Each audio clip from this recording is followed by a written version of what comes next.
Um, Israel has never done this before, 3 times at least. Um, the only reason this is an issue is because the world's focused on geopolitics right now. But this has been done before. It will be done again until Iran is free in a democratic state. It will be done over and over again.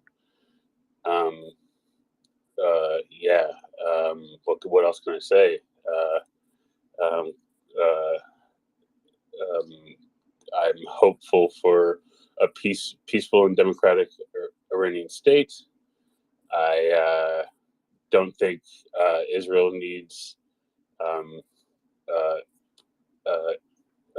provocation or any sort of geopolitical situation to do these operations if they did, which is in question at the moment. But yeah, I mean, it's a good day for freedom. It's a good day for Ukraine because um, you know there's less weapons overhead in the coming months, and Slava Ukraini, and yeah, that's about it.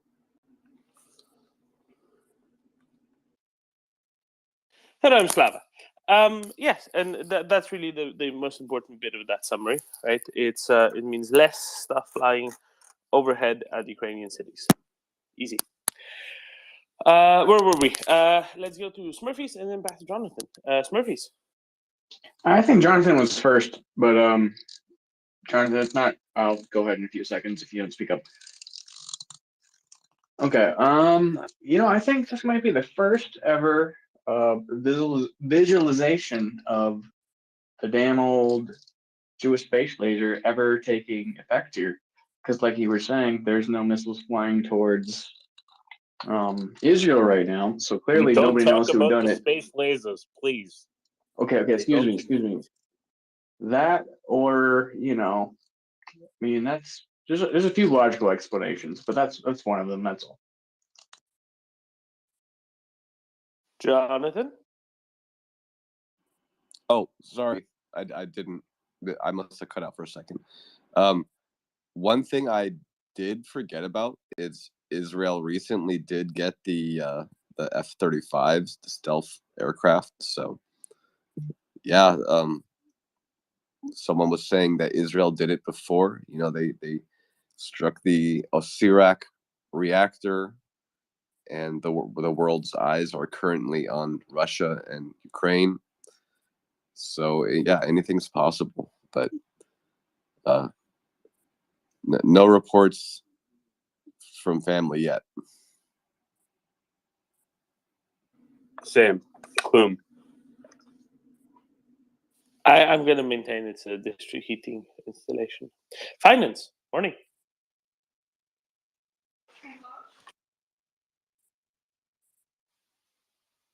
Hey, how's it going? Good morning to all my European friends. Super extra late evening to any fellow North American or South American-based friends that are still awake. With this, I think that the main gist has been covered, which is, Israel doesn't need any particular day-to-day context. Can you hear me? What? It doesn't need any day-to-day context for right. For yeah, like right. Like Iran having a nuclear weapon is an existential threat to Israel. Their calculus is not the same as, say, Putin's calculus around nukes. They act heavily based on their multi-billion-dollar annual budgeted effort of terror groups, and they have demonstrated a willingness to smuggle them pretty much everything. So Israel's view on Iranian nuclear weapons is if they can blow it up, they will. You also have to remember that the Ukrainian breakdown of Iranian drones demonstrated that parts inside came from the US, Israel, and the UK, obviously 3 countries that hate Iran, as well as France, who has them embargoed, etc. And even if they were commercial, that's not really looking good. So that's obviously going to increase the desire, shall we say, of Israel to take out targets in Iran. We know Mossad is active in Iran, and we know that post-Abraham Accords, Israel works with the UAE, who also has U.S. equipment and is very close to Iran. And Israel does work with the UAE if they need their airfields for any sort of long-range air activity. Israel never takes credit for any of this stuff.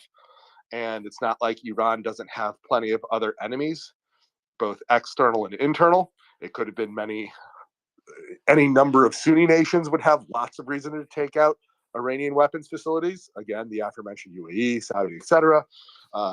And all of them would be happy to have Israel take the credit, because then it's not them doing it. And Israel's happy to take the credit if they can deny it, because then they look scarier, etc. So there's any number of enemies who could have done it. Yes, there's a good likelihood it's Israel. They're not the only person out there who has either intelligence or air assets who could have done this. Quite frankly, I think the important part Doman covered, which is it's a good day for freedom, and hopefully more Iranian weapons production things go boom, and hopefully we get super lucky one of these days and somebody internally topples that horrific regime. And back to the hosts. Amen. But I think this would have been much, much bigger if the IAF had been involved. It would have been a much huger operation.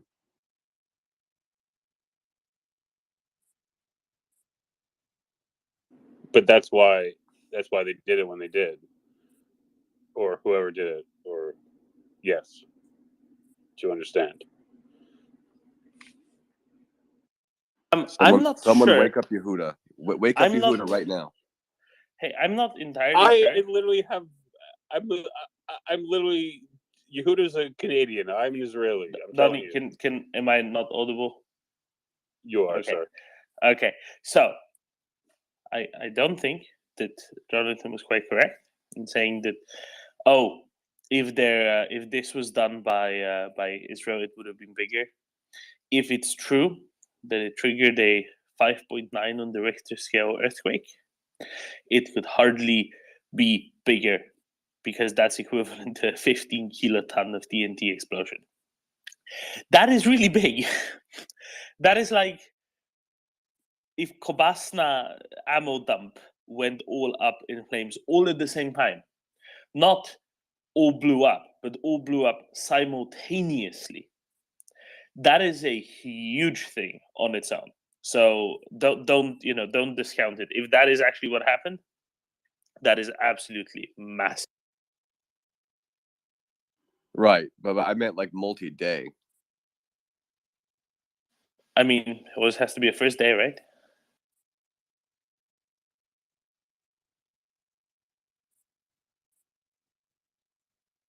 See what I mean?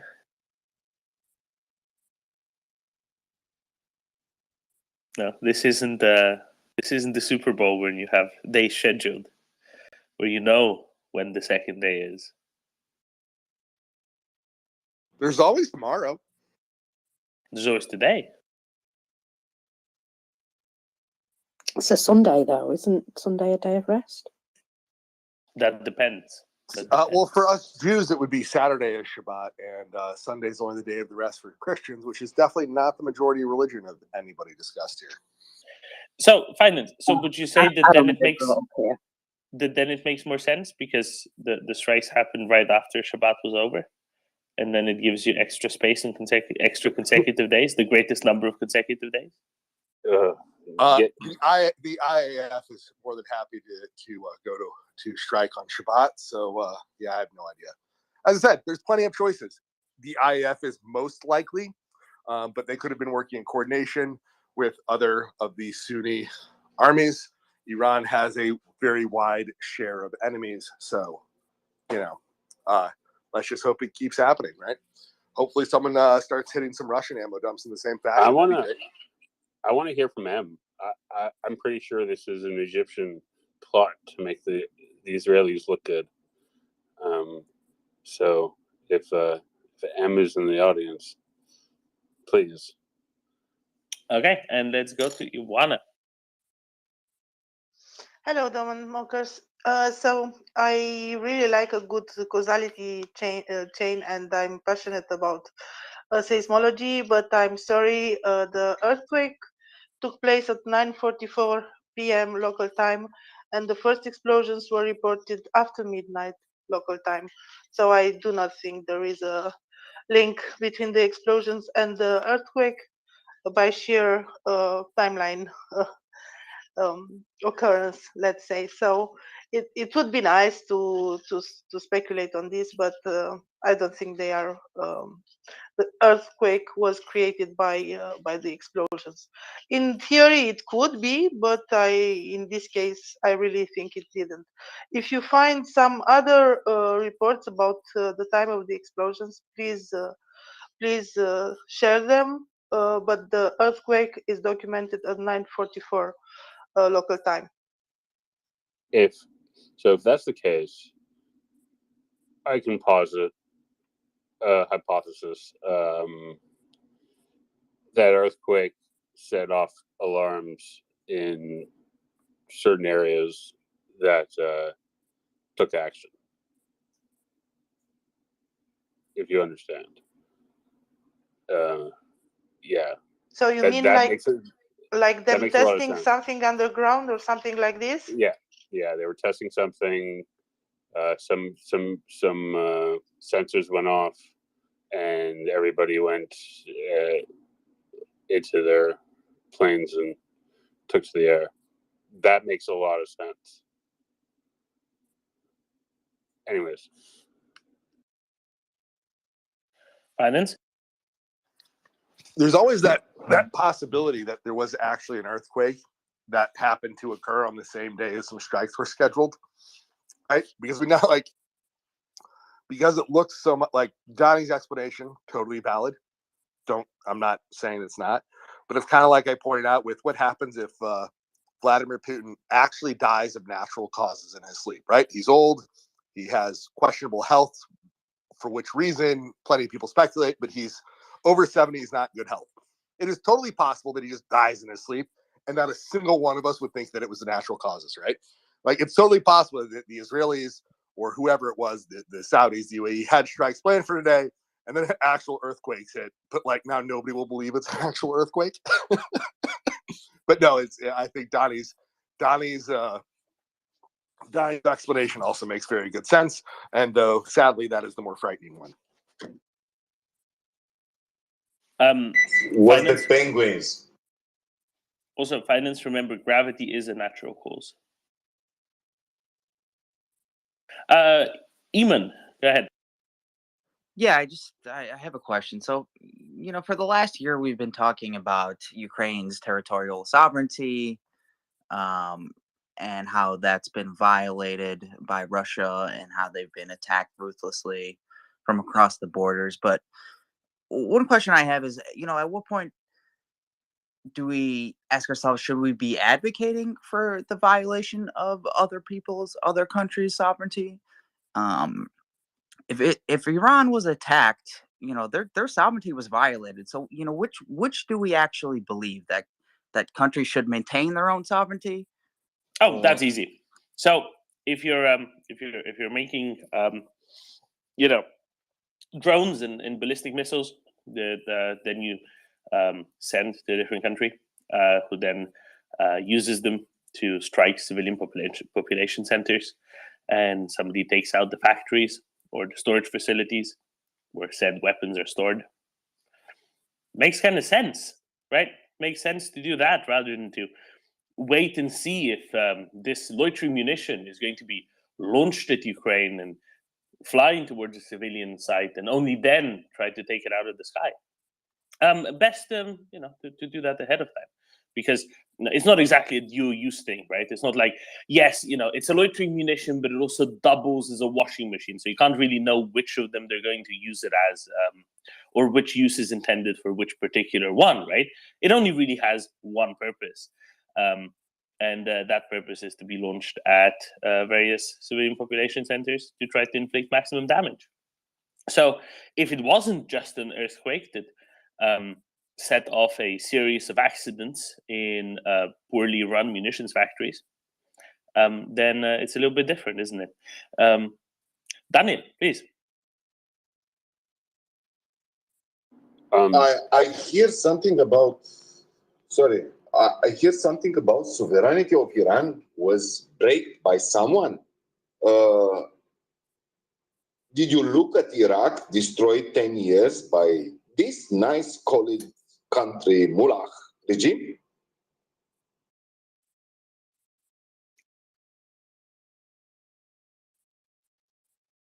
Finance? Yeah, I find this one laughable. We're not talking about Iranians' sovereignty violated in such a fashion to see armies marching over the border for genocidal territorial conquest, which is what we're seeing in Ukraine. We're talking about somebody's military striking at their military industrial complex, which is used to power the one of the largest terror organizations in the world, being the IRGC. And also obviously now being purchased by the Russians in their terror attacks on Ukraine. So the idea that they're not fair game is, kind of laughable. Their territorial sovereignty isn't in question, despite the regime's horrific atrocities on their own and other peoples, many other peoples, the U.S. included. The only major war they've had since the Ayatollahs have taken over, with ground battles, was against Iraq, just Iraq. So this isn't a country that anybody's talking about violating their territorial sovereignty in such a fashion. So the equivalence is, to say that it's a false equivalence is laughable, if not sounding quite close to Russian propaganda. Well, to be honest, Finance, you actually just advocated for Israel to continue strikes against Iran if that were the case, right? That's what you said. But I will say that, if it were Ukraine, if Ukraine conducted this strike in Iran, I think that's fair game, right? But for another country, why is it not fair game for a country that Iran has been actively attacking and financing terror proxies against for 20 to 30 to 40 to 50 to pretty much since the Ayatollah has been in power, to attack their military industrial complex? That would be Israel, Saudi Arabia, and most of the other Sunni nations. The IRGC has been active and actively attempting to kill Israeli civilians, Saudi civilians, many Iraqi civilians, Iraqi Sunni civilians at least, the Kurds, since the Ayatollahs took power. So my question is, if it's okay, fair game for Ukraine to do it, why would it not be okay for literally all of the above nations who have had dead civilians longer than I have been alive, continuously, via proxy groups or directly due to Iranian actors, to attack the Iranian military industrial complex? Why is it not fair game for them? Yeah, just to be clear, nobody's saying anything, Finance, about killing Iranians in the slightest. Only dispensing with ammo supplies, and there's a big gap there. I have no problem with the average Iranian civilian. I have issues with the members of their government and the IRGC, right? The people who actively, are doing terror against international populations. Mine among many people, Sunnis, democratic Western countries, and their own people in massive, horrific, large volume, right? Like that's who we've got a problem with for the most part in this space. Right? It's not the average Russian civilian is supportive of this regime, right? And of this Russian regime. The average Iranian civilian has gone out in the streets and protest at risk of life and limb. So that should tell you the difference of why we might support one and not the other, and don't view these situations equivalently here in the space. Thanks, Finance. Let's go to Jonathan, to Abdallah, and then we're going to swing back to Daniel. Jonathan? Yeah, so it just popped up on Yahoo. I saw an article that basically weaves all the theories together. It says more or less, what we know has happened, and that Iran does not know. I mean, again, we're going off not Yahoo News. It's not like the best source, but it's saying basically, Iran doesn't know who caused the strikes, and they're speculating it was Israel or the United States. And then it wraps into a whole thing about how Iran has been attacking or giving Russia drones to attack Ukraine with, and that, it's kind of circumspect that the drone sources or the drone factories were hit so hard. So everyone is kind of speculating all the different mixes of what happened. Did the article mention Hamas or Hezbollah that they've been funding for 40 years, or just because?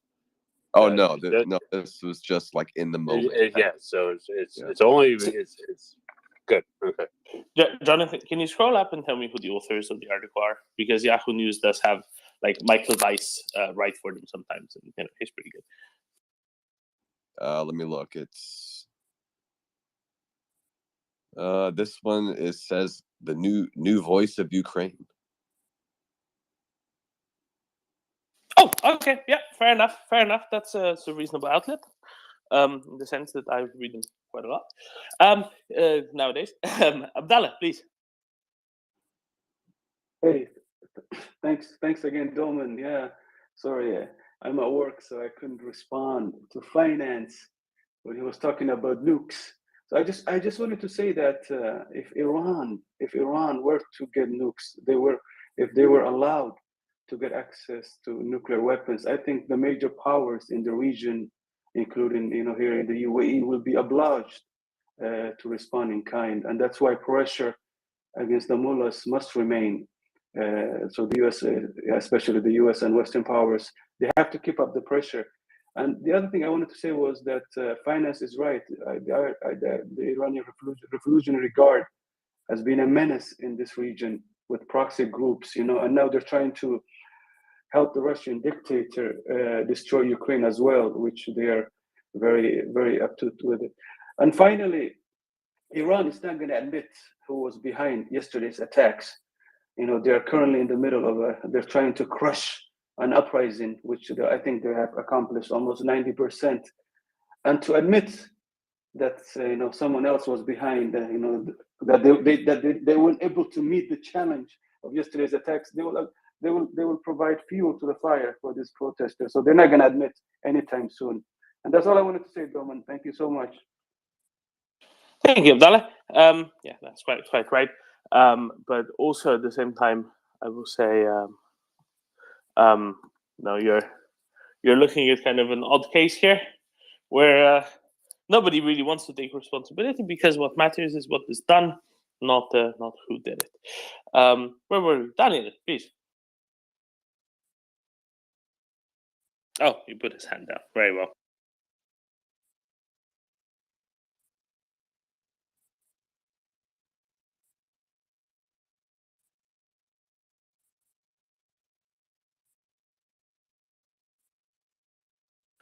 Okay.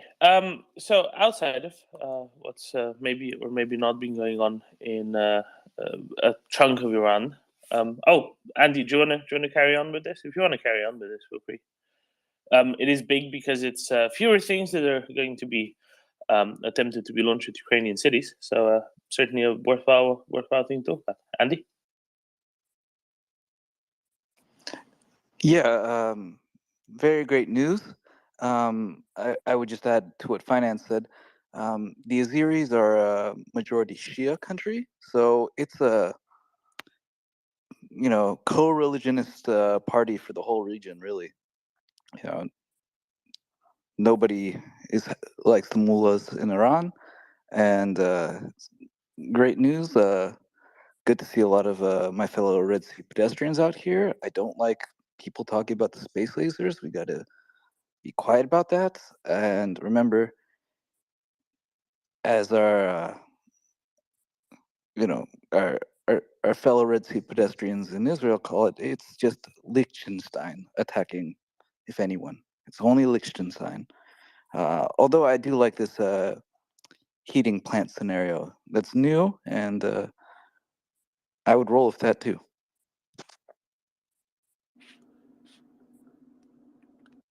It's all about district heating. The Russians have been perfecting this every day in a few new cities. There's a big district heating installation starting off, and they're not very persistent, but hey, maybe it's going to be an export success. And it's a good approach to this. Marcus? I can't take credit for this, but I have seen a tweet that suggested that it was actually a trade that Iran received Russian cigarettes in exchange for their drones.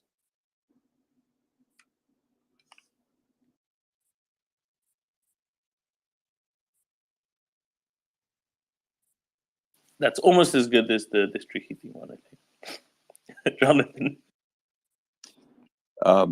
The only other thing that could cause an earthquake of I think he said 5 point something, when North Korea detonated one of their nuclear tests, I think it made an earthquake around that magnitude, 5 point something, if I'm not mistaken. So do you think it's possible that Iran tested a nuclear weapon? No, because there would be knowledge of such a thing existing and be kind of more public. But yeah, so the Hiroshima bomb, somebody wrote to me earlier, was 15 kilotons of TNT equivalent. And well, 15 kilotons of TNT equivalent is kind of what you need for a 6 on the Richter scale earthquake. Now, that was air burst, right? Air detonated. So obviously you don't get the same earthquake effect. But it's the correct, size.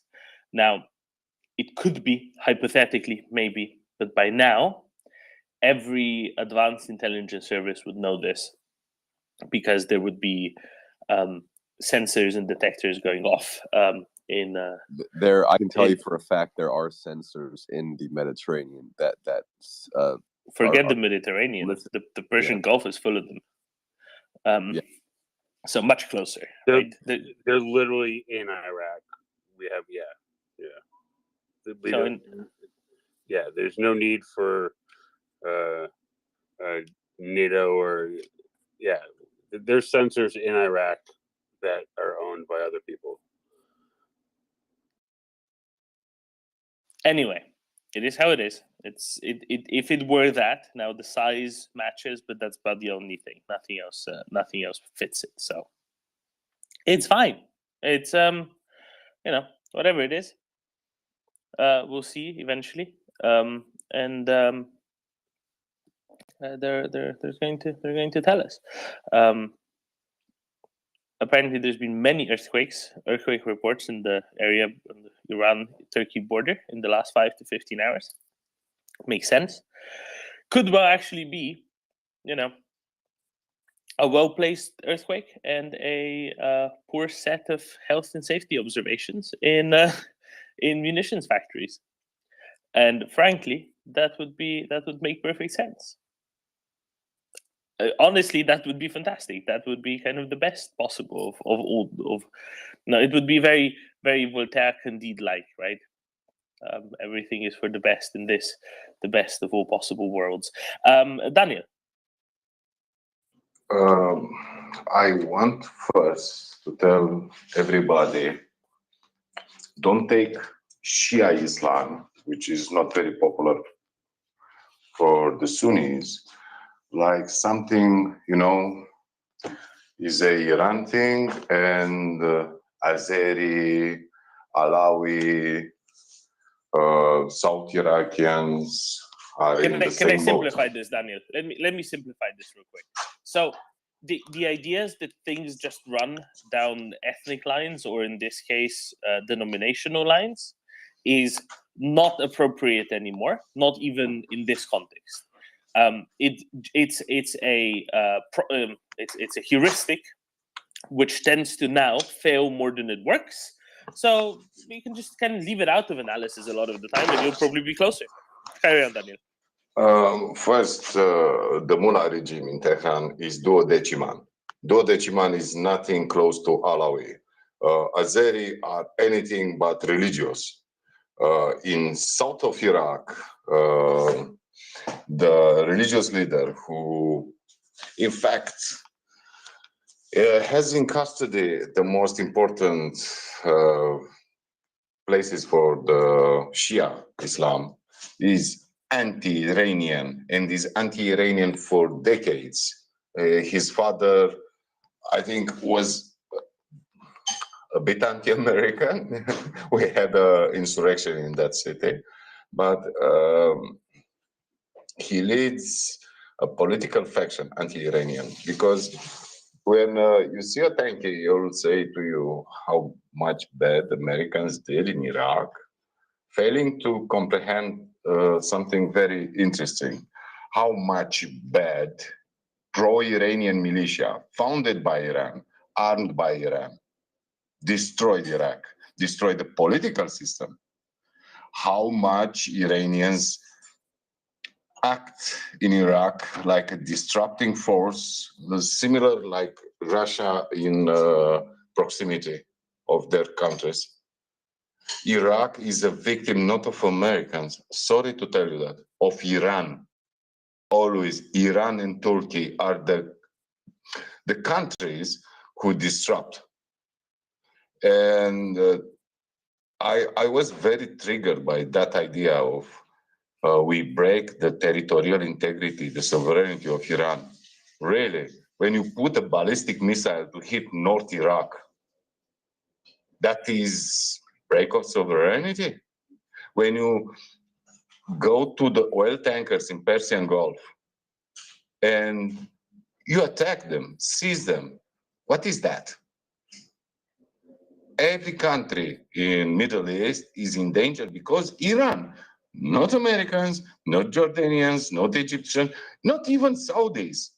Even Saudis, their super horrible war they put in Yemen with their brothers from Emirates started because Houthi were supplied by Iranians.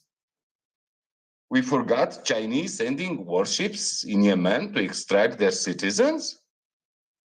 How can anyone defend Iran? You can get excuses for Russians, not for Iran. Come on, guys. This come in Europe to assassinate people who are slightly non-supportive to regime. These guys are in Europe starting terroristic attack in every country in Europe. So please stop carrying water for Iran. Who's doing that? Breaking sovereignty, asking about why do you strike Iran? But you know that was a silly idea, and he's gone. No worry about that. Yeah, Andy, please. Oh yeah, I was going to just add on to what Daniel said about Iraq. I think he was referring to Muqtada al-Sadr, who is one of the biggest power players in Iraqi politics. The cities he was talking about are based around Karbala, which is the main Shia pilgrimage sites in southern Iraq, and in Iraqi politics, it's not even just the Shia bloc, the Kurdish Sunni bloc, the Sunni Arab bloc. There's splits within those camps, and everyone forms different alliances. Sadr is the anti-Iran camp of the Shia Arab bloc, but even within Kurdish politics in the north, there's splits that go along with whatever the regime in Baghdad does, and there's other ones that do their own thing. So it's a complicated place, but what most of the factions can all agree on is that Iran is too involved in their politics outside of the popular mobilization forces and Katib Hezbollah, which are the two main Iran-backed militant groups. And yeah, with the sovereignty thing is ridiculous because Iran recognizes no sovereignty of anyone else. They have forces stationed throughout the region. Okay, and Donnie, let's close this out on this because Oh, I yeah. want to get us back into Europe. Yeah, absolutely.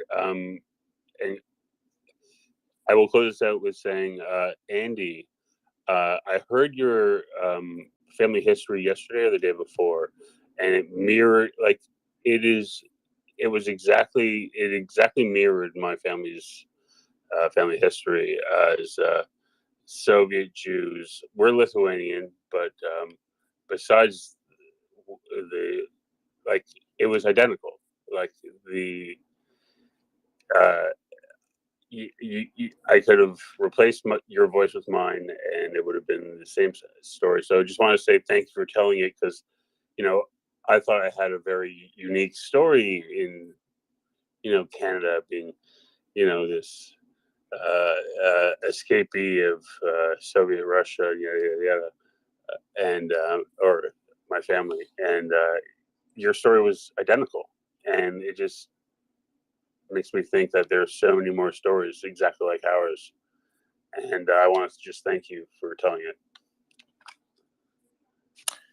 Thank you, Donnie, and I guess second order, thank you, Andy.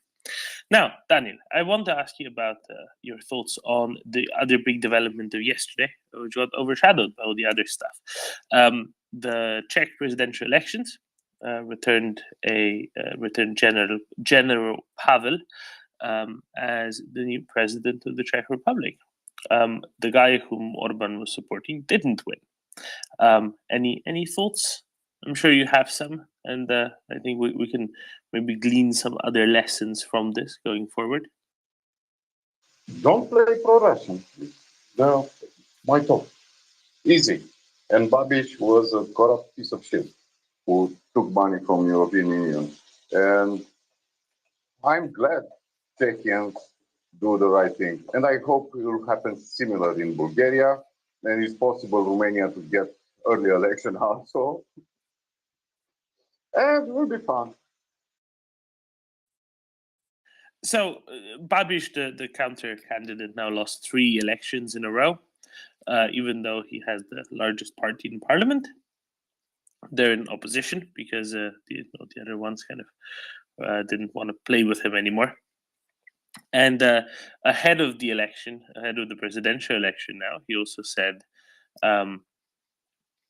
something along the lines of, if Poland or the Baltics were attacked, I'm not sure if I'd send Czech troops there.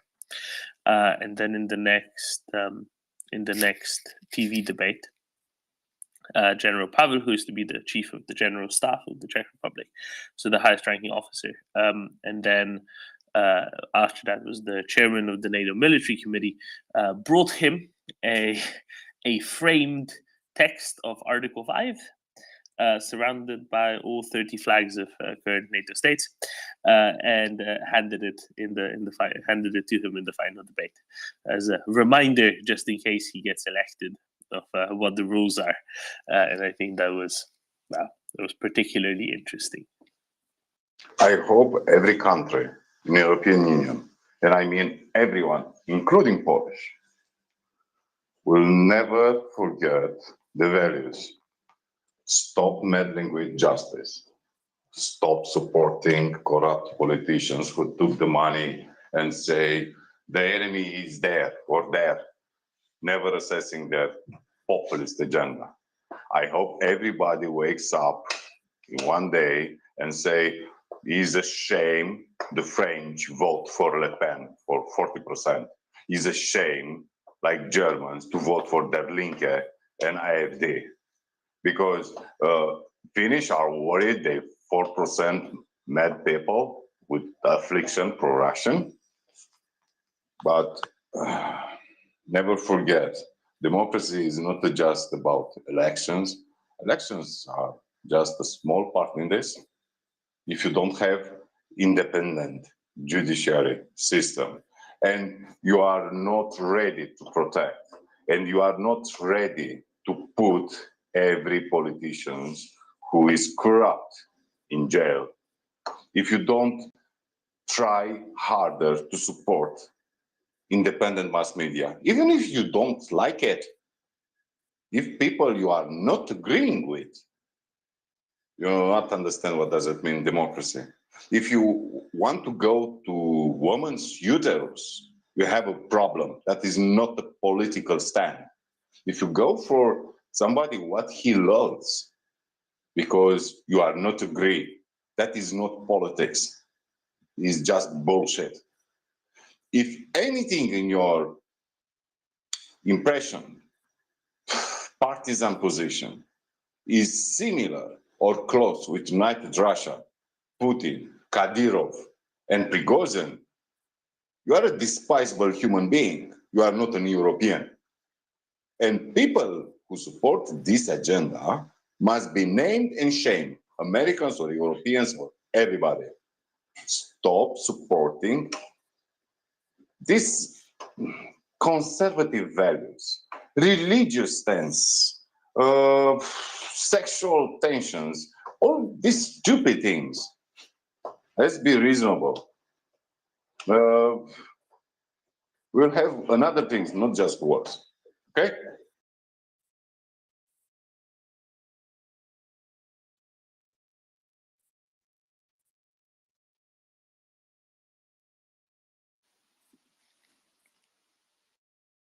Abdallah? Hey, thanks, Doman. Yeah, I just wanted to comment on the Czech elections. I was really excited, and it was also important that he defeated Babiš by a good margin. Just wanted to ask about the outgoing president. He had a somewhat of a mea culpa with his relationship with Putin. So that was at least good that he turned on Putin once the Russian invasion of Ukraine took place. So at least we can give him credit for that. Maybe, as to compare to the weak and those useless German politicians who haven't taken a firmer stance against Russia. So yesterday's news really was very good. Congratulations to the general. Thank you so much. Thanks, Abdallah. I will say that Zeman definitely performed something of a volte-face in the immediate aftermath of the full-scale Russian invasion of Ukraine, and very, very thoroughly so, which is obviously good. But previous relationships and commentary were much less good. I am likewise very pleased that General Pavel won. We will still have to see, a lot of the details of his stances, but remember that presidents in the Czech Republic don't have nearly as much power as, say, in fully presidential systems like France or like the US, where the president has a lot more leeway, but instead most of the stuff is vested in the elective legislative body, and then the executive that comes out of it, run by the prime minister and government. So it isn't that much necessarily that much of a consequence.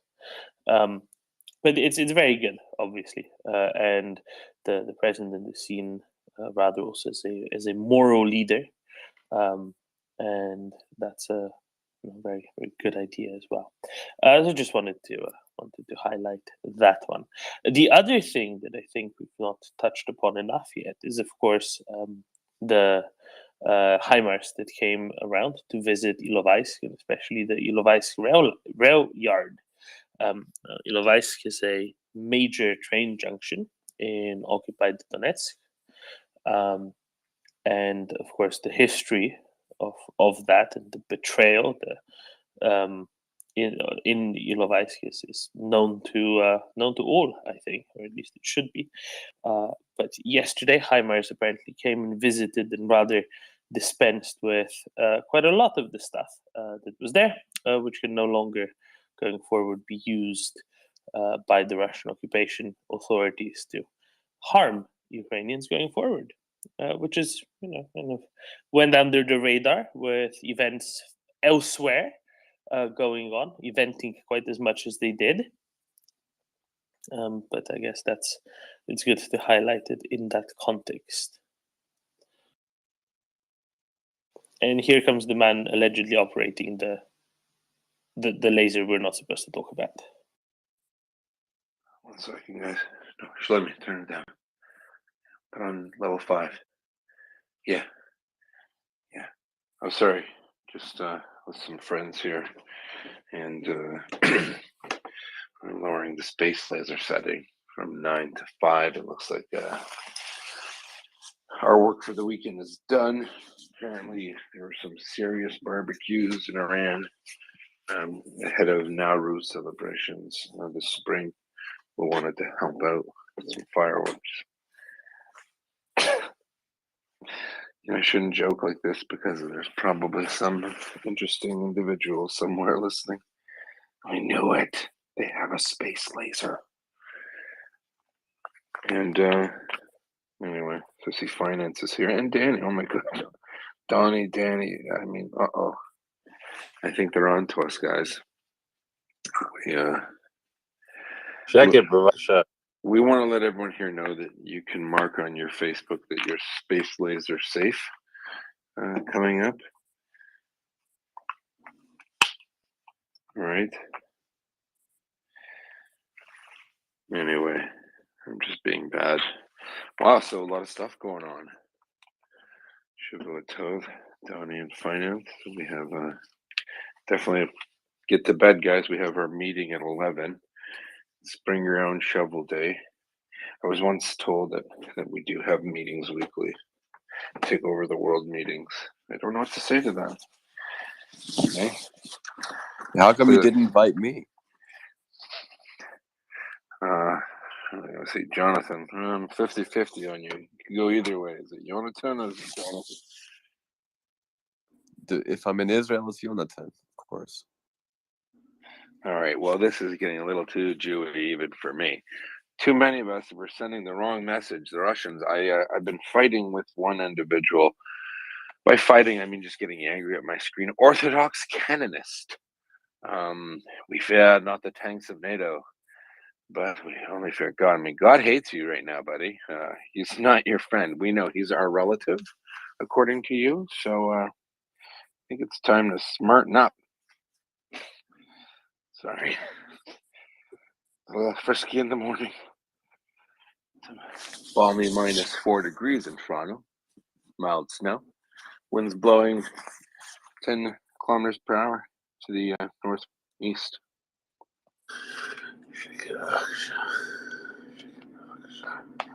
Stop saying Hebrew, Donnie. No one cares. You're killing me.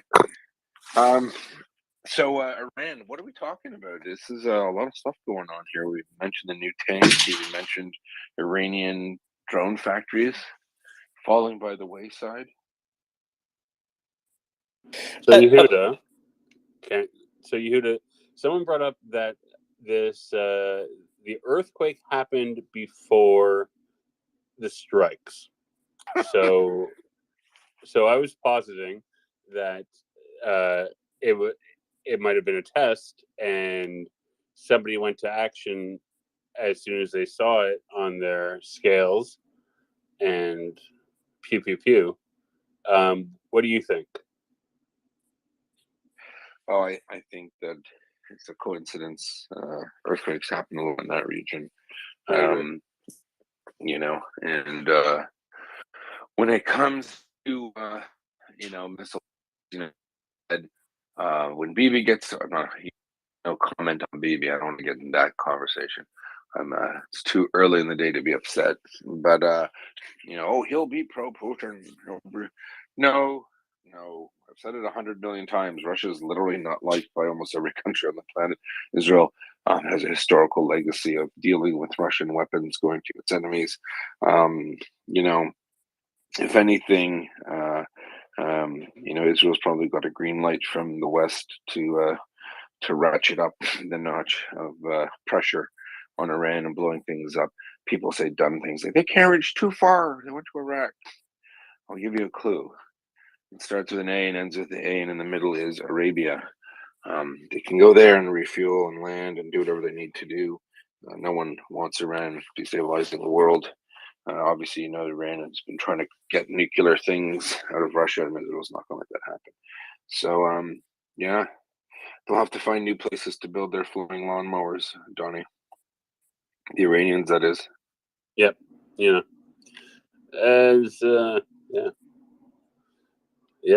Yeah, I mean, it happens, right? So someone asked why now. I bet you, just now that I think of it, this was probably waiting for them to stockpile another 3,000 drones and then hit the facilities as they were collecting them to ship. Why didn't they do it right away? Someone said, well, why would they? Didn't have any made, or they'd already transferred the ones they had.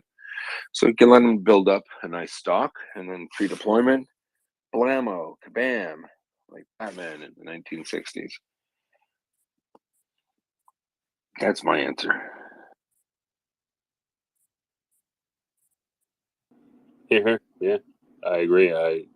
It makes no sense to blow up an empty factory. Wait till it's full and ready to ship, and then pew pew pew. Yep. And then it'll probably only happen once. So the Iranians will catch on. Next time they rebuild, they'll start moving out finished products, like 5 and 10 of them somewhere else, putting in some storage facility and then shipping them into venture. But I mean, it's a big deal, right? Because the Russians were counting on these thousands of crap drones so that they can, for their big counteroffensive, the million-man march into death. So, anyways, Markers, I know you wanted to jump in. Sorry.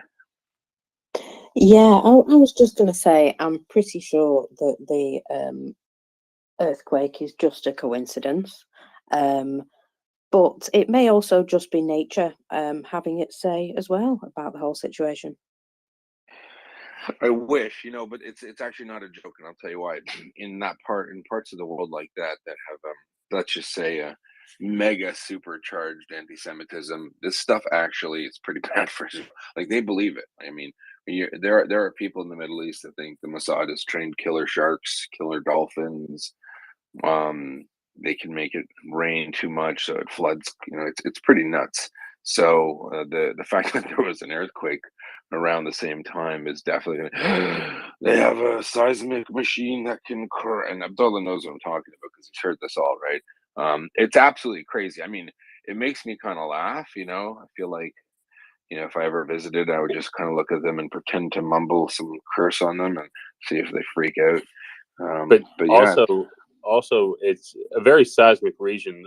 I remember being woken up by my mom being like, "Look out the window! Look out the window!" I was like, "What? There's nothing in the window."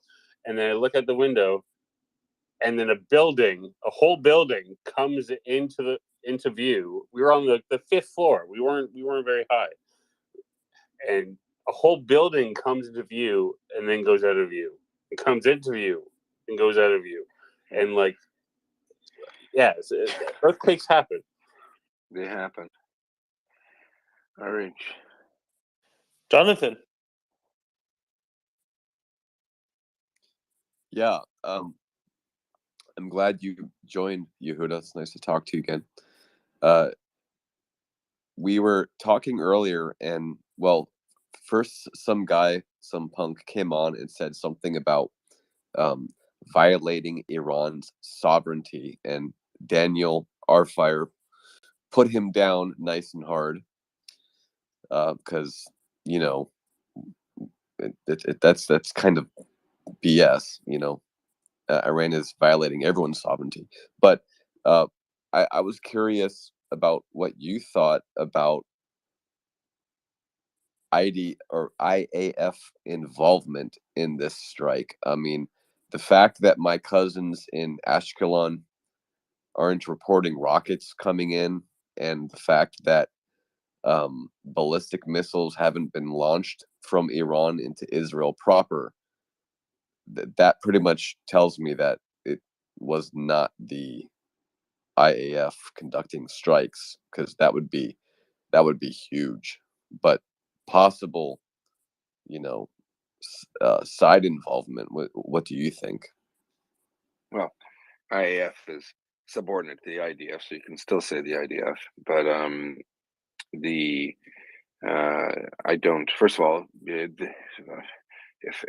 jets from another country were in Iranian airspace, that's technically a violation of their sovereignty. And I think then the next question is, who cares? Iran openly declares it to be a state sponsor of terrorism all around the world. It brags about it. It brags about its reach. It destabilizes almost every country in the Middle East, from Afghanistan, Iraq, Saudi Arabia, Bahrain, UAE, Yemen, Israel, Syria, Lebanon. It's literally in every part of the Middle East causing trouble. So what's good for the goose should presumably be good for the gander. So Iran has a stated aim to destroy, wipe off Israel from the map, according to them. So I don't think anyone with a functioning, brain, any reasonable person would say, "Gosh, why are you doing anything to them?" Well, they're doing things to them, right? And they want to stop them. And if they want to escalate it, that would be bad for the whole region. So the absence of rocket fire from Hamas, look, Israel's got a lot of power to do things. People sometimes think Israel does too much. Israel doesn't even do a tenth of what it can do to Hamas. It could remove Hamas, and then what happens? It could remove Islamic Jihad, all these different terror groups that will operate under Fatah's noses in the West Bank. Containment is their strategy, and hoping for a better day where a generation of Palestinians can be raised in an environment without that kind of vitriol. Is it going to work? I have no idea. I'm not a genius, but as the problem with this perspective, just to dive into this for a little bit, is it risks a hardening right in Israel. It risks, whereas from the Orthodox Jewish perspective, there was not really ever a militant, there's not a militant still tinge to the mainstream or religious movements, but there has always been a growing, Israeli nationalist religious group, which aren't so religious by our standards from the Haredi world, but they view themselves as, and they're the ones that are prone to these attacks and attacks on Palestinians in the West Bank, and usually it's with rocks and vandalism. But if the biggest threat to Israel's security would be from inside, from these groups growing to a critical mass and causing real problems. That the longer you wait for these peace dividends to kick in, the greater chances of basically Jewish terrorism rising. And they'll try to outmatch the Palestinians, and that'll be a horrible time for everybody. So, in reality, there has to be a change in culture, or else this is not going to go anywhere. And as you see, it's the most right-wing government in Israel's history. Obviously, a lot of that has to do with Bibi Netanyahu not wanting to be prosecuted for crimes he's been indicted for. So he's looking to sell his soul to get support. For those that are asking, he's got electoral parties, parties who makes no sense. He's got parties in his government who he's bribed and said, "I'll let you do this, and this, but you got to vote for an immunity law for me." And since they don't trust him, because not even Bibi, I don't think his family trusts him. So they're like, "No, you got to give us what we want first, and then we'll vote on this immunity law." He might not make it that far. We can only hope. I hope he has to resign. And I'm not going to get into him because, as I said, it's too early in the morning. I don't want to get mad. Well, there was a Abdullah synagogue wanted to- massacre just recently. Yeah, Sadly. I'm familiar with all of that. I don't live under a rock, Jonathan. Yeah, there was a synagogue massacre. Yeah. I thought you live in Canada, though. Yeah, that's right, on top of the United States. He lives on an oil field. He lives on our top of gas the United- station. I live on top of the United States, and I can see I thought it was Washington. electrical utilities. I can see Washington, D.C. from here. And we remember well a certain house that burned. So just mind your manners, Jonathan. I'm just kidding. Washington, D.C. is outside my window, damn it. It's not on fire. Yeah. I'm just kidding. It's not 18. Yes. Hey, I love to throw down. Never did that to Washington. They're all Brits. Where do you think they lived? They lived in Canada. All right. I need to hear from Abdullah. I want him to tell us, confirm or deny. Are there stories of Jewish dolphins and sharks and tornadoes and everything, Abdullah?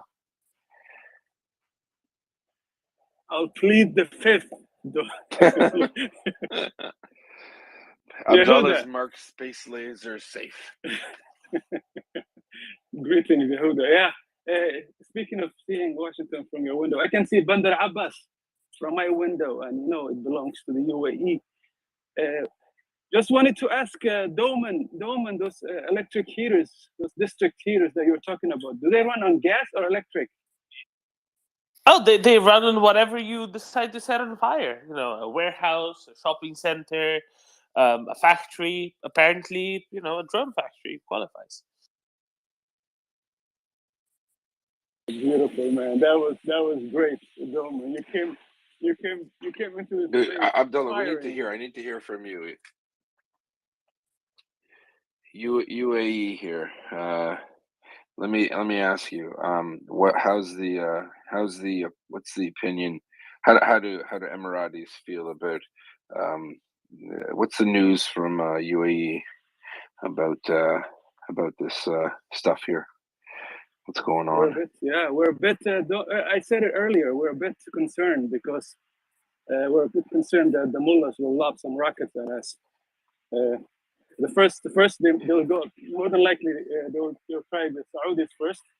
But remember that last summer they sent those drones that they tested on us. Those mullah drones that the Russians are using. They sent 3 of them into Abu Dhabi. To Saudi.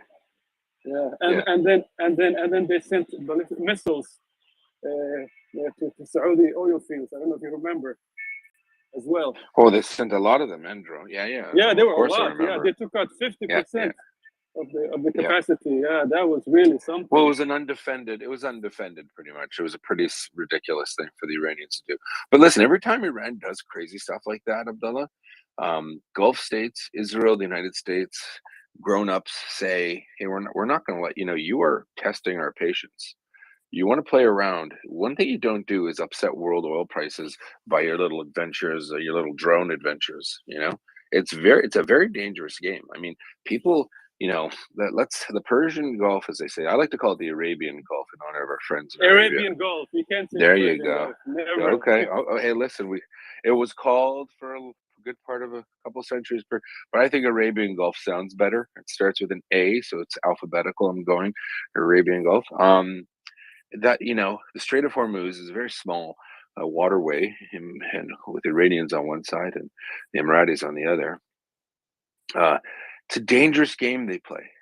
It's a very dangerous game they play because the Americans have, I don't know what the name of the fleet is. Maybe someone knows. It's a big one.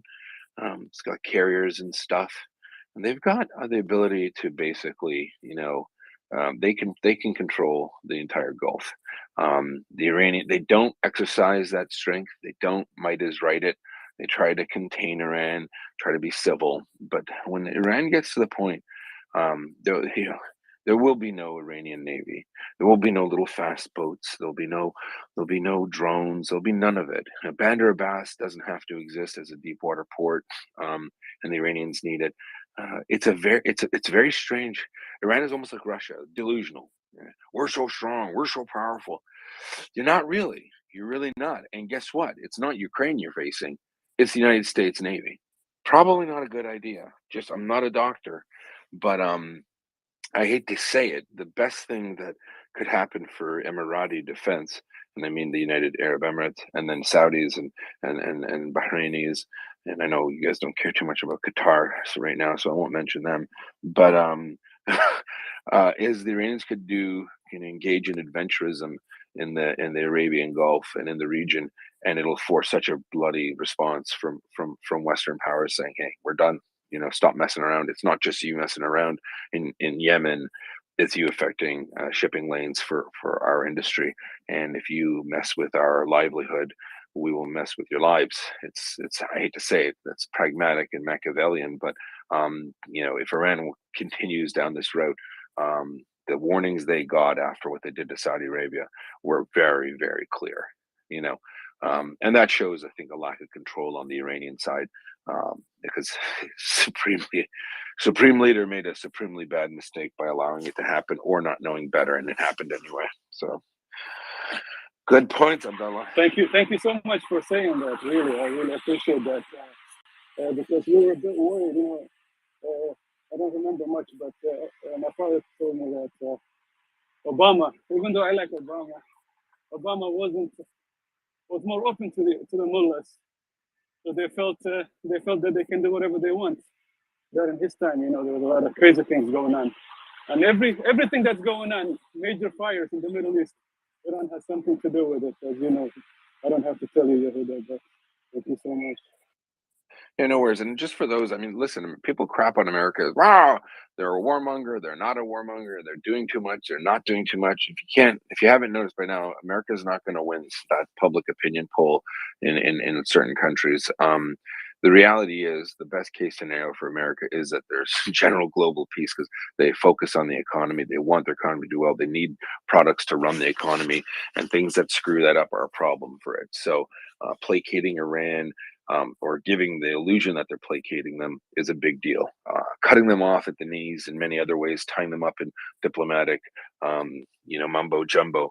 If it works, they'll do it, right? And sometimes you don't know if it works unless you try it. So Obama tried it. I don't think it worked. I think definitely, whether I'm not an American, so can't say if I like him or not. I'm sure he's a nice guy. I'd like to have a coffee with Seinfeld and him in a car or something. But I'm not an American, so I'm not going to comment on his policies like that. But definitely, I would say the red line of chemical weapons in Syria, big failure. Other Russian expansion, big failure. But I don't think it was because it wanted to appease anyone. I think they were just trying a different tack to try not to escalate it. And I think the thing that people forget is that America can afford, like countries like Israel, the UAE, etc., can't afford to escalate things or let things escalate because their depth is small, right? Their economies are small. But America could make a mistake in diplomacy and fix it with the military pretty damn quick. And I think people forget that.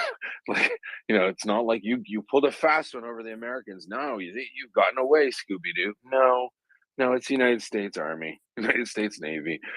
They'll get you, and I don't think you should play a game of chicken. Anyways, I've talked too much. Mockers and doing it. Let's go to finance, and then we're going to go to Jonathan and to Carla. Finance, go ahead. Yeah, I'm going to suggest we move. Yehuda's trying to hit all the key points. We move back to the general rule I suggest when co-hosting, which is we avoid the domestic politics. It's his turn to operate the space laser. I guess he's busy. Especially, can you all hear me? Yeah, we can hear you. I don't know if Yehuda can. All right. I suggest that we move to only talking about countries, especially the countries of Israel and U.S.'s domestic politics, insofar as they pertain to the war in Ukraine or the foreign policy relevant. Otherwise, we wind up on the horrific rabbit hole about what we all think about our various elected rulers. And for whatever y'all do or don't know about U.S. politics, Israeli politics makes it look like congenial. So I'm just going to make that broad suggestion. I actually think it might be useful if Abdullah could share with the space, because Yehuda, myself, Donnie, the people who are Jewish or have Israeli roots understand the views of the UAE. Obviously, any of our Muslim friends on the space probably get this, but it might not be as broadly understood just exactly how the Sunni world, especially in the Middle East, views Iran. So if Abdullah could talk a little bit more about just sort of the perspective at his home, and maybe what he knows about, say, the perspective of Saudi Arabia towards the regime in Iran, and how they view it both as a threat and, in general, that I think might be helpful for context in this discussion.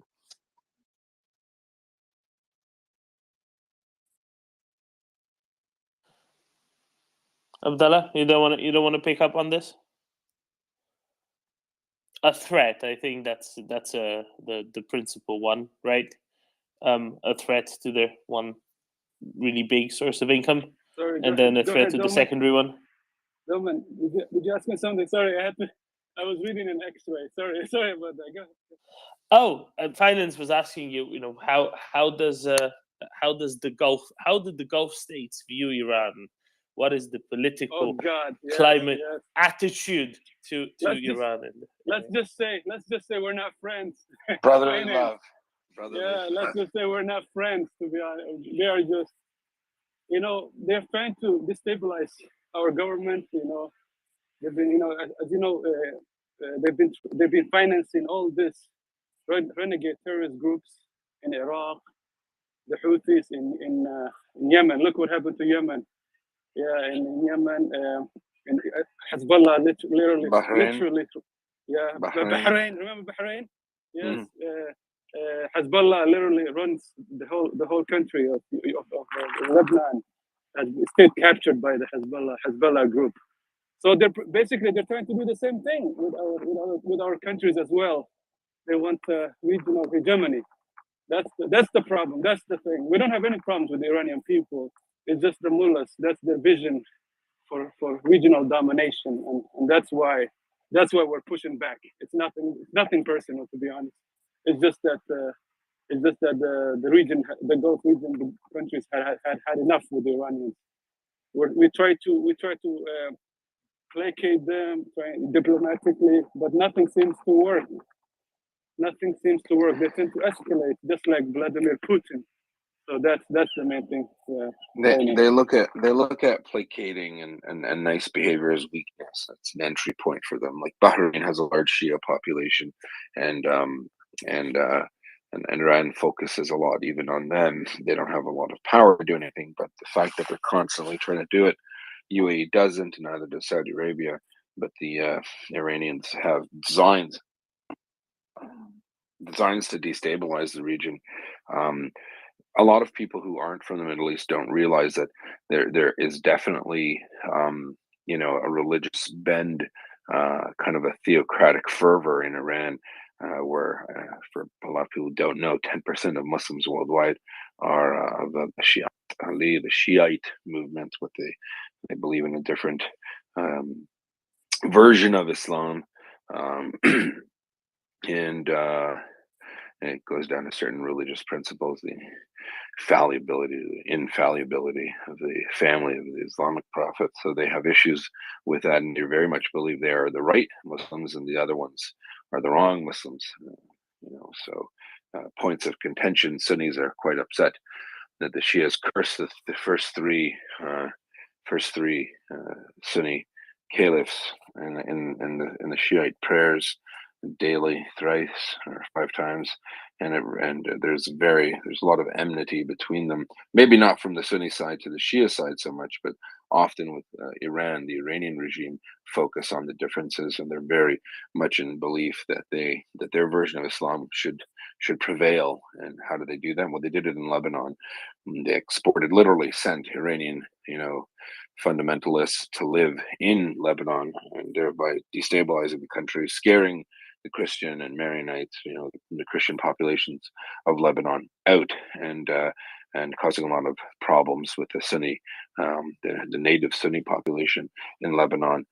They like to play around in Bahrain by agitating Shia Muslims against the Sunni government, and they've done it in Yemen as well. So I'm just surprised they haven't, the Abadis in Oman, it's different. They haven't been able to annoy them enough yet. But I mean, the night's still young. Iran sees itself as the defender of the true version of Islam. And that's why a lot of this goes on. So, Abdullah has dropped, but yes, I'm sure he understands what I'm saying. But that's some context for our listeners, Doman Mockers. Thank you, Huda. Yeah, that fits very well. Actually, if you have a little bit more insight on how the civil war in Lebanon started and any influences then, pre-Iranian Revolution, I'd love to hear it, either now or some other time, because that's a part that I don't necessarily understand very well. It's definitely a very long conversation, but yeah, we'll have to. I think we should check that one for now, because that would take me several hours. Okay, we'll do it some other time. Phone call. Yeah, 100%. Sounds good. And let's go to Carlo. Yes, thank you very much. I actually was wondering, I heard in I think a couple of weeks ago, there was something also happening in Iran, where there were the rumors actually that a part of the production of the drones actually were moved to underground locations, taking into consideration that Iran also plans to actually deliver cruise missiles to Russia. Could maybe the earthquake also be related to an underground storage of drones and cruise missiles? I personally don't think so, Carlo. I think There are earthquakes in that region all the time. I'm not a geologist, but it's pretty common. I think it was. I don't think it was missiles blowing up underground. I don't think so. Yeah, and what I saw on the because I saw the video material of course as well, because I've been awake the whole night. But you see clearly the explosion, but not seems to be come from top. So that is something. But at least from my impression, but I'm not expert in this matters, of course. So, but for me, it's very cool. Even if I agree with you that the region have earthquake activities, so that I actually look up, and there you are completely right. But still, I find it very coincidental that you see that explosion and then the earthquake and the pressure wave after that. I'm not sure if you have seen that video material of that. So that's why I was wondering if that could be might be an underground facility where there might be produced something like the cruise missiles of stored a big chunk of something like that to protect it from easy drone attacks or something like that. You know what I mean? Yeah, I know what you're saying. I just don't. I think seismologists are pretty attuned in figuring out what's an explosion and what's an earthquake. And I'm not sure. I mean, I'm not sure nuclear bombs can cause earthquakes. I'm not sure that this would have caused an earthquake per se. Additionally, there are. One moment, please. When you talk about, I don't want to wake anyone up. When you talk about explosions and what the ground is, you got to remember, a lot of these videos they're not shot at the same elevation. They're not. You see a part of it. Explosion. This whole concept comes out a lot, especially at the war invasion in Ukraine, is that the explosion came from the bottom. It's very hard for someone who doesn't know about these things to determine where where the cause of an explosion comes from. There are missiles that can penetrate the ground. There are missiles that don't go off until they go through 5 floors, literally. Not 4 floors, 5 floors of a building, 10 floors of a building, 50 feet underground in a building. So you won't see the missile come in because it comes in at a ridiculously fast rate, too fast for even most security cameras to even track. And then that thing explodes deep inside somewhere, and the explosion goes up and out. You have airburst munitions that fire above the ground, so they cause more damage on the surface to personnel or whatever. So I wouldn't get too caught up on where you saw the explosion. It's very tough to tell. Eyes can deceive you. And yeah, we don't even know if it was the Israelis. Could have been the Americans. Could have been sabotage. Could have been a lot of things. I mean, I love that someone said Iranian. Jay Smart said it. Iranian Telegram is saying they spotted Israeli jets in Iranian airspace. I can promise you that never happened. I can promise you in the middle of the night that CB radio operators in Iran didn't say, "Oh my God, look, see the side. There's a big Star of David on these 15 airplanes." I suspect that is Iranian Telegram spinning and saying things that they don't know is true.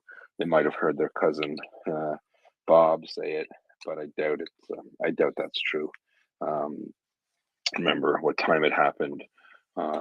If there were Israeli jets, they probably operated in a certain way.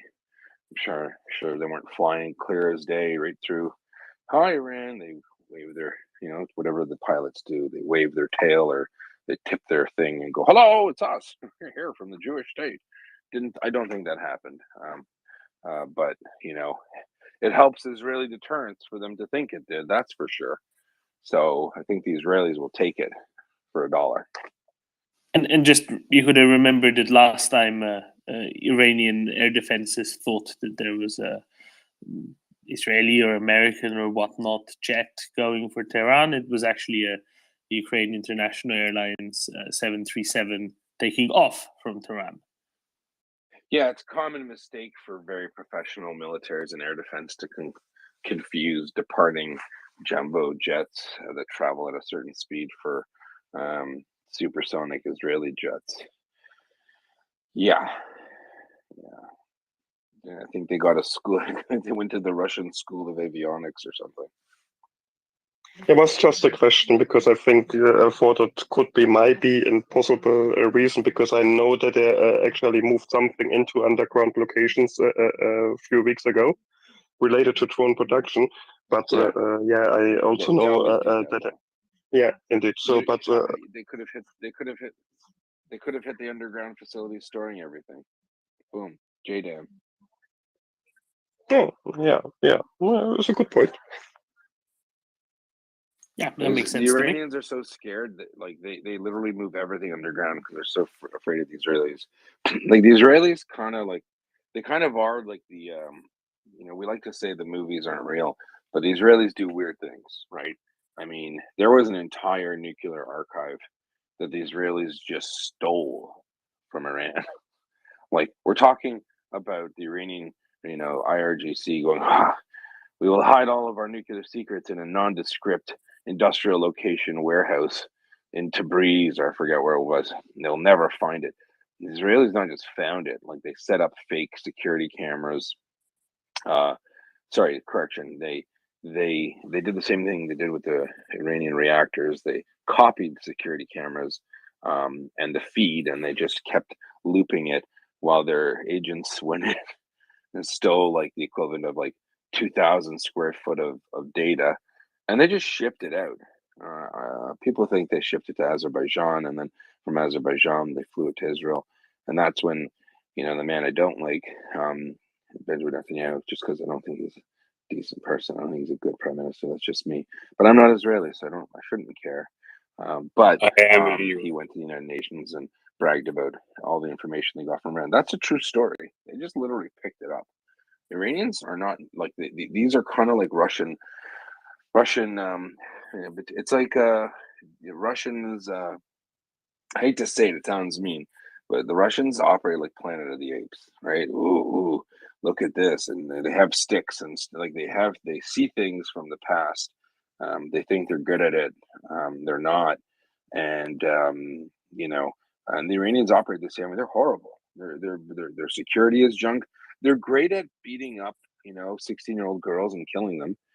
They're not so good at the whole fighting part. The whole setting up, but that is all kind of representative of the society they're trying to create. They're trying to create a very docile society that's very obedient, where you can't innovate. You don't innovate because that'll get you killed. Russian junior officers do not exercise agency. They're afraid, and the same with Iranian security officials. They do what they're told, and so that's why you have these colossal security failures. If people say that the West is imperialistic, blah blah blah blah blah, if they really were, Iran wouldn't exist. It wouldn't take much to topple those governments. It wouldn't take much to assassinate their despotic, racist, psychotic leaders. It wouldn't. But the West doesn't want to destabilize the world. They're hoping countries change their own leadership for people who are more decent and more amenable to world peace and security. That's all. Thank you very much. Thank you, Huda. Jonathan, go ahead. Yeah.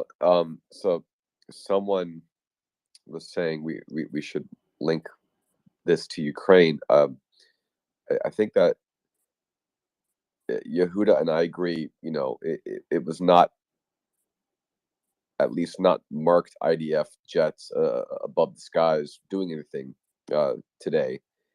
And I can't see Ukraine striking at the Iranian drone facilities in the midst of their desperate war with Russia. I can't see them, taking resources away from that.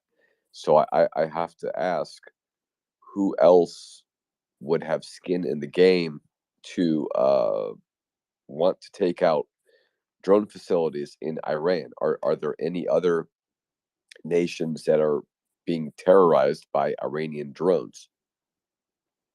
The United States can do it. I think it's pretty clear, right? Well, we can, but why haven't we done it thus far. I mean, could this be part of the war in Yemen and that part of the world? No, the Yemenites aren't doing it, no, and neither are the Saudis, if that's what you're saying. It's either, if it was an airstrike, it was Israel or the United States, or both. Okay. The question about timing is not really relevant. Many reasons why triggers get pulled, right? Critical mass. Get on the phone. Hey, Sergey, it's me, Mustafa, in Tehran. We got your 3,000 drones ready to send them. Okay, thanks. Click. Gets picked up. Okay, we suspect, or we know for a fact that most of the 3,000 are located in these 3 facilities. All right, green light, go. That's why. Why attack them when they're not collected? Why attack factories that are making them when you can destroy the finished product, right? Yeah, and then there was also why not both? There was also the threat of ballistic missiles being sent to Russia and them using them against Ukraine, and we don't have the Patriot system operating yet. Okay. I'm not saying, I don't want to say what's your point, but what's your point? That I'm missing something here. No, earlier I was asking if there was another party that had skin in this game, such as like Saudi Arabia or something involving the war between Saudi Arabia and Yemen. No. So the Saudis would say, who's got the experience in doing this? USA and Israel. You want to use our bases? You need whatever you need from us. We'll enable you to do what you do. And the Israelis already operate pretty darn close to Iran, right? For those who don't know. Syria, Iraq. Fueling is an issue. They already fuel and use Saudi bases. It's not a secret. Pretty much out there. Israel, definitely has no problem going after Iran for what Iran does to Israel. The United States has no problem. I think it was the Israelis, personally. It was an airstrike. It makes sense. They have a reason to. Certainly not Ukraine. I don't know if no one's ever thought it was Ukraine doing it. They're fighting a war, obviously. And the Israelis for the last 20, 30 years have been planning on bombing Iranian nuclear facilities. It's not a secret. That's all they do. They wake up in the morning, they train to bomb Iran, right? They did that in the 6-Day War with Egypt. They did it in 73. These are the things that keep them up at night.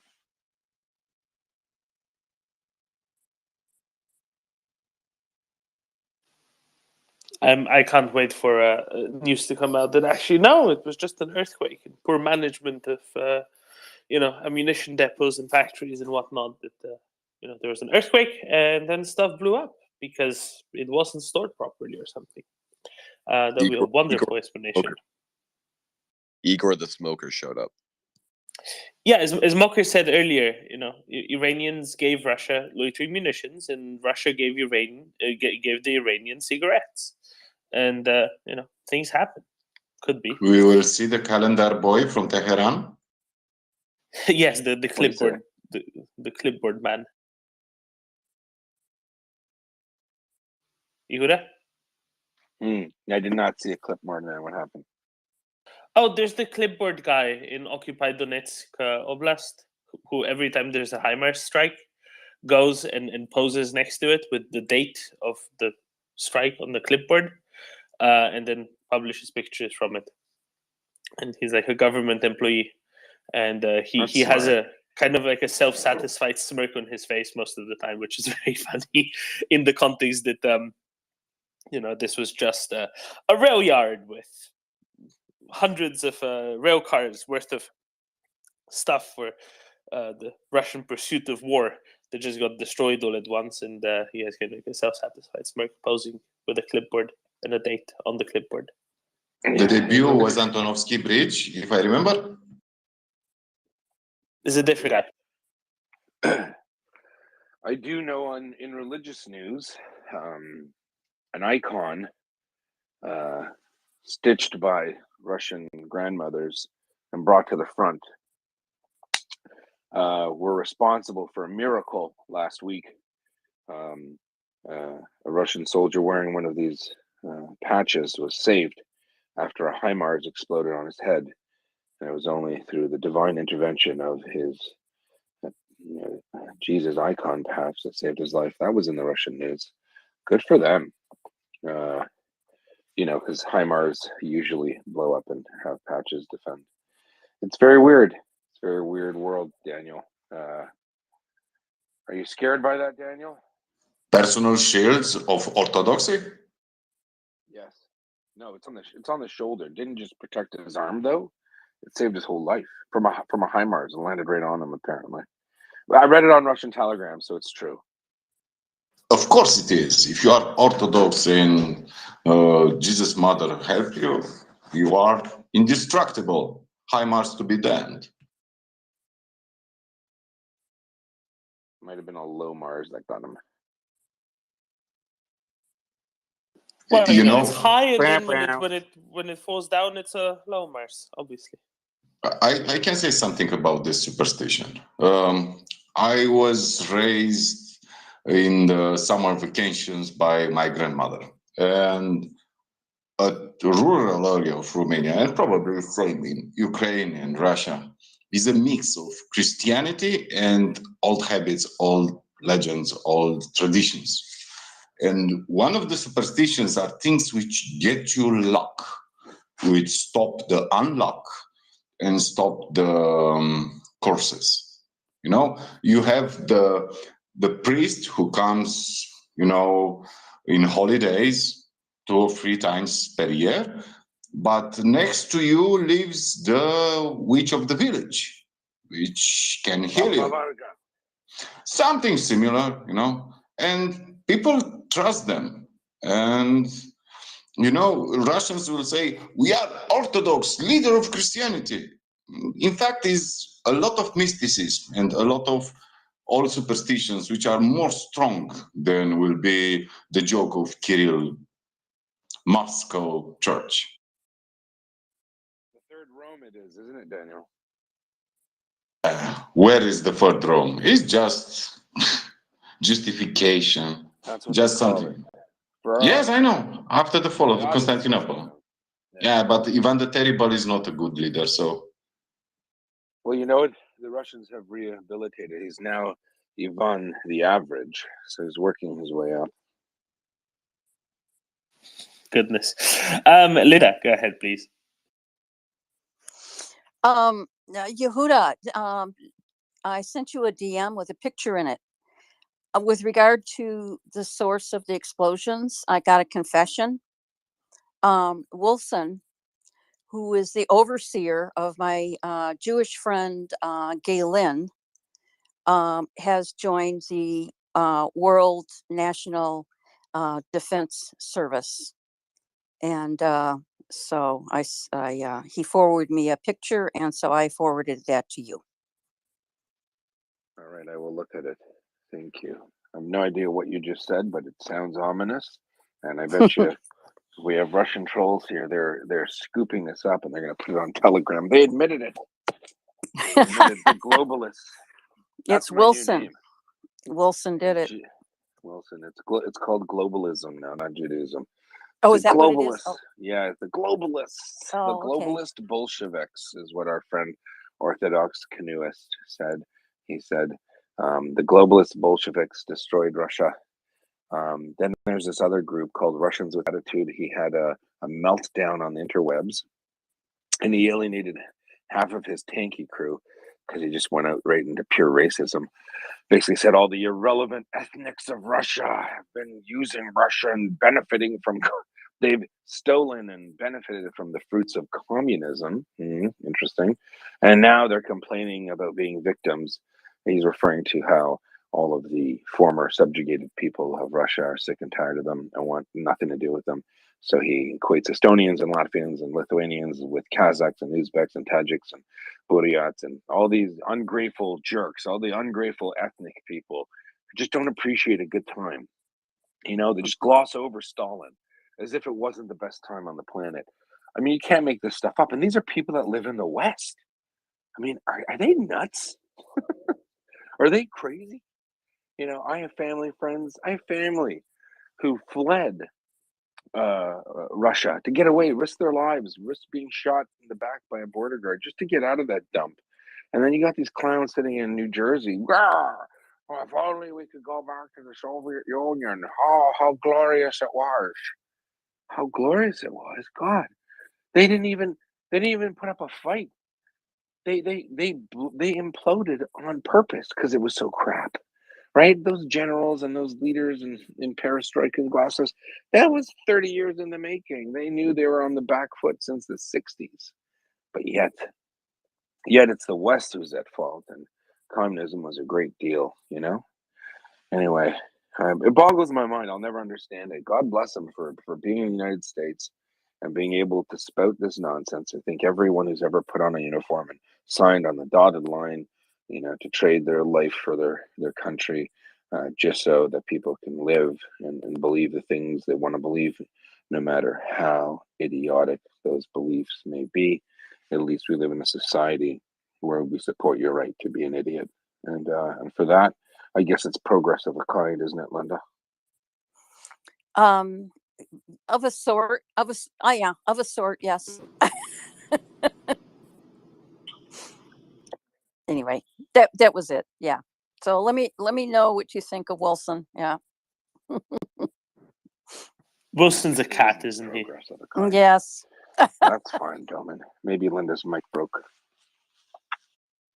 Yes. Yehuda, earlier you mentioned something about airburst Right. munitions. When this is all over, Domin and I are going to write a book it's going to be called MriyaReport, book of funny insults and snappy put downs. Yehuda, can you hear me? Please tell me you can hear me. He can't hear me, can he? Is it Randy Andy's up? He is up, but can you hear me, Yehuda? Please acknowledge that you can hear me. Yehuda, Yehuda, can you hear me? I can hear you. I can't hear anyone else. Yeah, you need to recycle, my friend. Jeez, Louise, was Linda talking the whole time? Yes. Linda and Doman, yes. Yeah. Sorry. Yehuda, have you ever heard the Blame Canada song? That's South Park, isn't it? Let's go to Andy. Hi, Andy. Go ahead, and then I want to ask you about airburst munitions because you mentioned that earlier, and I get people asking me then. Go ahead, Andy.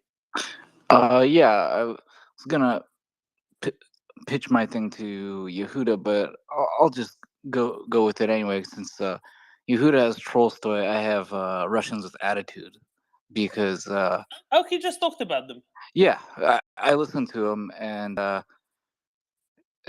instantly felt cringe chills, because for many years, or not too many, but anytime I'd go out to a bar or a restaurant or a party and someone would ask me about that podcast, it's like, are you a fan? Like, oh my God, like, I know you're Ukrainian, but Russians are so cool. Like, what do you think about them? And I would have to explain that these people are fascists and their beliefs, and it's part of the hassle of living in Los Angeles. We got a lot of tanky leaning people, or people who fetishize that stuff. And I guess if you're on Spotify or any of those services and you type in Russian podcasts, you might get Russians' Attitude. But they actually don't live in the US. They live in Eastern Germany. Surprise.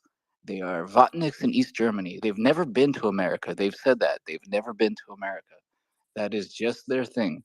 So they comment a lot about America, but these Russians' Attitude have never been to America. And yeah, when they posted this long their version of Martin Luther when he was writing on the Jews and their lies, basically, except this was like a much shorter points with a lot of vodka involved. And so, Andy, I'll tell you my experience with them. The last summer, somebody sent me a link to something they were tweeting out, and I was just looking at that. I was like, hey, I can't download that. And it doesn't show anything up. And then I found out that they blocked me before I ever heard of them. And they did the same to Axel and a bunch of other people as well, apparently. But not Yehuda. They're not blocking him. I don't know why. I don't know why he gets to be special. But you get tankies everywhere. Yesterday there was a tanky protest in Finland. There were 7 of them. Well, actually there was 8, including the photographer. But seeing what they were saying and how close they were standing together, I don't think they actually finished. It's highly inappropriate to stand that closely together if you're a Finn. Yehuda, mic check. Now he's having trouble coming back up. Earlier he couldn't hear us, and now we can't hear him. So I keep telling him he needs a better internet provider. So I just want to clarify, like 7 tankies in Finland, that's like what, 25% of them?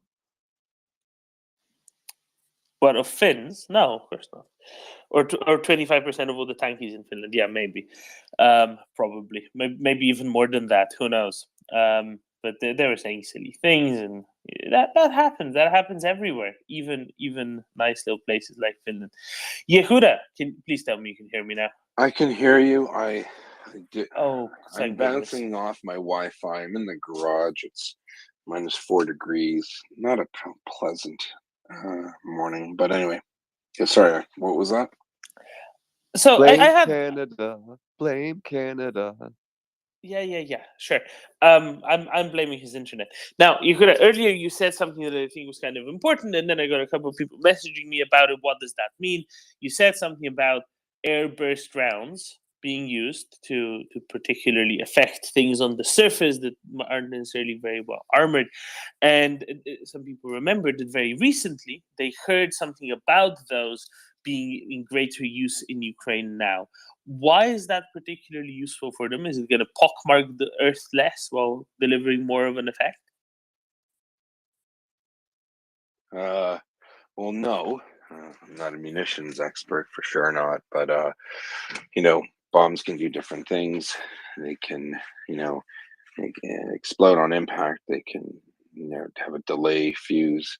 They can go through. I don't know how they calculate it because it's moving so damn fast, and they can calculate based on if they have knowledge of the construction of the building. They know how many feet of concrete. Maybe they'll hit a wooden table on a floor. They somehow are able to use magic to, the Israelis do it sometimes. They're able to hit a terror cell having a meeting by sending a bomb through a building and having it explode on the 3rd floor of a 7-story building where everyone's meeting, which is nuts when you think about it, right? That's pretty crazy.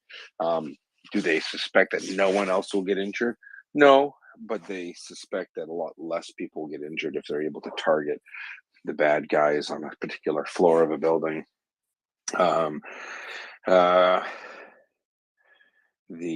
The ability of satellites to look into different buildings on different floors. I have familial knowledge because of a certain job my father had, saying that there are satellites that can tell you, and they can find people on balconies. A 20-story building, you can know which floor someone's on. It's pretty nuts.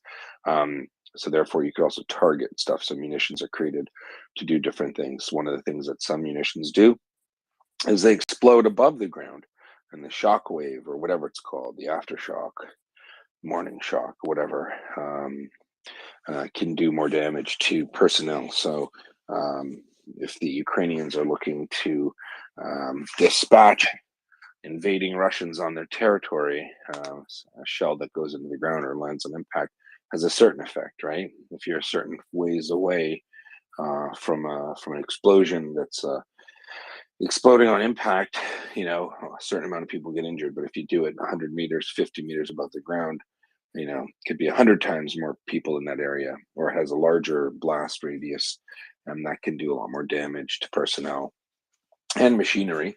So that's an important factor. That's all I can add for that. I think we need to get someone like CJ to talk about that more. And in absence of CJ, I blame his superiors for taking him away on exercises for so long. I have to ask you. That's how it is. But Yehuda, we have Colonel Zami with us. Oh, yeah, Okay, I'm Tov. connected. Boker Tov Yehuda. Hello, Domen. Hello, guys. Hello, girls. How are you? I don't want to compare, you know. Yehuda is -4. I'm plus 26 in Elat. Hey, You, Zami, yeah, yeah. that's one quick way to get you banned from this site if you brag about the weather, okay? לא אכפת לי וזהו. יאללה. Great, great. I want to mention something, to say something, yeah, to compare, not to compare, like to, what is the connection between the earthquake and the explosion? I wanted to mention to you, if you remember the story from the Bible, when Moses crossed the sea, he knew exactly when he hit the water and it was open. Who knows? You can never know. You know, there are enough clever people to know when it's going to be the earthquake and when to put the bomb inside. That's what I want to say. Well, thank you. It leads me to a Moses joke I will share with you. Would you like to hear a Moses joke? Be glad, yeah. Doman, moderator, mockers, a Moses joke? Yes, please. All right.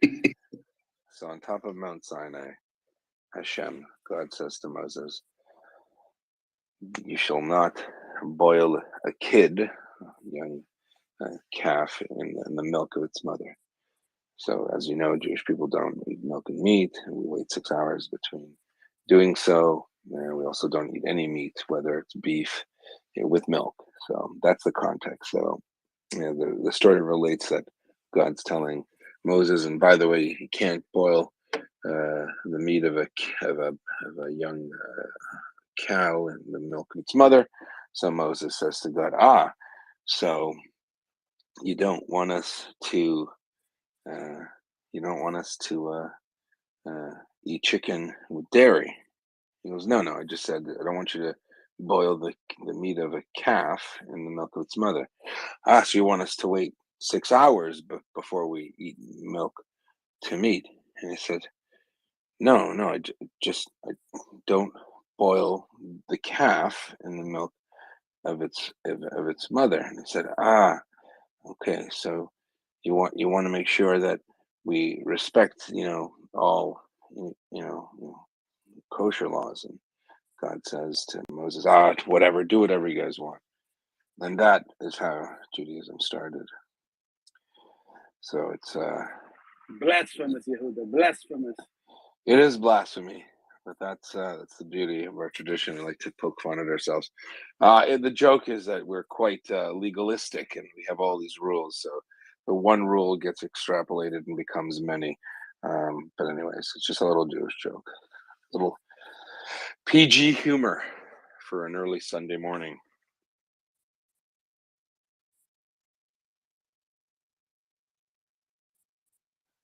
Dillman. Where do you want to take us, Yehuda? Shall we go to Abdallah? Let's go to Abdallah. Before we go to Abdallah, who's busy reading X-rays, I don't know who reads X-rays. Is that a good story? Is it like there's once upon a time there was a thoracic cavity, and in that thoracic cavity, just kidding. I did want to ask Zami a question first, as a reserve officer in the IDF. Go ahead. Is there? People asked, was it the Ukrainians? Was it the Saudis? As we know, the Israeli Air Force, Chil Aviv, operates in skies far away. People are asking, could this have been the Israelis? It absolutely could have been the Israelis. Was it the Israelis? Someone said, Jonathan from, I'm going to say he's a Parsi, I don't know, from Los Angeles, says, it couldn't have been because Hamas didn't fire rockets at Israel, so it couldn't have been the Israelis. Could it have been the Israelis? Was it the Israelis? It's too fresh. It's too fresh. Only a few hours, 20 hours it happened, so it's too fresh. So you don't have too much speculations. But first, the Iranian always will blame us. Always. That's the easiest way to do it. And we are busy also with other things. If you know, yesterday, Motzei Shabbat, yesterday evening, we had a demonstration about 120,000 people were demonstrating for the democracy of Israel. So, it's not on the front line in the newspapers about the explosion. Sure. And you have it anywhere. You have it once a week. I don't know. Something like this. We know the Israeli Air Force has the reach to do it. So in Israel, what are the newspapers saying? Do they think that these factories were blown up by Israel or the Americans? Because it wasn't done by the Saudis. It wasn't done by, let's be honest. They say foreign newspapers telling ABCD. They say foreign newspapers. They're not saying we say. Never. You can never hear Israelis like saying we are the one that did it. You'll never hear it. It's Fair always enough. secret. So a Yeah, big I question think so. mark. Well, let's go Yeah. to the UAE, to our friend Abdullah. What does he think? Oh, I tell you No. really, I don't know. I don't know. No, let's go. No, we're going to go to Abdullah. خبير شلونه بأبو ظبي. Yarden? Abu Dhabi? أنا خشية دبي والله. I don't know. Abdullah, تفضل. Hey, Yehuda, thank you so much. Yeah, it's a balmy 24 degrees here, Yehuda. You should be a snowbird and come over You're here. gonna get banned too. You're gonna get banned. He's jealous. He's jealous. We love snowbirds. We can come over. We like tourists here. Yehuda, You're right, Abdullah. what I know is that we were not behind it. That's all I know. For the UAE, we will deny it. But I wanted to ask Zami, did you feel any tremors last night? I was awake. I didn't feel anything. They're saying that it was 6.0 on the Richter scale. No, quiet. No, it's really quiet. Didn't hear nothing. Yeah, I didn't feel anything, to be honest. But it was really good news. I wish the Iranians money more. Just wanted to ask. So you said that there's nothing in the Arab media. They're covering it on Al Arabiya. They haven't laid blame, as you said, to anyone yet, but they are covering it every hour. But on the Iranian channels, they're not saying anything about it. Surprise. Well, what the Iranians say, right? I mean, all they have to say it's an earthquake, right? They could say that.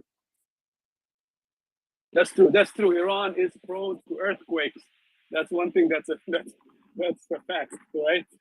Iran gets a lot of earthquakes. There was a very serious one a long time ago. I don't know. Was it in the early 2000s? I don't remember. I was young, but they had a very, very serious earthquake about 20 years ago, I think. Yeah. No, it's interesting. Yeah, so I think it's fair to say that it's entirely possible that the Israelis, who have the ability to do things, could do things. It would seem to be a bridge too far, right? I mean, a lot of people don't look at, Israel attacking Iran as a good thing. The Israelis, obviously, there are plenty of nuclear facilities in Iran. They're very much in the side of mountains, right? So there's a lot of issues surrounding that. But if these were factories that were exposed or collection points for ammunition that were hit, it would be an enormous advance and a demonstration of Israeli power. But the Americans would have had to sign off on it, or the Americans themselves. Remember, they do have access to the skies very close to Iran. I mean, I'm just not sure. I don't know. If it was the Israelis, it is a very interesting development for many reasons, because it also demonstrates their proficiency and their ability to hit targets in Iran. And as we all know, the JCPOA, which Biden wanted to resurrect, has not gone anywhere, mainly due to the fact that Iran had very bizarre conditions for restarting it. Were they in the position to make demands? Probably not. And then with the invasion of Ukraine, I guess they figured they have a new friend in Moscow and they could get something more from him. If that is true or not, I think I think we know that they think they can, but they qualitatively, what they can get from Iran is very little. I mean, from Russia is very little. Back to you, Dylan. Thanks, Yehuda. I'm still partial to the theory that no, it was fine. It was just an earthquake, and then stuff blew up, and they need they're doing the usual thing straight out of the Russian playbook of putting forward something of a smorgasbord of possible explanations. Just so. There's the complete obfuscation of what actually happened. And maybe it was just you don't store things properly, and there's a big earthquake, and stuff blows up. I mean, we've seen it before. Yep, it's true. And listen, if you start with what the friggin' temperature is in Cairo, everyone from the Middle East is getting banned. We don't care how hot it is. We know it's great. It's sunny. You got palm trees, and I'm in snow. All right, so I don't want to hear it. Haraim Tovim. No, I'm not going to start with the temperature.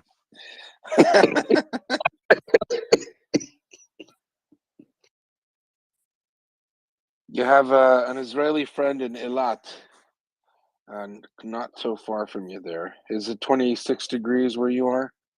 Yeah. Sunny, blue skies. Is it 26 degrees there too? Sadly, it's only 22, but I might make it to the pool later. So yeah. Great. I think you're both divers, aren't you, Em and Zami? Yeah. Yep, I am a diver. But Zami, do you dive in Eilat? I heard it's a nice place to dive. Beautiful. First, it's really beautiful. One of the best in the world, I think. But I'm not diving. I'm snorkeling. Well, Yeah, Em might have a disagreement with you on the best place to dive. He thinks it's Dahab. Yeah, you're right. To be modest, modest. You're right. But Eilat also has beautiful places to dive. And when I'm snorkeling, I can stay on the water 1 hour.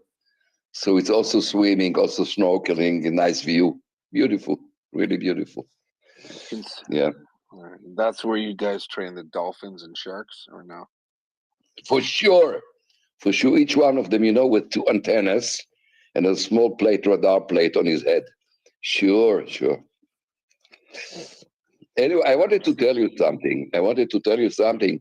I had 3-4 days ago a small talk with 2 of my friends from the army. We served together. One of them is a colonel. He was the commander of a tank brigade. So he's a professional a little bit. And I talked with the general, a very good friend of mine. He's in the logistic. And what amazed me, both of them, without talking one each other, said, Ukraine don't need tanks. Not the. That's what I said. Listen to me. Not the Abrams. I tell you why. Italy.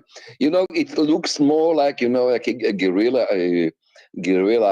fight, and it's better if they have equipment, if they have personal arms like personal missing. That's how they ruined so many tanks, Russian tanks. So instead of fighting for tanks, supplying tanks for Ukraine, you supply them personal missiles. And today you have the best technology to send a tank to the sky. And the Ukrainians did not bad work till today with that. If you understand what I meant. That's both of them told me. I personally, just for the record, I personally believe that that the Ukrainians have enough of their own integral tanks to do the job, but it's obviously going to be a lot better with Western tanks, just because of the survivability of the Leopards and the Abrams. So I personally think, like they did the same thing. They did combined arms maneuver with their tanks that they had in Kharkiv and Kherson. They can do all of that. That's still possible, but why would you do it when you can do it better with better tanks? That's my take. What do you think, Em? or if M has a different perspective. You're hearing Zami. Zami is a retired lieutenant colonel from the IDF, so he is and a logistics officer. So one of the people Yeah. who make things move, right? They do all the background stuff. What do you think, M? So the question was regarding tanks. Yeah, like I mean, I definitely think it's great to have these tanks, but I think the Ukrainians with higher casualty could do the job with what they have, but it doesn't really matter. I mean, the West is giving the tanks, give them, and the Ukrainians need them, win that fight quicker and with less casualty. That's and Zami is saying that from his friends in that world, they agree. Well, of course, if they can field at least 1 or 2 armored brigades, it will change the situation on the ground. And frankly, I think they should go for Crimea right away. For sure. For sure. Yeah. But the question that I had for Zami regarding the airstrikes in Iran, wouldn't you say that the timing is quite uncanny, given that the United States has just finished a major exercise with the IDF? First of all, the exercise were like very successful, what I read and what I heard. And, it's too complicated, so many countries and organizations involved in this. But I don't know really, but I believe this is a good, very professional work of the Israelis. How they knew it's going to be an earthquake, I don't know. But Moses knew. Maybe they know also. Well, the problem right now, crazies will start saying that someone has an earthquake machine, so we wouldn't want to go there. See, it's the same story if you remember about Joshua in Jericho. There was walking, and then suddenly all the walls fell down. Also they knew when the earthquake going to be when he's coming. Yeah, and I'm quoting too much the Bible today. I'm not religious, but quoting the Bible.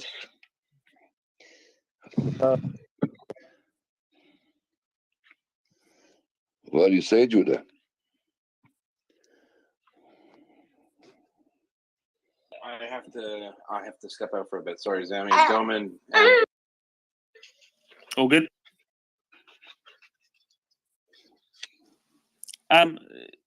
My thinking is still back with that whole incident, earthquake and then other things. Some people are saying, "Hey, couldn't the earthquake have been caused by the explosion?" I'm just thinking, well, if it's 6 on the Richter scale, that's something along the lines of a 15 kiloton explosion, all going up all at the same time. That's like the Kobasna ammo dump in Moldova. Exploding all at the same time. I just don't think it's likely. It's much more likely just an earthquake. No, just an earthquake.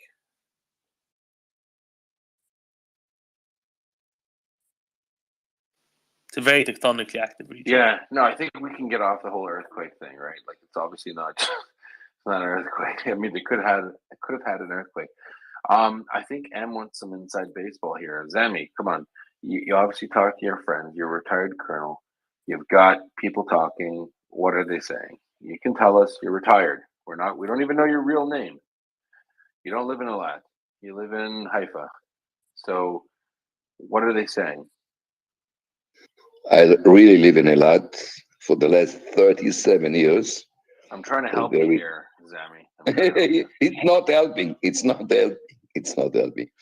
What I know, I can tell it. It's not a secret. Military says a secret. I can tell it, but I don't know. Really don't know. Really don't know. Incredible. All right, that's fair. Well, I kind of think it is, just because it makes sense, but I could be wrong. And what is the Egyptian media saying? The news out of Cairo. Nothing. What are they saying? Actually. Sorry, what was that? Nothing on the news actually, but about the strike. But the back channels chatter is that it was an Israeli Air Force strike. Yeah, I kind of think it was, to be honest with you. And I don't think the timing is so suspicious. People keep saying, "Why now? Well, why not now?" Right? What's the why wouldn't it be now? Right? It could be very well a bunch of reasons why. It could be collected a mass of weapons that were going to do something. Why hit it sooner if there's no qualitative edge? Like the risk involved with hitting Iranian targets inside Iran for what? To destroy a lawnmower factory or to destroy 3,000 drones that were already made. So that's my angle. Em. You? Well, there are two pretty straightforward guesstimates here. The first one is actionable intelligence. So there was actionable intelligence that required or called for a strike. And the second one is that those sites were already pre-sighted, and there was enough intelligence regarding their activities and the amount of material stored there. And they were on that target bank and parked for a while. And given the tensions rising up over the last couple of weeks, strike the master so that the puppet stops effing around. I can't think of any other reasons than those two.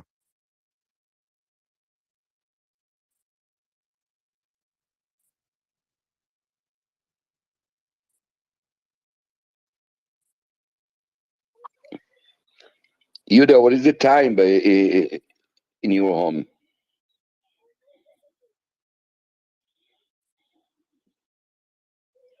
It's 6:15 in the morning on the east coast of the North No, American continent. It's like middle of the day. Yeah, it's still dark. Okay.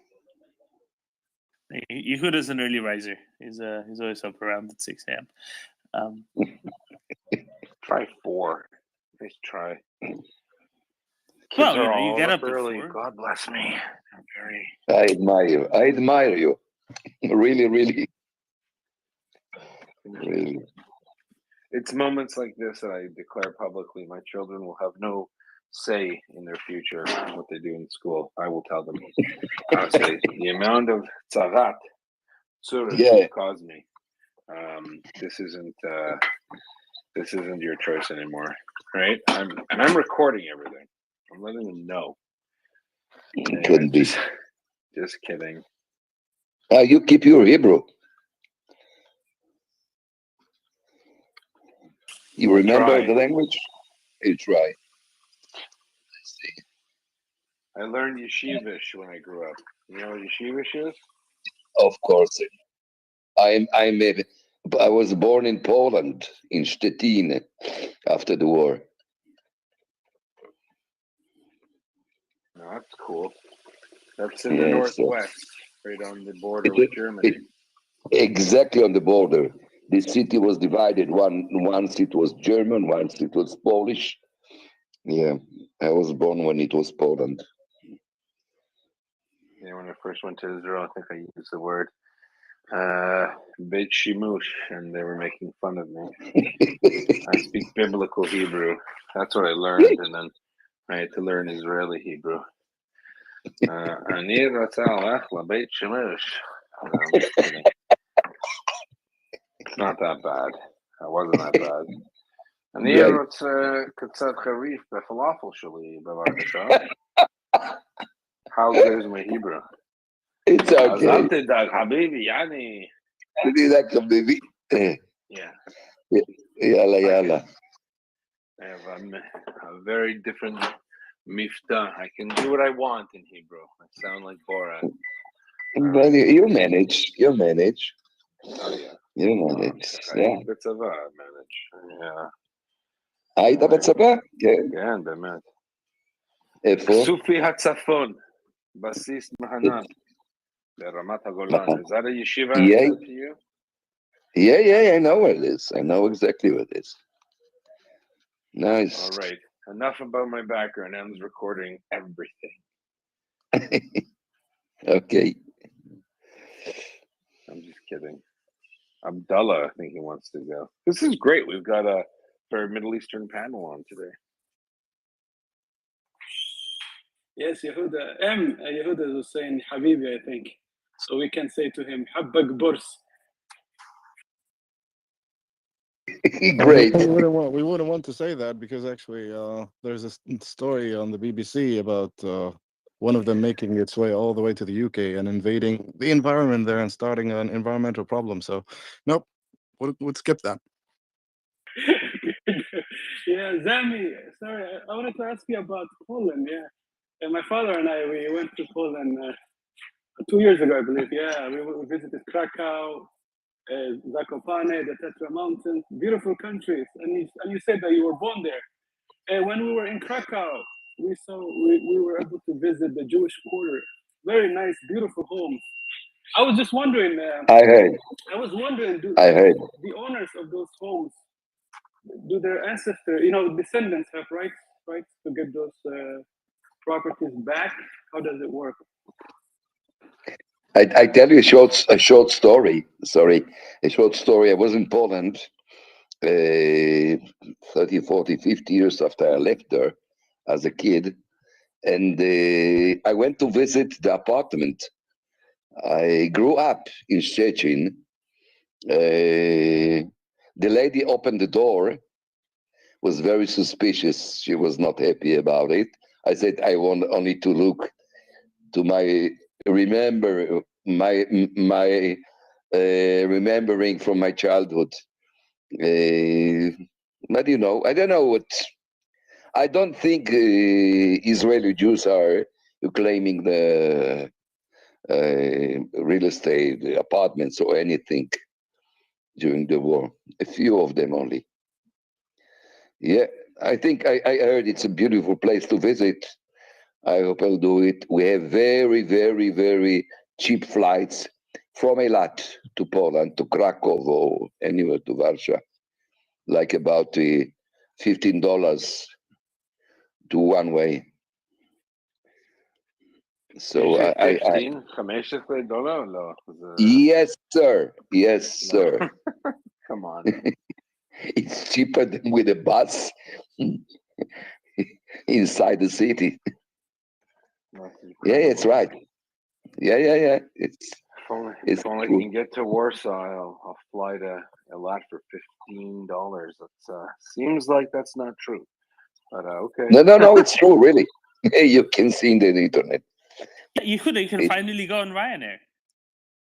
Jeez Louise. Yeah, with Ryanair. My gosh. Yeah. Oh, there you go. And fly with the luggage. Fly under the plane. Oh, Zami, you flew under the plane. That's the difference, you see. They tie me with the rope. They grab me, they tie me with the rope and grab me behind. That's crazy. I spread my hands, make like a wind, and I fly. It's a very contentious issue. It's a very contentious issue, the issue of, I knew of some people that similarly went back to Poland and were thrown out of the town they lived in. This was in the 80s or the 70s, and they wanted to visit where they were born. So, very sad. How old were you when you left Schnitzel? Schnitzel.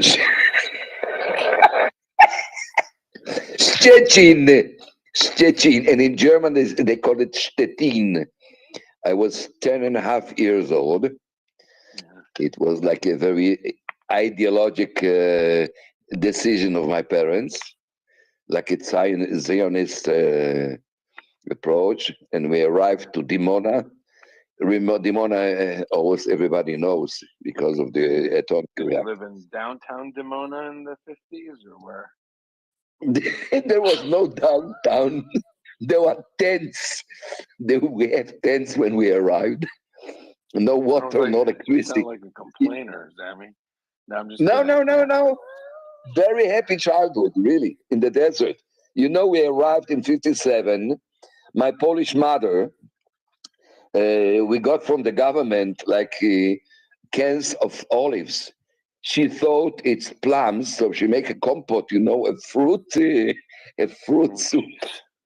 And then we understood the mistake, so we changed with the Moroccan families living there. We gave them the olives, and they gave us glasses for make light, like a lamp, gasoline, because it's explode every second day. Yeah, but I remember the childhood like wonderful, really wonderful. The reason why I say this for our audience, Dimona was a very small town in the 50s. So good stuff. Yeah. Well, thanks for sharing that with us, Sam. That's a bit of history. You're welcome. You're welcome. He's invited me to go to Eilat. It's actually the one city I've not been to, is Eilat. I'll be very glad.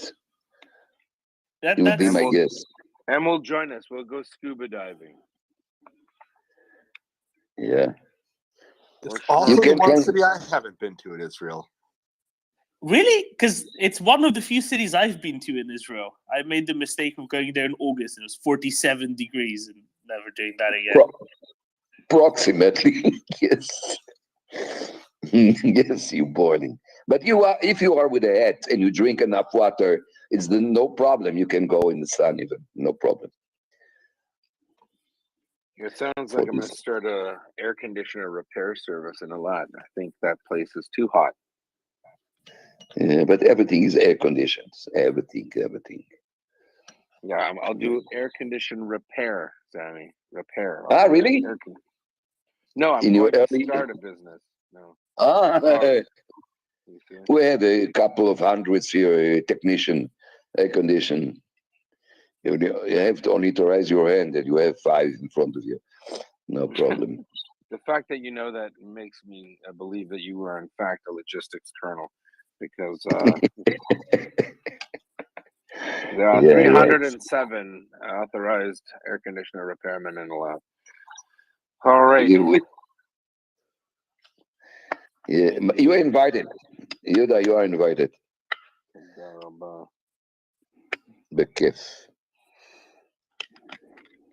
All right, Doman, Luana, over to you two. And Em, you got some questions for Zammy. Come on.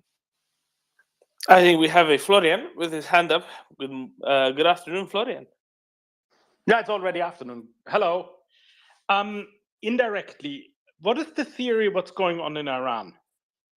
I was just basically looking into Twitter and was surprised to see that. I haven't done this since Friday. What's the theory what's going on with Iran? Who did it? What is known or not known, or what is speculated about? That, of course, relates to the region. Actually, to be honest with you, we were all convinced it was you. So you just came in a little late. Ah, yes. But, neutrality and so on. Huh?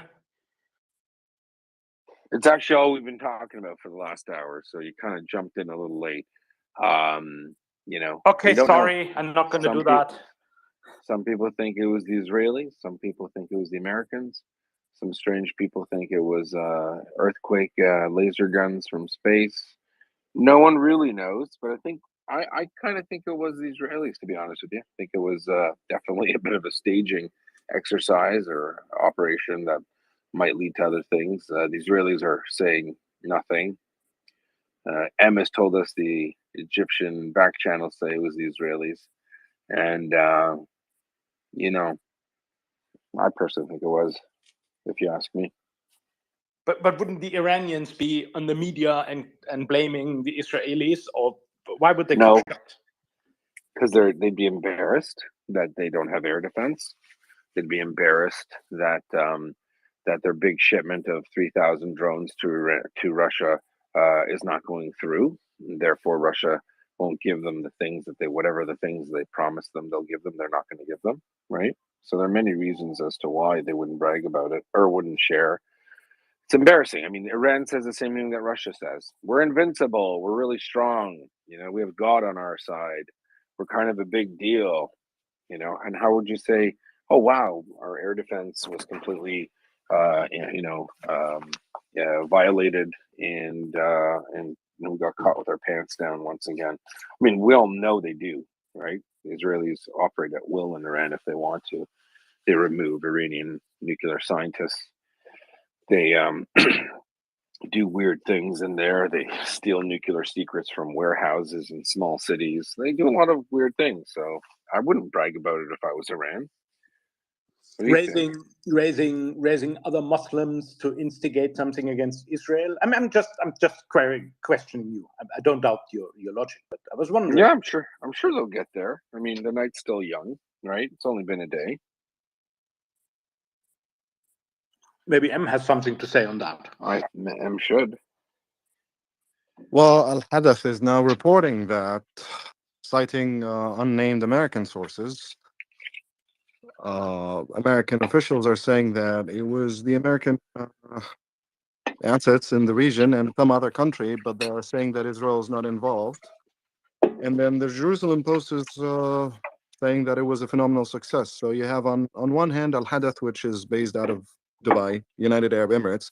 Al Hadath is reporting that, according to unnamed American officials, it was American jets and American assets aided by and accompanied by the jets and the assets of another country, but Israel is not involved. And Jerusalem Post saying it was a phenomenal success. So go figure. It's going to be very interesting over the next 48 hours.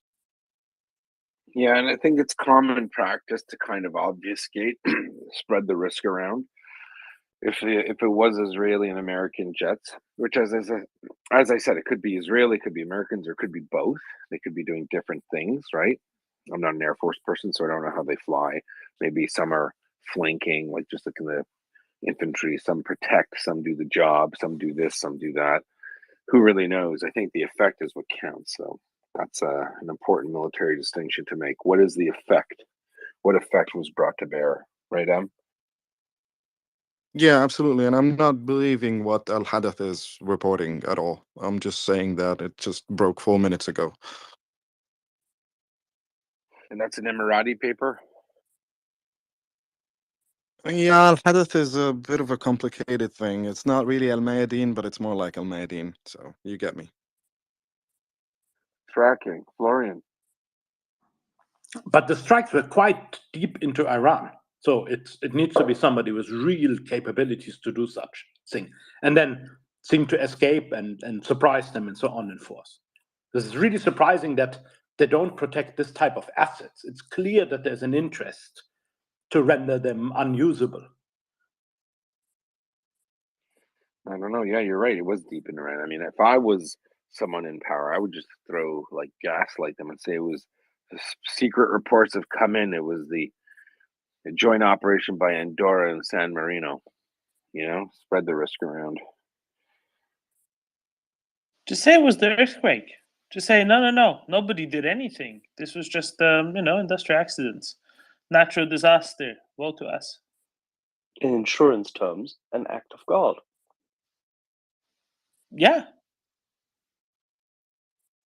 Yeah, well, it could very well be. Yeah, no, I mean, I as Zami said earlier, the Israelis won't ever, they're not going to jump up and say it. I mean, I think it took the Israelis years to say Osirak, and maybe not Osirak, but I think the strike on the Syrian fledgling nuclear facility with the help of North Korea, that was a good long time after they. I don't even know if they admitted doing that. M. Yeah, well, they admit it eventually, but that's beside the point right now. I think it is. They had those targets on a target bank. They went for it. Everyone has been, quote unquote, complaining or criticizing Israel for not doing enough. It's probably actually a ballistic warehouse, a ballistic missile warehouse. That means if the entire shipment that was supposed to go to Russia of ballistic missiles and drones was destroyed, then you cannot say that Israel's not doing enough. And also, they are walking a very tight line here, right? So they cannot be seen sending hardware to Ukraine so as not to piss off Moscow. And also, Iran is fair game.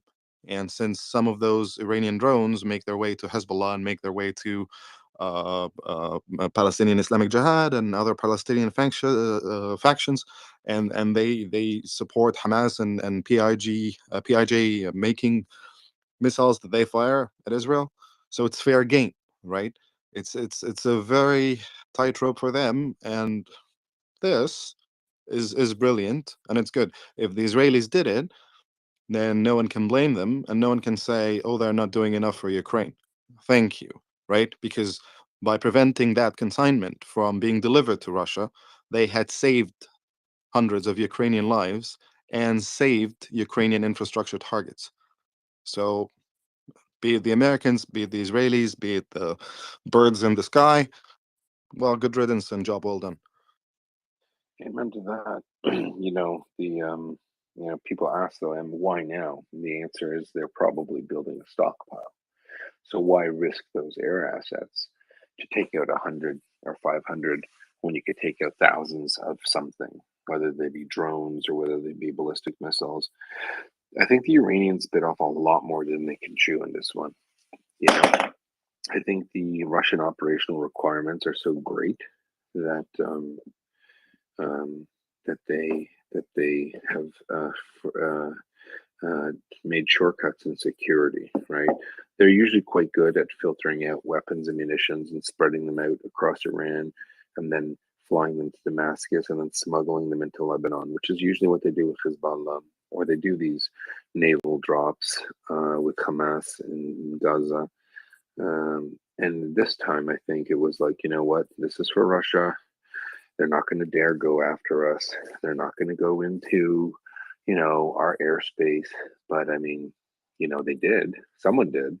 And the funny thing is, I certainly don't believe anything I read on Telegram. But and before you came on, people were saying that Iranian Telegram says Iranian mill bloggers have announced that they have seen Israeli jets fly over Iran in the dark, apparently.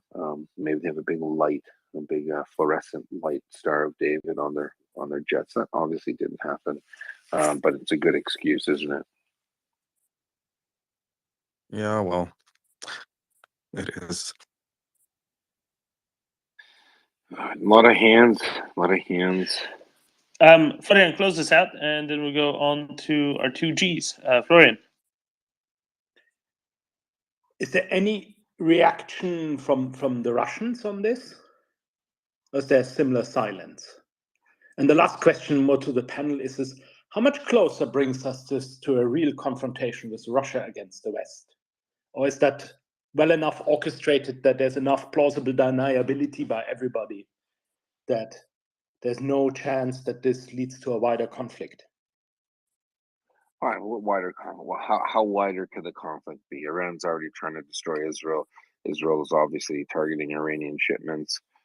Russia, I'm not even sure if I mean, the lies out of Russia are so prolific. I'm not sure if they even admit that they're getting stuff from Iran. They'd be embarrassed to say it. So nothing. This is a nothing burger. I wouldn't worry about quote unquote an escalation. Russia's not going to get mad at Israel for something it's not declaring it's doing for weapons it's saying it's not getting from Iran. It's a bit of a joke, right? I mean, so there's enough plausible deniability by everybody involved. Sure. No one wants to. Iran doesn't want to admit that a country, I don't know, however many thousands of kilometers away, was able to evade its air defense and pinpoint where all of its stuff is, stuff that they were sure that the Israelis didn't know existed, yet everyone knows exists, right? They're not going to admit that. So the issue of escalation is not an issue. Why this is important is because the Russians are gearing up for an offensive, right? So ahead of their offensive, like in most traditional, military planning, would be artillery, softening of targets, destruction of sustainment for your enemy. All of those things aren't going to happen now because, well, they could happen, but all of those, supporting fires that they get won't be delivered. Those ballistic missiles won't be delivered. They're not going to be able to increase their range and increase their ability to terrorize Ukrainians. So yeah, it's a very important thing. Do I think it'll even affect Russian planning? No, I think they'll still go ahead and do whatever they want, and they'll just lose even more. That's just me, though. George. Good morning. Good day, Doman.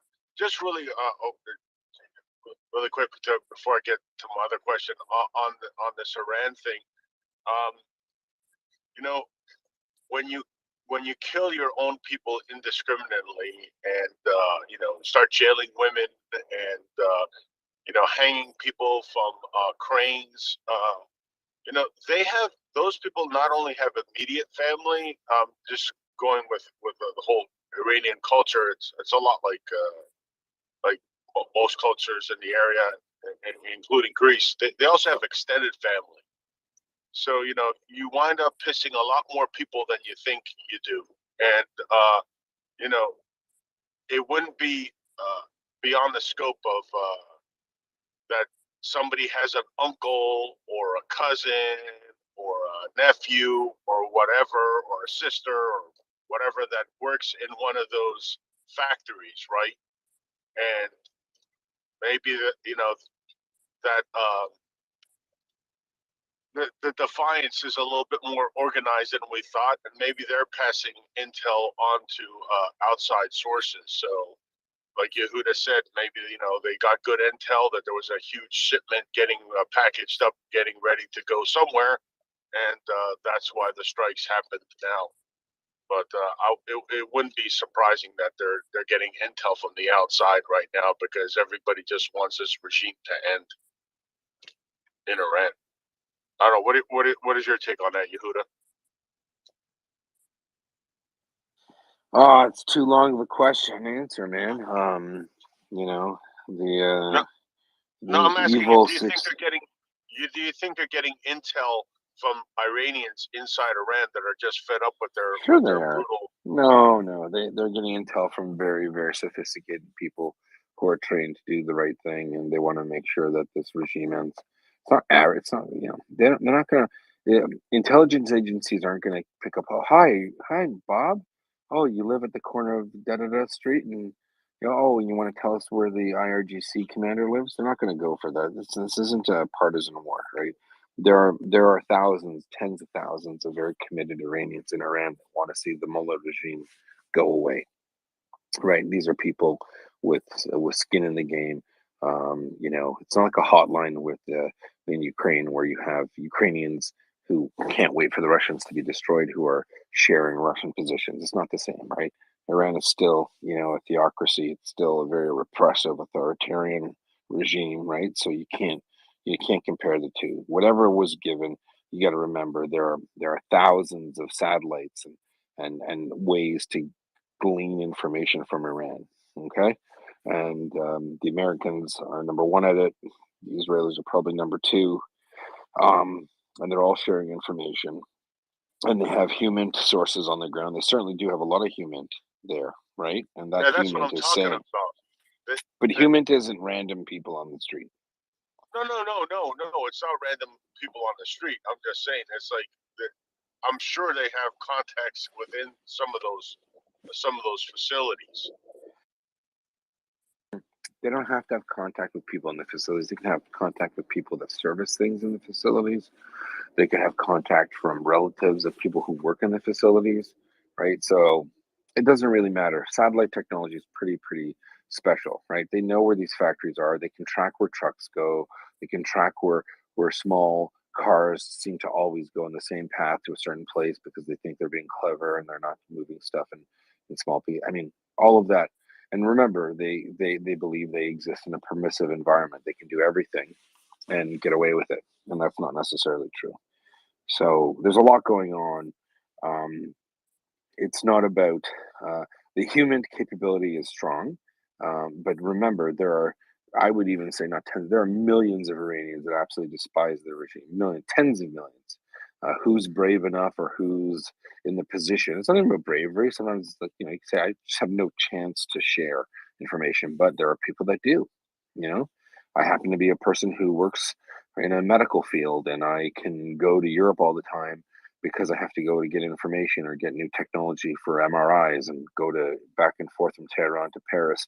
And I'm going to pick up someone, a foreign intelligence person's going to ask me questions, and I'm going to help them out because I hate my government, right? So there are millions of ways, right? When you have a crappy regime that's based on terror, good people will find a way to get around you, right? So remember, it's not one industry, it's not one group of people. Tens of millions of Iranians don't want to be controlled by. You've seen it, right? You got to remember, if hundreds of thousands of people come out on the streets, there are millions more that are too afraid to do it and believe the same thing. 100%. I mean, just look at it. Look, look at it. Look at it. You know, people are like that, right? Look at it. Your favorite sports team. You know, you could win some major sports event, and you could be on, at home watching. Oh yay! All of our fans are on the streets, celebrating, and I'm not going because I don't want to. Right? There are people that are like that, and when you have a repressive regime that does things like that, you see the same thing. Okay, so now with that explanation, Yehuda, what the hell's going on in Russia? What's wrong with them? Yeah, you might think that many people support what's going on. Oh, yeah. Right? Yeah. Yeah. Not a secret, is it?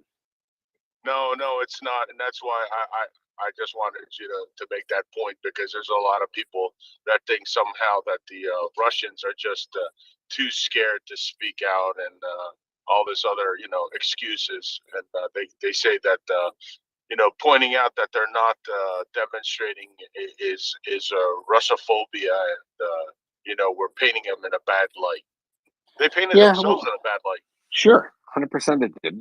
Look, the 120 million Russians are, even if 30 million were totally against Putin but never said anything, it's, they could tell you why. They'd say, listen, I don't want my kids to not have food to eat. That's a good reason. If me and my wife go and demonstrate and our 3 children don't have parents, yeah, that's a problem. But I mean, it's not our problem though, is it? It's Russia's problem. So we could have all the compassion in the world for Russian dissidents, and that's fine. It doesn't change the facts, right? I mean, you got to remember, just because people are talking on TV saying, I support my government, blah blah blah blah blah. Okay, it doesn't matter, The Brits didn't ask people of Dresden and Cologne, how do you feel about Hitler? We're going to bomb you now. No, they said, listen, Hitler is a genocidal maniac, and he's responsible for the death of tens of millions of people. And we have to destroy the mechanism that he operates. And if it means destroying this, the industrial heartland of Germany, we're going to do it. It sucks. It's not nice, but maybe, it all starts at the home. It all starts at the community level. If you allow people like that to exist, if you allow these conspiracy theorists to babble stuff, if you have a neighbor that says, vaccines are Satan and Jews are globalists taking over the world, and you ignore them as crazy people, you do so at your own peril, because when they form as an aggregate, that's when you see political change, and that's when you see psychopaths. Exactly. Well, the Russians have been dealing with psychopaths for 100 years.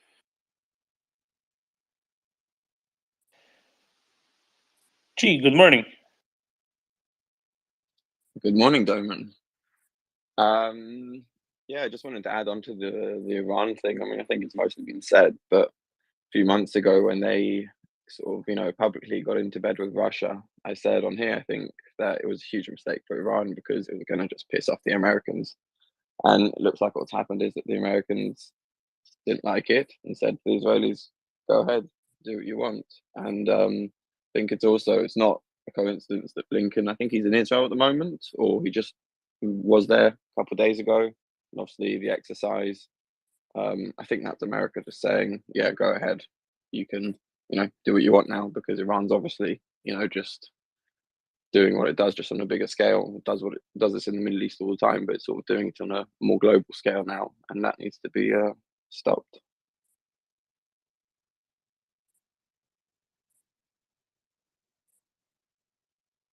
I guess there's very few people, certainly very few states, right, G, that would go around now and say, this is completely unacceptable. How dare anyone interfere with the Iranian ballistic missile stocks, and loitering munition stockpiles? I mean, that's just beyond belief. I mean, that's the beauty of it. But I will say, I mean, the fact that even the Iranians have been quite slow to actually say anything. We'll see, it could be, the next 24 hours, 48 hours, we might see some sort of response somewhere in the Middle East. But the fact they've been quite slow is usually a sign that they're probably still trying to figure out what's going on. And that's also a good thing.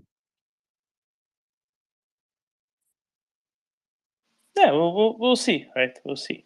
Florian. Because Yehuda, you talked about what happens to Russian citizens who speak up. I can tell you what happens to them. I can tell what happened to my wife. If you want to know this, living in Switzerland, also having a Swiss passport, you put on this list of sort of unreliable citizens. With that, you can never come back. With that, you lose all your property in Russia. It's been confiscated. With that, you get publicly attacked.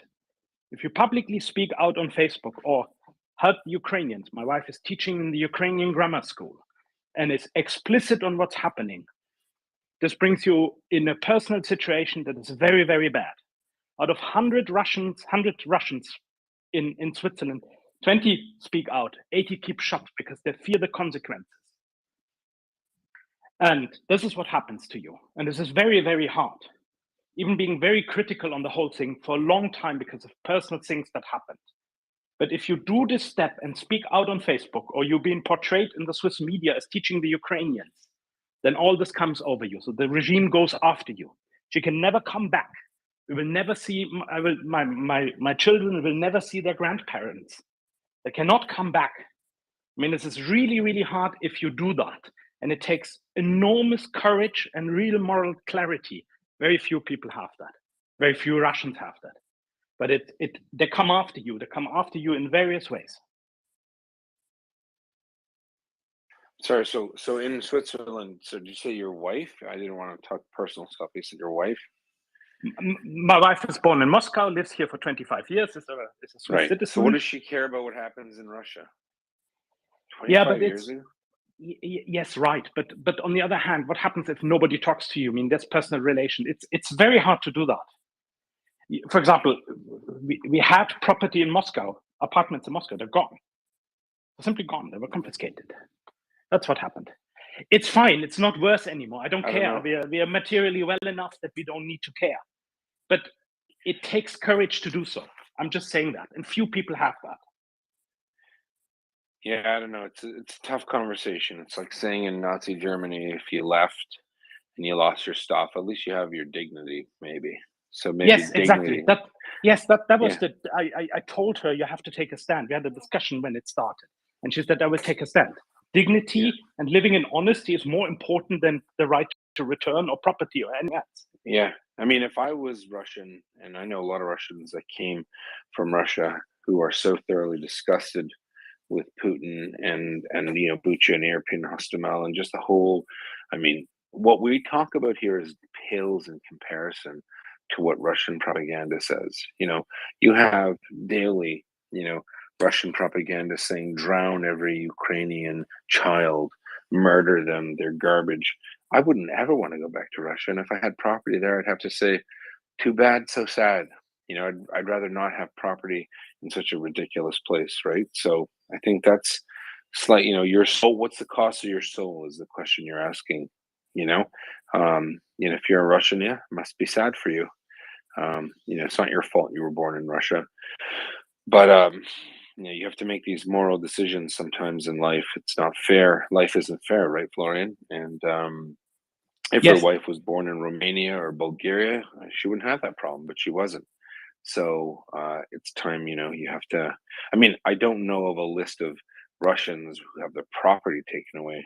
I know the Russians dress things up, right? I mean, even people, foreigners have to be named by the Russian government in order to be to have their property or having rights taken away within Russia. So, I don't know. Very interesting question. Let's throw it out to the audience, Delman and Luana. My main point is not so much is how do you suffer personally. My main point is that very few people are willing to take that step and take personal disadvantages, regardless how bad the situation morally and so on is. That's my point. That's why I'm surprised that only around 20% of the people we know actually spoke out. The rest keep shut. There's a lot of relations. It reminds me that of, was my of a main story point. of a famous Russian scientist, I want to say, who was a spy for the West, and he did so because his wife, who was a Russian Jewess, was discriminated against, and he was mad about it his whole life, and he was executed by the Russians. I forget his name, But he made a decision and said, "I don't want to live in this regime. This regime sucks, and I want it to end." Look, you know, can't speak. I mean, it's still possible for every Russian who wants to leave to leave. Even if they took a bus to Kazakhstan or to China or to somewhere, there's a way to get out, right? There's a way to leave. There's a way to say, you know what, I'm done. I don't want to be a part of this maniacal regime. The difference is, you might argue that they don't know better, right? They don't know. They don't understand what's happened in Russia, and that's an argument to make. But for those who know better, there's zero argument to make. You're going to have to chalk it up as a loss and move on and keep your dignity and your pride and your honor. That's me, Florian. Yeah, yeah. I'm just saying why it's so difficult for so many people and why it happens so little. Of course, 1 million people fled Russia recently, but mostly out of the consequences of military service rather than moral clarity. Fair enough. Yehuda, really quick. So, what about the people that are actually Russians that live in the West that are, engaging in pro-Putin demonstrations? Like Russians with attitude hanging out in New Jersey? Or Northeast Philadelphia, or or New York, or Berlin, or Berlin. Yes, thank you. Yes. Yeah, I don't know what to say. Delusional, in receipt of hate crimes charges in Germany or in Canada. That doesn't happen in Canada. I haven't seen any of that here. So it's called despicable. It's not delusional. It's despicable. By the way, the Germans made support of Russia now a crime. Denying what's happening in the Ukraine is akin to denying the Holocaust now by German law. And supporting Russia, there's been a few cases of German-Russian citizens. The most famous is a girl called Alina Lipp, who's now being prosecuted by the German federal prosecutors on sort of propaganda for a genocide. That law needs to be enacted across Europe. Other countries need to wake up to that. George, your country needs to enact it, but it's all about the First Amendment, I guess, right? What about public disorder? Yeah, well, you're right, Yehuda. Public disorder. Well, you know what? The good thing is here in Philadelphia, they've in the beginning of the war they tried one small demonstration. And the F around and find out sentence was probably developed here in Philadelphia, and they didn't try again. And they've pretty much kept quiet. All the Z symbols from their stores have disappeared. Yeah, people here in Philadelphia, we kind of police our own sometimes when it comes to actual despicable behavior. So Well, that's a good thing. yeah, it is because I call it community outreach, George. yes, and there's been like I said, one instance of them trying to do some demonstration downtown, and that pretty much was they quickly found out that was a kind of a stupid move to do here in Philadelphia. All right. Well, for context, just before we go on, why is that a stupid thing to do in Philadelphia? Are you guys super nice people? A lot of Ukrainians, or just a lot of good, anti-genocide types? Well, a lot of brotherly love. No, yeah. A lot of willingness to express it. Well, Yehuda, we have here in Philadelphia, we have a large Ukrainian diaspora. We have a significant Georgian diaspora. There is a very strong Jewish community here in Philadelphia that's been around for a couple hundred years. There's a lot of synagogues. I mean, there's a vibrant Jewish community here in Philadelphia, and people are aware of the whole, like, when you're talking genocide and what that means. So yeah, it's not the city to do that. And when it comes to kids this was like about a month after like probably about a month after the war had started, and there was already stories coming out of what the despicable crimes against humanity and children that the Russians were pulling, and yeah, it was just a miscalculation on their part, let's put it that way. Fair enough. And good news to report. I think everyone remembers Colonel Jeff Fisher. He's one of our speakers and hosts. Him and I got a message saying, I can't reach Colonel Jeff. Can you open up his DMs? It was from a fella somewhere in the States. Said, my son has autism. He was bullied by people, Russian kids and some other kids, because he had Ukraine patches and some conspiracy people. And it would mean a lot to him. He wants to be an aeronautical engineer when he grows up, and it would mean a lot to him if Colonel Jeff, if I could get a patch from him, from the Air Force. And I told Jeff, and then he opened up his DMs. I don't know what they talked about, but the next thing you know, I get an email CC'd from Jeff, and he emails a flying circus or an acrobatic air, like a military type of jet company, in the guy's town.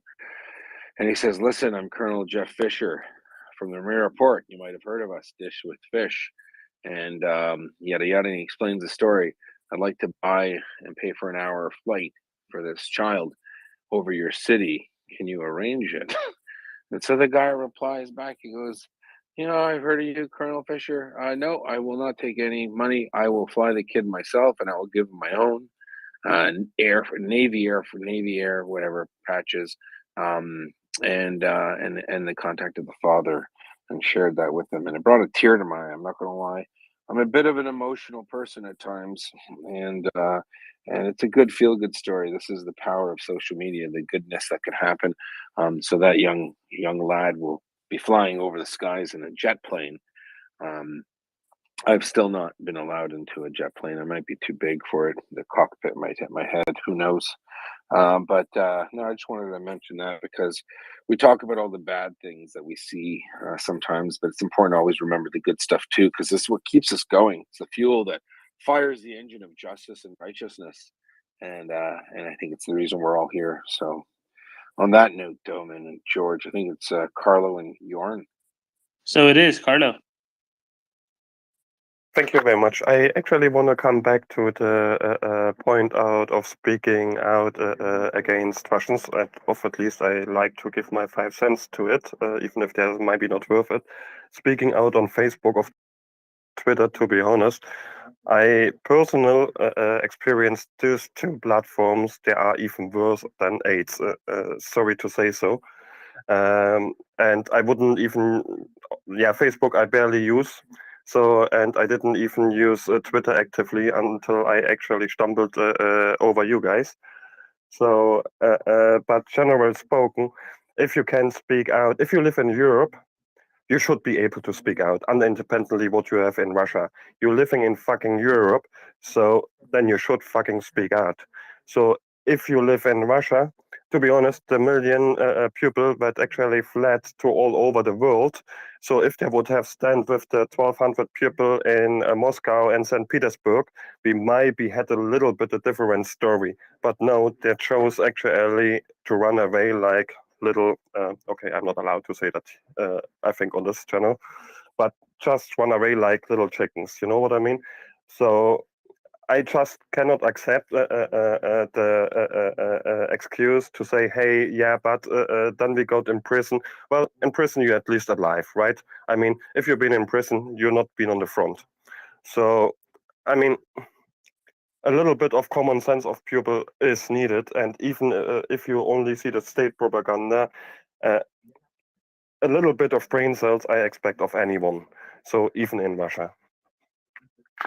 And if I can say that an additional point, in Eastern Germany back in the day, when it actually still were occupied, people also were demonstrating, people also get shot, so people also get captured, people also get imprisoned and folded. So, I mean, there is no difference, but people stand up.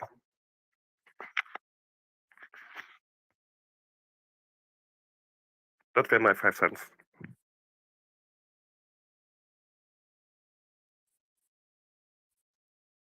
Yarn.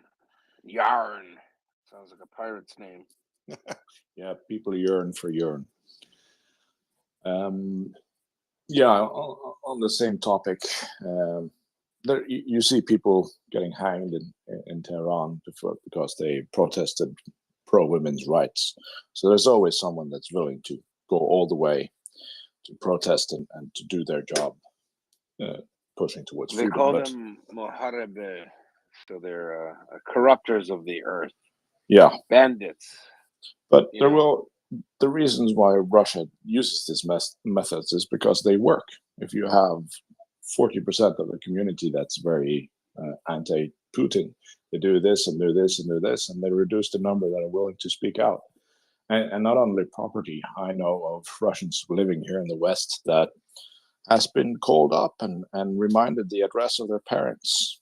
We know where your parents live, and for every kind of those North Korean things that the Russian government do, they pressure a few more people to stay silent. And of course, it's not only your own sacrifice, but if you're making life difficult for your family, then they're able to squeeze a few percent more of people staying silent. So those methods work. The Russians are very good at it. But as well, like we see in Tehran, there will always be someone. They'll never be able to silence everyone.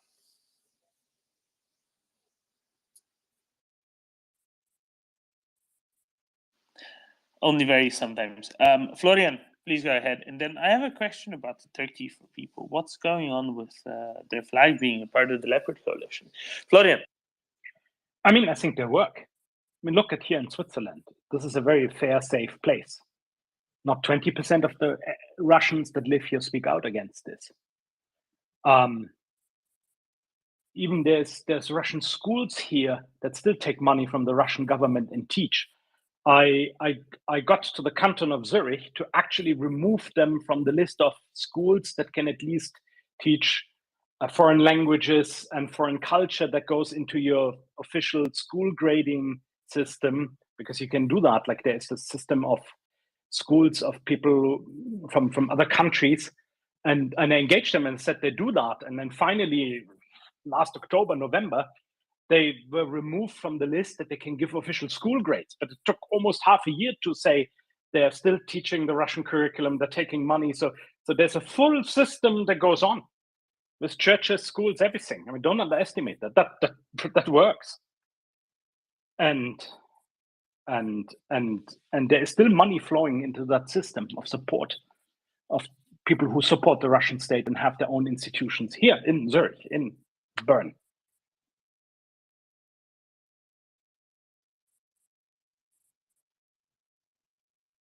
I didn't even know about this one, Florian. Well done, I guess. Well done for helping it move on along. I spoke out in May and June on LinkedIn against the sort of the elected woman that runs the school department of the canton of Zurich, and said it's totally unacceptable. And then they reacted to public pressure. They even called the police. The police came here and said, why are you making this type of allegation against an elected official? And I said, I'm not making any allegations. That's just facts. You accept these schools as part of teaching foreign languages like Russian, and it's part sort of the official school system. And I think it really violates our system of values and rights and everything. So remove them. They take the money from the Russian embassy. They still teach the Russian curriculum. I pointed out the books and so on, and so they're fighting back. They lost a lot of children, of course. There were also Ukrainian before here that used that system, but it's a system that is run by the official Orthodox Church of Russia. This is one part, and the Russian embassy in Bern that supports this 6-7 schools around. 3 are in Zurich, 2 are in Geneva, 1 is in Bern, and so on. And it's clearly influence operations that work. Remind me. So these are run by the Russian Orthodox Church. Who runs the Russian Orthodox Church? No. The schools are usually run by volunteers, Russians, or as a pro-commerce operation. And then they get support money from either the church. The one school is run by the church in Zurich. There's two other who are run by just companies who make money out of it because there's enough Russians that they have an additional schooling, and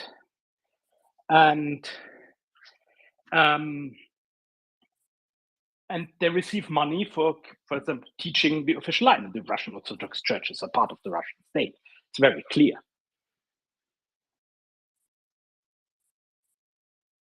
Sounds like Switzerland has a problem. Oh yes, we have. I mean, most people. I mean, there's a relatively big expat community around the Russian oil trading and commodity trading, mostly in Zug and Geneva, the Trafiguras and the likes. And then there's a whole full sort of cultural whatever Russian community that is clearly supported from Moscow and clearly was an ideological thing. But that's about half the Russians, I think, who are living here. The other half is just immigrated because they want to live better and they have the necessary skills to work in Switzerland, like IT people. You have the same Russian school system in pretty much every concentration around the valley, in California just as well. So it's no surprise. I can tell you that American police wouldn't be showing up at someone's house for posting something against a Russian language school board official. That's quite bizarre. And did you feel intimidated by the police presence at your house, Florian? No, I didn't. I argued why. I'm not arguing against the school. You can run a school whatever you want. This is their free right to do. But the canton of Zurich doesn't recognize the school as a part of the official schooling system because it violates our values. So it's a private school.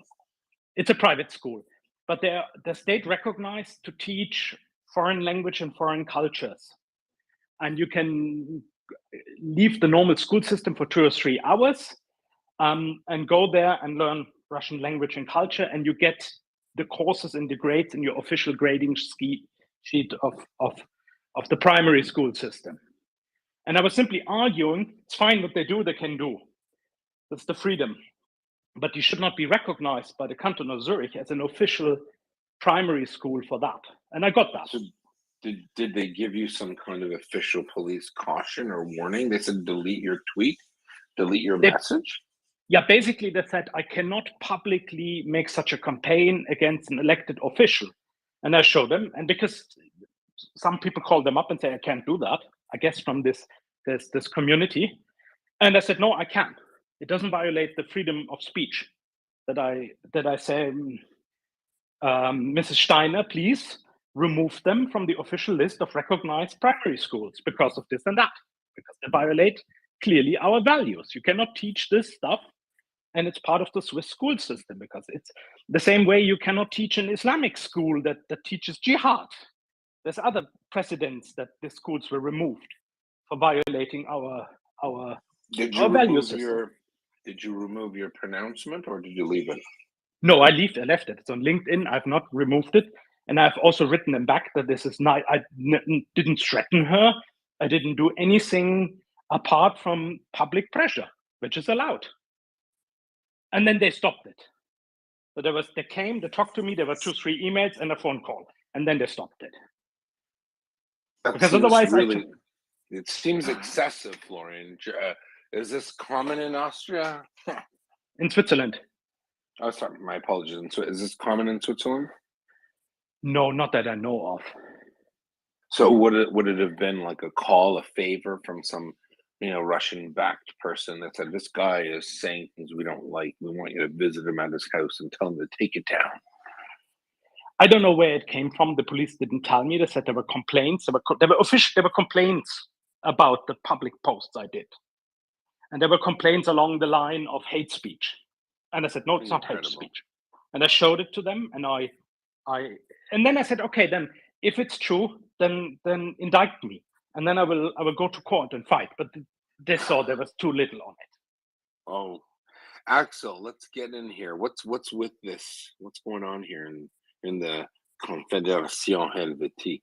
What's going on over there? No, I think it just shows the cracks which have been there for quite some time, and Florian highlighted a lot of money has been flowing into the country with a lot of Russians seeking freedom of employment.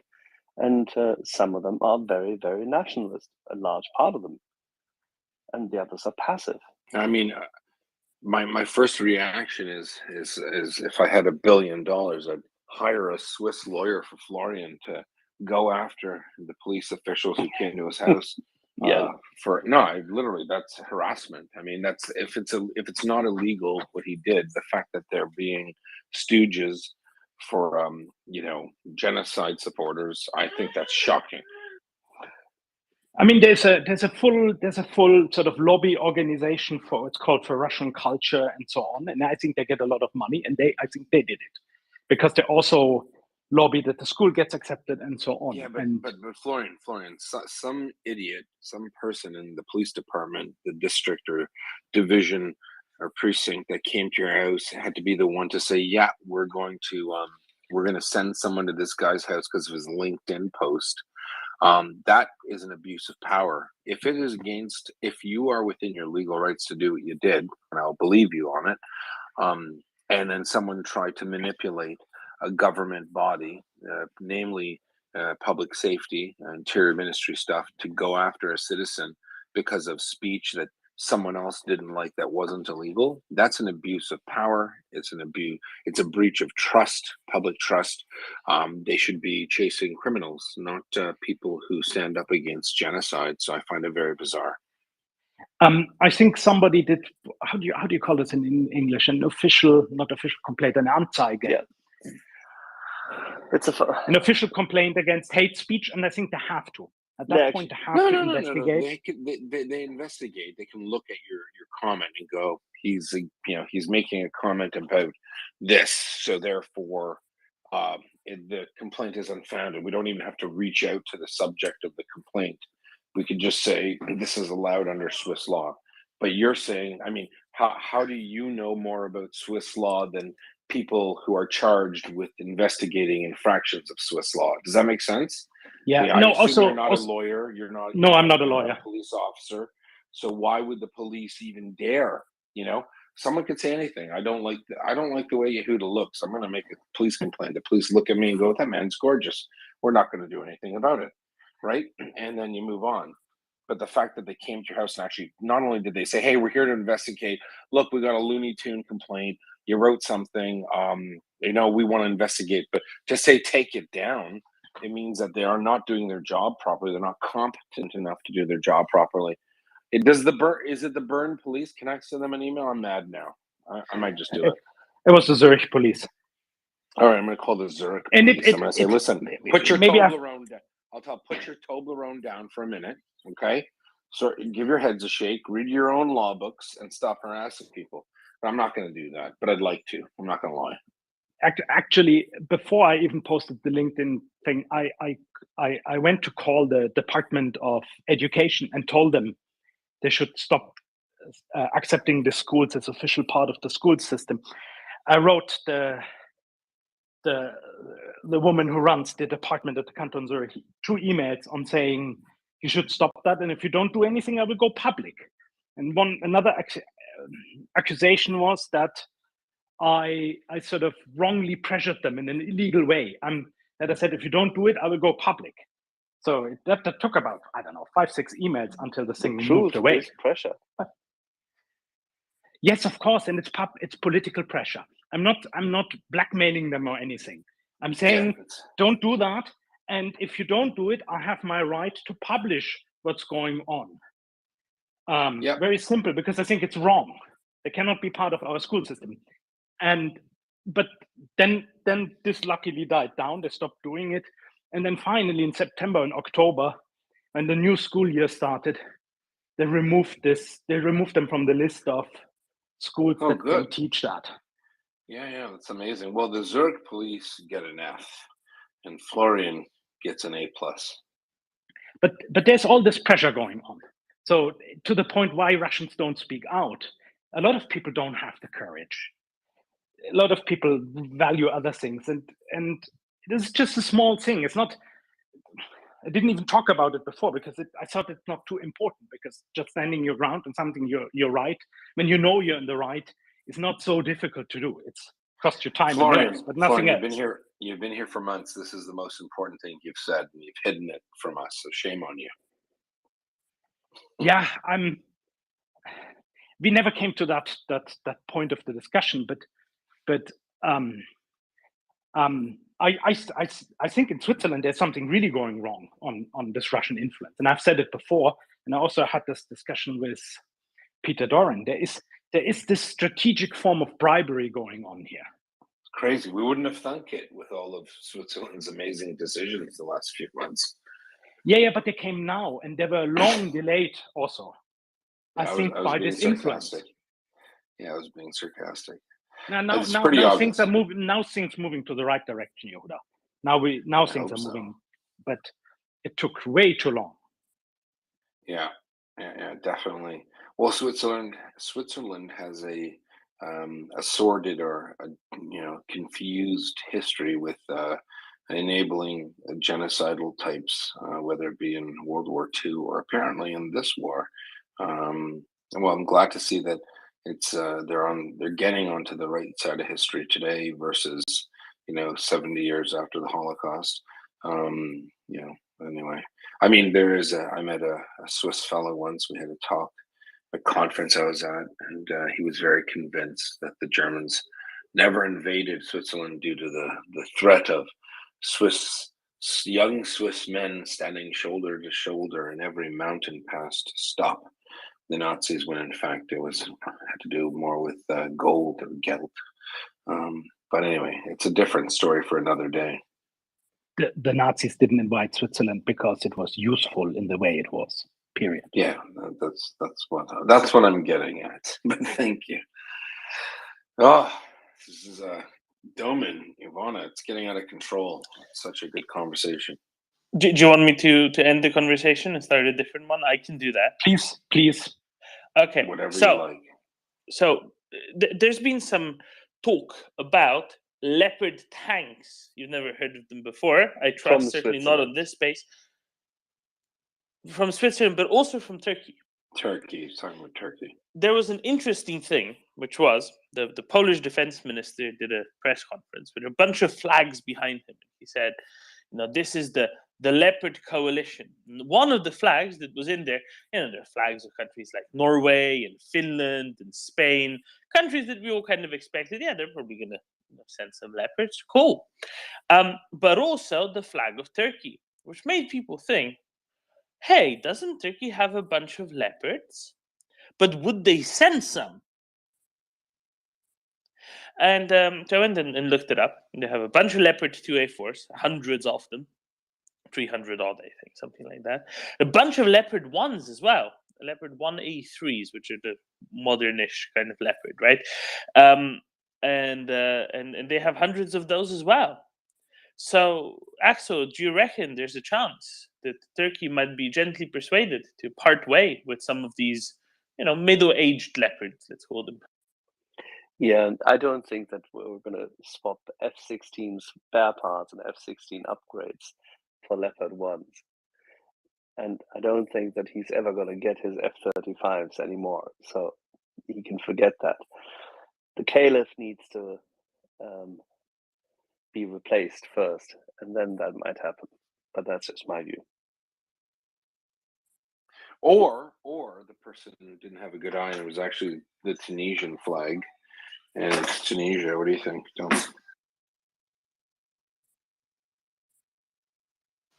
I considered that. Then I looked closely, and it's definitely the Turkish flag. Amazing. Did Raphael? Okay, never mind. Sorry, are you talking to me? Yeah, I thought your hand was up earlier. I didn't hear you, but I had comms issues. It's fine. Okay.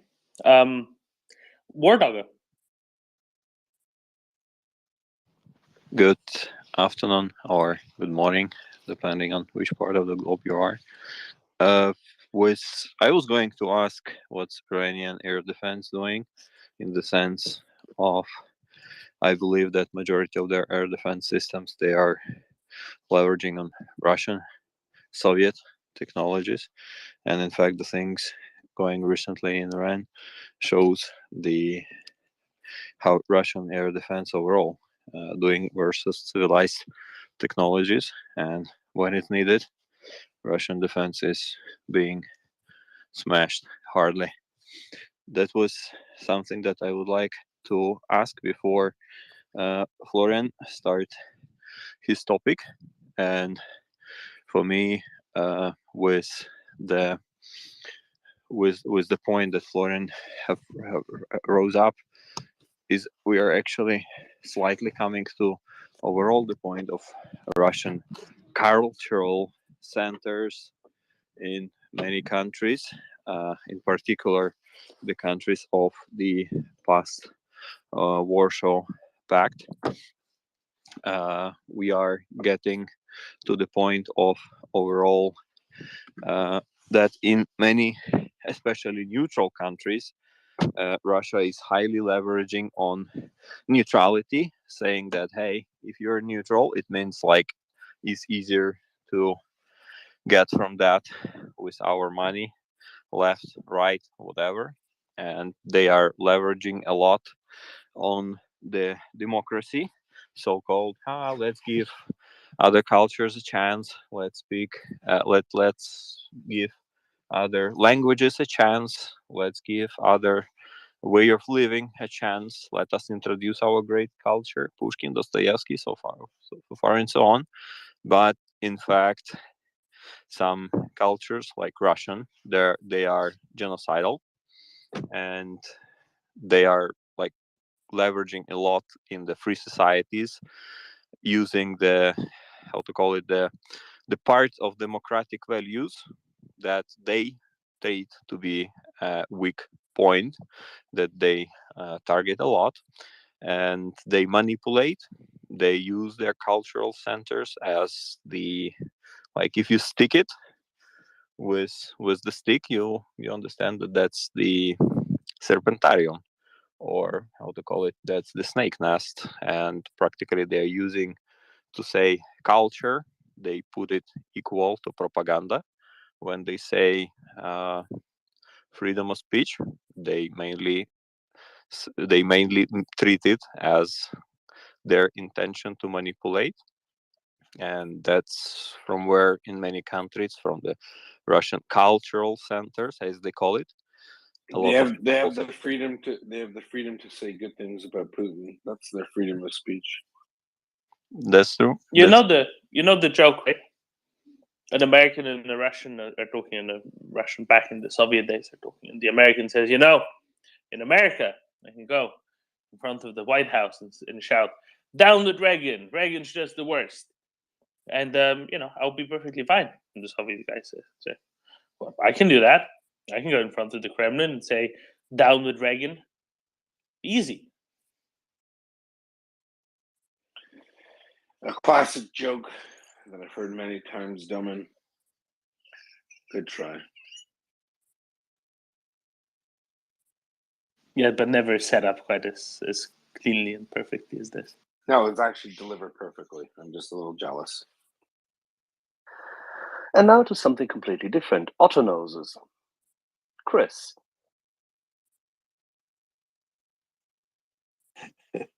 What's that? Otter noses? Yeah, well, I was trying to sell something different in the stadium, you know? You mean, do you mean nose art? Is that what you're talking about? See, you got me. I did. Well, I only just got you, actually, I have to say. Yes, well, the thing that we're missing is Gunny in snake skin and feathers. That's what we're missing. There are images which cannot be unseen.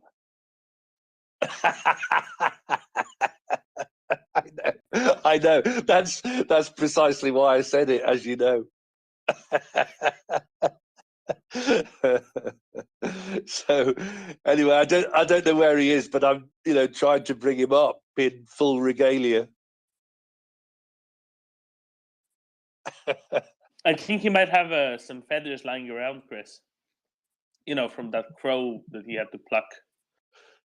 Well, what I do know is that I'm sure you know our compatriots can help us here. You know, but I was looking around for a picture of anybody in snakeskin and feathers last night, and I was a bit struggling, so I had to make do with a rather lovely lady with snakeskin boots, but what almost looked like All right, it's a family zone, Chris. Chris, I keep saying feather boas, right? Feathery Feather and boas. snaky at the same time. That's Much right. easier to find. That's right. Yeah. So anyway, you know, I need the leopard ladies to you know, to get with it as well, to get with the program, because we've moved from leopard to snakeskin and feathers now. Anyway, I'd also just to say that you know, my what's the word, support and sympathy to Florian, and of course it's interesting that LinkedIn is in that story, because you know, we, the band and restricted from LinkedIn, know that there's a lot of Russian activity on LinkedIn in particular. Indeed, there was a meeting of the band and the restricted last night, a global sort of like, it wasn't Zoom actually, but a global Zoom meeting of the band from LinkedIn. Unfortunately, the Russians are very active on LinkedIn, so it's sort of interesting. That's where it all starts. You know why? I do know why. You tell me why you think why. They're all looking for jobs. Oh God, yeah. Well, that may be the case, yeah. But I also think, in all seriousness, Yehuda, that they're very worried about influencers on LinkedIn. So anybody Honestly, that Chris, their info ops are so lowbrow, it makes the Iranians and North Koreans look sophisticated. Their info ops, I mean, they literally still are paying people to go through Russian grocery stores. They say a big war, but my eggs are very cheap. And I'm like, who thinks this means anything, right? Like, I mean, literally, they have the worst. I mean, everyone says, oh, their intelligence services are number one. Are they? Like, are they really? Their info ops are crap. Their influence activities, wow. We're going to convince everyone in Zimbabwe to hate America. They already do, dummy. Oh, we're going to get everyone in Kenya to get upset, or Nigeria. No one cares, really. They can't affect change in places it matters. They go for these low-hanging fruits. They can't even swing India. Even India is not on board. China don't care.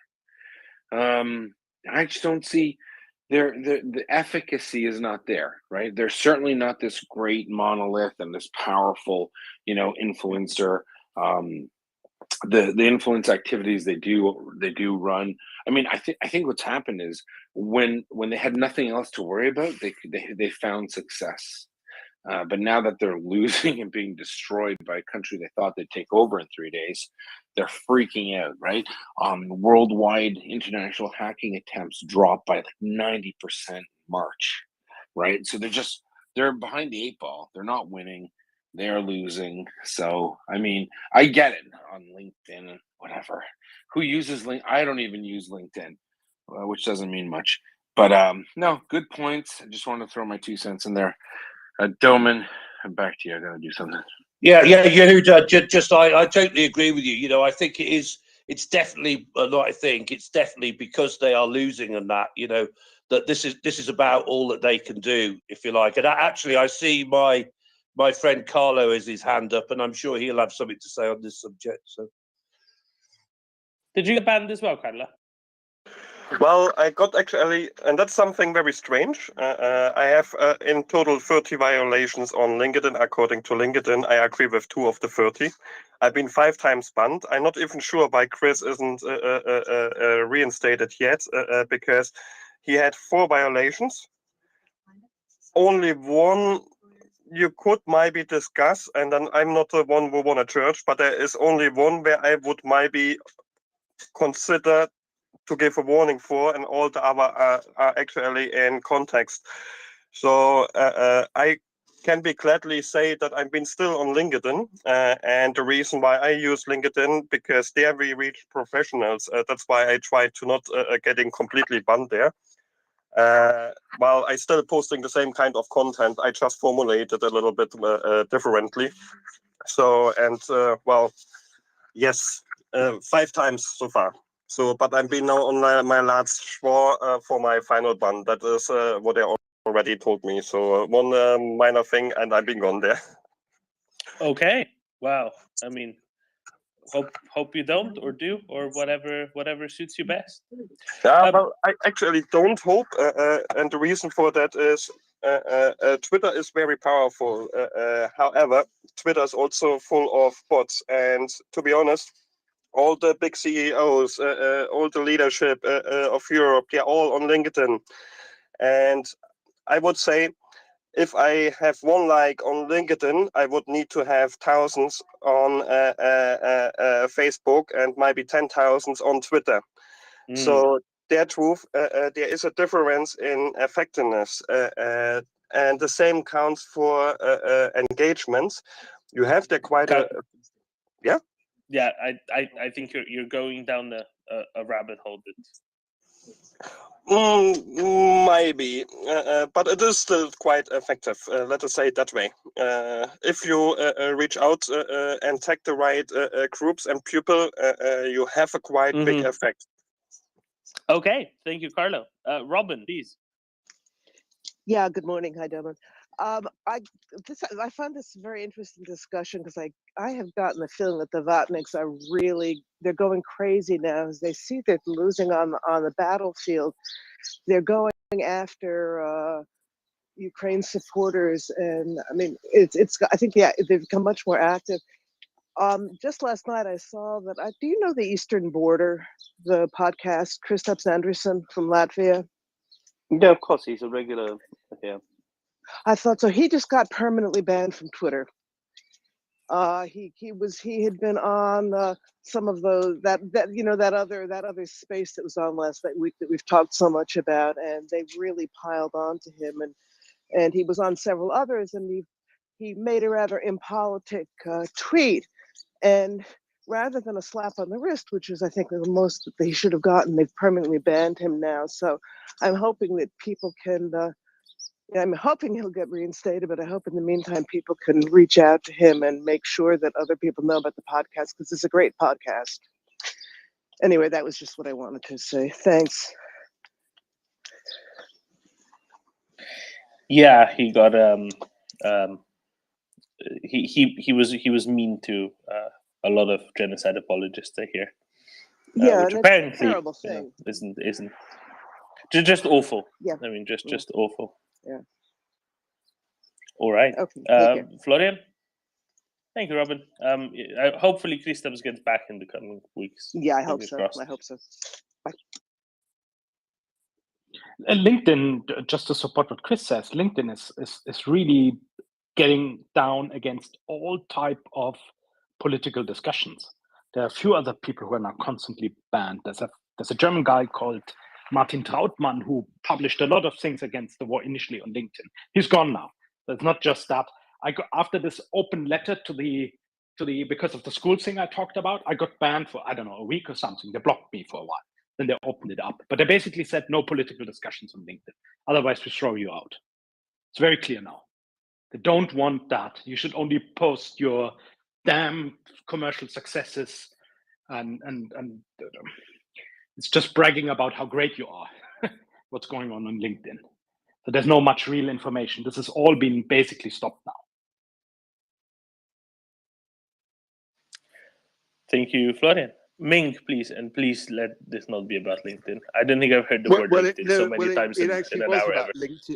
It actually was about LinkedIn, but Florian just answered my question, which was, how on earth do you get banned from LinkedIn, of all places? But obviously, if you say something political, yeah, I can kind of understand that. And it just the thing I wrote was written in a very, very formal way. So I called it an open letter ban the schools from the public system. I wrote it to her personally and so on, but I wrote this in very formal, acceptable terms. Just because it was real political. It was not the language. And she was on LinkedIn herself, right? Yes, she's the it would seem a totally appropriate way to approach her. And it's a public person. She's an elected official. She's in the council of the canton to run the Department of Education. She's a public person. She has many followers. They're so on and forth. And she's not on Twitter or any other social media. That's why I did it. Actually, I don't do much politics on LinkedIn. I just don't care much about LinkedIn, to be honest. I think it's just bragging and stuff. So I don't value it too high. I used it a lot 5 years ago, but I stopped.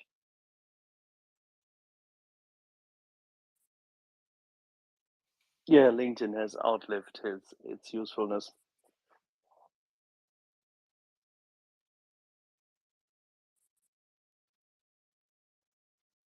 George, do you know how not to be mean to genocide apologists?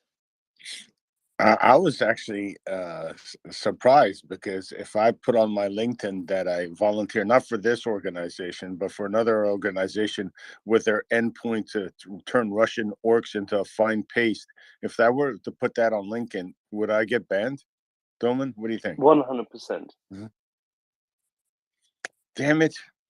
So LinkedIn is full of baloney. I can't even be truthful.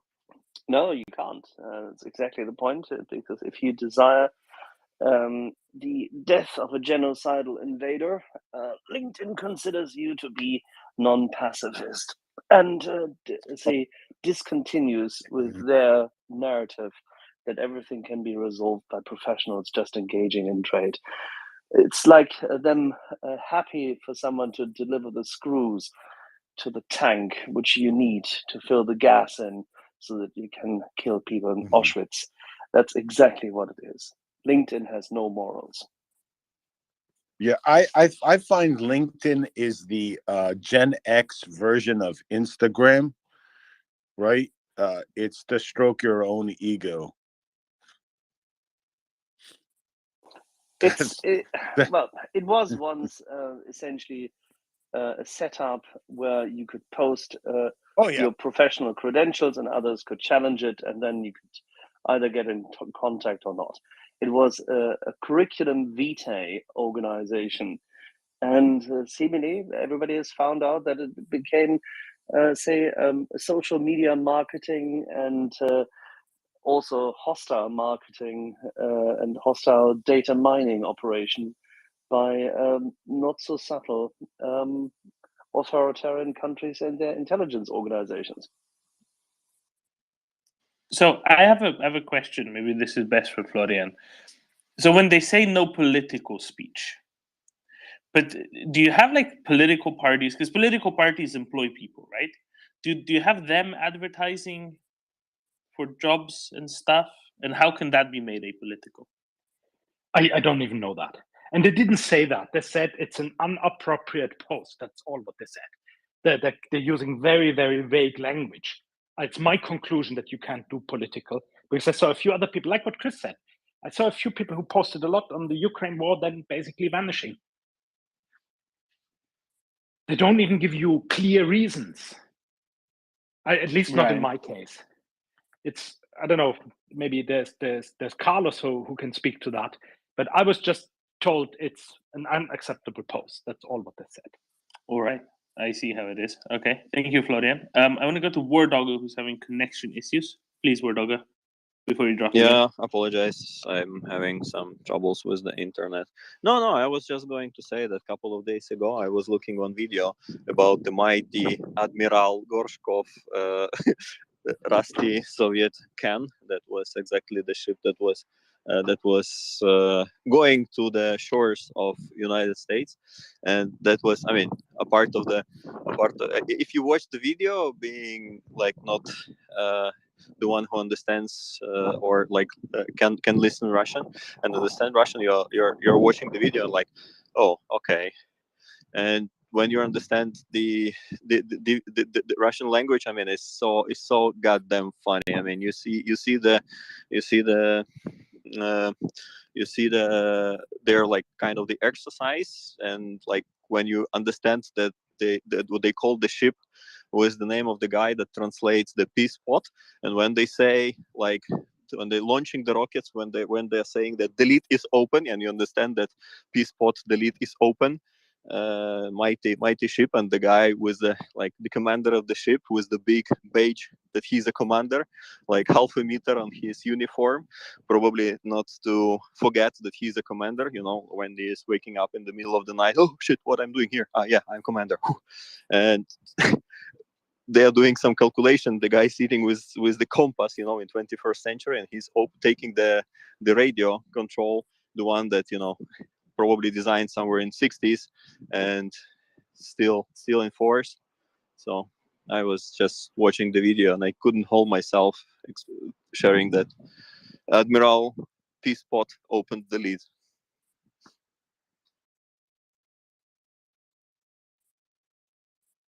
Yes, but don't you know, it's hypersonic missiles can go around the world 17 times in 2 seconds. And it's just how it is. They're just so good that even the guy who needs to have it written on his person to remind him who he is can accomplish such tremendous feats. That's how easy it is. That's how optimized it is for usage by literally anyone. Or as Gani would say, well, a particular subset of beings. Yes, great. Thank you, Wordogger. Carlo. Yes, to the rules. I am not too sure what that German guy actually, but I need to agree with him. Actually, LinkedIn isn't giving you even most of the time a reason. Therefore, actually, the user agreement and a part of the rule sets in front of you. However, if you even look in that rule set, most of the times there are separations of for military conflicts, and even that is often not recognized. In appeals, you usually do.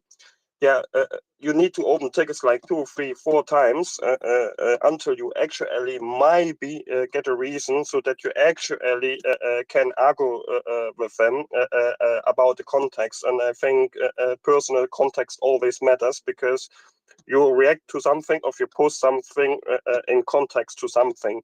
And that is not taken into consideration at all anymore, and that is very unfortunate. Okay, thank you, Carlo. I hope this is the end of the whole LinkedIn thing, because I'm getting very confused where this is going, and this is going down very much a narrow rabbit hole that's shockingly long and shockingly twisty. Nina, hi, how are you? Hi, Domen. Thank you. I'm okay. How are you? I'm all right. I am thoroughly disconnected. Disconnected. Thoroughly disconnected. Okay. It was a joke, because everybody kept going on about LinkedIn. That's kind of the opposite. Okay.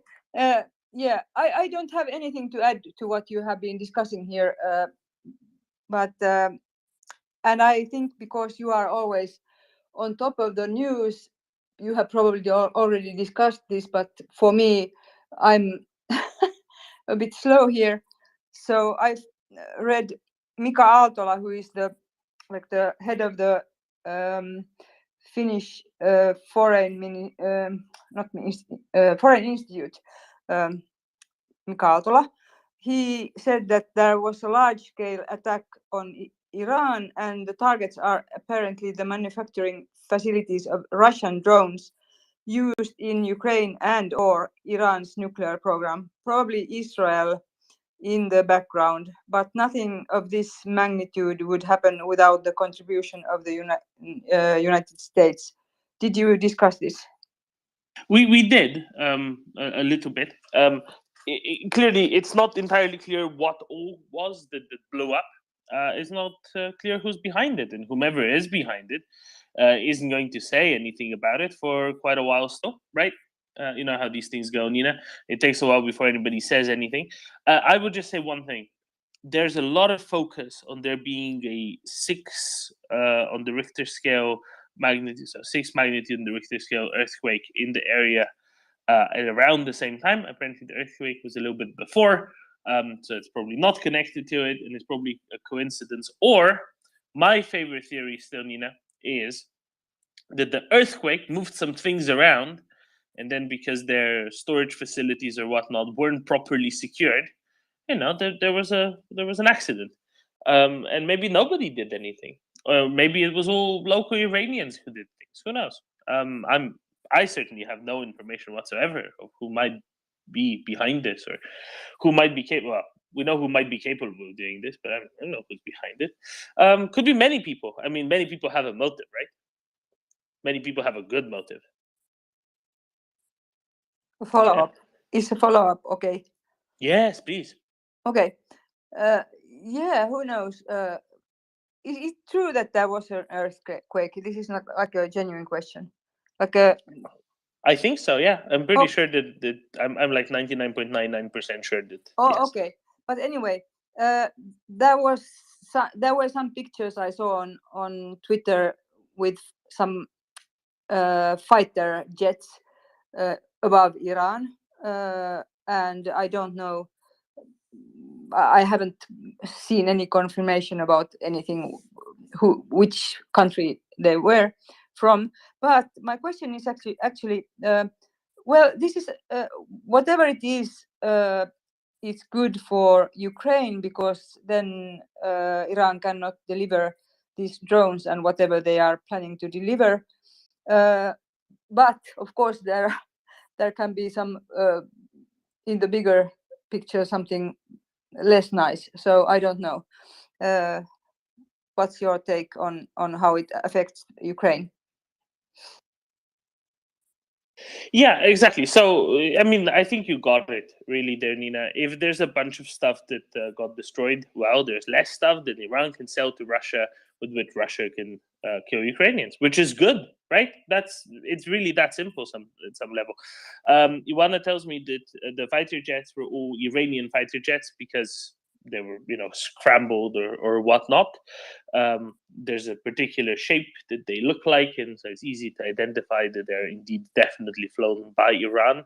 Remember, Iran has a bunch of F-14s still, if I remember correctly, from before the revolution, and that's probably what they were. Maybe there were some, Chinese or Russian things they built since.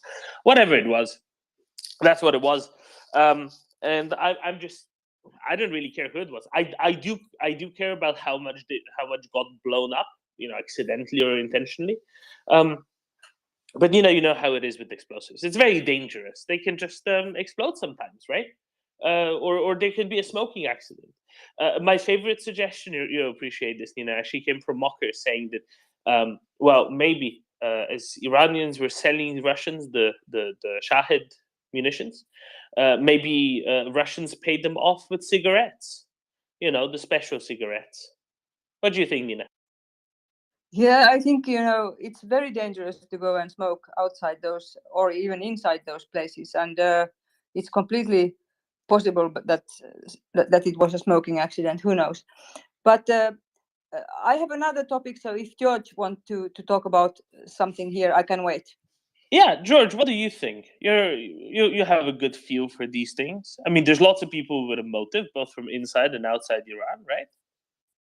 Yeah, I would say that. Oh, on the jets, there was like a picture or two taken, and at first I was kind of perplexed because I'm like, the way the silhouette of the plane looked like a Delta wing plane, right? And I'm like, well, United States doesn't have any Delta wing planes, and then the Israelis haven't used.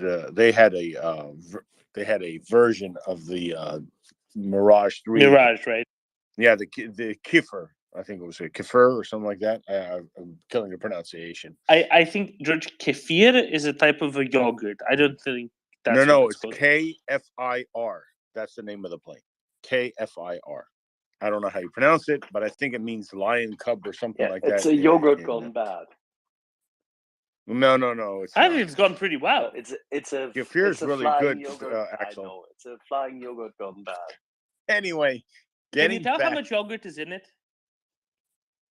Is this a sort of like an indicator, like a gauge that tells you how much yogurt's they like left? to have the right yogurt gauge. kefir is good for you, especially if you have an upset stomach. Anyway, getting back to the planes, guys. Yeah, and then I Sorry, we did realized, get you distracted. Dolman, how is it possible? How can we get someone distracted I don't know. who has been painting the grass in front of his house screen for the last 3 days in anticipation of today? Exactly. Yes. So the F-14, because it's a swept wing fighter, when its wings are swept back, would look like a Delta wing fighter. So it makes sense that those planes that were up in the air were, as Doman correctly pointed out, F-14s. But Doman, did you hear some of the statements from the Pyongyang princess? Have you heard of those? Oh, a couple of days ago, Yeah. I did. Do you want Yeah. to refresh everybody's memory? What Yes. the lady in charge said? Because Yeah, she is really, isn't she? charge is Il She Jung, seems a lot more cogent than her brother, that's for sure. Kim Jong Dum, or the Little Rocket Man, as he's more commonly known.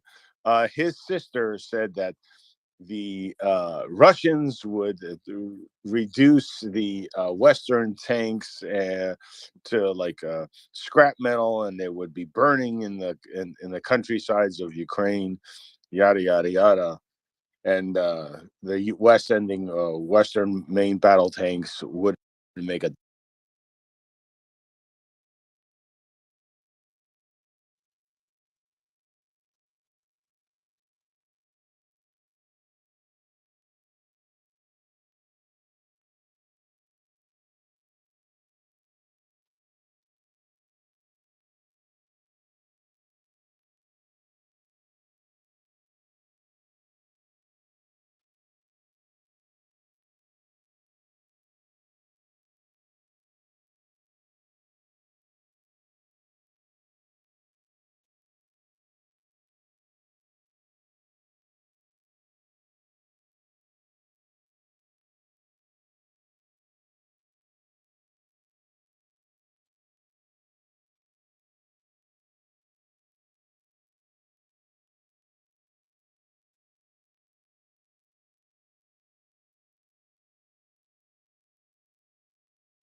yes. It's not going to make any difference. That's clearly why. Yeah, I mean, we try to hide it, but all right. Thanks. Talk to you later. No, you're forgetting, Robin, that Yehuda's currently in charge of operating it. I had forgotten. No, wait. How do you know this? Because he told us. Suspicious. It slipped his tongue. Yeah, it happens. Loose lips sink ships. I'll tell you. Okay, thanks. I'll go down to listener again. Bye. Thank you, Robin. For anybody who doesn't know what this is about, there is a ridiculous internet conspiracy that there is such a thing as a Jewish space laser, and undoubtedly that is what caused various things in Iran to catch on fire, which is amusing because it's so absurd and so ridiculous. Nina, you said you had another thing. Yes, thank you for being so attentive. I didn't even have my hand up. Thank you so much. Yeah, this is like a revelation I had one day when I was studying a little bit of the World War, First and Second World War, what really happened. And well, I didn't go very deep, but anyway, I wanted to find out a little bit more because for me at least, it makes a clearer picture of what is happening today if I know what happened before. So the Second World War actually started with this Molotov-Ribbentrop Pact.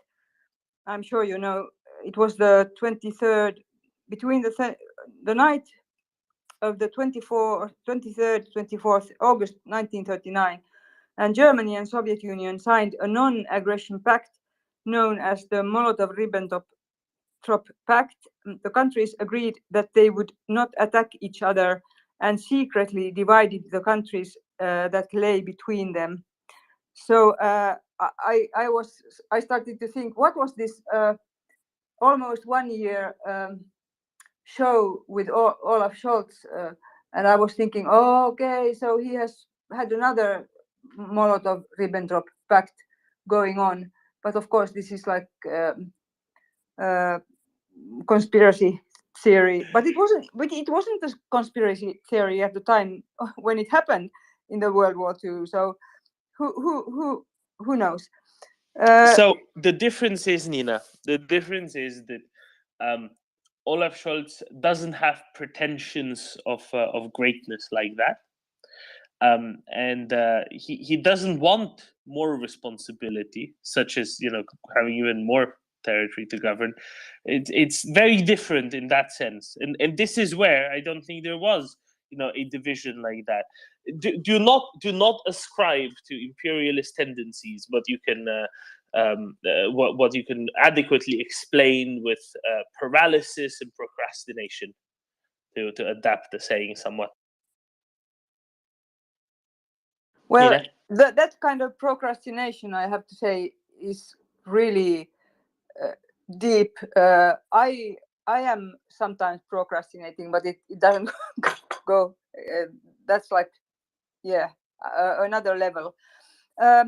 One other thing, I think, I am not sure about this number, but I think it was about 1,200,000 Russian soldiers that died in the Second World War, and there might be other numbers too, but this is one number I found, 1,200,000.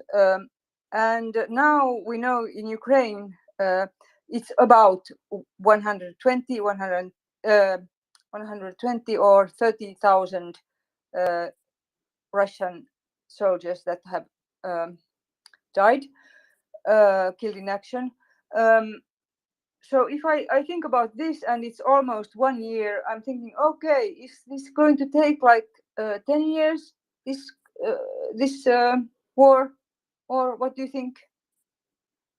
Well, Nina, the war is already almost 9 years old, right? If you look at it. You're right.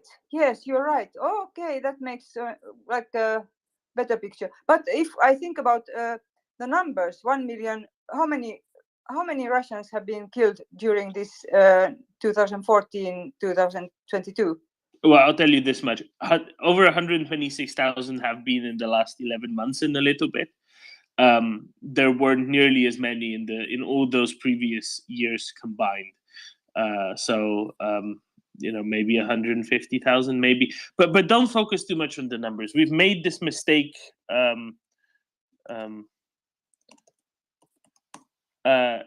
We made this mistake before, looking at the Soviet war in Afghanistan, right, where there were just under 15,000 when there were just under 15,000 Soviet KIA during that almost 9 years and a bit, right, almost a decade-long war. And we were thinking, oh, you know, when it reaches 15,000, maybe there will be an uprising or something. And of course, there wasn't, right? There wasn't anything like it. And now we are at what is this now? 8 times as many, more than 8 times as many, and still nothing. So I wouldn't ascribe too much to specific numbers. Specific numbers aren't really the thing that matters necessarily. Specific numbers will get you more on the wrong path than the correct path. What matters is dynamics of things. What matters is how well Ukraine can do kicking, Russian forces out of Ukrainian territory. And at the end of the day, the big difference between the Second World War and today is that differences in technology, degrees of differences in technology, are much wider, are much more pronounced, and can be affected by sheer numbers a lot less. And I think that's the really big difference here. Mention, Nina, not to mention that in the Second World War, Soviets got a lot of kit from the Americans, without which they couldn't get anywhere. Okay, thank you. Okay, I take your answer. I would still say that this is not going to be a sprint. Even if we all would hope that it would end tomorrow. But I think I asked this question before, but I didn't really get an answer that I would even remember about Leopards and also Abrams coming to Ukraine and getting like on the front line in action. How long time can we count like these are, let's say, is it like 2 months, 3 months? That would be now like February, March, April, like May, beginning of May. What do you think? So by the end of March, you will be seeing Western MBTs in Ukraine, the challengers from Britain and the first batch of Leopards at least. Abrams are a little bit more, let's say, the date of delivery is still a little bit more flexible because it depends on a number of factors, how they figure some stuff out and which subversion they end up delivering, because some of them aren't really in stock and they need to be made, and some other ones, if they go and deliver the domestic version as opposed to the export version, they can be delivered very quickly in the same timeline as those other ones, if not even earlier. So we will see about the Abrams specifically, but the first time in April or May, when the ground will be solid and not muddy, like the first opportunity, you can expect a big armored push. And I think that is very fair to say. Again, don't focus on numbers too much, because neither you nor I can predict the weather well enough to say, oh, this is when the ground's going to be nice and solid. Well, when the ground's nice and solid, that's when they're going to go. Wait, Domen. I'm sorry. I shouldn't question Nina's ability so publicly. I'm sorry. No. You can't predict the weather? This is all we came for here. Nina, we have to go away. We don't have a weatherman anymore. This is terrible. 11 months, and I thought you could predict the weather. So, Axel, I'm sorry. I'm really sorry. What an illusion! And I thought you were directing General Winter. I mean, Lieutenant Colonel Spring, all of them, and you can't. I'm a bad pupil. I don't know. This is harrowing. All the tales of MriyaReport and our capacity to influence and predict weather. Jesus. What a start for a Sunday afternoon. I'm sorry. To avert the disappointment, let's go to the man who is celebrating that one of his countries just got a new, pretty good president. Peter, how are you? I'm great, Domen. How are you? I am well. I am very glad that the results turned out the way they did, but I'm sure that you have more to say on that than I can. Well, that's not why I came up, but in short, the Czech Republic could have, or Czechia as it's called now, it could have had a Trump-like figure with the name of Babiš as its new president, and then instead we elected a NATO general who is solid on Ukraine, who seems like a normal person, and is also solid on stuff like Taiwan. So it's a good day.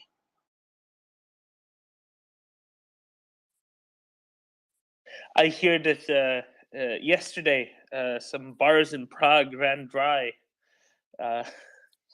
For the demand for beer was so high. The startup butter. Yeah, which is sort of unbelievable. Like it's like you know, another country running out of bread or flour. It's like the Greece that the Czech Republic runs on, basically. The startup ramen pub at the end in the middle of Wiesenska literally ran out of beer. Yeah, I'll put my hand up again, Dom. There's someone trying to call me, so I'll be interrupted anyway. I'll return. Fair enough. Fair enough. Let's go to George, and we'll chat with you later. But you know, like bars in Prague running out of beer. It's a bimodal distribution of possibilities, right? Either something really bad has happened, and you know, this is the reason why something really bad has happened, which is without beer there is no life in Prague, is there? And on the other end of the scale, it's something fantastic has happened and everybody's so excited that they've drunk all the beer.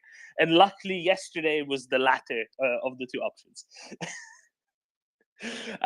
George, go ahead. Hey, Domin. I just trying to find out. Has anybody heard recently of Ukraine getting any cluster munitions from the West?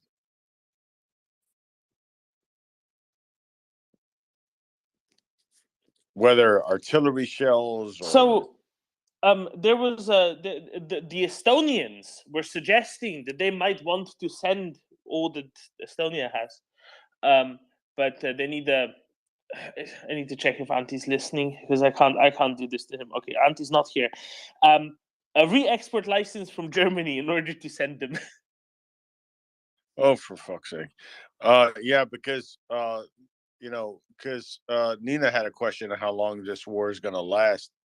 The sooner that Ukraine gets those type of weapons, those type of cluster munitions, in their country and on the theater there in eastern Ukraine, the faster this war will end, because using those types of munitions will break up any Russian human wave attacks, and they'll wipe out their infantry, and with the very crappy tanks they've got left, once the Western main battle tanks are in Ukraine and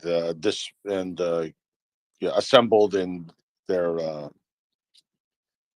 respective units, the faster this war ends. But it's all having up to cluster... you, George. You have to talk to your I've elected been officials, talking, because the elected officials in the US can make that decision by pressuring the White House and the DoD to finally release exactly that, because the Americans are the ones who can deliver more of that, and they have it in pre-positioned stock, and it exists, by the way, in stock, which is very close to Ukraine. Oh, I've been going up my old chain of command from first AD, and we were hammering the phones and hammering, like a lot of these guys and gals are spread throughout the United States. We were calling all kinds of congressmen, even congressmen that weren't in our state, to get them to push the Biden administration to send the Abrams tanks. The number one thing that we were pushing back against was this whole misconception about the maintenance and logistics, and that they would be too maintenance heavy and too technically challenging for the Ukrainians. So we spent a while pushing back on that, but now we're getting into that discussion and making the phone calls about these cluster munitions, especially, I forget what the number of the shell is. CJ would know off the top of his head. It's a specific shell that's for the 155 millimeter howitzers that DPICM. Yes, the DPICM. I forget it was 838. I forget what the number of the shell is. Anyway, yeah. And Yeah. So, and I know other countries have produced those. So we need to get like a, let's say, a laundry list of who has them, and we need to start pushing those because those will do multiple things, right, Doman? Instead of having to fire 4 or 5 shells, right, to do the same effect, one of those shells can do the effect of 4 or 5 shells. So what that does is that saves Ukraine shells. They don't have to fire as many, right, to break up these attacks, which also helps the logistics, right? Because I don't have to move 1,000 shells a day to this battery or these batteries in this sector. I only need to move 150 to 200. And it's also about So the demoralizing and debilitating impact and effect it has on purely light infantry troops, no matter how well spread out they are. No, yes. Oh, yeah. The carnage they cause, and the fact that, if you're 50 meters behind this thing when it explodes, and you see what happens to the guys in front of you, that just stopped the attack because you're not moving forward. You are praying and hugging the ground, and that's what you're doing. You're not going to move forward. It doesn't matter who's shooting at you from the back, right? And those who are in the trenches don't leave the trenches, and therefore you can take out the trenches right away, right after. Exactly. And actually these cluster munitions, because the way they explode, they can actually take out troops that are in the trenches, because most of the Russian trenches we've seen don't have any overhead cover. But these things save artillery shells. They do. They save artillery shells because you don't have to use as many. You're going to use maybe one fourth, up to 1/5 less artillery shells, and have the same effect, and more of a devastating effect too. So we need to get these. Yeah, and George, at the same time, the American version of cluster ammunition is significantly more pinpointable, meaning it is really precise. Funny enough, I know it sounds strange, but it is actually true, because you can significantly more precisely target the areas you want to level with that. That's the whole point of it. Which is, by the way, why the Americans actually did not like this stupid regulation on cluster ammunition, because it made no sense, and it was instigated by a number of rather gullible people. Let's leave it at that. Yeah, and remember, whereas the Soviet area cluster munitions have a dud rate of 30 to 40 to 50%, these have a dud rate of less than 5. And let's be honest about what we're talking about. If you use these, unlike the Russians who use them against civilian targets, right? You're talking about Ukrainians using them on the battle space, right? The battlefield. So what would happen as the battlefield pushes east, Ukrainians are it's going to be easier to mine that field if there's anything left, because, right, that's the battle space.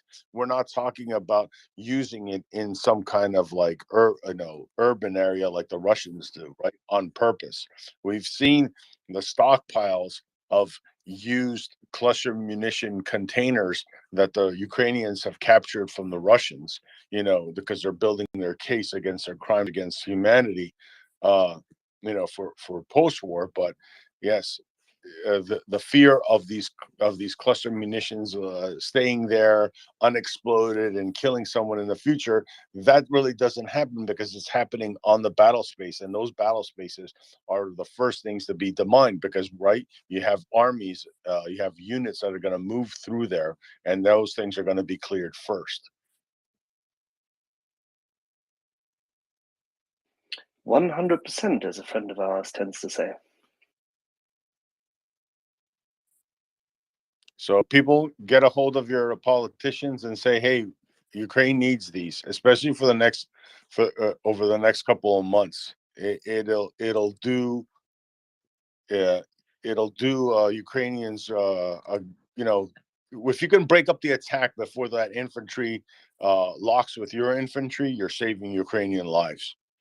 You're saving these young soldiers. Remember, the Russians right now are just killing off all their prisoners, the people that they consider undesirable any damn way, and the Ukrainians are losing good young people, and we need to do everything we can to stop that from happening.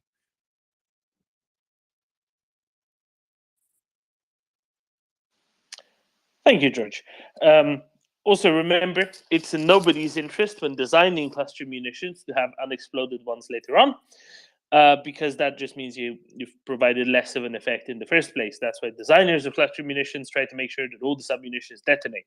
And let's put it this way: American designers of submunitions were far better at making sure that that happens than the Russian ones, whereby there could be a 1 to 2% unexploded rate in the American ones, whereas in a lot of the Russian ones, and we've heard this from people like Ryan Hendrickson, who is going around and is demining and de-UXOing, I don't know what the correct terminology for that is, areas in Ukraine. That in some cases there's just endless quantities of these submunitions from Russian both Grad and that is to say rocket and tubed artillery munitions, which just end up going unexploded in 20% and even above proportion of submunitions going unexploded, which is just absolutely awful and ridiculous, frankly. Yeah, during Desert Storm, the air launch cluster bombs that we were using, they had a rate of between 8 and 10%, and which was a lot less than the Soviet one, obviously. But they've gotten it down now to like less than 5%. There are certain munitions that have a dud rate of like 2% and less, which is quite a significant improvement. Exactly. Peter, please, back. You're back with us. I am. So I actually came up for a little public service announcement. In less than 4 weeks, on the 24th of February, it will be 1 year since Russia's full-scale imperialist genocidal invasion of Ukraine. So that's marking 365 days of enduring this and resisting this by the Ukrainians. And what will happen on that day is that the whole world will show its solidarity with the Ukrainians and its disgust with Russia. And there will be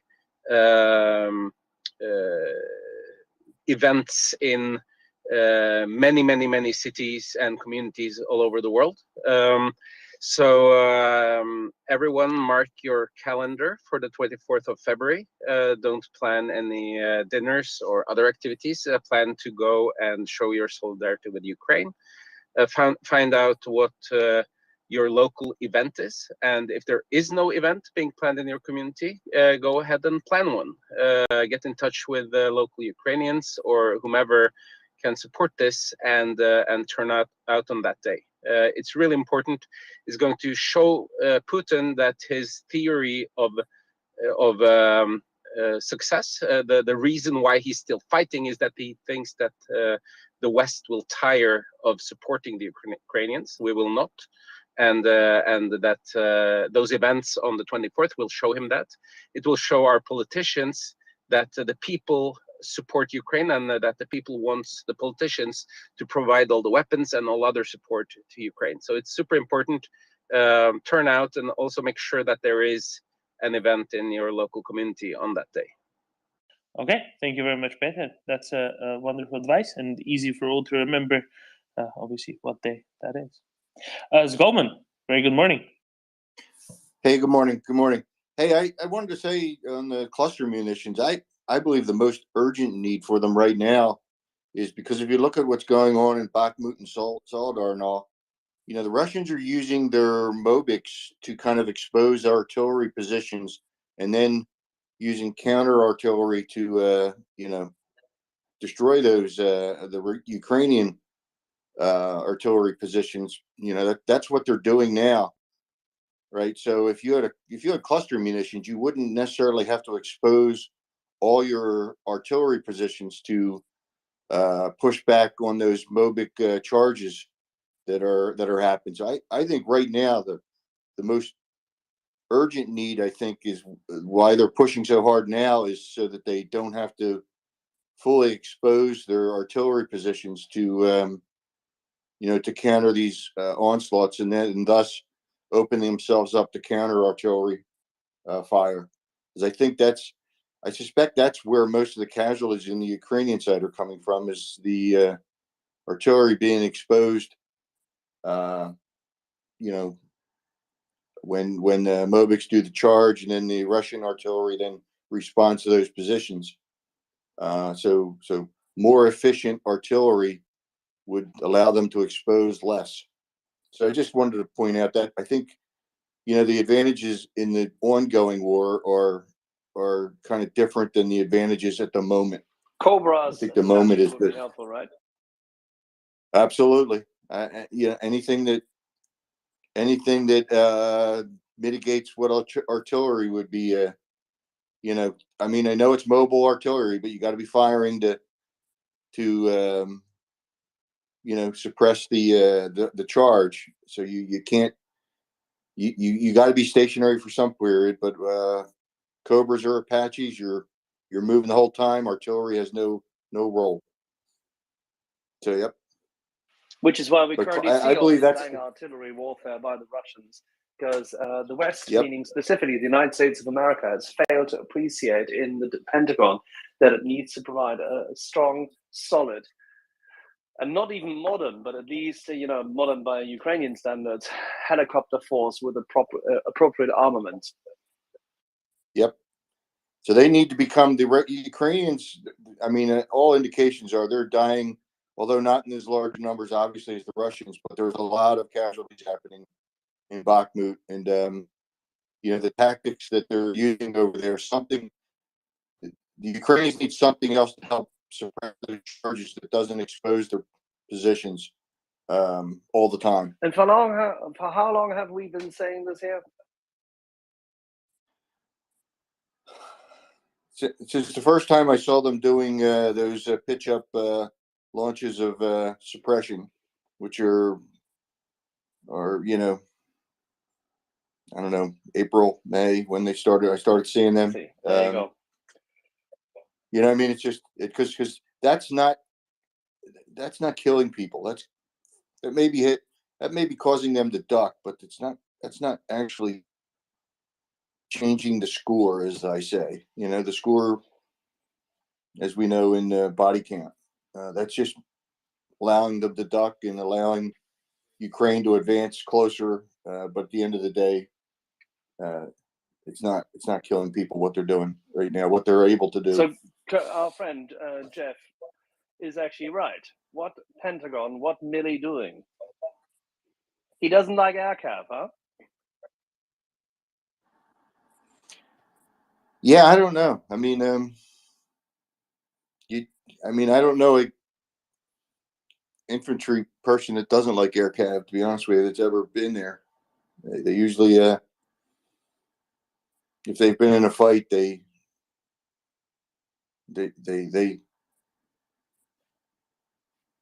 all have good stories about. So, but what is it then? How AirCap Exactly, but what is it Yep. then with Mr. Milley that he can't actually bring himself back to what he once should have learned? Yeah. Good question. I mean, I don't know. I don't know what the holdup is, to be honest with you. But the Ukrainians need something to. They need something to change how the battle's being fought right now in Bakhmut, where they have to expose all their artillery positions in order to stop the charges, and that's what's happening, and it's causing Ukrainians to die because they have to expose themselves, and in a less than mobile situation. Yep. It's the next thing. It's got to happen. Russia can still win an attrition war. I mean, even if they lose 10-1, they're willing to lose 10.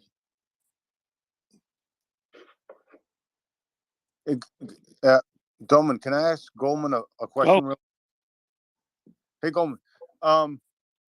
So this is my frustration is, everybody says, well, you can't send Western helicopters because of the Russian air defense assets and so on and so forth, and all the man pads that are out there. Wouldn't you be using, let's say they picked Apaches, wouldn't you be using them at night flying low, which would completely take out the man pads and mitigate the surface to air systems? Yes, if they, I've had discussions offline with Alex, who's pretty familiar. It would take us a little bit more training, because flying at night's not part of their doctrine. Exactly. So flying at night and flying with a monocle like an Apache, where a lot of pilots can't do it. To be honest with you, they're biologically not able to process data like that. So, but you have to start, and it would the things that, as I keep saying, they're flying helicopters in that environment already. So anything we give them, the calculus of, it's too exposed has already been, they've already accepted that risk because they're flying today. So all I'm trying to do is give them a better helicopter to fly in the environment they've already decided to fly in and have upside to even be better, right? So they've made that, the Ukrainians have already made that decision to fly in a man pad heavy environment. So it's a false argument. It's a straw argument, right? It's just because they've already made that decision with lesser helicopters. And just for the listeners, right? What did we use our Apaches at first before they started talking Desert Storm, before they started targeting Iraqi armor? Their number one goal was actually the suppression of surface to air missile sites. They were flying low, going in there and taking out the surface to air missile sites, and the Iraqis, because they couldn't catch them on radar, and because the Hellfire had a distance of 8 kilometers, they didn't even know where the hell the explosions were coming from. Yeah, I mean, there's multiple ways. You never have, as I always think of this, if you think of a, I'm an engineer, so I always think about these things in Venn diagrams. You have a giant circle that's the battlefield, and you have different aircraft and ground things and fixed wing, and that cover the smaller circles that cover part of that bigger circle. And yes, there's always overlapping capability.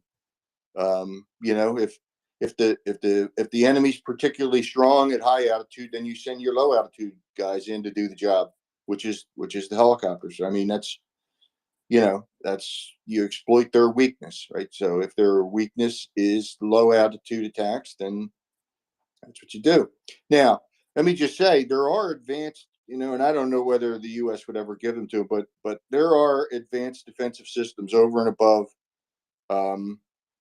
above flares for man pads. There's a system called Kirkham, common IR countermeasure, and then there's a system called Durkham, which are laser-based systems that actually blind the missile. They sense a missile launch, and then they blind the missile that's got a laser that slews to the missile. And they're being put now on all the Apaches and all the Chinooks and all the Blackhawks for just that man pad reason. So, if you gave them top of the line, I don't know that the Durkham or Circum is flown on the Cobras, but I know they're putting them on Apaches now, and that is specifically to deal with that man pad rich environment. But if you couple that with, if you couple advanced countermeasures with flying at night, you significantly diminish that man pad threat that is really the primary threat out there right now for helicopters and most aircraft. And with each Apache carrying up to 16 Hellfire missiles, you're talking about a one night a one night mission. You're talking about they could suppress significant amounts of surface to air missiles and also EW equipment and things like that if you know where their locations, which would And you can actually, like, every launch isn't a feel good launch. Like today, as I call those lofting things, you're just it's threat suppression and ducking. It's not very combat effective at killing people. When the Apache shoots, people die. Right? That's exactly. And you would be able to, in like just a couple of nights, completely degrade their air defense in a certain sector, and then you can concentrate on the troops on the ground, because yeah. I mean, they I mean, have at to the end of bivouac, they have to sleep somewhere. You've got thermals on the Apache. You can see every single knucklehead that's out there, and they could just pick them off at will, and there would be nothing they would be able to do, right? Because they can't even see the damn helicopter. yeah, and they could probably hear it, but they don't know where it's coming from. When you're flying low, you can't really. It's hard to get the perspective of direction, but you're far enough away that it doesn't matter. Like I said, you create corridors. No one will ever have air supremacy over the whole battle line. The key is to get local areas of air supremacy to allow the ground troops to move forward and allow tanks to move forward to cover the tanks. I mean, that's what the primary threat for a tank now that we got good tanks in there is air, right? That is the primary threat, right? So because there's nothing on the ground that can match tanks now, right? So or significantly, so air is the only threat. So there's got to be something that helps cover, takes out yep. Yeah, and when you were the only thing is, like, as soon as the Bradleys get in there into country, they will be able to deal with those mass wave attacks, because they'll be able to chop them up. But right now, as like you're saying, right now we need to get them something that can tip the balance heavily on the side of Ukraine. Yeah, and right now we got to give them something. If we ship them shells, they don't have to expose all their artillery positions to negate those charges, right? I think that's what's the primary issue right now. Why Russia's gaining ground is because of how the Russians are using those assets, the Mobics as their intelligence gathering machine in a cruel way. That's what they're doing, and Ukraine has to expose their artillery positions, and counter artillery just start raining down on them. That's exactly it, and this is what also has been reported in recent weeks in that regard. And it's an absolute atrocious sign of bad politicking in the West for not actually accepting this. And it's terrible to see that people in the DoD have been so slow in that regard. Because I'm sorry to say that, you highlighted it, when we talked about this in November, that training them up for Apaches, for Cobras definitely is something which can be done quick. And it can be, and the delivery is not difficult. Yes, there's a supply train, blah, blah, blah, we all know. But this is stuff which the Ukrainian helicopter pilots who've shown their mettle under fire are definitely capable of adapting to. Yeah, we got Sea Kings operational in 2 months, right? So now you just have to train them on the offensive systems, which is probably another month and a half. And you need to the Sea Kings you need to keep them at a distance. So 2 months. That's what people our ground pounding friends. As much as I love the Leopards, and everybody knows this, and there's family affiliation. Let's put it this way in that regard. But still, if you really want to win a war, you need to keep the enemy at a distance. And at the moment, they're closing in because they throw the Mobics, as he said, as their intelligence gathering or discovery portion in front. And if they have another 100,000 Mobics to waste, they will do so. So we need to kill them from the air. There's no such thing as Bradleys deciding the battle. You need to kill it from the air. You need to kill their artillery. You need to take out their positions, and you need to rain down hell on them. Yep. Because artillery there's no counter battery response for air in that situation, right? Their artillery, it's neutered. right? When you use air to suppress that charge. But see, Bill, that's why they hate us so much, because supposedly we all stay in 4-star hotels and live on eau de cologne and nice glasses of white wine at the end of the day, right? Yeah, to me, the debate should have, the debate should have been had in April. This is the way I conduct my life. I don't do anything halfway. Anything. I don't do things in life because I can't do it all the way sometimes. I decide. When we decided we were going to back Ukraine, we needed to back Ukraine. Full stop. Period. And that should have been done in April. That we are all in. We're either all in or we're not in. We're in, so let's be in to win decisively. Period. So what is it? I mean, Jeff is criticizing this, and by the way, remember the evening when we had last time around, and for the second time in a row, being relatively frustrated vis-a-vis the DoD. We had Ben Hodges here, who said very succinctly and clearly that this decision is vested in the DoD. The blockage is in the DoD. That is disappointing to boot, isn't it? Yep. Like I said, when you decide you're going to go all in, you go all in. You play to win. That's that's just the way I think. Like we know how to fight these wars. We know how to do this. And it takes everything has its place. In that Venn diagram that I keep describing, where little circles of capability cover big circle, we know all the things they need. So let's just give it to them. That's that's when we decided we're in. Let's just be all in. That's the part that's frustrating. Okay, there's now a 1-star installed in Ukraine as a liaison. That's not a bad thing to have. Don't you think that this actually, this direct communication between Zaluzhny's staff, General Zilsky, the whole logistics setup of the ZSU, this and also the political liaison capacity in that regard being enhanced, upgraded, and therefore becoming a lot more serious. Is this guy going to be a better conduit, or is he there to block? I'm hoping he's there to validate what I think it'll be a good thing, to be honest with you. I hope. I'm optimistic that this is them validating what is needed. I'm hoping. Yeah, I mean, to me, the State Department needs somebody that's like living in Kherson or somewhere. You know what I mean? The State Department needs a representative that gets the feeling of uncomfort of being there. Right. You make people uncomfortable, you force decisions. Did you just say the State Department? Let me think. There's an ambassador in Kyiv. Okay, sorry, an ambassador. I forgot.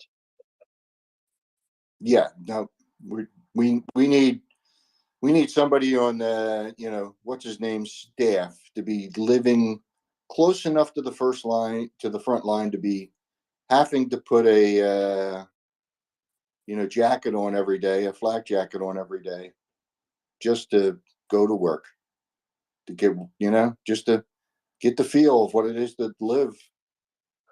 Reality upgrade. Because then you wouldn't be arguing these esoteric. There wouldn't be esoteric discussions about escalation. They'd know what you know what I mean.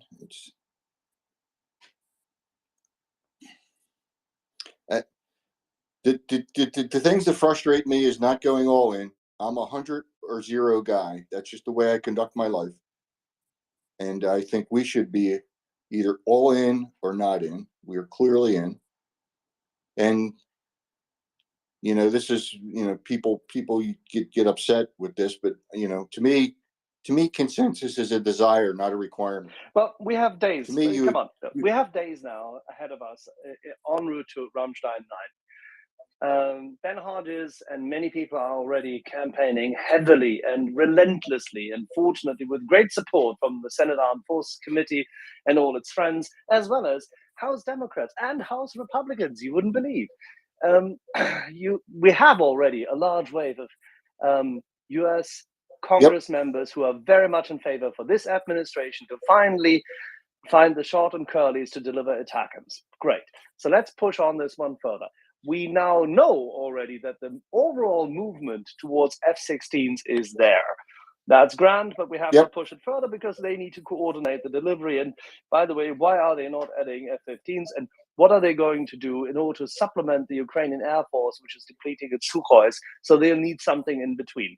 There is a solution for that. The United States just phased out an old type aircraft, which everybody can fly well and adapt to. And we're not going to quote what it is, because otherwise we're going to get into trouble here and people will go nuts again. Having said this, we have not yet advocated heavily enough for Cobras, Apaches, and whatever else can be delivered to supplement this. I'm not saying that they're going to get the Chinook, but come on, there's some old Black Hawks which are withering away and standing there mothballed, nicely maintained, and everybody can dang fly it.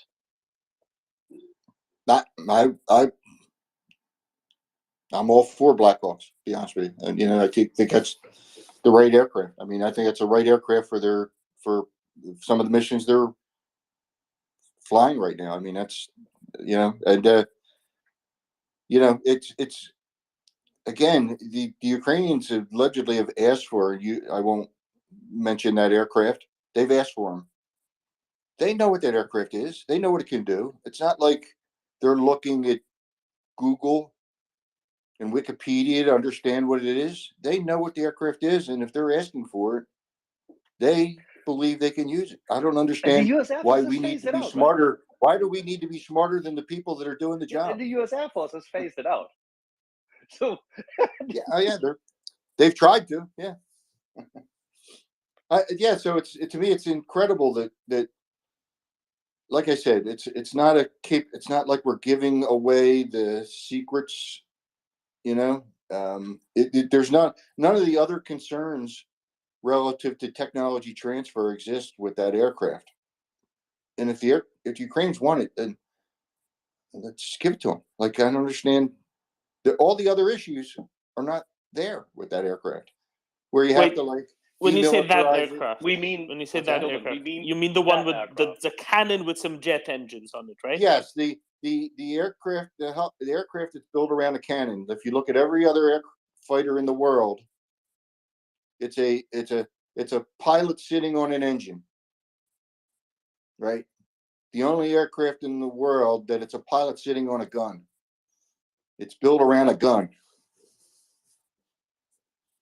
right? So, he's got a gun strap between his legs versus an engine on every other aircraft, right? So, and all the other issues of technology transfer and all that stuff that tends to hold things up and causes people to contemplate and the hogwash. But there's none of that. When the hogwash people come up and say, hey, but look at the technology, they can't even offer that argument in this case. It's nor the accountants. The accountants are fine with it. It's fully amortized.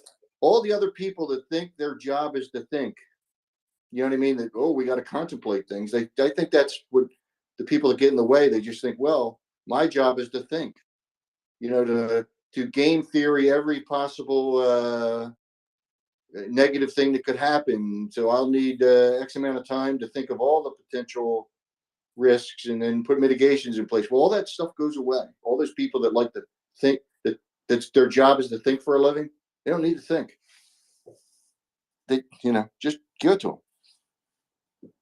I think that's half of the problem with things like ATACMs. You got people that their job is to think and to contemplate and to risk assess and build, risk matrices and mitigations, and that risk matrix on that aircraft, it doesn't exist. It's like from a national strategy, national defense type thing.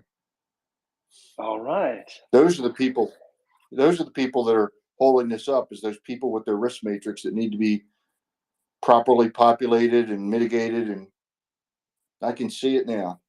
I think what we're going to do is we're going to let some of them fly, and we'll add this to our little campaign panoply of options. At the end of the day, we need to find a way to help the Ukrainians mitigate the Mobic charges without exposing artillery. To me, that's the problem set at the moment, and that is an answer. That's the most urgent problem set right now until we can get the training done for all the other armor that's coming. But we got to start the transition. We got to, that's it. That aircraft will do it. How difficult? Let's remind ourselves. How difficult is the supply chain for that aircraft? No, you're right. When you have a large fleet of things that aren't, they're you have an infinite number of hangar queens at minimum, even if you can't buy things new. They can maintain the Sukhoi. Come on, they can maintain. Yeah. That. Oh, no, it's no worse. Yeah, it's no worse than what they got. I agree. It's that's the part that just frustrates me is when people are comparing things like that. They're never comparing to what they're using today. It's the whole argument that the Apache and the Cobra can't fly in this man-pad environment. Well, they're flying Mi-8s in this environment, so boy, that says a hell of a lot about those aircraft if they can't fly in the same environment that an Mi-8 is. That's I'd be embarrassed to say that. But people use that as the valid excuse. It's like if an Mi-8 can fly in that environment, we better be able to fly in that same environment at the same level of risk or better, or means the taxpayers being defrauded. Do you know what Jim Mattis said when he recounted? I think that was an interview with Peter Robinson as well. What he recounted for the second tour he did in Iraq. More lawyers. Don't know. He said a lot more lawyers. Yeah. Oh yeah. Right.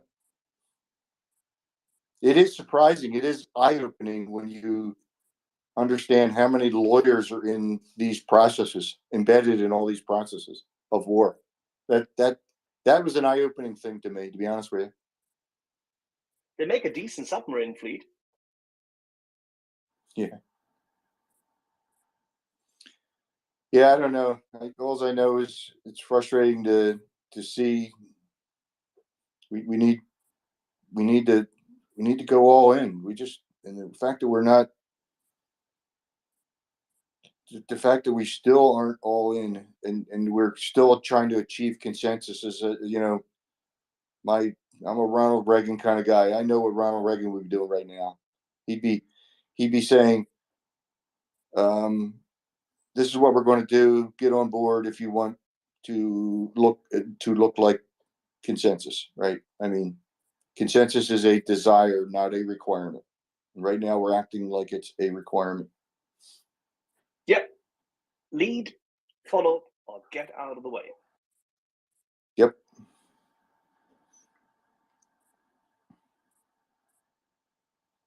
My God, and I think about Reagan. I think we went into Grenada to stop the advance of socialism. Like we went into Panama to stop the advance of socialism. Well, Panama. Ukraine? Panama You kidding me? crucial. Are you kidding me? Ukraine? This war would have been over if Reagan was still, or if somebody like him was around.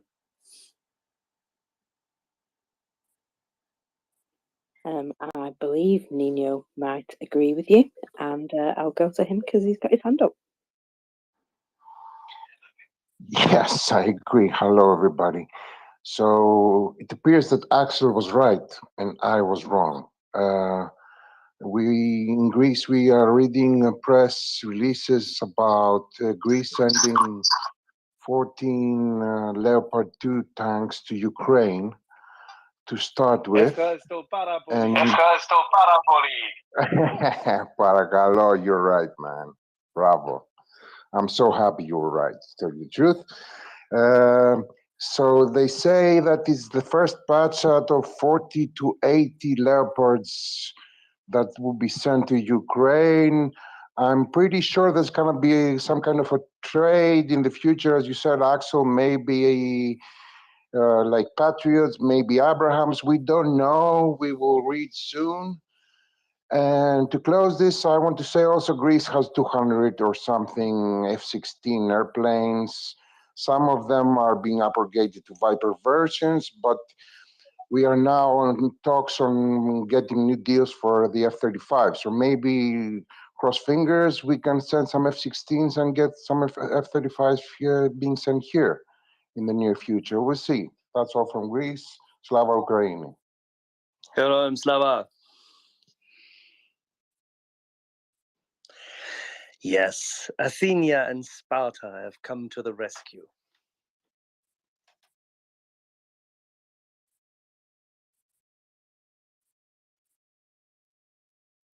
So nothing yet no official announcements as yet, but sometime in the coming week, probably. It's happening already.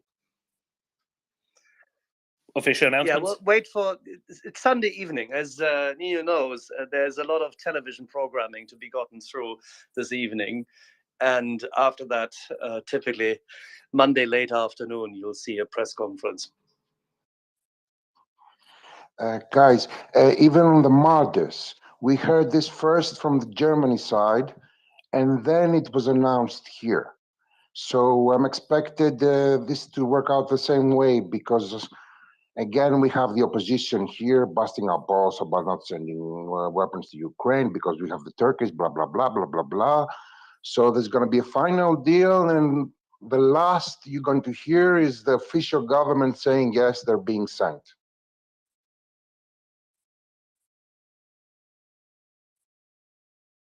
In other words, once it's all done, only then it will be publicized. But fine, as far as I'm concerned, that's okay. I'm just not counting any chickens before they're officially announced. Daryl, Dolman, you can book it. Morning, Dolman. I was just asking if Axel shared our laugh from yesterday on the late release of that news on the trucks and whatnot. This sounds a lot like the same thing. I didn't yet, but you could go through it. I need to feed the dogs. Give me a sec. All right. Well, yesterday, when myself and Alan were on the panel yesterday, someone asked us about, I can't remember what it was. Oh, we were talking about transportation of bridges and, things to help, Ukraine with the tanks and whatnot. Well, as we were discussing this, and Axel went to check on, how many of the bridges were sent and what type, lo and behold, yesterday late in the news, along with some other financial shenanigans,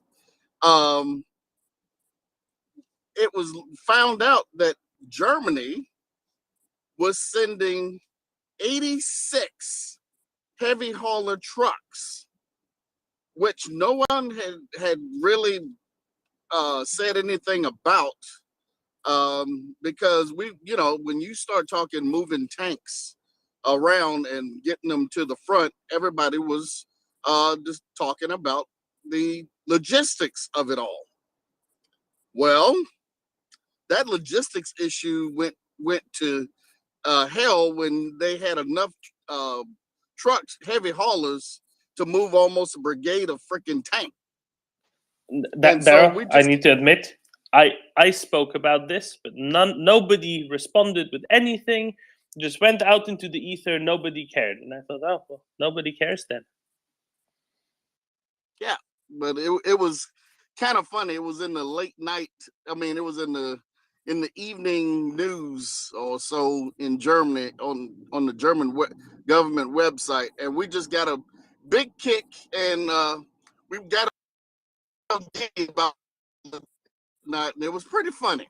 It was just, and then the fact that when Germany put out the news, they also released the financials, and it was like it was almost like they were looking for a reason to round up the numbers because of the number of wool blankets or something like that that was involved in it.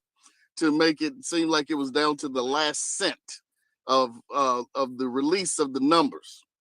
So it was just kind of funny in that respect, and we just kind of sussed out the numbers and what they meant and the rest of and some of the other things that were in that package that went out yesterday, as far as the release of the news about the package anyway.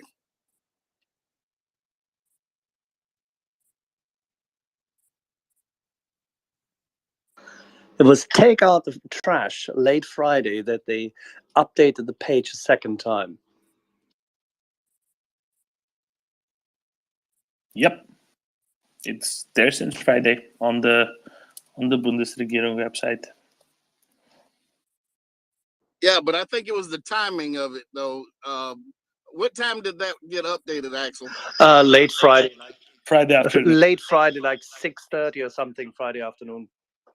They posted first stuff delivered, and then stuff. The other one is in delivery, and the one in delivery was the most interesting one.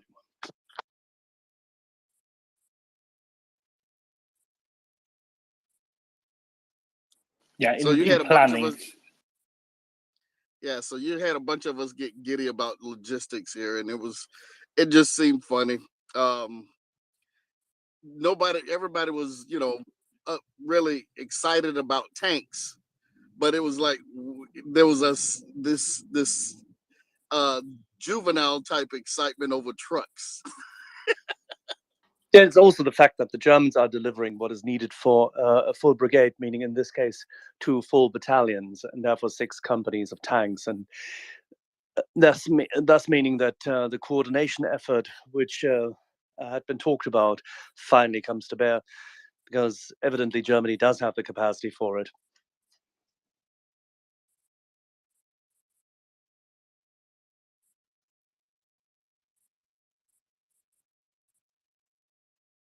William, go ahead. No, since we're talking about trucks really quick, Axel, did I see last week, and I think some people were kind of making fun of it too, but Germany announced that they were going to release a lot of just small trucks. I think they called them, they were coming from the border, the border guard units Yes, from Germany. those It as was well. a large number, right? But they're good trucks. Absolutely, and whilst they are border protection vehicles, as we call them, they come in very handy for light infantry movement. That was something that went under the radar too, I think. Do you remember the number on that? That was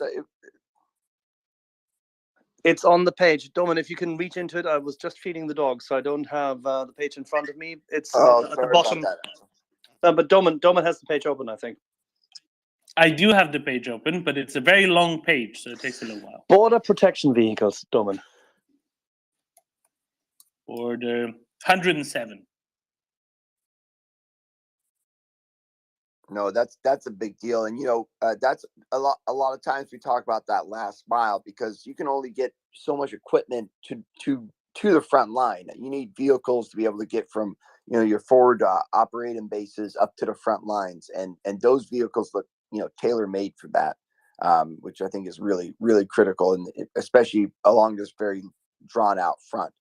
Is how do you get that weapons and equipment to the front line quick and safely? That's good news.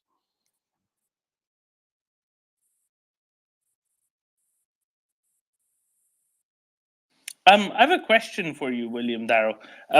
Actually, no, Darrow, if you want to talk about trucks, go ahead. Talk about trucks. I have a question about Soviet and Russian ATGMs. But go ahead, Darrow. Oh no, go ahead, Dom. And my question was, what Iranian drones doing this morning? I don't know. Chilling in many parts, I guess. So what I want to get to is earlier Goldman said that the one real threat to the tanks are going to be is going to come from the air. And my question was basically, how bad, basically, or how outdated are which Russian ATGMs? Either the older one or the slightly newer ones, or are they simply not available in sufficient numbers to make much of a difference? You know, I was just scrolling through to see Thomas's thread, because he had a comment about that, because again, you know, that is where you know, I don't believe we're gonna have to worry too much about the tank on tank action, but it's when, you know, tanks or infantry fighting vehicles get, you know, have to maneuver in an area that is covered by anti-tank weapons. That being said, I think we've seen some success from the Cornet? It's more like it's the kind of the larger version of their anti-tank weapon. Um, but also it seems like they don't have the advanced ones that that Ukraine is using, right? They don't have air burst. They don't have a lot of the other different, you know, specialties that the NATO anti-tank weapons do have.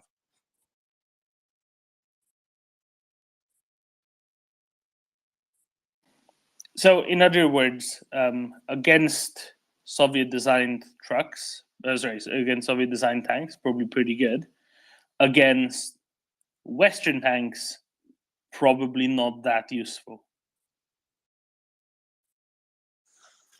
Exactly, right. And again, and even with their best ones, it takes very specific hits. It takes them to be able to get very close to NATO tanks. And again, and that's the difference between how Ukraine's going to fight with the combined arms, is that, you know, there's with infantry fighting vehicles, with the maneuver warfare, I don't believe that Russia will have the time to be able to really mount that kind of a defense, and be able to get close enough to utilize those older, outdated, you know, anti-tank weapons against them in a really effective way. Because you got to remember, there's when it comes to the Abrams and the challenge, I don't think that there's a single Soviet tank that can fully penetrate one of the front armor on any one of those NATO tanks. I'm not sure if that's 100. I think that's pretty accurate. So that means that leaves very few options for Russian soldiers to be able to try and take one out. Also, too, the way that more than likely the Ukrainians are going to have forward elements, ground, you know, forces that will go in and penetrate and survey, and observe the forward line well ahead, and maybe get positions on any of those as well, along with the, you know, bombardment ahead of it. There's probably going to be a lot less of it because of that. They're going to recoil to the area long before that.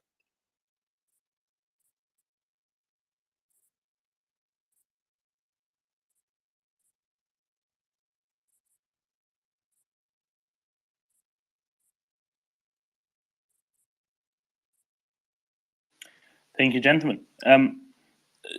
There were some questions yesterday that I don't think we ever got to, despite the 3-hour edition of Track Rats, asking about the protection on the top of the turret, with all of these drones seen flying around with various grenades and whatnot.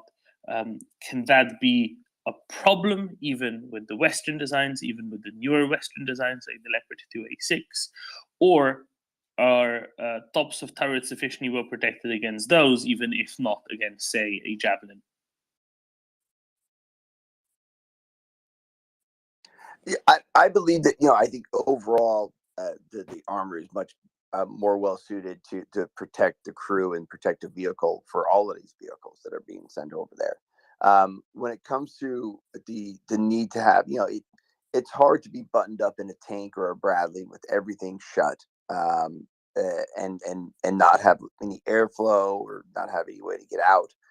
So you see a lot of times, you know, people throw the hatch open, you know, especially if you're in a stagnated position or a standstill position. The one thing that's unique about, I know for at least the American vehicles, for the Bradleys and the Abrams, is the ability to have the still have protection, but it's called buttoned up. It's being able to still have a visual view, but the door, the hatch is brought down in a way that grenades can't be thrown into it, etc. We did have some knowledge of this in Iraq, where we actually kind of created our own versions of kind of cop cages, because driving around with our hatches open into urban areas, one of the things insurgents tried to do was throw grenades into the vehicles, and we're successful sometimes. So it is something to think about. Yeah, that half door, the halfway open feature on a lot of the tanks, where they can, it's not fully open, but it's like cracked to a point where you can actually see out, but it's still, the hatches is like 3/4 closed. That allows that what Will is talking about as well. They can see out, they can see around, but there's no, you wouldn't be able to just drop something directly into it like we've seen with the Russian tanks. And it is about situation awareness too. If there are drones known to be in the area, you really don't want to be riding around with your hatch open. The air cover, hopefully, that they will have along with it, the Gepards and other things, should help minimize it. However, nothing's 100%. So that situation awareness and having your hatches just cracked open rather than full open will help alleviate some of those concerns as well.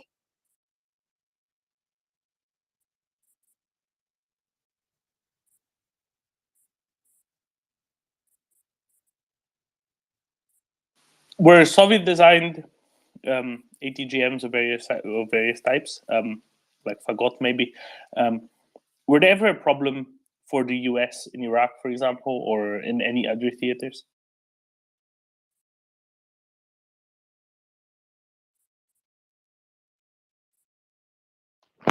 So I do. So most of the time, one of the things that we really did find out is that most of the shoulder-mounted weapons that were in Iraq at the time were not very effective against the Abrams or even the Bradleys. The Bradleys were able to withstand many a hit, especially once we had reactive armor on them. Once we added the add-on reactive armor to the Bradleys, they were able to take even a bigger punch.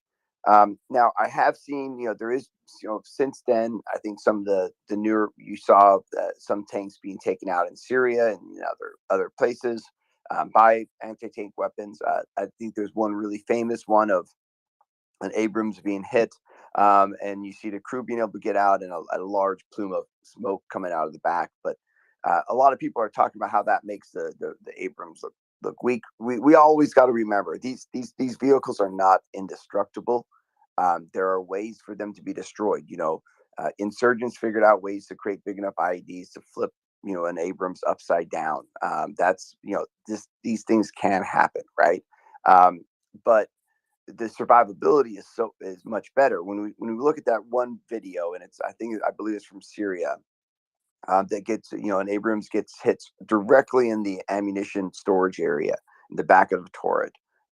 And you see this massive plume of smoke coming out of the back. But the reality of it is that did exactly what it was supposed to do. Instead of, playing, who can throw our turret the highest, that those blast doors, the way that the tank was designed, allowed for the crew to get out safely.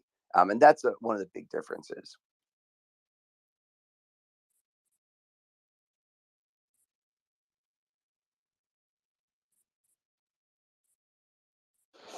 I'll take over for a second. Gentlemen might be busy.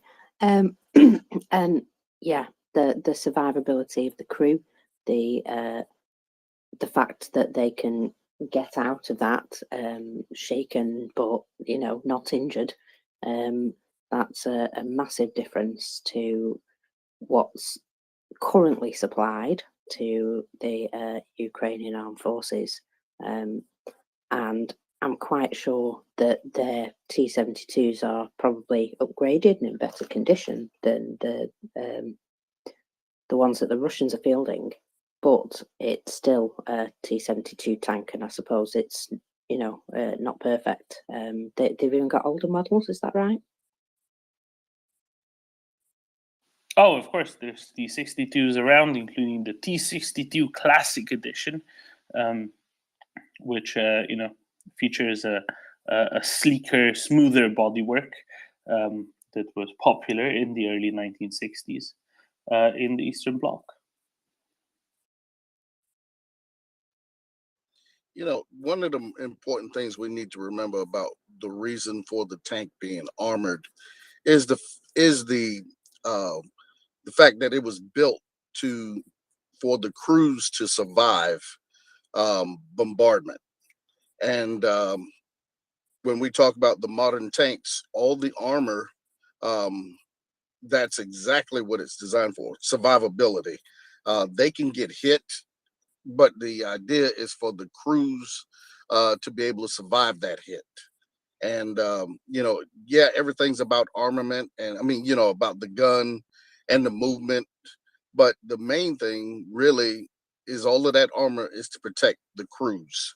And if that armor cannot protect that crew, then it is not doing the job it was designed for. Basically, it's just a big gun at that case. It may last, it may get one off, but if the crew doesn't survive, then you have to wonder, is it really a tank? I hate to say it that way, but it gets away from what the mission of a tank is if it doesn't do that. Yeah, can I just say one of the things that I don't think we've talked a ton about is the ability, when we go back to the survivability of that tank, and we always talk about tank on tank action, but what we see is the need to be able to cover ground under heavy fire. And I will tell you, I have watched Abrams have multiple daisy chains 155 rounds exploding within feet of their vehicle. And them still being able to roll through it and not even losing track sometimes. The survivability of these tanks to be able to do a thunder run, to be able to, go into the gauntlet while there's artillery being, landing at a very close around. Even being able to cover up your optics in some instances with at least some protection gives such a big advantage when you're trying to punch through a line. This won't be a couple of Mobliks and a BMP crawling over a field while you see while artillery's flying in. This is going to be a thunder run of a company of Abrams, punching through a line, punching through positions, and most of what Russia's going to be able to throw at it, unless they get direct hits, is not going to slow one of these beasts down.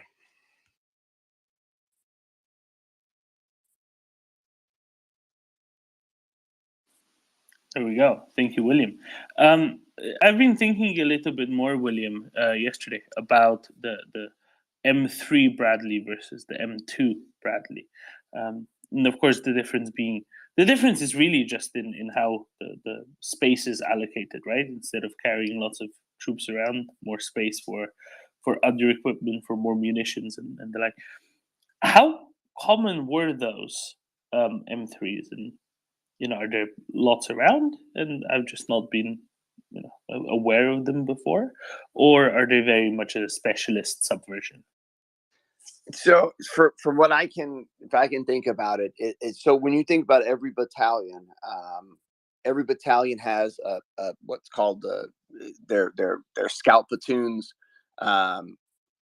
which that's what that vehicle really plays a role in. But then you also have full-on cavalry units that are made up a little bit different than the standard battalion when it comes to armor or infantry, and that's where you saw those used a little bit more too. And if I'm correct, there are some other updates. I'm going to look up that for you. I'm not going to speak trying to act like an expert right now, because I believe there are some extras onto that vehicle besides just the way it was designed on the inside. I believe there's some different optic systems. Extra tow launchers, I think. Yeah. And some, well, not tow launchers per se. They have more. They carry more the inside of it. But I believe there's some other upgrades that are to that variant. But I'm going to look it up a little bit more in detail for you. Okay. Yeah. Yes, please. And there's like an antenna that sticks out of it, right, to gather information. Looks like one of those Google cars for street view. Yeah, if I'm right, there's a telescoping, even telescoping flare that some of them have that can reach up very high, that can look over trees, etc. To be for visual surveillance too. But I want to double check on all that.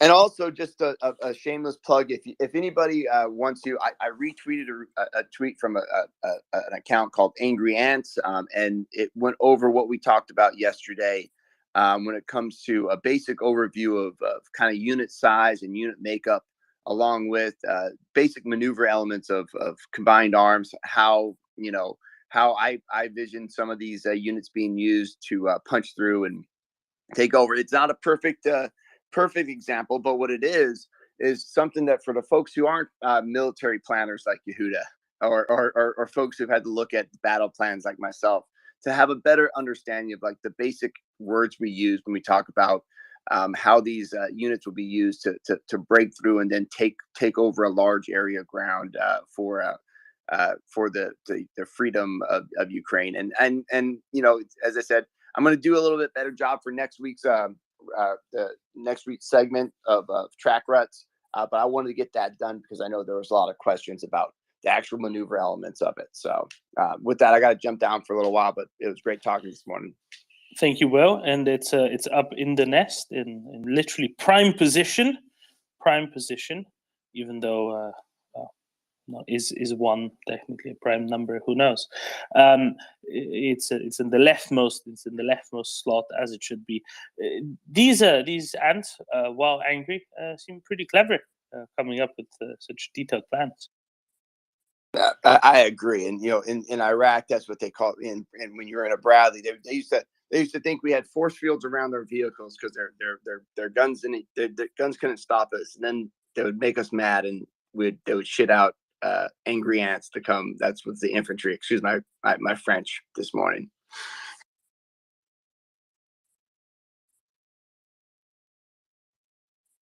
Thank you, William. Now, sometimes things break down, right? And this is what I wanted to bounce off of Darrow yesterday, but Darrow was having technical difficulties with his internet. Hopefully he's not having technical difficulties with his internet now. Otherwise, I'll start thinking he's avoiding my questions about recovery vehicles. But Darrow, when you have I'm good, Doman. When you have these tank chassis that are set up as recovery vehicles, part of the beauty of it, right, is that you can hook up a tank and drag it out of trouble wherever it is without anyone having to ever get outside of the armored vehicle, right? No, that's not true. What it is it's very simple though, because in some cases, depending on the situation, on the front and back of the tank, on the front, at least on tanks, you have what they call these little tow hooks, and every vehicle carries a set of cables on it. If you look at any of the pictures of the outfitted and kitted tanks, you'll see what looks like a cable hooked onto the side. It's part of the kit that goes with the tank. And what they do is they take it and they just turn it sideways, and it hooks onto those hooks. And or you use it with a clevis, and it doesn't take that long to do, but it does require the crew to get out. There's no hook and go feature to a tank. So if you're often with tanks, one of the more common ailments a tank might have, and correct me if I'm wrong, but one of the more common ailments any tracked vehicle might experience is losing its tracks, right? How can you drag out a vehicle that doesn't have anything to run on anymore? Do you just kind of drag it on its underside, or how does that work? No, if it's just a track, you still have the wheels, and the wheels will support it, because that's what they're doing right at that point. Remember, The track is only to lay down a surface so that the vehicle rolls across that surface. If you think about what the track doesn't turn. So Think you're about that. I saying want you to you're think only about losing. what a track does. You're just losing like 2 inches of ground clearance because you don't no longer have the track. But other than that, you can roll fine. Yeah, I mean it's going to drag a bit. Hold on. It's going to drag a bit because it's not on the track, and so the wheels will go down a little bit into the road surface or ground surface, but it still will roll, and that means you can still get it out of the battle space. It's not going to it's not going to be drug on its on the bottom. It's not going to be on the hull of the tank. The wheels will, go down into the dirt a little bit more because it doesn't have the surface, to distribute the weight of the tank.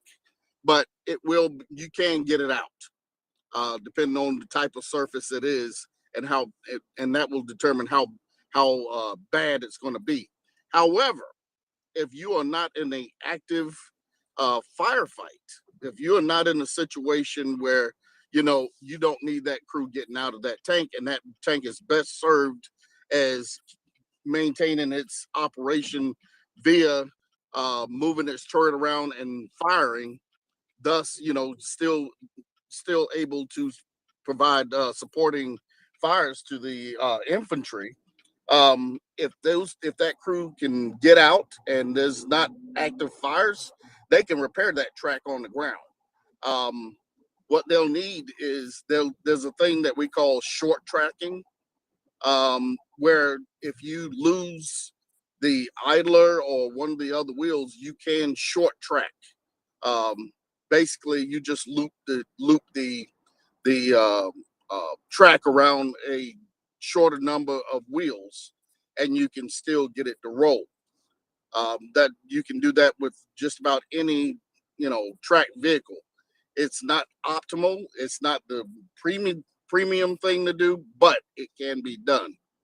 Um, but the idea is to just be able to get it to move on its own. Now, if it's just a separation, none of the tracks are damaged and it just has come apart pin wise, you may have to replace one link, and the tanks themselves carry the links for the tank for the track, and that way you can just take out the bad links and put the good link in and keep rolling. You may have to adjust the track, basically take all the grease out of the adjuster and move it in, and then readjust the length, the tension on the track, um, not to what it was, but to something less. But you can do this, and you can recover that tank that way until you get it back somewhere.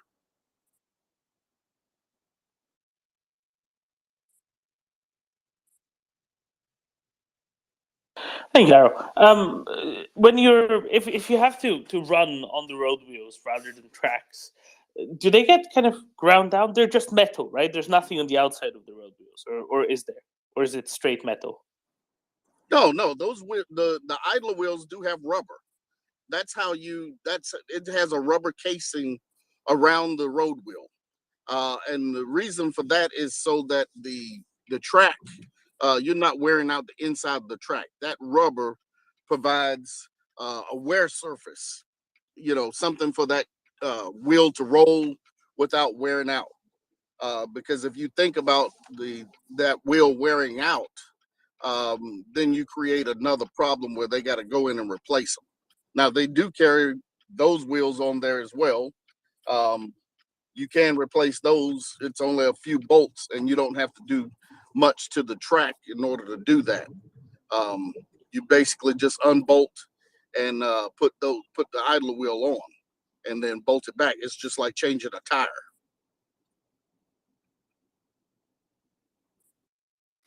What are hard things to do, Darrow, when you're repairing tanks, especially or Bradleys or whatnot, especially in terms of things that are likely to get damaged, either in the context of battle or likely to just get damaged because it's the sort of stuff that gets damaged when you're driving all over the place. Well, we just talked about the biggest headache, and that is the track and the idler wheels. Throwing a track, in other words, the track gets so loose that it is like a when the track gets loose. Sometimes what will happen is the guides will ride up onto either the sprocket or onto the wheels, and it will basically take the track off. It will take it out of the track that it's supposed to be in. Okay, think when you look at a track, there's a metal piece that sticks up. That metal piece on that track link sticks up so that it goes between the idler wheels. It rides in the middle of the drive sprocket and the idler wheel, and that's how it stays in position. Well, if that track becomes loose, that guide can get off, or if there's mud or say a tree limb gets in that area, it can throw that track. And there's two ways that it can happen. It can get thrown to the inside, or it can get thrown to the outside. To the outside, it's not it's bad, but it's just a pain in the behind because everything is heavy. If it gets thrown to the inside, it's more of a pain in the butt because you got that track under tension, and you have to try to release that tension by taking out the pins, and so that track can release, so that tension is released. But you have to do that with a pin that has a lot of tension on it. So you're banging on that, banging a pin, that pin out, trying to get it out so that that track can come loose.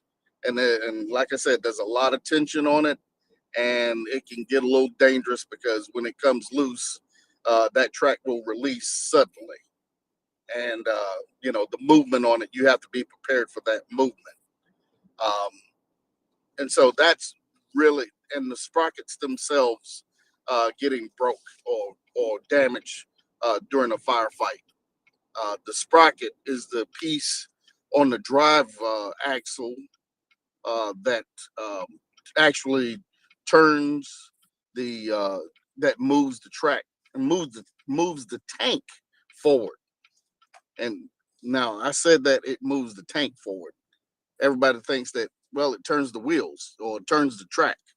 No, it moves the tank forward.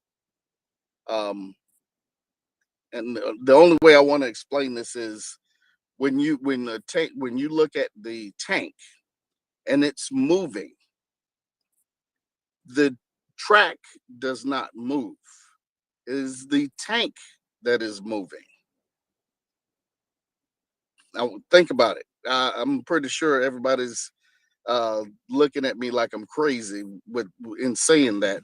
But The track stays still and the tank moves over it and then picks it up when it's done with it. Yes, exactly. But I know some people think, well, wait a minute. No, the track is moving. No, it's the tank moving. No, the track is kind of like the road on which the tank goes, right? It's just that when all the tank is over the road, it picks up the road and takes it with it, and then lays some more road up in front, and it's just all connected on one big loop, right? But if you just look at the middle wheel, you see that the middle wheel, for example, is passing over a section of track, and that then the next wheel after that follows over that same section of track. If you pay attention to it, I think it's okay. I think if people imagine how a track looks like going, I think they'll figure it out. Yeah, the only time you'll see the track move is if the body of the tank is bellied out, or it's stuck in mud, and that will be really the only time you'll see the track itself move.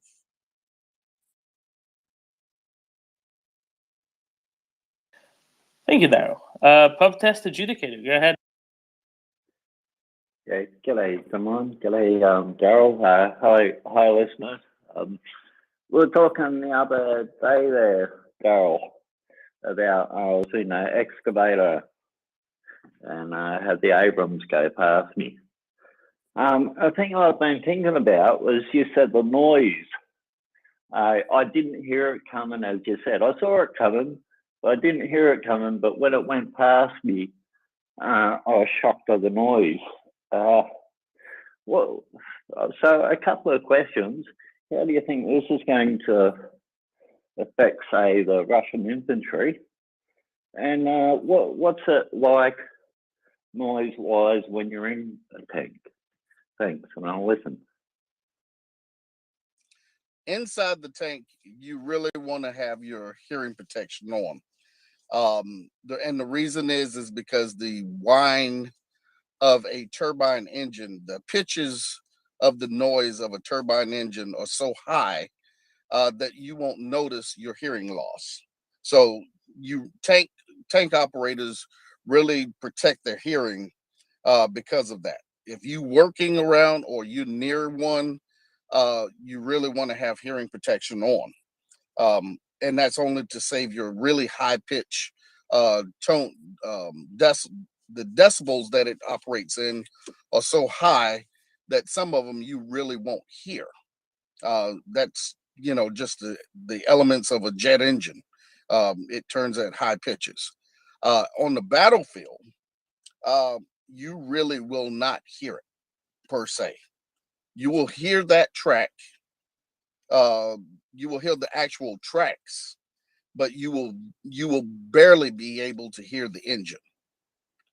With the sound being muffled, one by the casing, and the second, if there's any trees or any soft material, say whether it be the trees, the ground, what have you, there's nothing for that high pitch to bounce off of. So it will sound like when he revs the engine on that thing, it sounds like a swish of air. To most people, it will sound like a swish of air. What you don't notice is the high pitch of the turbine. And last night it was funny because last night Axel sent a video out of a tank challenge that they have in Europe every year, where they pit all the tanks against each other. And And they test which one spills the least beer, right? Or is it something else?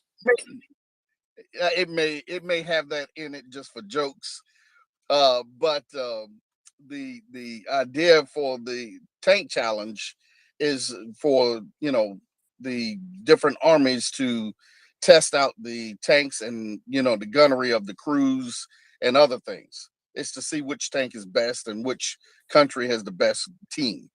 But in the video, I don't know if it was posted up here, but in that video, you can hear when the tanks are going along, you can hear the high rumble, the high growl of the Challenger and the Leopard. You can hear their grumble. But when the part came to the M1, the only thing that you heard was the track. And being that they were filming it and it was, open area and, they were focusing on it, the only thing that you could hear in the video, and this is actually what happens on the battlefield, is the track itself. That's not very loud when you have other ambient noises going on. And so that's one of the other things that makes the M1 very dangerous, but yet very good at being a forward element, because the enemy may not hear it coming. They may not even notice it. You know, even if they're close in on a city, they may not even notice it.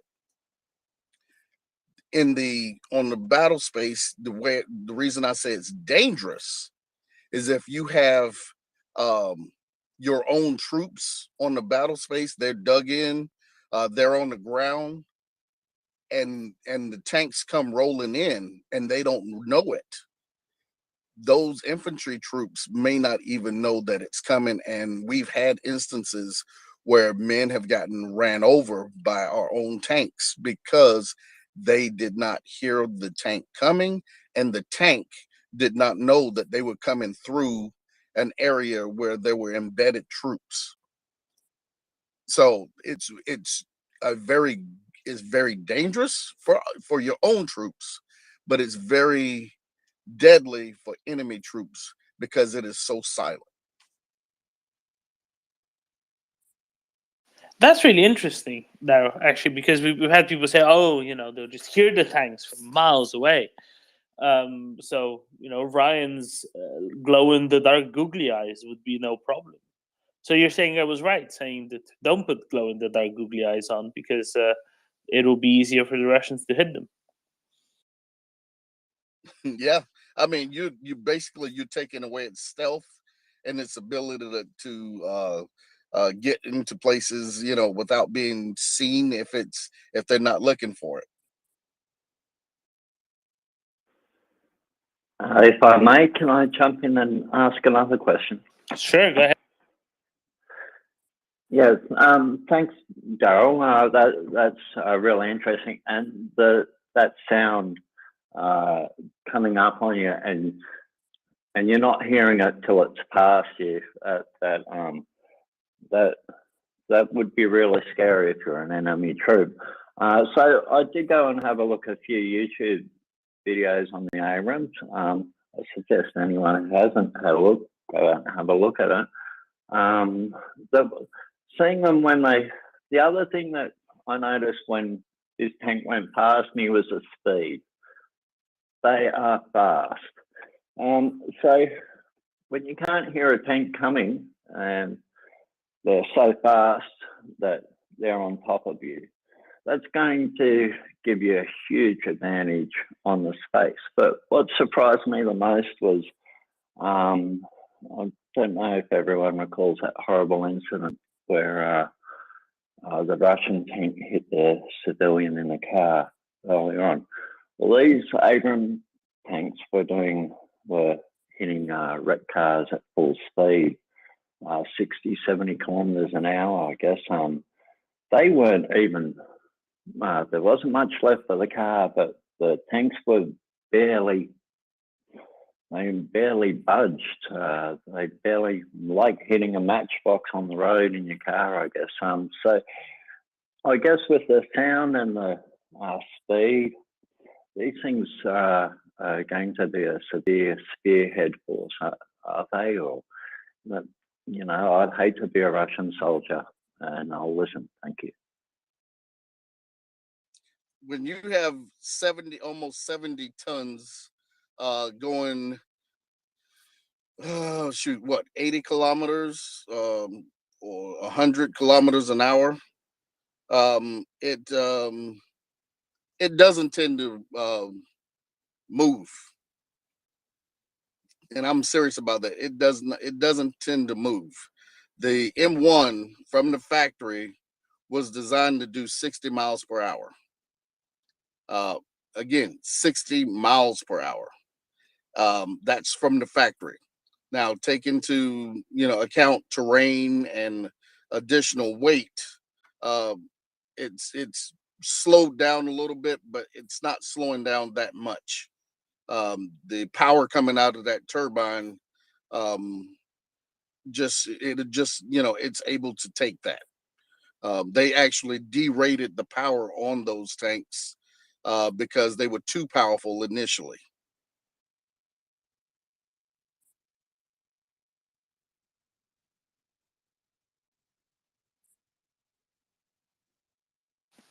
Darren, if you have a combined arms battalion, right? So an armored company and a couple of IAV companies. How much of the maintenance is going to be dedicated to the armored one, which is half as big as the other two, bit less than half as big as the other two? Are tanks a lot more, I don't know, finicky, suffer more problems than IAVs do? To be honest, it's unless there is something that is something in the environment that's going to really make this an issue. You check the oil, you check the engine oil, you check the hydraulic levels. You really shouldn't have any issues. You're going to probably have more electronic issues than you will actual mechanical issues on that tank. There'll be maintenance, like making sure your track is tight and making sure that all the end connectors are on and tight.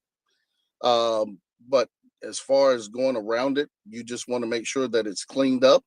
You keep the mud as much as you can down around the sprocket area and stuff like that. But I think you're going to have more probably issues on the IFVs because they are they just have certain quirks to them. But you're going to be adjusting, greasing, lubing, just like anything else. It is only things that can break down, like if you have a seal go bad on something, idler wheel, or if you have a transmission problem,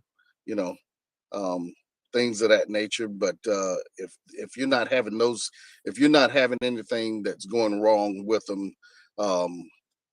as far as like the engine, unless you got engine problems, like you are blowing oil out because you burned a cylinder on one of the Bradleys, that would those are the type of things that you're going to have more problem with.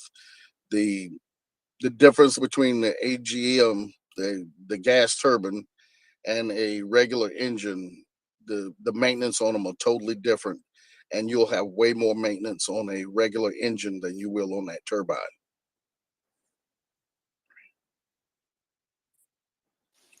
Thank you, Darryl. And as far as on the turrets, a lot of the stuff is just the feed mechanisms, making sure that those feed mechanisms are well adjusted, lubed, etc. on the IFVs. Those things, you're going to want to make sure your guns and are up to snuff. Making sure those work is the primary need on the IFV. Everything else is minor adjustments, if anything. So most of this is done by the crews themselves, right? Yeah, a lot of the stuff can be done by the crews. They are trained. The crews should be trained on daily maintenance functions, daily checks. And if they've done all their daily checks, they should be able to find some of the problems.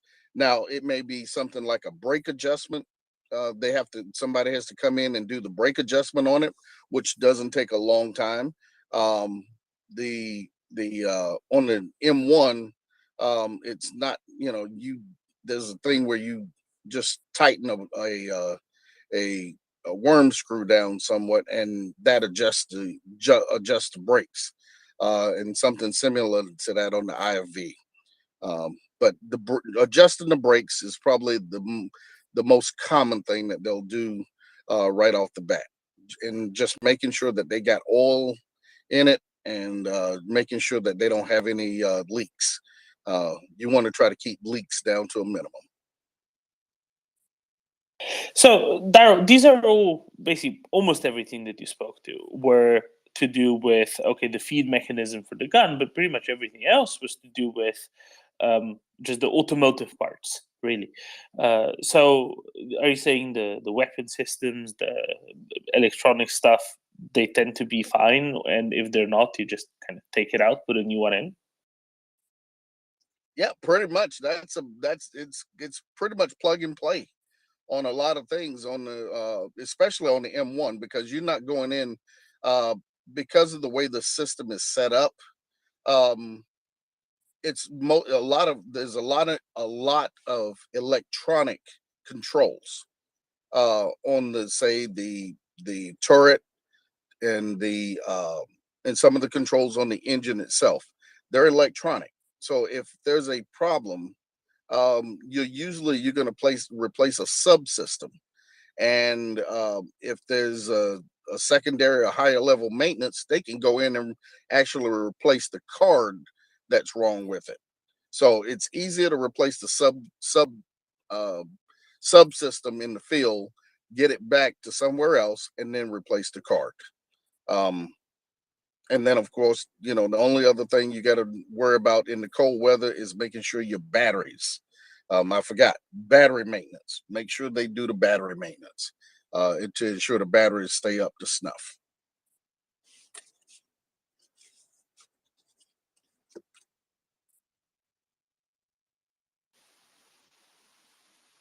Very good. Daryl, with Konstantin, who used to serve in the Ukrainian army back in 2015, 2016, we heard that BMPs were often very unreliable. They'd have two engines and then maybe one of them would work, so it would kind of move on flat but couldn't go anywhere else. It was very difficult to know what's going to work and what's going to break when. And do American vehicles, specifically ones you've had experience with, do they suffer from any such routine unreliabilities? Generally not. If you can go out and start your car every day, um, the same issues you have in a car every day, that's probably the same issues you're going to have with a tank. Water pumps, with the on the regular vehicles, it's water pumps. Um, you know, uh, if the valves, if it has an adjustable valve engine, one of those, some of those, because some of the older vehicles that we sent, like some of the M109s, they had the adjustable, valves in them and things like that. Um, but it's the main things are water pumps and belts. Those are your headaches, if you want to call it that. But as far as starting and stopping every day, no, you're not going to have the same issues, the same unreliability. We, that's one of the things that when they are fielding equipment here in the States, they go through a lot of that kind of stuff. Is that engine reliable? Is that engine, is it well suited? Does it have enough power? Um, and we pretty much settled on a specific type of engine for many of the vehicles because of its reliability. Um, we don't remember a lot of the equipment and a lot of the things that we have in the U.S. It was designed so a person with an eighth grade education can work on it. That means that the engines are very simple and the maintenance is not very involved when it comes, for all it's worth. Yeah, because at the end of the day, reliability is really important, right? Marcus, I'm sure you have thoughts to add to this. Welcome. Welcome. Thank you, Daryl. Yeah, some great points there. I'll pick up first on the hearing stuff. Any of the guys in the combat arms are going to end up with hearing loss across the range, across the spectrum, from high to low. And so the hearing aid or the hearing protection that the guys use is so vitally important. My experience, of course, is in the artillery. So, outside on the 105s and then inside on the M109s, the amount of noise is just incredible, that percussion when you're firing the round. And even small arms fire when you're out on the range. You really need to make sure you have these on. I've done a lot of work with an organization here in Canada advocating for veterans. And one of the primary complaints we get from folks is, I'm going deaf. And they absolutely are. And so we get these guys in to have their ears checked out by an audio tech, and invariably they've lost a certain range. In some cases, it's more noticeable on one side than the other, depending on what they were doing when they were in the military. But pilots, infantry guys, artillery guys, armored guys, engineers, everybody's losing their hearing on that one. On the point of vehicles, on the point of tanks, they are extremely, they're noisy when you start them up. But once they're going, they are actually very, very quiet. When I was training with the German Army training establishment out in Shiloh, Manitoba, they had Leopards there. And they had the Martyrs there as well. And, when they would be in the compound, they'd all crank them up. Boy, you could hear those. But when they were out in the field, they were very, very, they were very quiet. You could see in some cases, smoke coming out of the back of the exhausts when they weren't maintained well. But a very reliable piece of kit. And like most Western equipment, except for the Sergeant York there, Daryl, that was a bit of another story.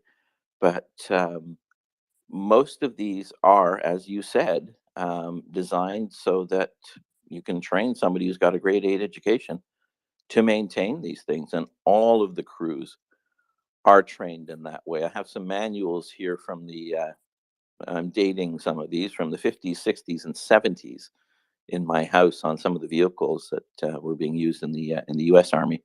And they are absolutely magnificent in terms of teaching people how systems work.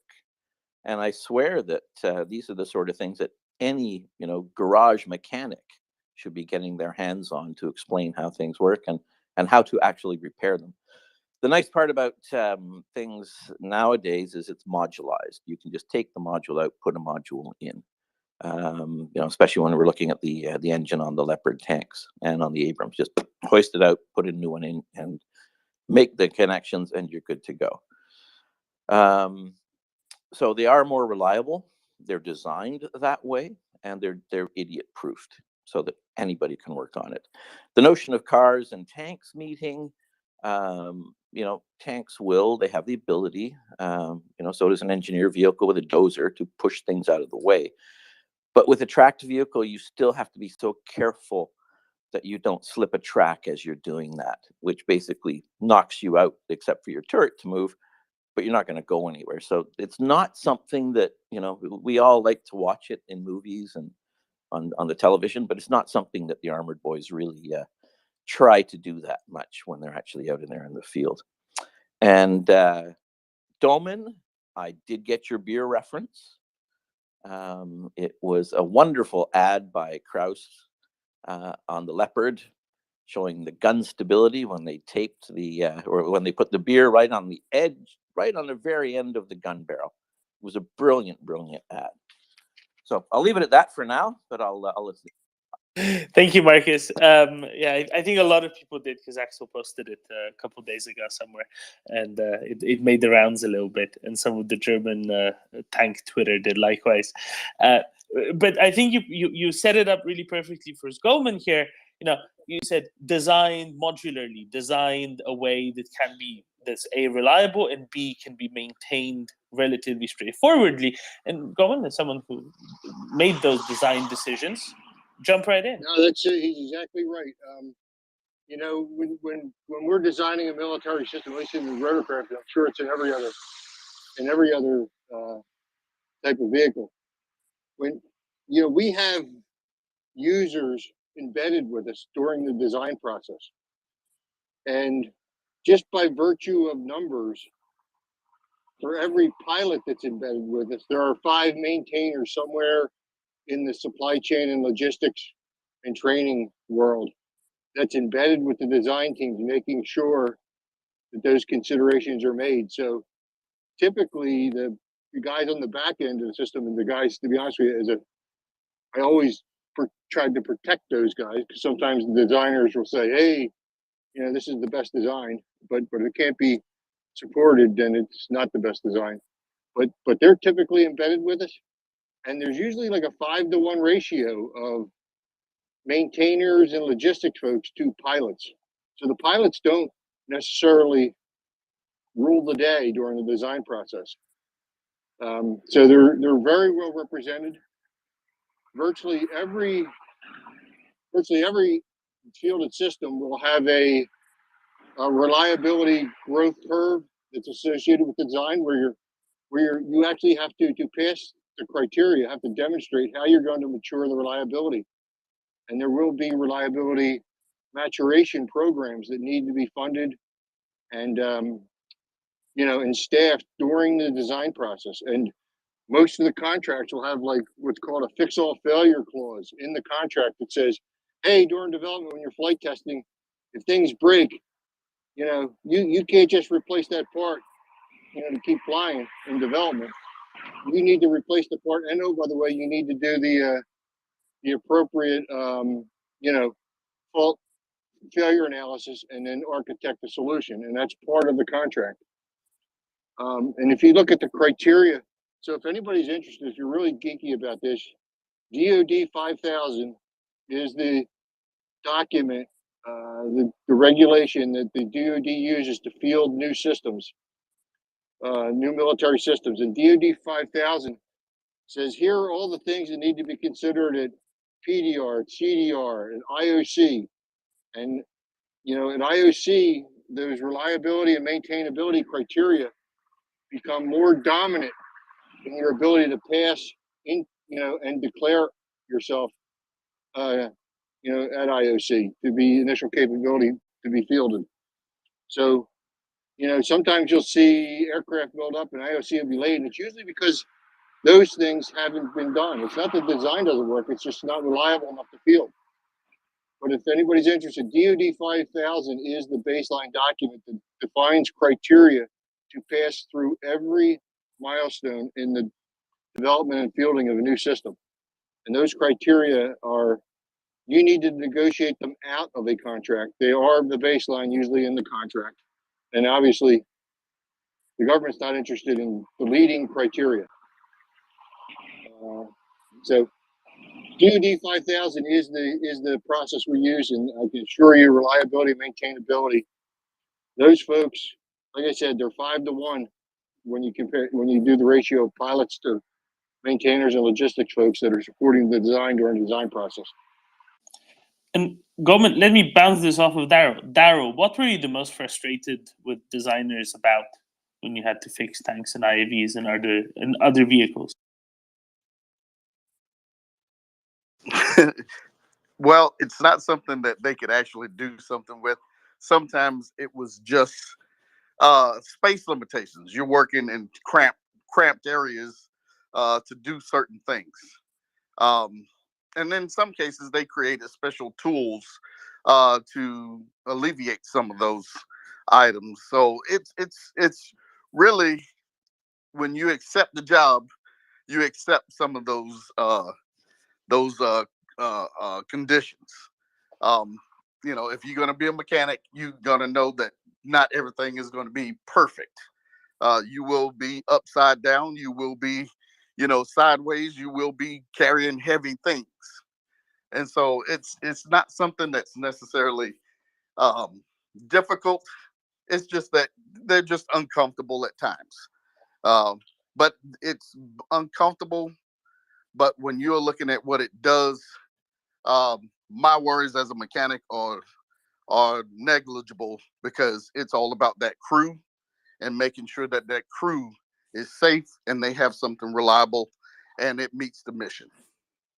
So I can tell you on Comanche helicopter, there was an 11-piece toolkit for all that needed to be, the only thing needed to do any line replaceable, unit. Every LRU needed to be able to be taken out of the aircraft. We're using one of those, I think it was either 7 or 11, and that toolkit went with the aircraft, so you didn't have to bring it. And oh, by the way, you couldn't have to take out one LRU to get to another. No LRU could be more than one LRU deep in the aircraft. So walkways were, anytime you needed, we needed to design the aircraft so it didn't need work stands. It had footholds and handholds. It had work platforms that were part of the aircraft. So those are the types of things that are built into Western systems that are not built into some of our opponent systems. Literally, there was 11 tools to maintain the aircraft. Now, if you had to get into a box, obviously you need more than 11 tools. But as far as a line replaceable unit, there were 11 tools that was carried in the aircraft to get in there. You could remove a blade without a work stand. That was a design requirement.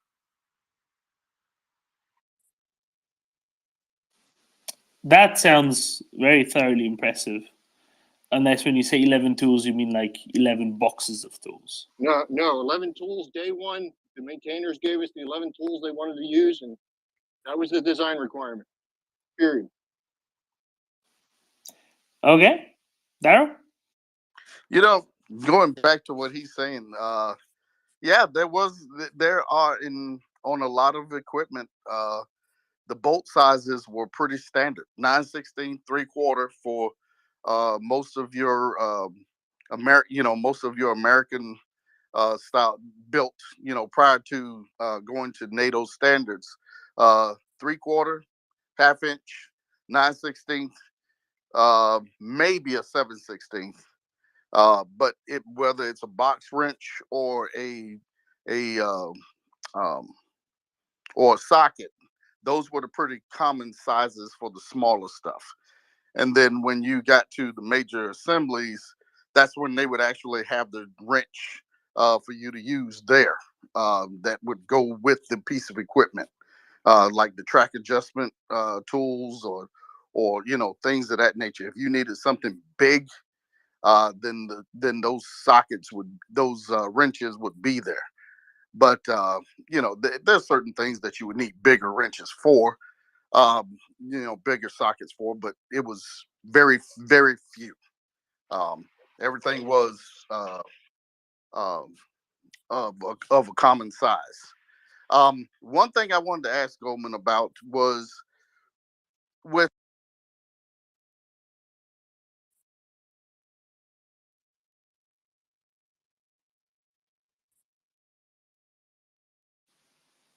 Markers, did we lose Daryl? Okay, we did lose Daryl. Yeah, I was gonna okay, say- I was worried it's just me. There we go.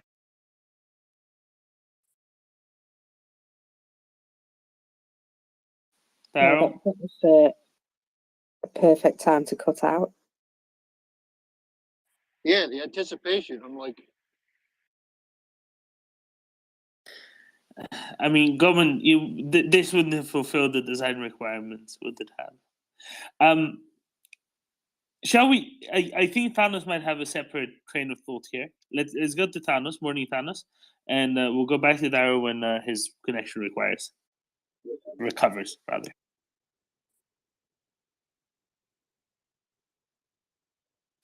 Thanos? Sorry, can you hear me now? Yes, we can. Great. This is Thanos straight out of a tree stand where I've been since 0430. Love the conversation as always.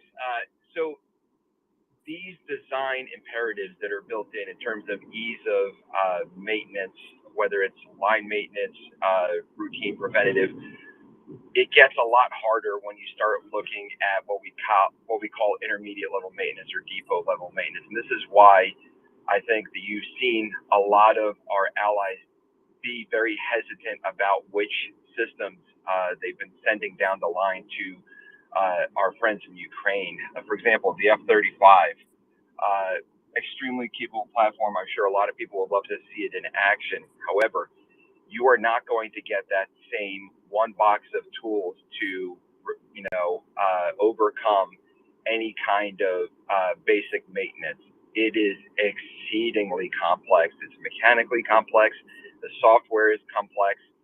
Even the initialization and startup is complex. Nothing about some of these modern combat systems is really as simple as it needs to be. That's why something that I'm designing right now with a couple of friends for battlefield application in Ukraine, one of our biggest requirements, because we're all a bunch of veterans that we started out with, was this thing has to turn on simple. it has to self-initialize, and then it has to integrate seamlessly into all the different things that it has to do, and it has to do this automatically.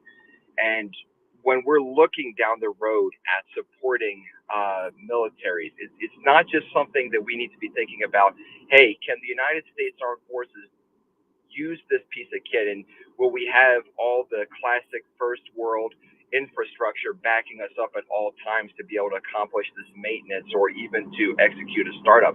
The question should be, how can we design something so that it is super duper easy to train somebody to, even if it has complex functions?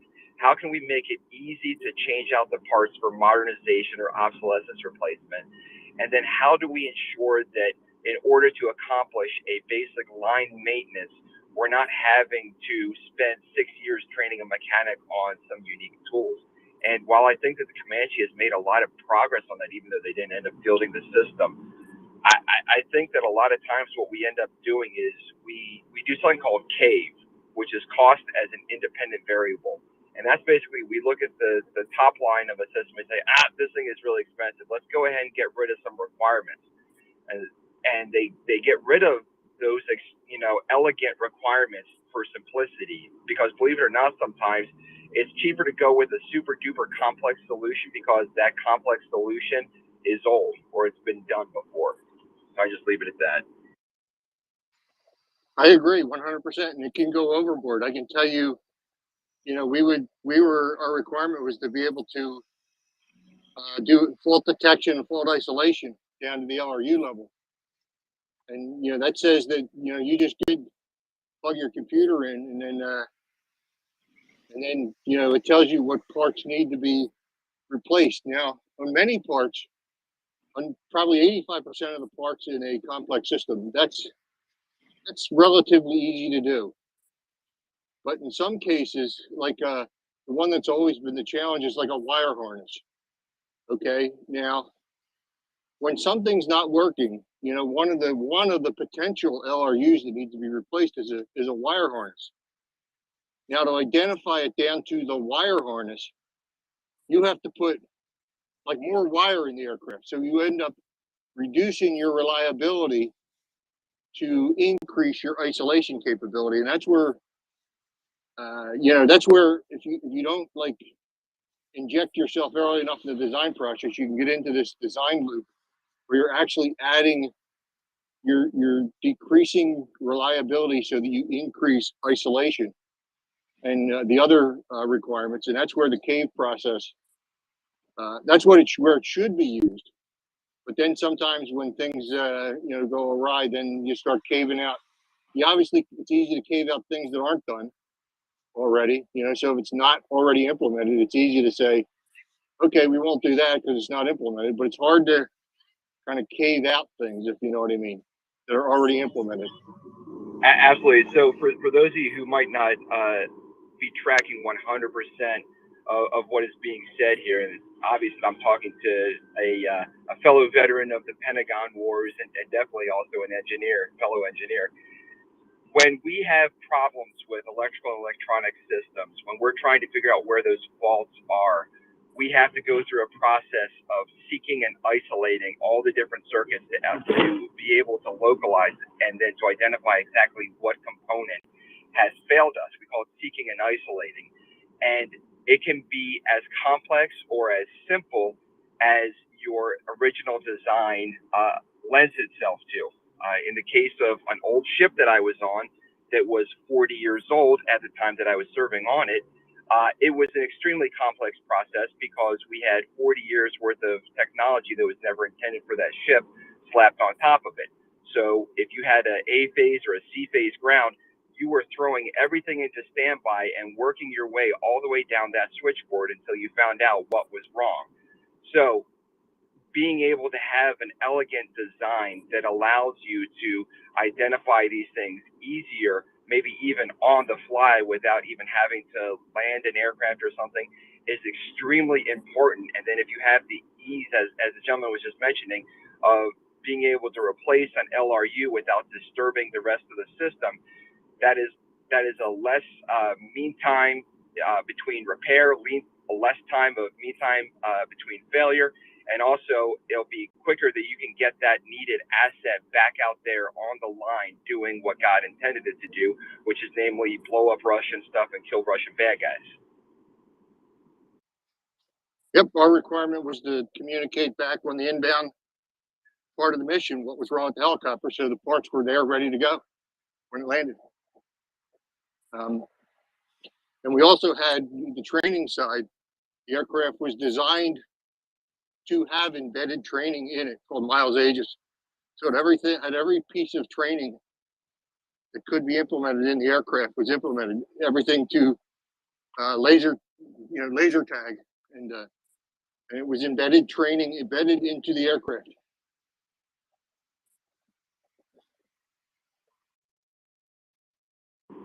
Yeah, it sounds like you're describing the F-35's Alice system. It's amazing. I always wondered where that concept came from, and I guess it came from the Comanche. Very cool.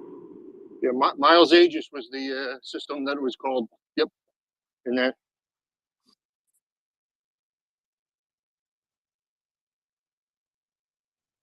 How much has ease of maintenance improved over the decades for U.S. weaponry? I can just give you some numbers. So a Chinook in the 70s had 4 times the maintenance crew that it has today. 4 times. Okay, so factor of 4. That's a lot. That's a big difference. And how much of that is down to design, and how much of that is down to better parts? Well, that is part of design. I mean, every time you. But you know what I mean, right? Yeah. If you don't have the materials in existence yet, you can't use them. Right. Now True. you can. True. That's what I mean. The difference between those. It's a combination of both. Usually, it's design. There's usually, a lot. To be honest with you, for fielded systems, the biggest issue you usually have with reliability, to be honest with you, is when you might change a supplier, and the design that you had and the tools that supplier built initially yielded a part that was reliable, but the reliability wasn't necessarily reflected on the design itself. So when you try and move to a supplier, those process constraints that yielded a reliable part are not necessarily replicated, if you know what I mean. That's the problem with legacy systems in that respect, and where all of a sudden parts that have never failed will start failing, and then you're trying to go figure out why that is. For legacy systems, that's usually the biggest problem.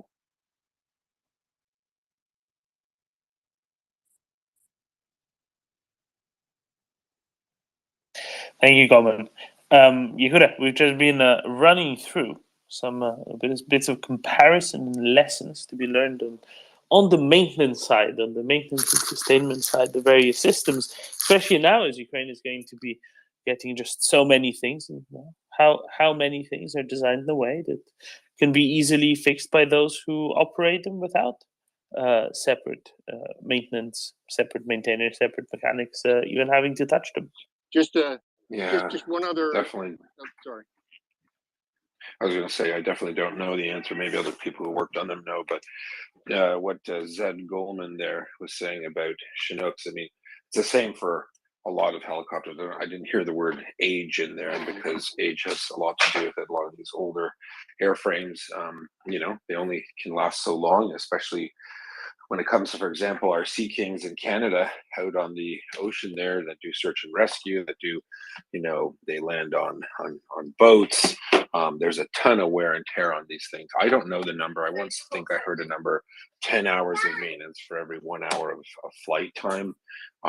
It seems crazy, but you're landing in a rough North Atlantic seas on a boat, bang on it sometime. I don't think they're ever going to be perfect. So lots of problems there. I don't think it's the same, obviously, in Ukraine with the weather. But wouldn't surprise me about the Chinook maintenance crews being bigger. And more importantly, I think the way it's measured is hours of maintenance per hour flown. And I think, maybe we can find a specialist. I'm certainly not one I get to enjoy equipment usually that other people maintain, and I know a little about what goes into the work there. But go ahead, Zed Golden. Yeah, I was going to say at some point, like on mature systems, the force structure of the service then limits the maintenance per flight hour because you need at least one of every skill in your maintenance crew on 2 shifts, usually 2 12-hour shifts.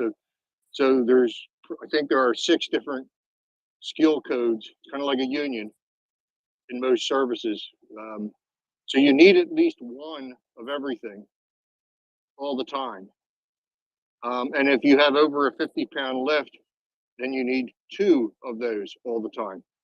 So mature systems sometimes get to the point where unless you change kind of the union rules, as I used to say, you really can't reduce your maintenance man hours per flight hour because your maintainers are kind of there, whether they're needed or not, because they need to be available. If there's a maintenance task that calls for that skill needs to be available all the time. So there's a few times we've kind of run into that. I've run into that personally. Yeah, it makes sense. I mean, at the end of the day, I think people also forget the type of wear and tear on, for example, you can use the Sea Kings. There's a lot of criticism. Yeah, there's a lot of criticism sometimes back home here about oh, they mustn't be good because they require a lot of maintenance. Well, look what they're doing, right? Have you ever been in the North Atlantic, for example? Marinized aircraft, marinized anything is a burden in and of itself. Corrosion Salt water. Corrosion is just a never-ending challenge for any marinized aircraft or system, period. Yeah, I always wondered why they didn't just go to the local mechanic chain and get the underbelly sprayed with that oil right on the helicopter, and maybe that would fix it. No. Oh, that would fix it. You'd carry less fuel, so that's the trade. That's always the trade. Yeah, carry less stuff, more weight empty versus more fuel or cargo. Right, that's the trade. There you go. Anyway, nothing's for free. I think this should not. You literally could do that. I'm sure you would affect some of the sensors on the bottom of that helicopter, though. Yeah, but you could put more protection in, but more protection is weight, and weight is fuel and payload. Right, there you go. Yep. So you can only rescue 4 of the 5 people in the water, and that's absolutely, or you take one less crew, or you cut your range back by 30 gallons or whatever. Yeah. Well, fun fact: the Chinook is that helicopter in the memes that looks like it's eating the soldiers as they run into it. Nom nom nom. Yeah. If anyone's seen that meme. Anyway, yeah, no, listen, at the end of the day, there are a lot of people, super smart people, who are planning all of these logistics estimates and doing all of this stuff and planning for what they need, what they require, how many parts of this, parts of that, different types of, I'm sure maintenance manuals are being translated into Ukrainian and even Russian if they can't get enough translators just to get these skills to be shared with people. And that's important. Oh, Brian knows a thing or two about the Navy. Hello, Yehuda. Good morning, Brian. Good morning. Yes, I woke up out of my cave when you mentioned the Sea Kings. The Salero class destroyer escort that I was on, they were converted in 1962-63 to put an aircraft hangar and a small flight deck after we carried our Sea Kings. And I do remember our pilots talking rather on occasion disparaging about their 50,000 spare parts flying in close formation. As far as downtime is concerned, the tribal class destroyers that we had at the time, and they're already coming up in years, and none of them exist anymore. Because the Algonquin and Huron, they had a very large hangar to accommodate 2 Sea Kings, and I asked a fellow officer on one of them, and he said that essentially there was only one ever in the air at any time. The other one was essentially kept to cannibalize for parts to keep the other one running. Yeah, it has a sordid past, but this isn't, this isn't Bash the Sea King Day, although I'm sure it could turn into that pretty quickly, Brian. It was, though, a very certainly very capable craft, and of course with the Canadian designed bear trap recovery system, it allowed us to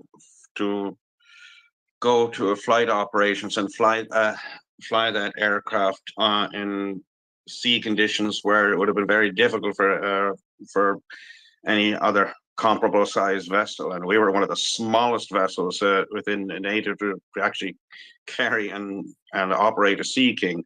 But using the bear trap system, they put that thing off the deck and recovered it in pretty hairy weather. Yeah, I've seen some crazy videos of the Sea King in the air in the North Atlantic, and it's been pretty impressive. But then when you see it smash down onto the deck, it's like, holy cow, that can't look right. And it is. I asked around, and it was right. They are quite durable, but at a cost, right? Correct. You got to be able to land it, right? And you can't pick. It's not always a nice day out when you're trying to land and the deck is heaving. I can remember coming back. I went for a bit of a jaunt. We did a photo ops run above the Assiniboine and looking down at this small grey postage stamp size thing, which was our flight deck. Wonder how in the name of Jesus did we come back down on that? And of course, your men coming out to attach the cable, the cable to the probe, which is on the underside of the Sea King, and gyro stabilized so that no matter what the ship was doing, the helicopter stayed on an even keel until they decide to winch that thing in, and it just literally yanks you out of the air, plonks you on the deck. Yep, just like the alligator's dentist is how it lands, very carefully.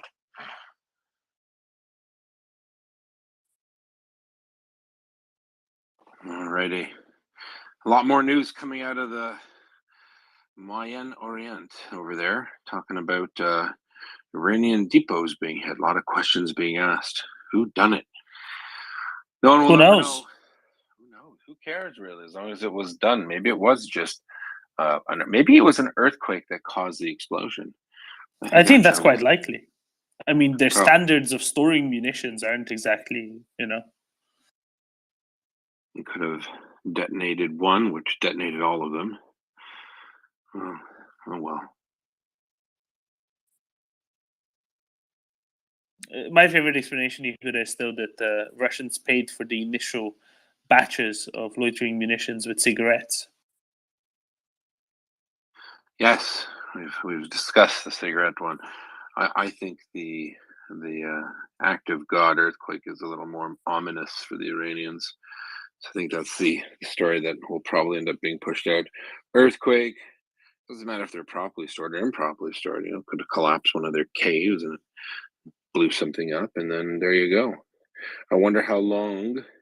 Wonder how much of a delay that gives the Russians in receiving ballistic missiles and drones. That's an interesting one. Yeah, hopefully they don't get them until the Greek cannons showed their head, reared their head. Right, or never. Yes. Have a more sophisticated answer, maybe from the finesse. Yes. So I just wanted to put forward a theory. If you remember Aaron Borma, who does OSINT work, and I remember him from the first days of the space, actually. He put out a tweet. He had a photo of the plane that was said to be an Iranian fighter jet over in the skies, and he has identified it as an Iranian plane. It Sorry, who? I didn't hear who you said, and what were you referring to? Skies over where? Iran, and the name I said was, do you know Aaron Borma? He has contributed to this space. Borma? But how do you? I think it's Bouma. Oh, Bouma. Bouma. Oh yeah, yeah. He used to be here. Yeah. Yeah, he used to be here. I remember him from the first days of the war. He used to be on this earlier space. Yeah, long time. Anyways, if you look at his if you go to his, he put out a tweet I just happened to see this morning, with a photo that somebody took on the ground of what they thought was in an Israeli plane. So he. Okay, so sorry for context. You're saying that someone posted a picture of a plane flying over Iran, and he was able to identify that it was an Iranian plane. Correctamundo. Okay. Well, it's not a big shocker, right? There definitely would be Iranian planes flying in Iran. Right. And it sounds, yeah, the people, this is just, silly people on the internet saying it's Israeli planes. There were some comments that Iranian Telegram was saying that they spotted Israeli jets. Like, sure they did, right? The Israelis were probably back in Tel Aviv having tea on the boardwalk by the time the Iranians figured out what happened. So Yeah. no one saw any Israeli jets. And if anyone even took a picture of a plane, it's obviously an Iranian plane, right? That's not rocket science. Correct. It's silly people on the internet. Yeah, not Aaron. I'm talking about the Iranian mill blogger types, right? Yeah, but it does lead to the theory that the Iranians accidentally bombed their own military Oh sites. no, it does not. No, that wouldn't be true. Yeah, it definitely is. As funny as that would sound, it's not a passenger plane, so they're not going to shoot it down.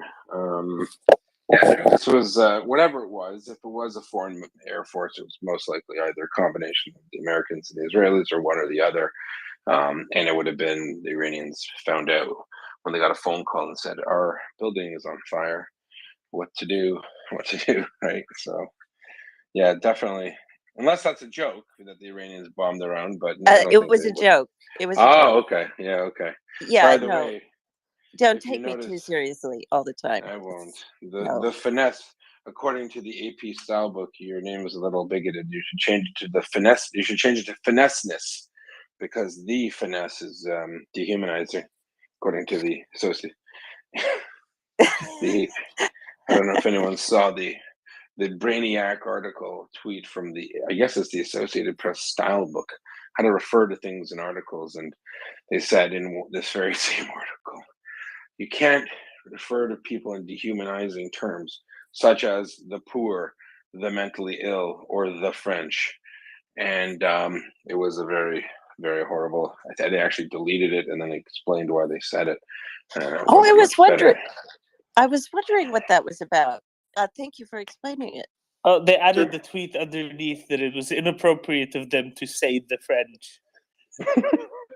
Well, the funny thing is, the French embassy in the United States posted a tweet where they're changing their Facebook name to the Frenchness Embassy of the United States. Frenchness Embassy of the United States. It's pretty horrible. I mean, what 25-year-old social studies majors do they get to write these headlines? You know, where you can't say the anything because it's dehumanizing. But did you see the response that somebody had? And somebody had followed, I guess, said, then why is your Twitter handle the Associated Press? It's because it's internalized bigotry. They're victims of the system as well. Unfortunately, it's getting a little ridiculous. So the Associated Press says you can't use the word the. Yeah, I think it's the that they're referring to as opposed to the. But yeah, it's a little crazy. But hey, we're all a little crazy online.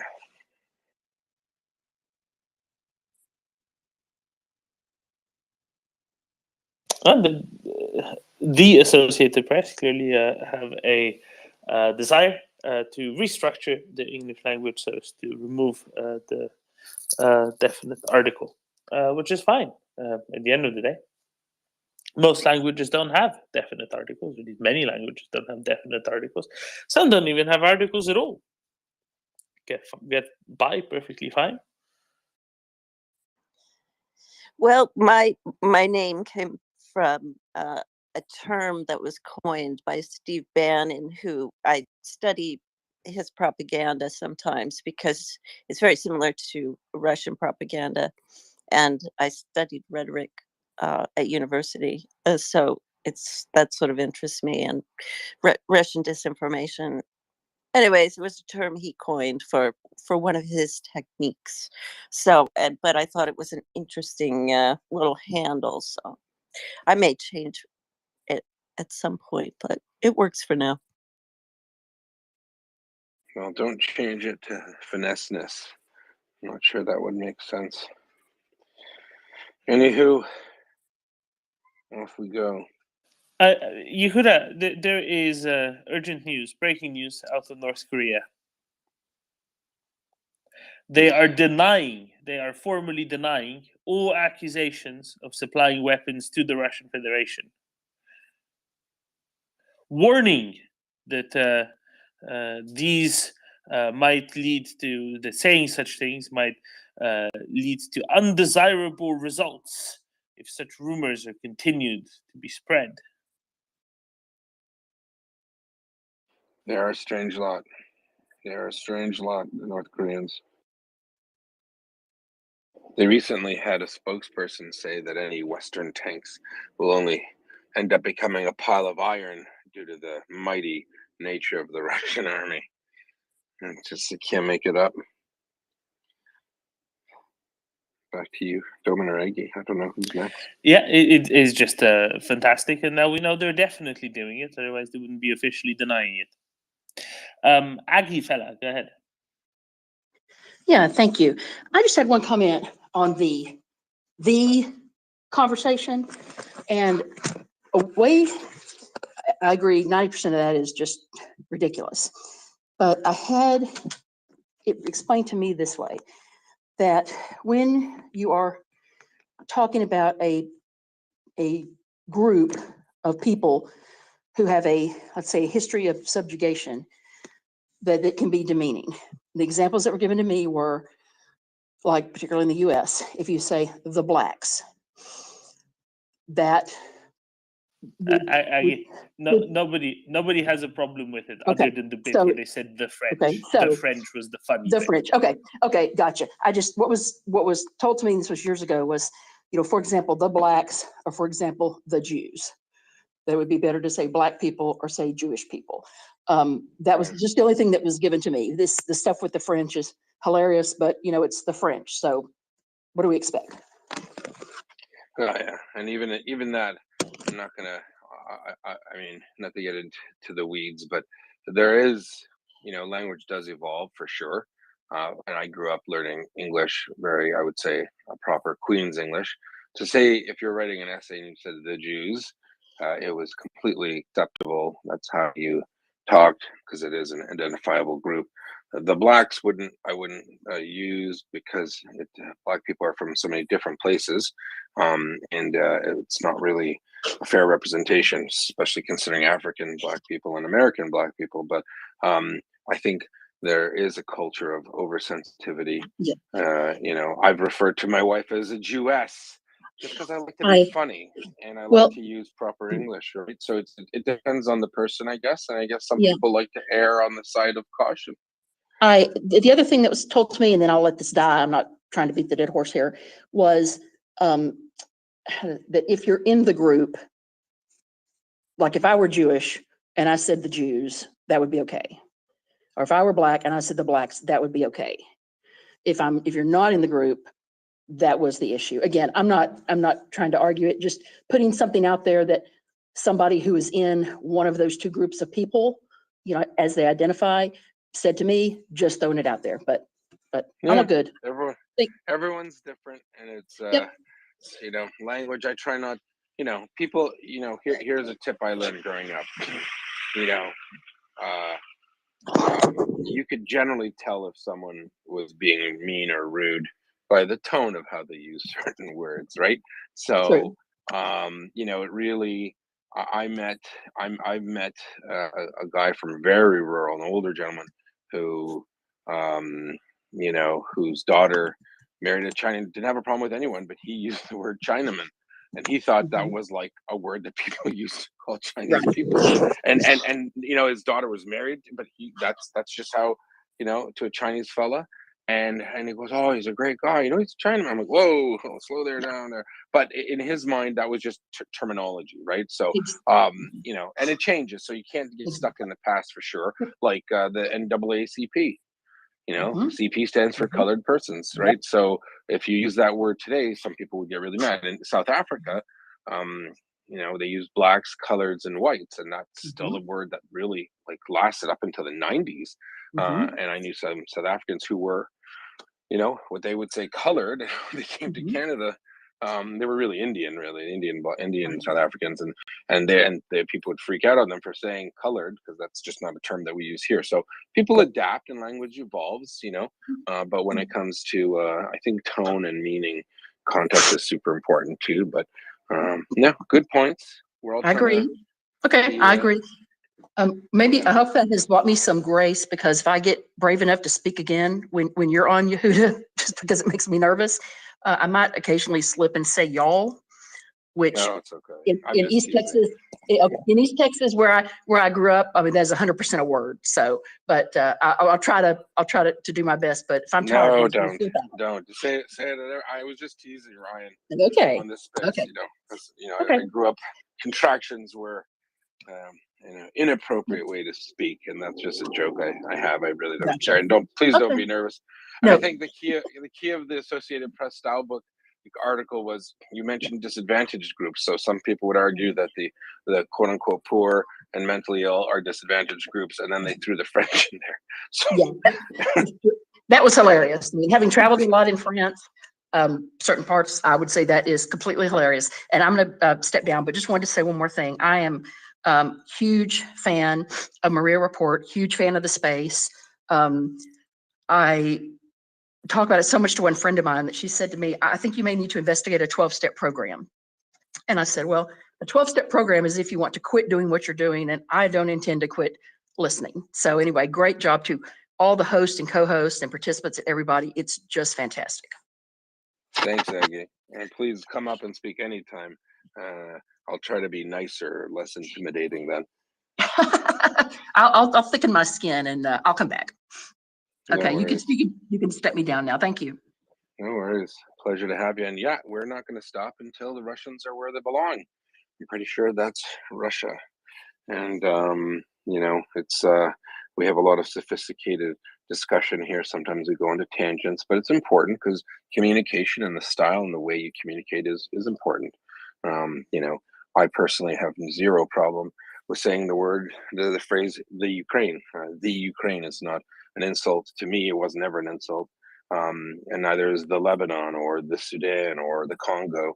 But for the Russian, because of the Russian invasion and the way the Russians have translated, they term Ukraine as a borderland, right? And say they put the borderlands in translated terms, and so they do it to annoy the Ukrainian people, and so I stopped using it, even though I don't find it morally objectionable, and it's rooted in English, grammar and just style. But we adapt to suit the audience, and we adapt. If you can do something that doesn't hurt someone or offend someone, it's a nice thing to do, right? You don't have to. I could have said no. It's in every book I've ever read. It says the Ukraine, but sometimes you have to adjust, and I think that's the beauty of communicating with such a large and diverse group of people from all over the world. We come together, and part of that coming together is through language. So thanks for everyone for being so understanding and conscious of other, basic things. These are basics. So, you know what, Doman? Do you know how much kindness costs? $7.50 a kilogram. There you go. So it's free, unbeknownst to Doman. Kindness is free. So give it around a bit, because it doesn't cost you anything to be nice. Right, Mockers? Even Mockers is very nice. And so is Aggie. I'm working But I on can keep access. being nasty to Vacnitz and tankies, right? You can do what you like. Okay. I like to address them with, some people say it's an expression, killing them with kindness, because they want a Donnybrook, they want to fight, and Yeah. sometimes the best way is to dissect the argument. Yep. What do you mean? I don't. It's not true what they say, right? Yep. I don't fight them. I usually fight them with humor, and that seems to do the trick. I agree. Amen.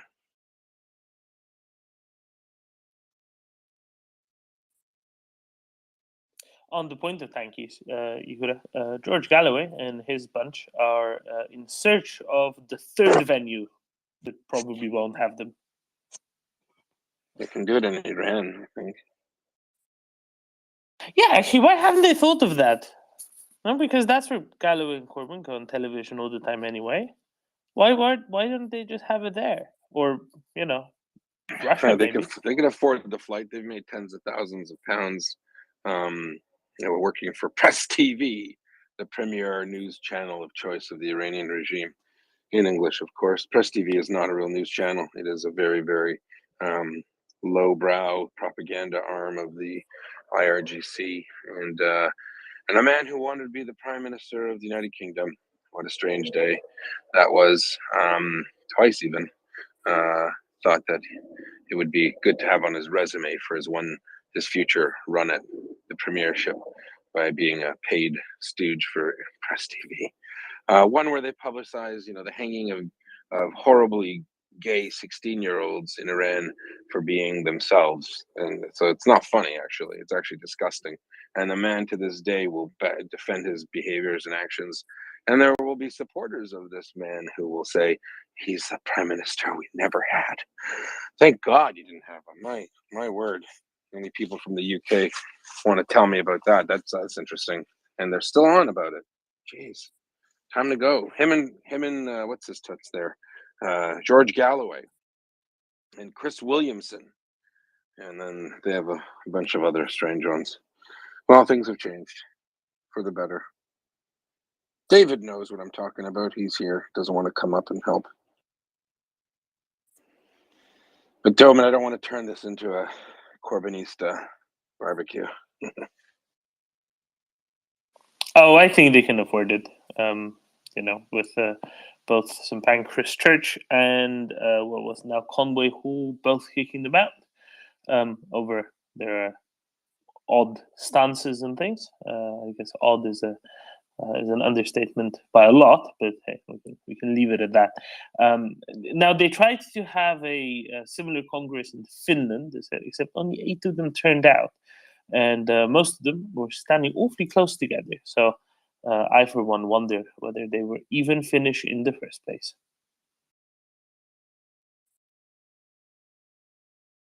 That's it. I'm going to have to pop off in a bit for a meeting, but always a pleasure, Doman. Have a nice meeting, Yehuda. Thank you. Hey, Markers, are we having Raphael come up today? I'm hoping so. I'm having a little word.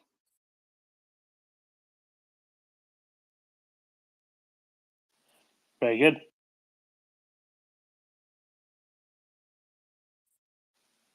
Very good indeed. But instead, now we have Mikael. Hi, Mikael. How are you? Hi, Doman. How y'all doing, y'all? No, I'm just kidding. I'm not from Texas. He left already.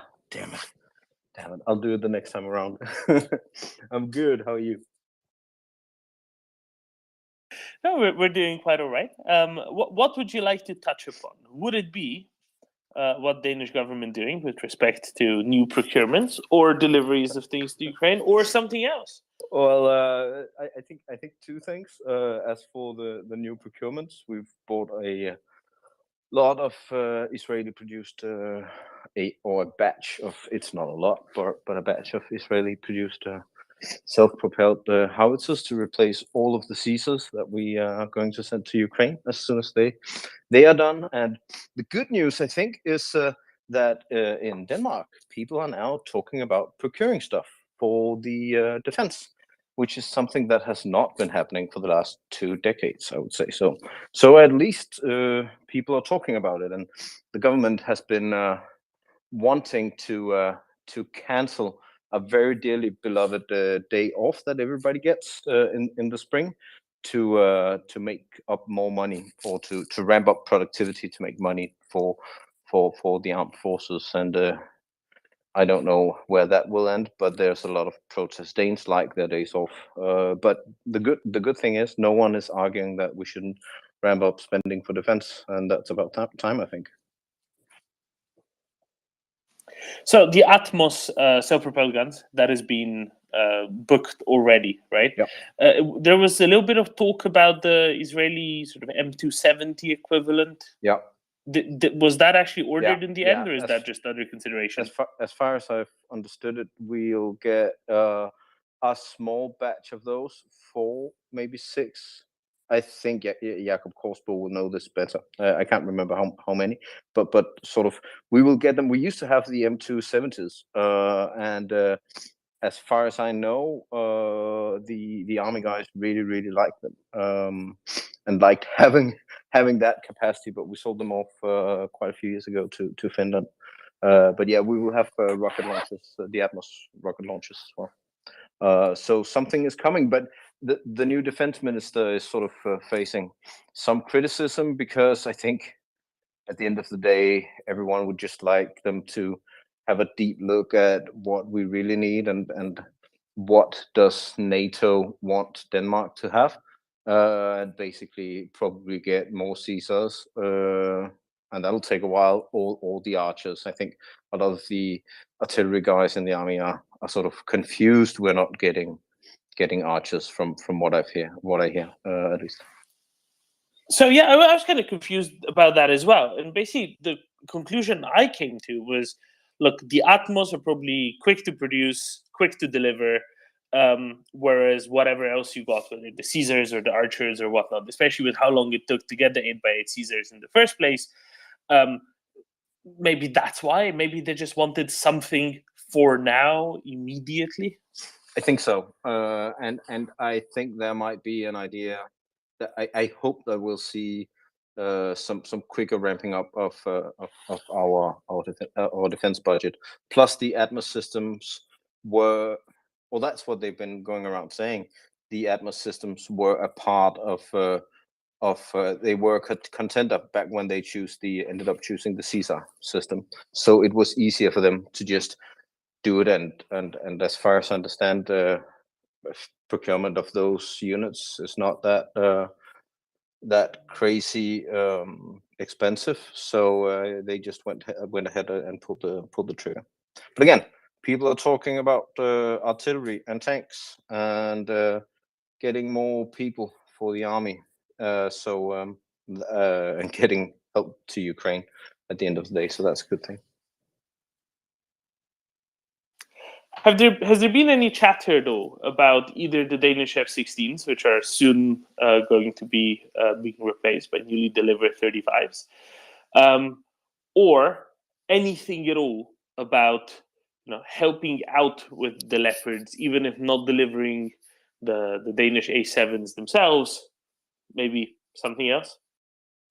Not so much chat about the F-16, surprisingly, other than what I'm seeing is positive stuff. But those are mostly for people who are already sort of engaged with trying to help Ukraine. But people are in general very, very positive.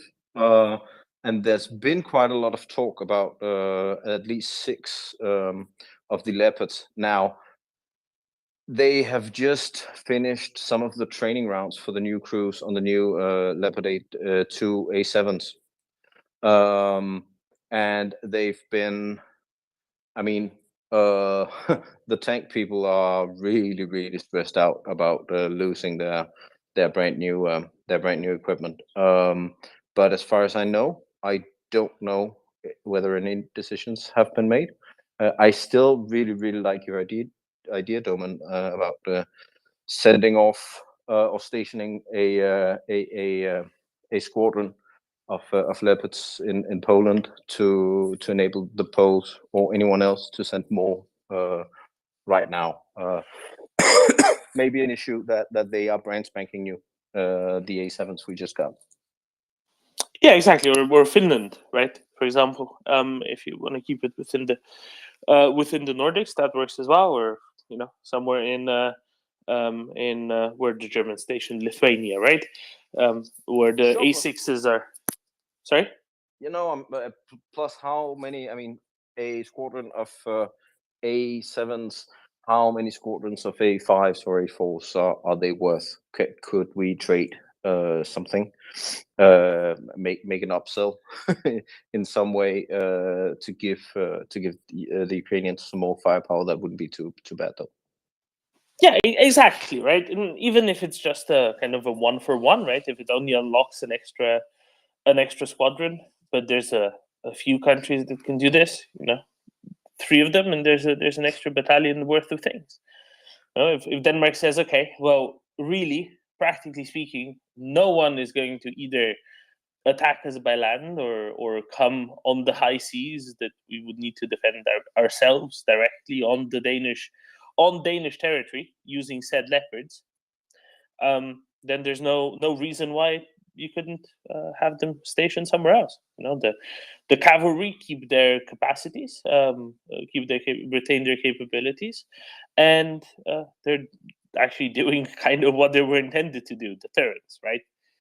I agree. I absolutely agree. And actually, come to think of it, I think it's interesting. It might be interesting that no one is talking about our old fleet of not that they're old, they've been midlife updated, the F-16s, but we used to have 69 F-16s, and I don't know what the status is right now, but we are in line to get the F-35s, and they've started training pilots in the US for quite some time now.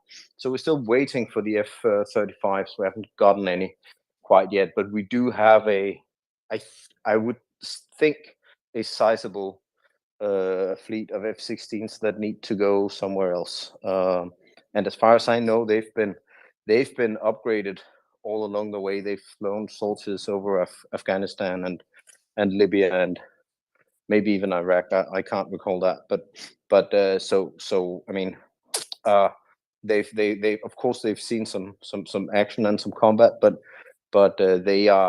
they've been sensibly upgraded throughout their lives, as far as I understand. So the Dutch were discussing their own at some point, right? And if I recall correctly, the Dutch ones were actually bought at the same time as the Danes and the Norwegians, right? There was the deal of the century, the arms deal of the century, or whatever it was called at the time. So if the Dutch are talking about possibly sending theirs to Ukraine, it'd be a good way to make up the numbers. They were made about the same time. They had their I'm sure they're not completely identical, but they're going to be largely identical. They were updated to the same standards. They were in very much the same sort of environment all this time. So if one set is good, the other one probably is maintained just to the same standard, really. And they're still running, right? So. They're still flying. Absolutely, and the pilots love them. And I think they're all C's and D's. In Denmark, at least, we don't have any B's, A or B's, as far as I know. And the pilots love them. They are going to love their new F-35s as well.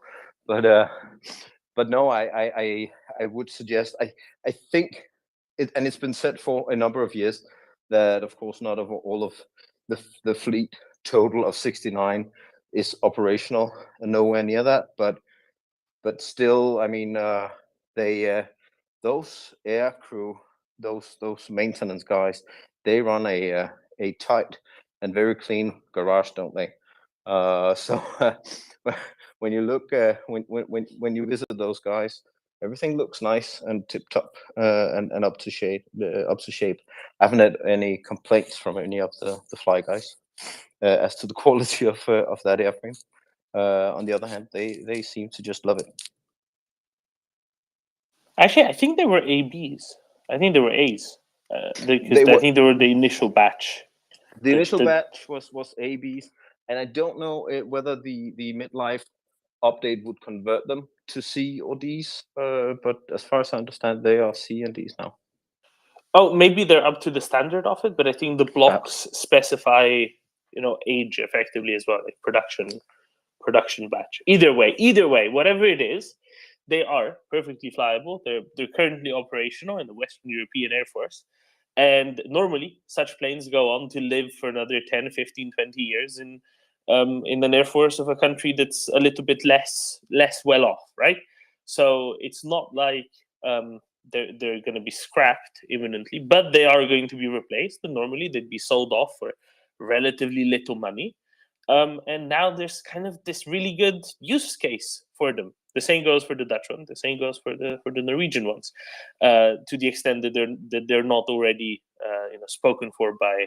I think Romania is getting a chunk of the Norwegian ones, if not all of them, to be specific. But yeah, it's just a fantastic use case under the circumstances. Yeah, and Doman, perhaps Jens might know. I just saw he came up. Maybe he can rescue me. Perhaps. Let's see. Jens, go ahead. No. Hi, Michael. Hi, Mika. Hi, Jens. I think I can maybe get you into trouble by asking you what are the re-export clauses for the new Israeli atmosphere? It's a no. It's a no. I can tell you that. So you do need a re-export license for Israeli kit. This was actually a problem around the MADAs because MADAs don't have an anti-tank missile launcher like a Bradley does. Instead, you need to open up the commander's hatch and kind of get halfway out and just kind of hand launch an anti-tank missile. So they historically work with Milan anti-tank missiles, which are from, I don't know, the late 70s, early 80s, something like that. Maybe a bit later. They're relatively old. They're okay. But more recently, they've been using them with the Israeli Spike anti-tank missile. However, there was the problem with the MADAs that they can't send the Israeli Spikes, that they're going to be kind of stuck sending the older Milan ATGMs with them, at least for now, because there has not been a re-export license given. So there you go. I've been a little bit out of the loop. I saw a tweet the other day where someone counted 8 Danish Leopards in the count, but I couldn't find any confirmation. So it was nice to hear from Michael. I would like to see them do some good in Ukraine, but yeah. So nice to hear from Michael, who knows a little bit more than me. I will say real quick that I am quite skeptical that Danish A7s are going to be showing up in Ukraine anytime soon. I'm really skeptical that they'd be in the initial batch. In some later one, maybe, but I'm very skeptical that they'd be in the initial batch. And I think an arrangement like we were discussing earlier, where Denmark, firmly commits an extra company somewhere further east within NATO, is just so much more likely and easy to execute and politically easy to eat, especially if the Danish government joined the Dutch with the F-16s for Ukraine, because then they will say, yeah, we didn't send the tanks, we sent fighter jets. Come on, surely this is good enough. Something like those lines. Mikael? Yeah, I think you're totally right, Doman, and I think someone should be placing that idea on someone's desk. Perhaps someone will. Who knows? We'll see. Looks like they're taking, at least they're taking responsibility in action, and that's the most important thing to see. And that's actually something new. If you don't mind me being sort of harsh against the decision makers in my own country, it's new that we are getting someone who is taking responsibility and taking action, and I'm glad they're doing that. Can always buy more cannons, more howitzers in the future, if that is. But actually, Doman, I wanted to follow up on on something that we discussed the other day regarding the cyber domain, if you will. Oh, absolutely. If I may. I'll just briefly interject first and Yeah. say I do hope that next time that Hoekstra and Lars Lugge have a chat, I hope that this is something that's brought up because maybe then something will get moving on the F-16 front. So cyber domain, Russian cyber criminals. A bunch of them got shut down, closed down, and all the other possible downs, except first and second down, all over the world, effectively, right? Or were they all geographically kind of proximally based? Yeah, well, so the FBI the day before yesterday, if I recall correctly, had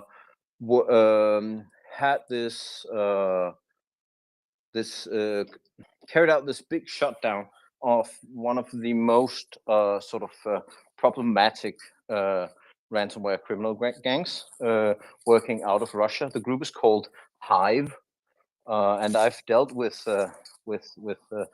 these guys on a number of occasions and helped clients negotiate and manage these bandits.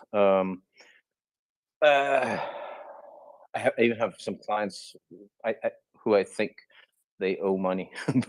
One could probably put it that way.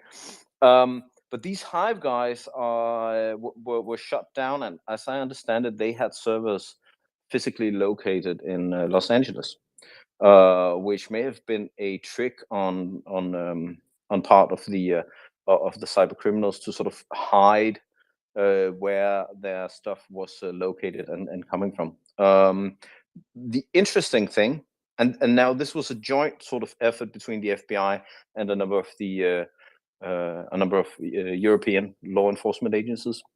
What I find really interesting is this is the second Russian cyber criminal ransomware group that, in one way or the other, and mind you, they've been closed down in two very different ways, but it's the second sort of the death toll of these groups is now 2 within the year of February 24th of last year. So the Conch group was splintered, which was the most prolific, and Hive was sort of a top 3, top 4 tier ransomware gang when you look at how much money they made. And right now we're not hearing from. Of course, the people are still there, and they'll probably set up something new. Yeah, but as I understand it, they are now without their infrastructure, which is basically the engine of their so-called business. And the interesting thing is that right now, dealing with these Russian criminals, we find that the other groups are looks like they're moving things around. Looks like they were pretty shocked about things.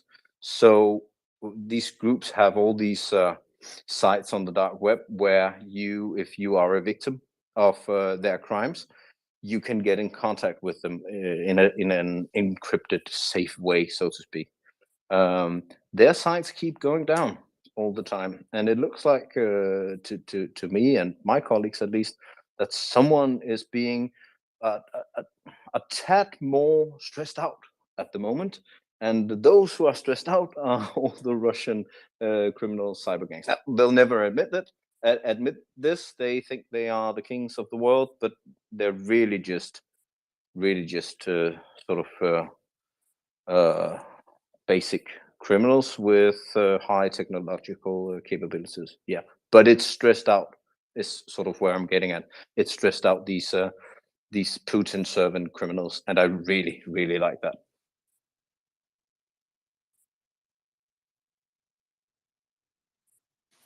So when you say stressed out, does that mean that they're also a little bit less active, or that they're more willing to take deals more quickly? Actually, both. So we're getting reports that some of the groups are taking deals more quickly. At least when the news were extremely new that the FBI had closed down the Hive group.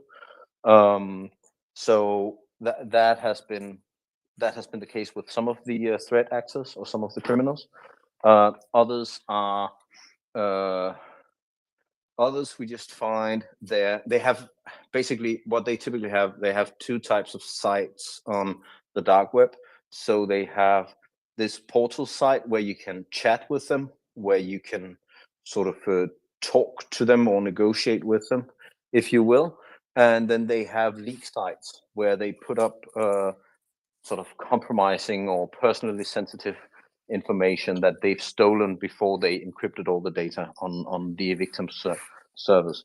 And both of these types of sites have been more buggy as of late since the announcement from the FBI, and they have a lot more downtime than we are used to. Looks like they are really working on their security infrastructure, and when they're doing that, they are not harming other people, and that's a good thing, I think. So it has had some impact.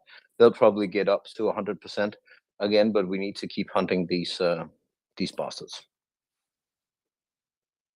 In aggregate, let's say before this week, how much down, if at all, was the level of activity compared to month, 2 months before the invasion? Let's say January last year. Yeah, that was. It depends on how you view it or what sort of what metric we're looking at. If we're looking at downtime, actual downtime, I don't have the technical data, but it's not atypical that they have downtime sometimes, these guys. But the typical number would be like something like 10% of the time their sites are not working for most of the larger groups because of various issues, I guess. And now we're up to 30-40% of the time. The site is buggy, they are loading slowly, you can't get in contact with them, so on and so forth. Yeah, so they are still active, and they've been super active, at least in Europe as of late. They are still active and hitting whatever they can hit. But it's quite unusual for us to see that they seem sort of shocked or stressed out, or working at a quicker pace on things. That's a new one. So we'd like more of that.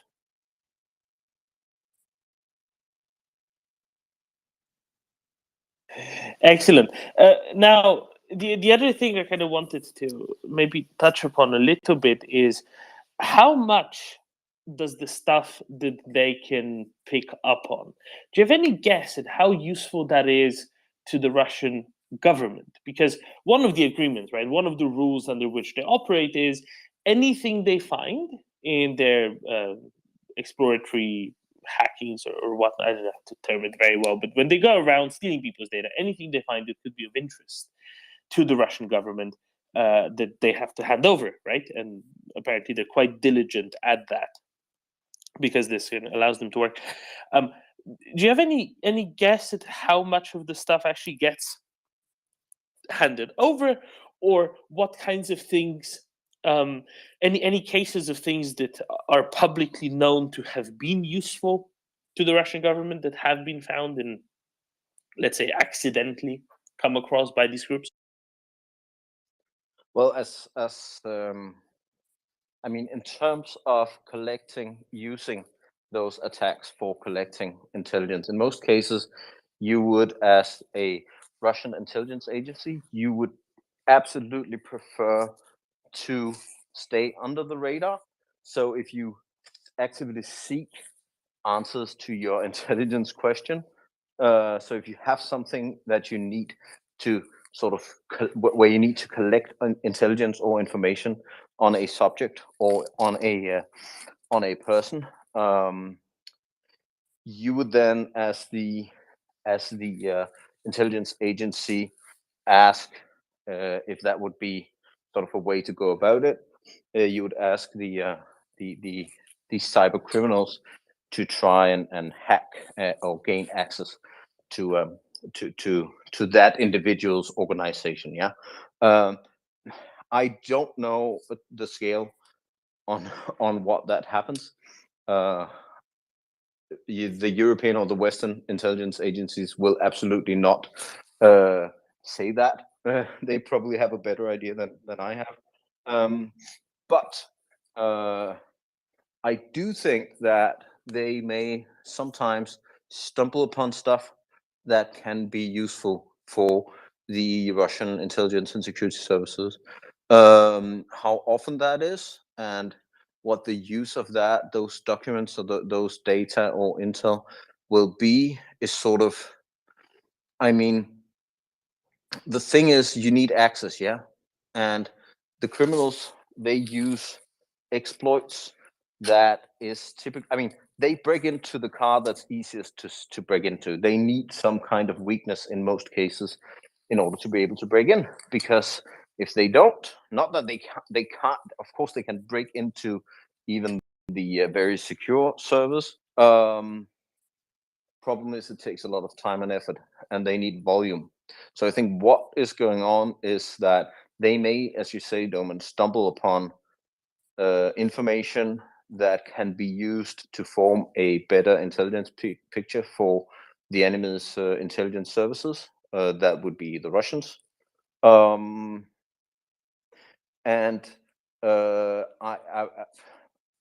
It's fairly certain that they will hand that over to the FSB or GRU or SVR or whoever they are working with. But they need to stumble upon it. Yeah, so it has to be sort of by chance, because it is hard to get in and to get the exploit to work in the first case. Most of the ransomware attack cases we see and we work with are cases where they have found some kind of weakness within the organization's network, and they've exploited that.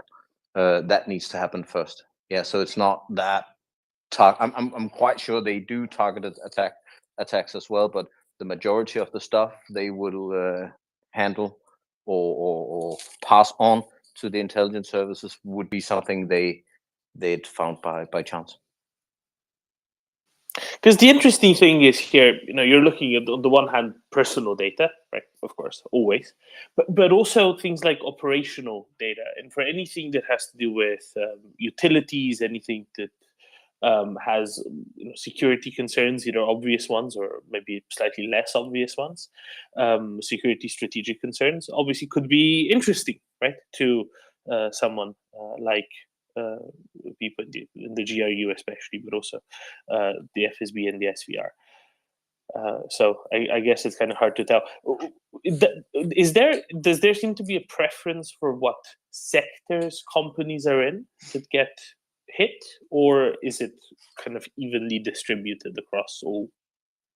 It differs a little bit. And also depending on what type of sort of attack we're talking about. The extortion attacks that I work with, mostly the ransomware attacks, it really depends on what sort of exploit they can deploy. We have seen an uptick in some sectors, but it's sort of it comes and goes in waves, basically. And it wouldn't be valid data for me to say, sort of, it wouldn't be valid to say, oh, we see more cases in that sector or the other right now, because the N is too little. We don't have enough statistics. Companies don't talk about it, so I can only talk about the past cases, at least in a qualitative way that I've had recently. So it ebbs and flows all the time. As for when it comes to the denial of service attacks, which is where you sort of just hammer on data onto the servers of an organization, that is where some of the Russian groups using the Russian Z, swastika Z, talking about Russian victory with one another in their little Telegram channels, they tend to target specifically. They try to target the Czech elections, for instance. They've targeted banking sectors, financial sectors in a number of countries.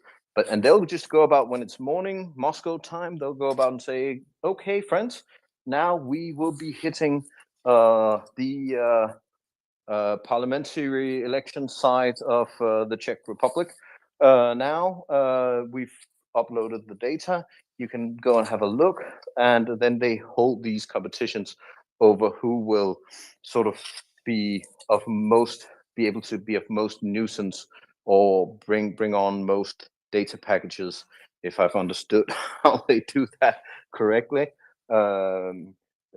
towards the target that they've pointed out.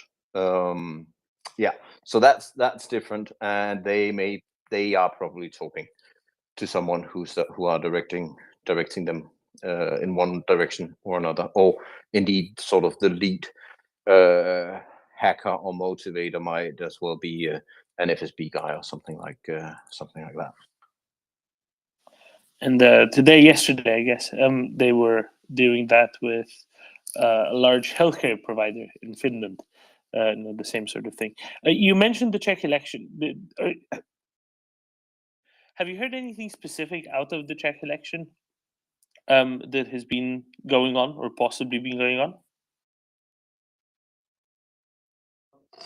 Only that a week ago one of the groups started talking a lot about the Czech election coming up, and the fact that they were going to sort of hit some of I think if I remember correctly, the Czechs had a parliamentary site covering the presidential site covering presidential election, but they had a site up from the government sort of with information about the election, and they had a number of sites that they'd like to hit. They deemed it successful, but again, these sorts of attacks are, I mean, of course they're of nuisance. Of course they cost money. European governments have been ramping up how they work, and businesses as well, how they work with cybersecurity, and that's really expensive. But for the moment, it's been working out quite nicely. So yes, they may be able to take down a site and remove functionality. And of course, when you're talking healthcare providers, that is potentially dangerous. But other than that, they are a pain in the butt, but not that big, almighty, super dangerous cyber bear bully from Russia that we've all been fearing. Not at this stage. Not at this stage. So one more before I pass it off to Marcus. So more of these election commission websites being DDoSed or whatever, but that's kind of almost baked into most elections in the free world nowadays, right? And has been for a few years. There will always be really, and these are really nuisance attacks affecting the availability of sites or accessibility of data. And the other thing that you spoke about before was basically confidentiality of data being harmed as well, right? It's the threat is kind of, well, your data is going to be taken away. Either it's going to be accessible or not accessible, but either way, you definitely lost the confidentiality of it. Have there been any cases where the thing that they were really holding at ransom was the integrity of the data? I can imagine a hypothetical case, you have a big database somewhere where it's kind of important that stuff is correct. If they change the details, the content of the database, and that's it, there's not, copies don't exist, right? Otherwise, those those approaches that just lock up data but don't modify it, don't do anything else to it, wouldn't really work. So if they can go in and change a bunch of the stuff, and say, well, we won't let you know what all we've changed, what all is wrong, and you cannot possibly even theoretically manually rebuild the database with billions of entries. Does that ever happen? Has that ever happened? That seems kind of an alternate way they can go about things as well. I think that would be a very intelligent way of going about it if you were really wanting to wreak some havoc. However, I mean, we've all seen the Russians fighting in Ukraine. We've all seen how their doctrine works. Those of us who've just been running around in uniforms as soldiers at some stage in our lives, we've all seen how they move when they move around in open terrain and when they move about in urban terrain. And most of us have shaken our heads. I have so many moments of what the hell am I looking at? Why are you doing that?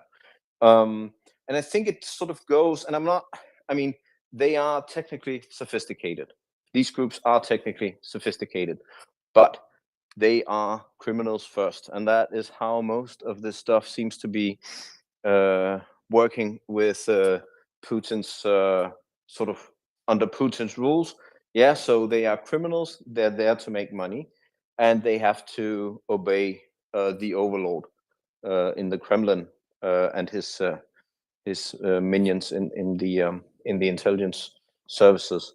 And of course, and there are, I don't think we should underestimate the officers of the FSB and the other intelligence and security services. I would have hoped that some of them would have been more sort of not interested in this war. Probably some of them were. Some of them are intelligent enough to see where all of this has been going all along. But the criminals, the IT criminals, are interested in money and they need volume. So while they can do detail stuff and they do look around the network that they've hit, they are very good at finding sensitive data. But the data is typically sensitive in the way that the data will be sensitive to the company because of the GDPR laws around Europe, or contracts with American companies, because American companies, if the organization that was hit is a European organization, American companies tend to, especially not like that, and may take legal action if these documents were to be leaked. So it's all about the money, and that's why it's sort of, while they are very good at what they're doing, technically speaking, they are just not that very elegant. I think they're in it for the money and they need volume, and that means they need to speed up the process with each victim. They can't be doing very sort of very deep strategic stuff with them. I wouldn't rule it out, but from what I see, their problem is quite typically that they have too many victims to talk to at some times. Yeah, I don't know if that makes sense, Doman. I'm saying they're pretty good and pretty crude, basically, is what I'm saying, and what you're proposing is a bit too elegant, so to speak.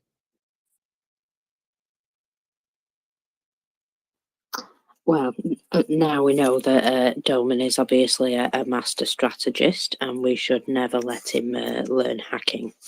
I was just going to mention the Czech Prime Minister. He's caused quite a stir, hasn't he? I mean, President. Oh my! Newly My elected apologies. president. My apologies. Okay. Alan Scrape. However, he has caused quite a stir. I mean, I pointed out last night that he was a very well turned out individual. He looks like he's been, groomed. And then I saw some photos of him today on a motorcycle, and I was like, I think that's probably the coolest guy I've seen in a while in politics. Yeah, so much love to him. And I do believe the people in the Czech Republic very happy with their choice. You should see the really good picture where he has like a wooden backpack kind of thing, on which there is a keg of beer strapped, which he's carrying up the hill. That's really, I think that's what changed the minds of many of the electorate. Just guessing, it's not stereotyping if it's true, right? I can only say it turns out he's quite the photogenic individual, and there are swoons happening online, shall we say. Anyway, enough of this frivolity. Chris, go ahead. Mockers, you took the words out of my mouth there, my dear. I was going to say that I wouldn't know, obviously, but I thought that he might be attractive to the fairer sex. Having seen a few pictures of him, and I think he would certainly be, bare-chested little men on horses and that. So, but that was He's what the lady call a silver fox, I believe. Okay, Mockers, I'm going to take, whatever you think is being gospel on this. Yes, I'm certainly not going to try and adopt a female mentality when it comes to judging him. Yes, I was just going to, just like go back on the cybersecurity side and. I guess I tend to deal with cybersecurity stuff on a more sort of like high level strategic type level, and I put some information for Doman just to let him know that, like, globally the manufacturing industry sort of hit the top spot of most attacked sector a couple of years ago, actually, and like took over from basically finance and professional services. So that that's sort of like a high simple level, if you see what I mean. And that's sort of been interesting in the UK because I've recently been talking to the manufacturing sector in the UK, and I've basically been saying, oi, now is the time to push reshoring. Now is the time for the UK manufacturing industry to start pushing to get more manufacturing back into the UK. So I'm sure there's be a lot of British people here that would support that, and I would hope American people for the same thing, right? And this, partly has come from, what Peter Zeihan basically says, which, put simply, is Russia and China were going to collapse even before the Russians stupidly invaded Ukraine, and now they definitely are. And we need to do more manufacturing in our countries anyway. And that's obviously a long story. So one of my little campaigns has been to the manufacturing industry, come on, now's the time. But also make sure you get cyber secure as well, because, manufacturing and supply chains are one of the most targeted globally industries. So just to add that, and then just to say that I mentioned a while ago that I had interviewed a guy who is a presidential advisor in Ukraine and part of the cyber defense team there. And last month, I interviewed a guy called Kirillo Goncharuk, if I've pronounced that properly, who's the chief information officer of Ukretelecom. And, who it would be nice if maybe we can speak to him like we speak to many of the other heads of Ukrainian industries. Of course, Ukretelecom are actually doing a very similar job to, for example, the rail industry in Ukraine. And despite everything, they're keeping going. And obviously, despite everything, doesn't mean just the war. it means like, they're doing like the same as the post and the rail.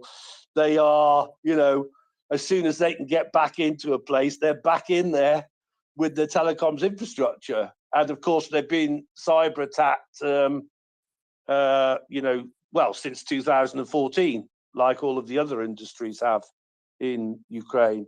So if anybody wants a copy of the interview that I did with Kirillo, there, give me a shout.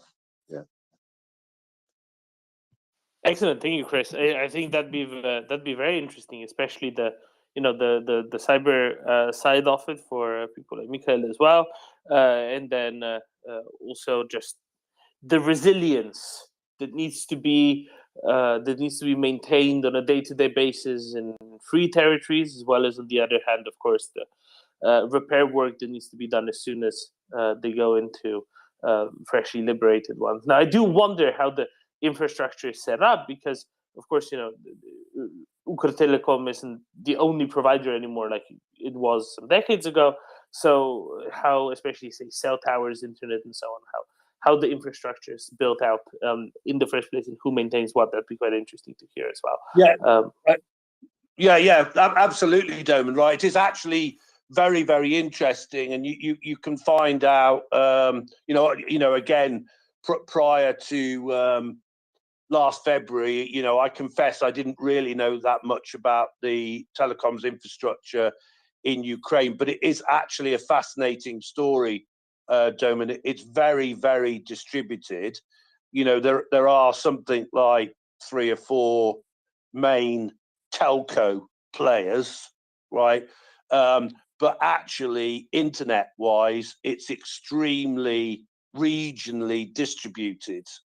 And that was one of the things that I learned from Mikhailo, as you just pointed out there, Doman, right? That one of the things that has saved them has been the distributed nature of their IT and telecoms and internet infrastructure. So it is really a fascinating story, and I'd be happy to try and get both Mikhailo and Kirillo up here at some stage to talk about that. Yeah, that would be excellent. Thank you very much, Chris. Now, there was something that was a notable HIMARS strike last night, and I had a little chat with Chuck, and he said he would pop up and talk to me about it. So it happened. Hello, Chuck. I hope I'm here. Oh, it worked. Who can believe it? Ockers, and thank you guys. I've been listening to you. Fascinated.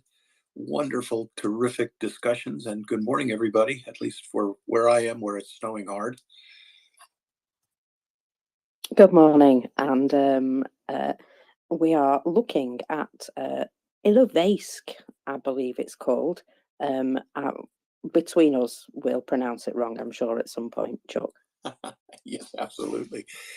Well, this was another one of those strikes where everyone is left what it possibly could have been. HIMARS.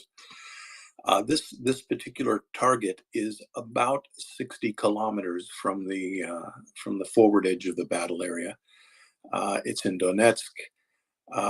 60 kilometers, 36 miles, folks. That's a pretty long way for our American and the few British listeners that aren't metricized there. This is 36 miles from the front, is where you probably think you are safe. What we do know was hit. This was last night. That would be between the 28th and 29th of January local time. A train station at Ilovaisk, and I'm sorry, Ockers, you got me right there. It was hit by at least 7 missiles. So this tells me the Ukrainians, one, they had identified an extremely lucrative target. Various sources report that a train was hit. 7 of these missiles is quite a lot. They are also extremely accurate. We're talking about a circular probability of error, which is how how Lockheed talks about its where it could miss by. We're talking a matter of feet. So these things are extremely accurate. Why hit a train station and why hit a train? Well, the best way to move armed forces units and keep all their capabilities together is to put them on trains, because that is the way that you can keep the personnel and the vehicles and everything together. So we don't know yet, but I have a hunch that this was a Russian unit being moved towards the front. For whatever reason, it was going to be known to stop at this train station. And all of this, of course, suggests something that we talk a lot about. And how is it that the Ukrainians could know, both in terms of a location and more specifically, a point in time, that it would be good to fire these missiles at that train station? And all of that suggests human intelligence developed by patriotic Ukrainians who are in the occupied areas. They report the movements of these trains, and people with railroad knowledge can also report where are the places that these trains might stop. And again, these HIMARS missiles that at least Ukraine is using at this point in time, they will be fired at geographical points, right? So they will close in on the point you tell them to do. The munitions they have now are not capable of tracking and adjusting their motion onto a moving target.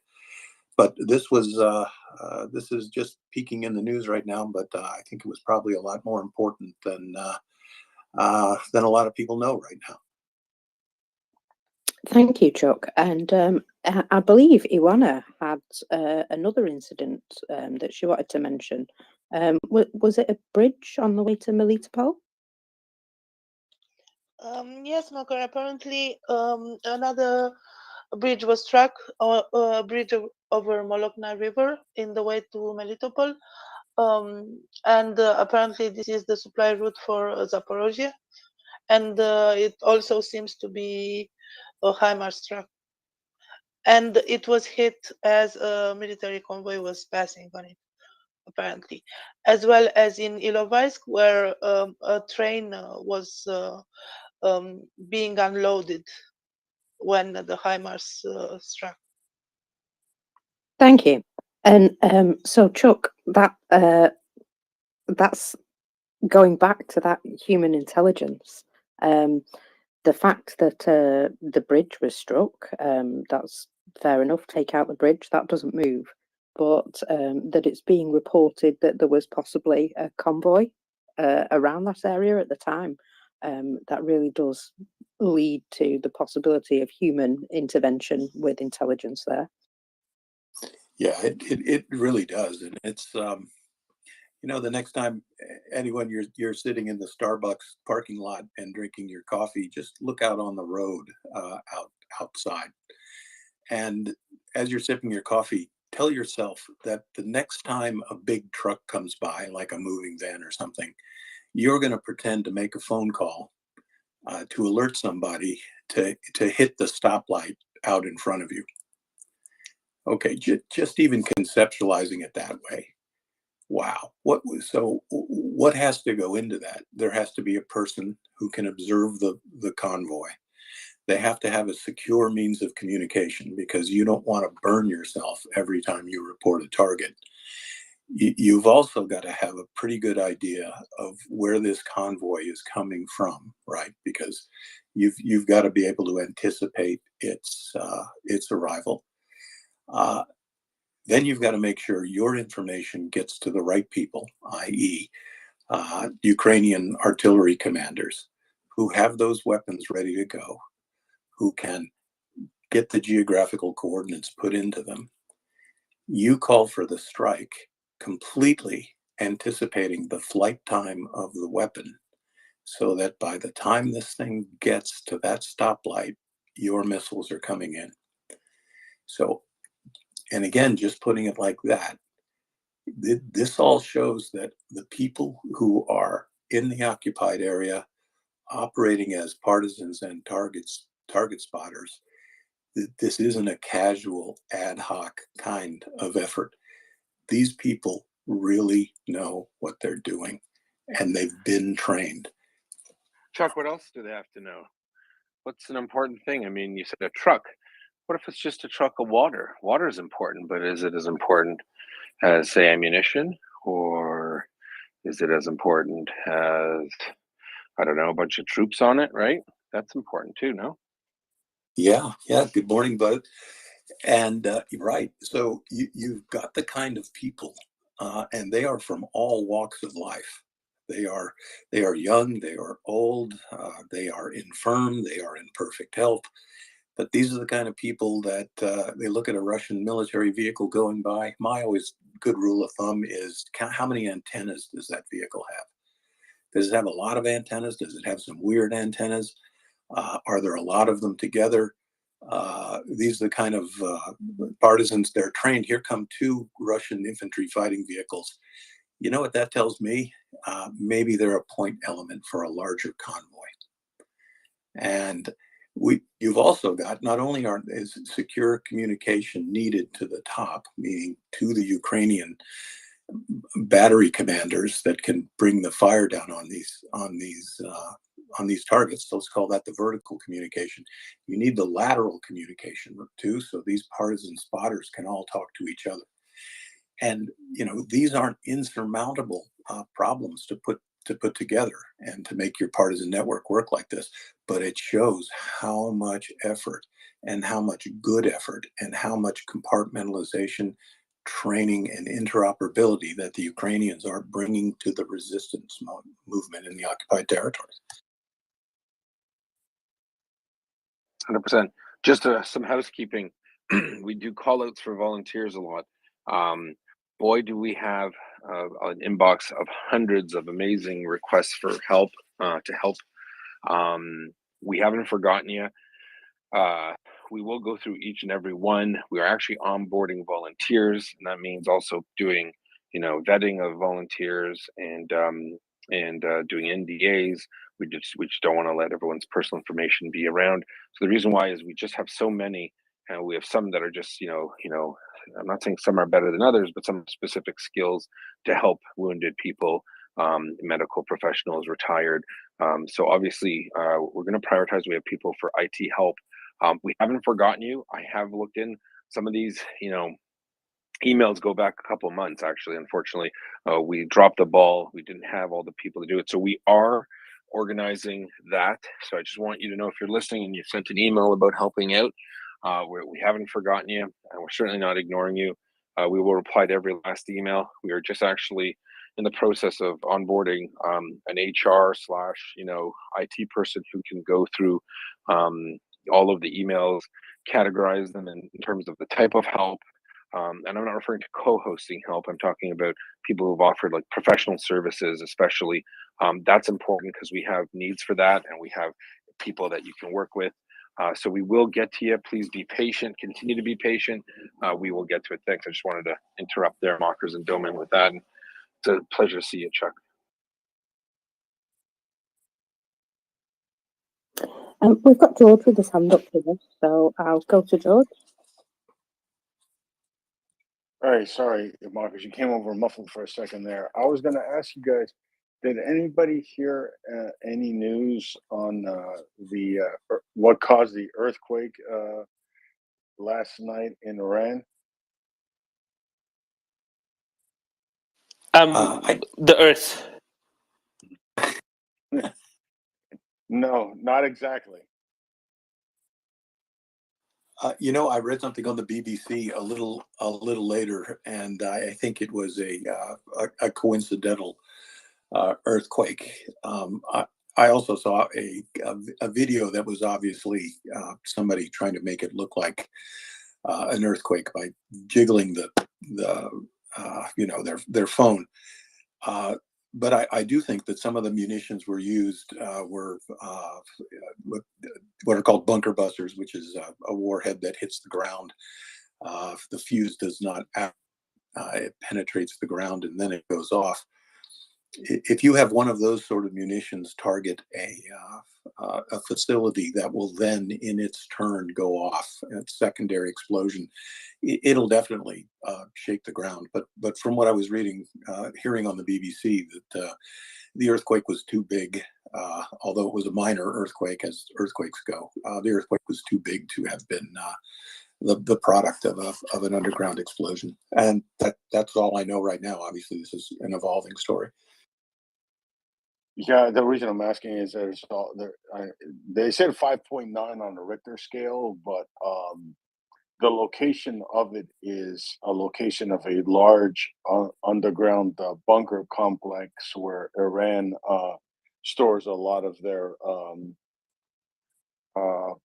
ballistic missile components and munitions. So a bunker buster, can penetrate like 30, 40 meters of concrete and go off.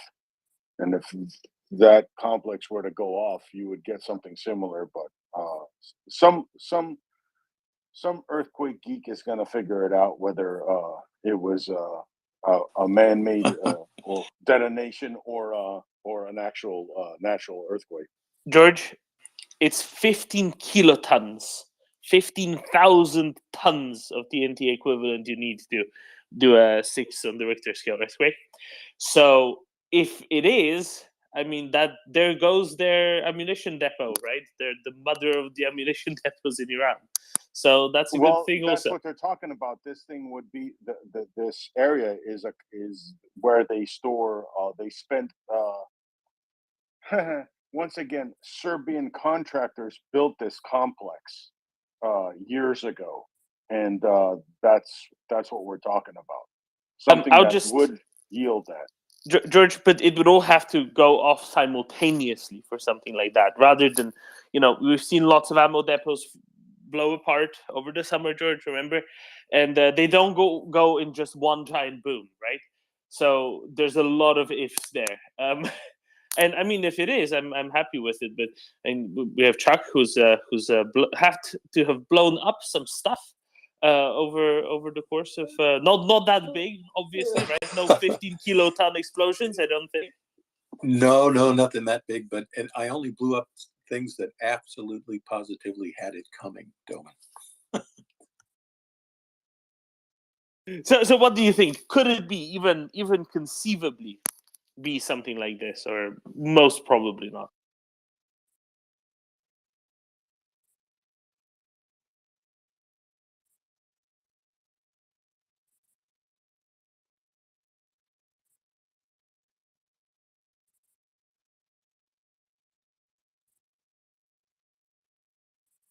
Did I lose somebody there?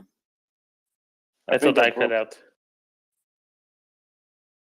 Oh, I'm sorry. Here we go. Maybe I'm back.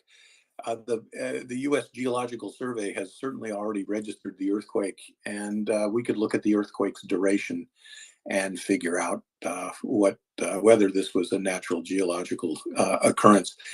And 150 kilotons is a pretty big explosion. Oh, just 15 kilotons, but that's just still 50.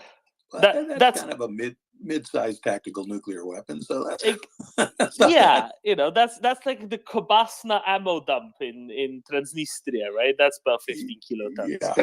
Yeah. Everybody around there is deathly afraid of that. That sounds like an explosion that would cause 0 casualties, like the Iranians reported.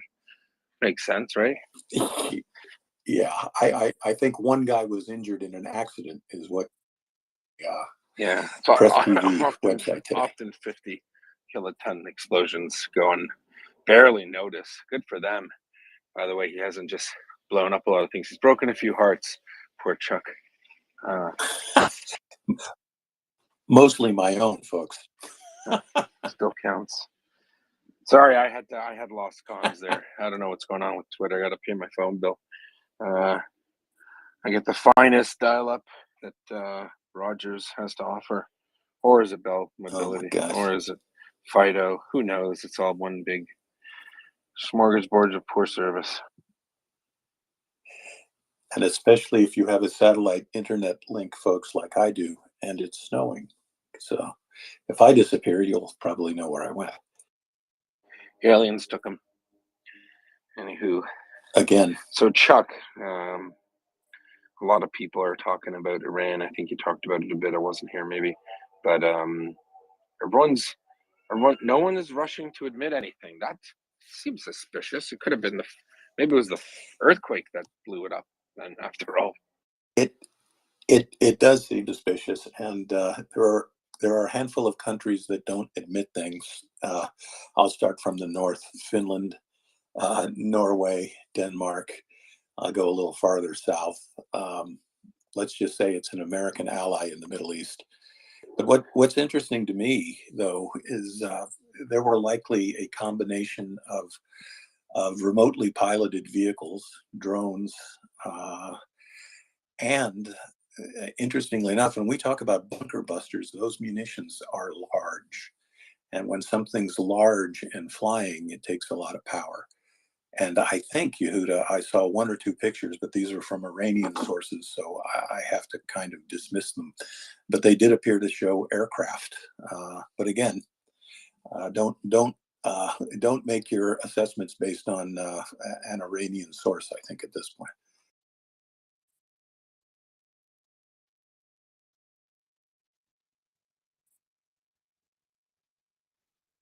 Right, thank you very much. We've generated some hands here. So, Denjon, I believe you were Before first. Denjon, sorry, real quick. The aircraft was an F-14 that Iran has operated since before the Iranian Revolution. So it's quite clear on what the aircraft is. It's the really old American stuff from the 70s. The original Top Gun, folks. That's how old the F-14 was. And a great airplane in its day, kind of like me.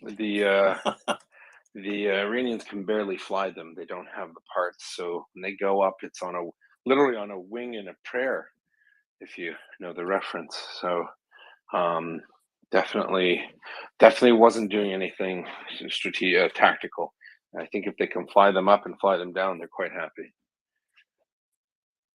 Yeah, and if you want to be brave, you can get into the cockpit of a 45-year-old F-14 that's been undergoing Iranian maintenance and fly a combat sortie, and I'll give you a medal. They probably do give each other medals for it. I got to pop off for a bit, but I'll be back. Chuck, are you going to be here for a bit, or?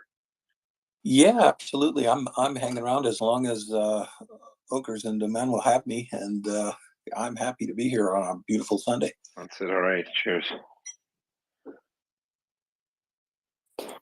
In that case, go ahead, Denjon.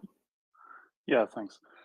Well, when it comes to earthquakes, there's one more parameter than just the magnitude. There's also the depth of where they occur, or the epicenter of it. And I had a look at some kind of earthquake maps of recent events, and they seem to be deeper than 10 kilometers. And I assume a bunker buster won't penetrate 10 kilometers. And probably No. that's Yeah, so, no. If there was one, I would like to be getting some royalties from it. But right, there's the other thing, right? Did you? How long? What was the duration of the quake? Were you able to see that? No, I spent like 10 seconds finding a web page, and I haven't studied it more. Mm-hmm. Good, but and also I'm not sure I because there's always earthquake in that area, in that region, and but everything around yesterday was 10 kilometers and lower. So right, so we're not dealing. We're dealing with something larger than the Israeli Air Force that is mad at Iran. I think in that case. That definitely rules that out, right? 10 kilometers. Unless it was a Jewish space laser, Chuck. It could happen. From what I've been reading lately, that's what's controlling the world, are Jewish space lasers. It shows me that the Russians absolutely lack any sort of imagination in their information warfare, because they get a platform and a toehold, and that's what you got for content. Really, that's it. That's what you got.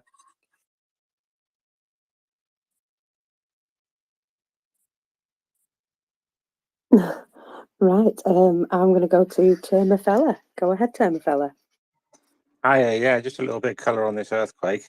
So it was last year, 10th of May, 2022, in Khoi, which is where this earthquake went off. There was also another earthquake there which measured 5.6 on the Richter scale and was at a depth of 15 kilometers. So that exact area has a history of a fairly recent history of an earthquake as well. So just to add that, this one today, I think it was 5.9, was it? So yeah, very similar. I don't know the depth of the one yesterday. That hasn't come up. I got this data. It's on my timeline. I can stick in the nest if you want, or Doman can. It's from worlddata.info, which has recent earthquakes and their magnitude in Iran on it. So just a little bit of color on that. Perfect. It's always good. It's just, I am old enough, folks, to remember when you had to go to the library for all this, or call Caltech in Pasadena to see what the earthquakes were doing.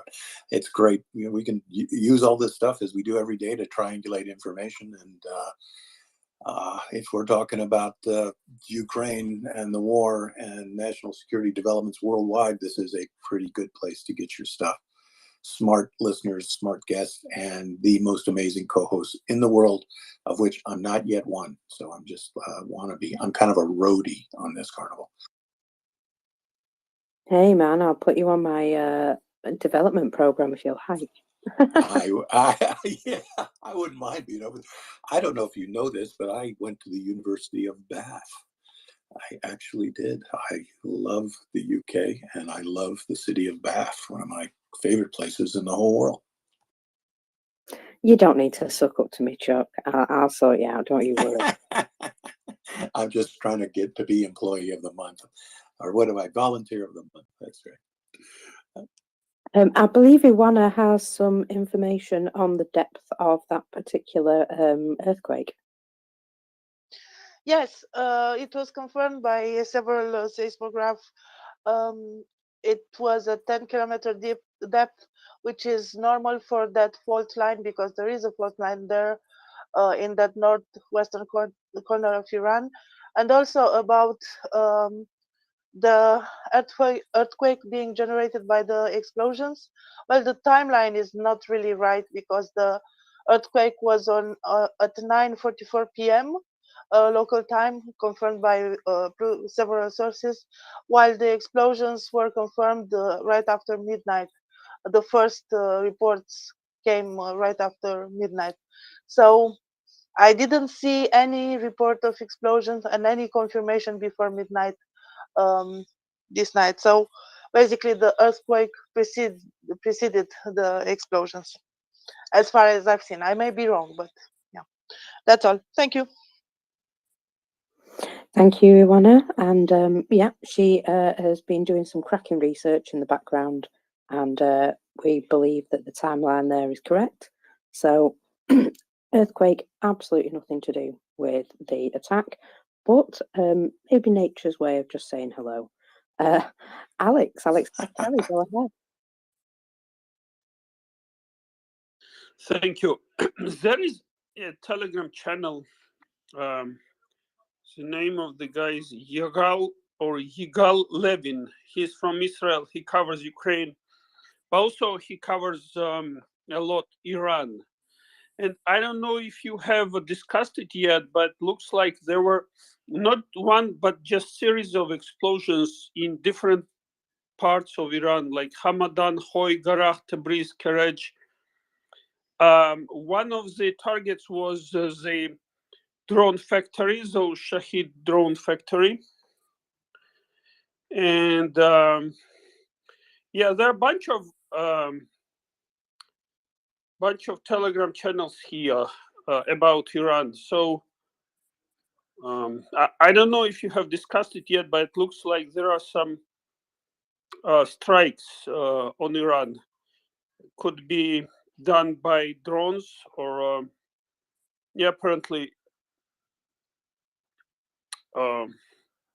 it does not say specifically how and who and what, but the targets are clearly identified, and yeah, pretty much. Yeah, Iran. Here is one interesting information piece. Ministry of Defense of Iran announced that all the enemy drones were destroyed by anti-air forces.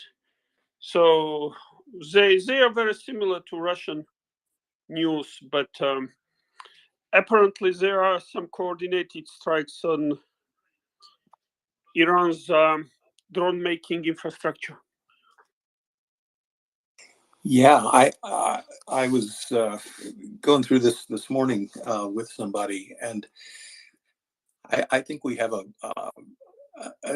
very specific alignment of circumstances here.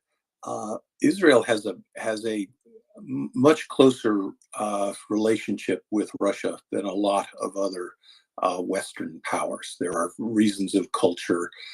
There are some political reasons.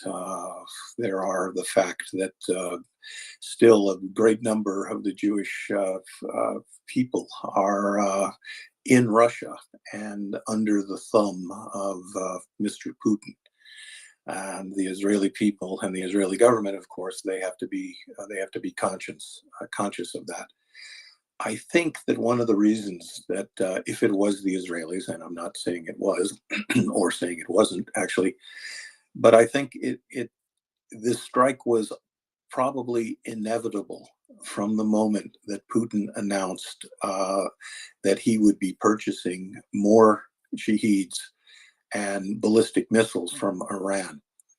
And what I think made these targets put them at the top of the Israeli target list was if you are buying drones from Iran and you are paying for them, that money, of course, becomes capital by which the Iranians could expand their production of both Shaheed 136s, which I would say, although they are a weapon that is used to terrorize the Iranian people, they are not what I'd consider a top tier munition. Again, they're kind of big, they're kind of slow, they can only go to a geographical position.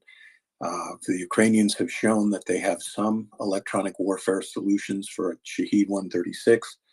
However, it would not be in Israel's best interest to watch the Iranians expand their capabilities to produce those drones instead of by the hundreds into the thousands. And I also have a hunch that some of the targets that we saw were also places where important components of the ballistic missiles that Iran is contracted to ship to Russia, that these were targeted as well. And Israel is not going to countenance Iran becoming the number one exporter in the world of long-range precision strike munitions. So we see this complex relationship that Israel has with Russia, with the adversarial relationship that Israel has, of course, with Iran. But at the same time, you look at another moving part of this whole war is the relationship that Turkey has with Russia.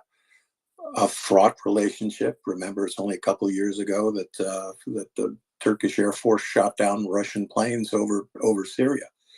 But it's not good for us as Westerners, Americans, Europeans. Although this is the Russian invasion of Ukraine is absolutely a morally black or white issue. This is an imperial war of aggression staged by Putin. For me, that is absolutely cut and dried. You're on one side of this or you're on the other. But we all have to remember that what various nations have in their relationship to Russia, in their relationship to each other, in their relationship to adversarial nations, they're very complex, as we've seen with Germany, who it appears had to be dragged kicking and screaming into the Ramstein agreements. So again, just some interesting things. I know we're wandering off Ukraine a little bit, but what Iran was going to provide to Russia, every one of those weapons were going to be used to kill Ukrainian people. And unfortunately, 98% of Putin's precision strike missiles, they target Ukrainian civilians, apartment buildings, churches, theaters, cultural centers, libraries, and every now and then a power plant. So Iran had to be stopped here, and it couldn't happen, frankly, to a nicer bunch of people.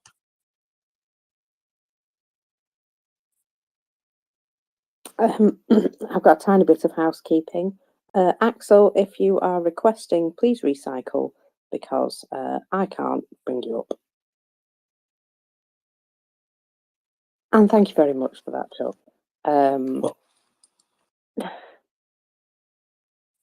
I was going to say, if we wake Axel up, we all have to make sure that he's in a good mood.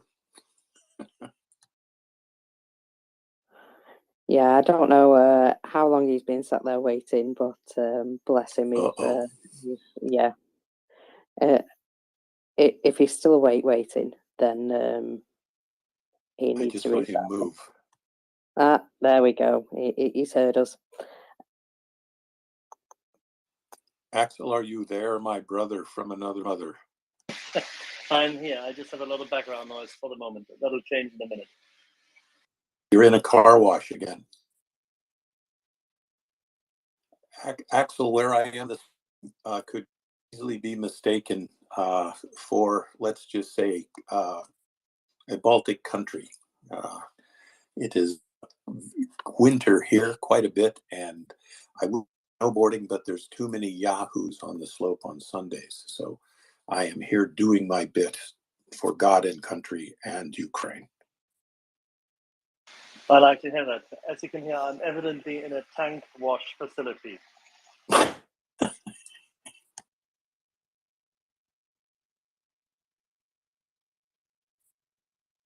Well, yeah, obviously, he's got to keep his tanks clean. Get ready.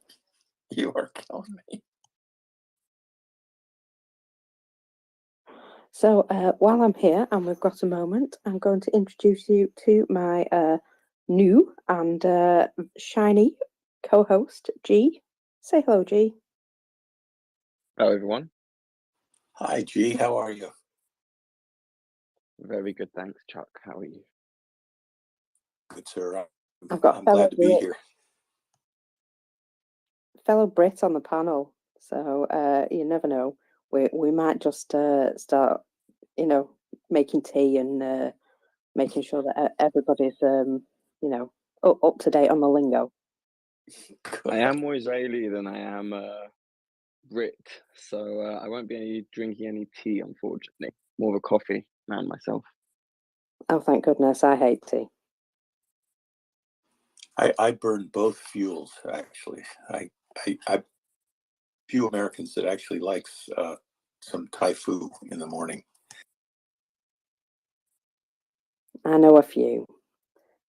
David, you've come up to chat to us. Good evening. There's been things going on, and well, what with tank deliveries and IFV deliveries and all sorts of other things being promised. I think Greece got on board today to say something. Yeah, but there's a lot going on. Yes, there is. Although I'm not so sure whether I have come up to talk. I thought I'd just come up and pretend to talk, but listen, right? Just to make your life harder, Mockers. Yeah, there has been a lot going on, hasn't there? Right. I was listening in earlier on to George and Daryl. It was very interesting, very, very interesting. But one thing I thought I would just highlight to go back to that little bit is, and we tend not to say this, is that the big difference between our nice, Western tanks and those the Russian tanks is the Russian tanks are pretty dumb, right? And I'm not talking about just the people inside it. The Western tanks have kit that will detect if it's being targeted, etc., etc. So, which makes a big difference. Because of course, if you know you're being targeted by an anti-tank guided missile, ATGM, then you can start some countermeasures like get out of the way and all the other things, and the myriad of other people that are around you can target the person that is in actual fact targeting you. So that was just something I thought, oh no. If I'd have been in a position, if I hadn't have been wearing my pinny washing the floor, I would have said, Daryl, make sure you say that. And that's go ahead, Chuck. Well, is absolutely. I'm happy to talk. Absolutely. You're very right. It's not just defensive electronics, but one of the key things that is going to happen is that even in cases where there is some sort of parity between the newly supplied Western vehicles and the Russians, and let's say in the case of a Bradley fighting vehicle going up against a Russian main battle tank, M72 and up, on one side of that evaluation, you got an infantry fighting vehicle fighting a tank, and you think, well, tanks win. But in the case of a more recent Bradley, the vehicle's sensors are better. Its targeting software and sensors are better. Its ability to communicate is better. It's arguably more mobile. It's still pretty good protection, and a lot of these are slim missiles, and they arguably have great range and certainly more accuracy than the main gun on a Russian battle tank. Also, the survivability of the crew in a Bradleys are not known to put their turrets into, and as we see, the Russians are. So I absolutely agree with you. That is, I'm with your assessment 100%. And people forget about that, because we tend to have, especially on Twitter, the top trumps, isn't it? You get people go, oh, but that's better for whatever reason, right? And this also goes back to if something is better than what Ukraine has got, we should supply. But the other part we tend not to highlight is just how much better the crews are, right? When you know what you're doing, right, and your ability to survive is so much better. I mean, I think, Chuck, do you remember that video of those T-72s going along the road at the very start, and the artillery going for them, right? And they just carried on down the road in a nice straight line, right? You're going, it was at that point I knew that Ukraine would win, right? Because they just didn't know what to do. You do on contact. Yeah, and I just I should have known, but I just thought, okay, what am I looking at here? I know the Russian doctrine. I know what that armored column should have done and should have been doing. Was it a failure of the local commander? Was it interference from the top? Because I think we're talking about that same incident, but it started with two guys, Ukrainians. I'm not even sure they were in uniform, but they had RPG-7s. Might have been another RPG variant, but this is a dumb anti-tank rocket. It's just something you aim with your eyeball, like Daniel Boone and Kentucky Windage.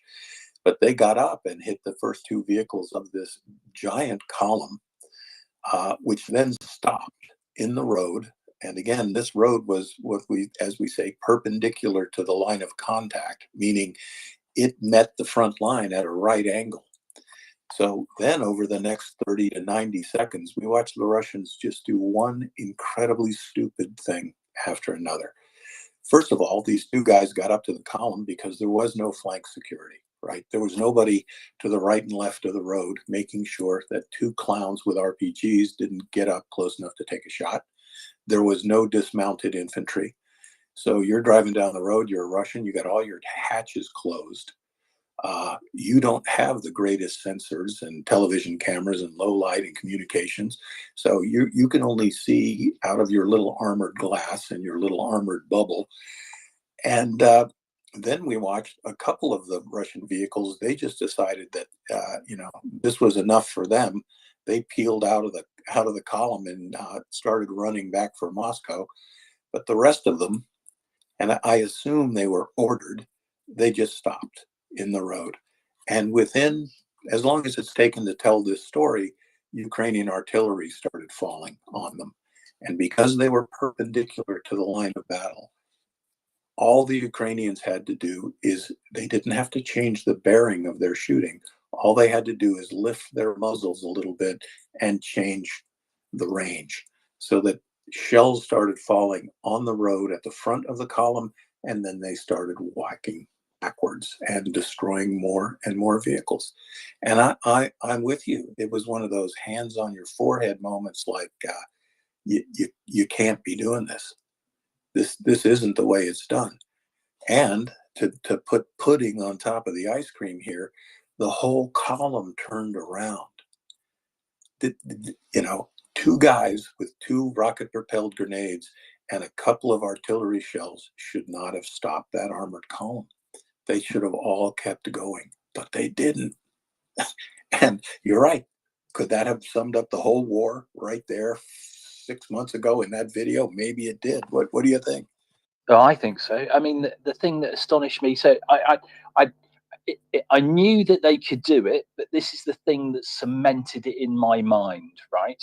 Because if you, out of, let's just say you've got a unit that's in a bit of disarray, right? But you've got 100 people or whatever it is, you expect at least a percentage in that group to know what to do, right? And to know what the immediate action is on contact, know what to do at this point. But not one person, not one of them demonstrated that, right? And when you've got artillery landing around you, right, just sticking there just doesn't seem like sense. If I mean, I'm not a tanker. I used I've driven recce tanks, but if that was me, I'd have been driving through a house and out of there, right, out in a different direction. Go away, right? Let's not be here, because it made no sense. And that was the bit that cemented me. I went, no, if you've got a column this big and there isn't one tank there who did the right thing, well, they've got no chance. And this is the thing, isn't it, around everything. So you could have, I mean, they could have had the best tools in the world, right? They could have been driving Challenges. It wouldn't have made any difference. They're just idiots. They don't know what they're doing, and then they're clearly not being trained what to do. So I mean, if they'd have had Challenges, it would just, the complexity probably would have been beyond them. But yeah. Hey guys. Yeah, and that. Hey Chuck, can I chime in here real quick? Yeah. Absolutely, please do. Yeah. So if you have I think that was a double column, right, or a single? I think it was a double column. A double right? column, yeah. Yeah. So, and then even if you had a single column, right, you know which vehicle, when you start off this convoy, that you know which vehicle you are, and you know if you're number 2 or number 4, if you're an odd, if you're an even number vehicle, in case of an ambush, you're going to break right or left, whatever your command, whatever the column commander, the unit commander has designated you to do. But none of them did that. You see, so what they should have done was each tank breaks right or left, right? Because now you know that road, right, has been zeroed in. If you see the first 2 tanks get hit, they got hit with RPGs, and then the next tanks are getting hit with artillery fire, you know that you've got to spread out, right? So that way you've got to make yourself a harder target, right? Exactly.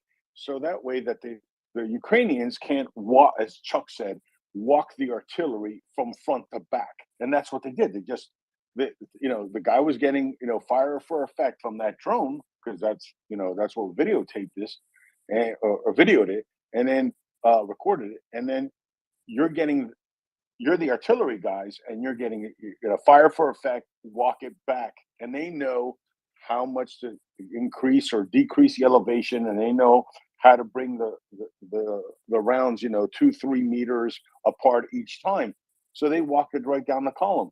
The BMPs that were there, they should have done. They should have buttoned up and bum rushed with their guns going. You got it. Bum rushed whoever was firing at you. The tanks should have done that too. They should have, when they peeled out left and right, they would, in other words, what you go is you go from a double column to what, like a wedge formation. And, and you and you start and you start with your coaxials just spraying down everything that looks like you know, it could be an ambush point. They did none of that, and this was an elite. Oh, I was just going to unit. say they didn't turn a single turret to the contact point. Nobody rotated a turret. Exactly. Nothing happened. It was as if they didn't know what was happening. But you know why? Because their optics are shit, David. That's what I keep telling people. I remember, like, this is 1990, like tanks the Iraqis had, some of those T-72s were not old, but the optics on them were absolute garbage. And I'm sure that's what was going on here. And what made it worse is this was supposed to be the 4th Tank Army, the elite guards 4th Tank Army, right? Which was supposed to be one of their most elite armored formations, and they didn't know how to respond to, as Chuck said, 2 farmers with an RPG. And there's a reason for that, though, isn't there?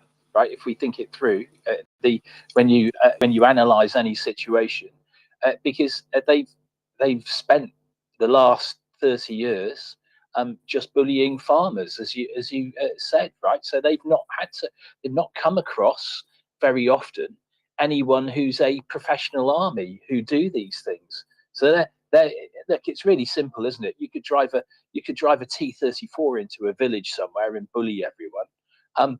But it's very different when you have a professional army facing you, and as a result, because they've done their big dick swinging when they're out back in Russia. Look at me, I'm in the Paras or whatever it is.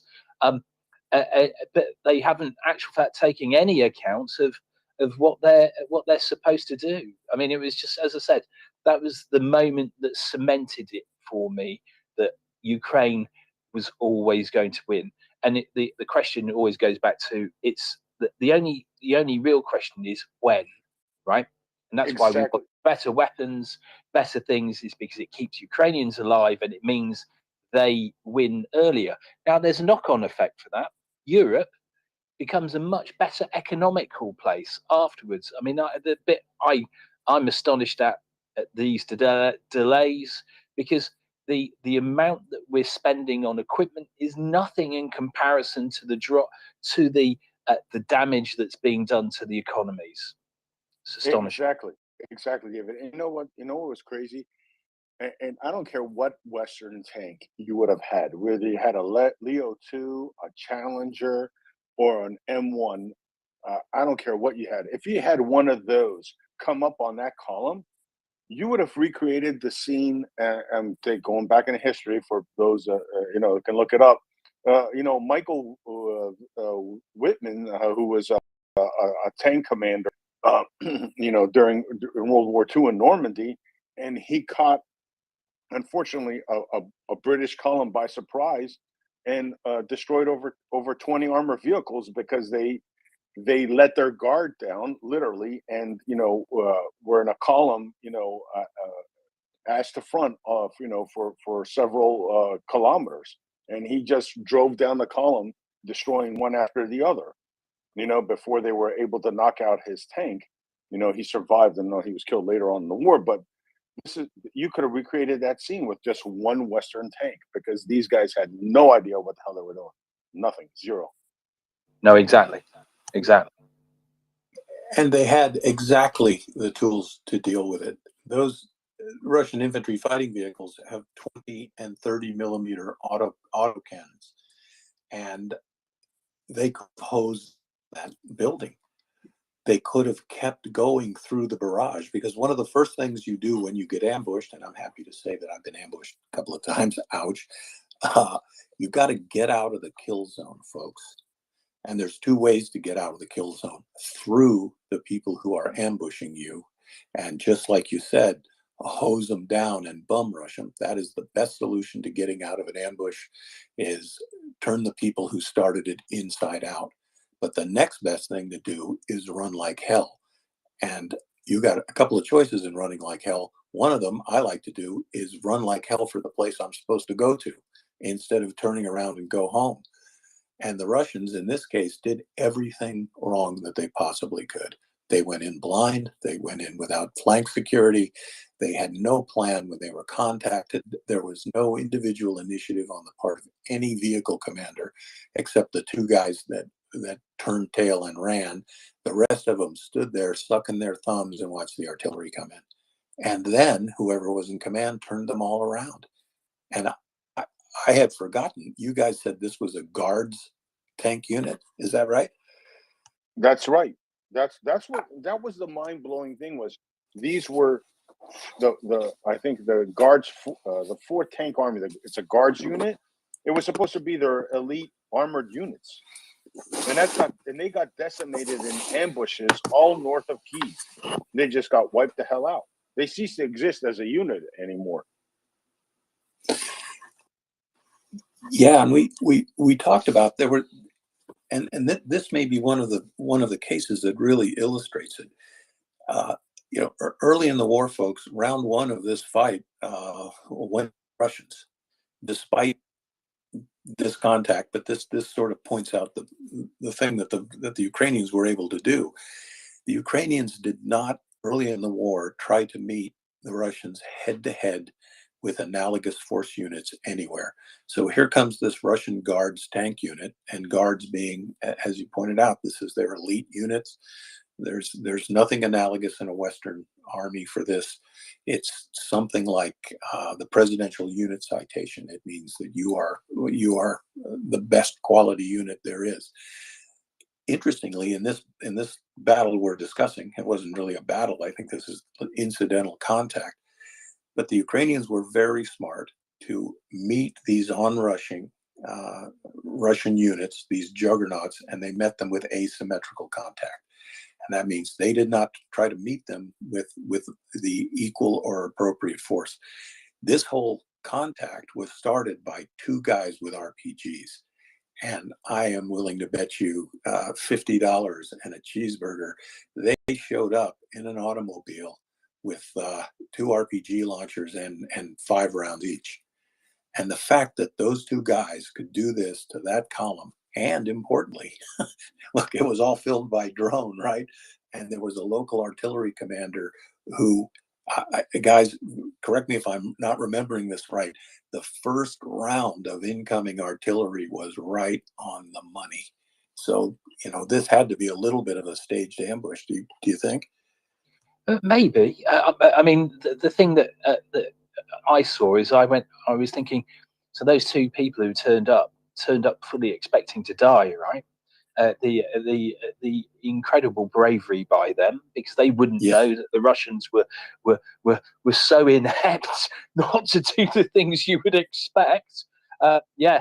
I mean that it was on one side there was this a superb craftsmanship, and then on the other side not.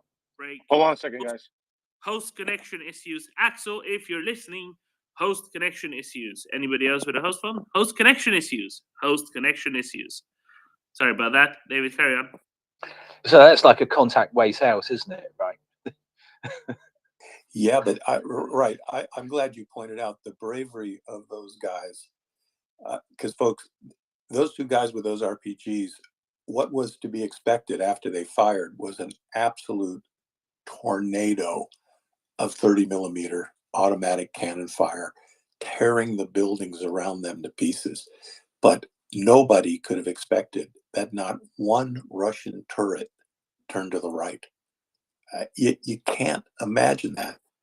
That not only was there no leadership, well, there was actually bad leadership, but it tells me that every one of those vehicle commanders, would you guys agree with this, David, that they weren't trained. They weren't trained. They don't even respond to contact. Well, they were trained. Well, yes, they are trained in something, whatever that is, right? But it certainly wasn't in tank warfare or all any of the basics, right? So maybe someone was trained to, I mean, that anyone can drive a tank. That's really simple. You've got a pedal, you've got these tillers, and there we are. Go for it. But in anything that matters in keeping yourself alive, they've not been trained in that, and we just see it all along, don't we? Everywhere we go, we see it. Exactly the same thing.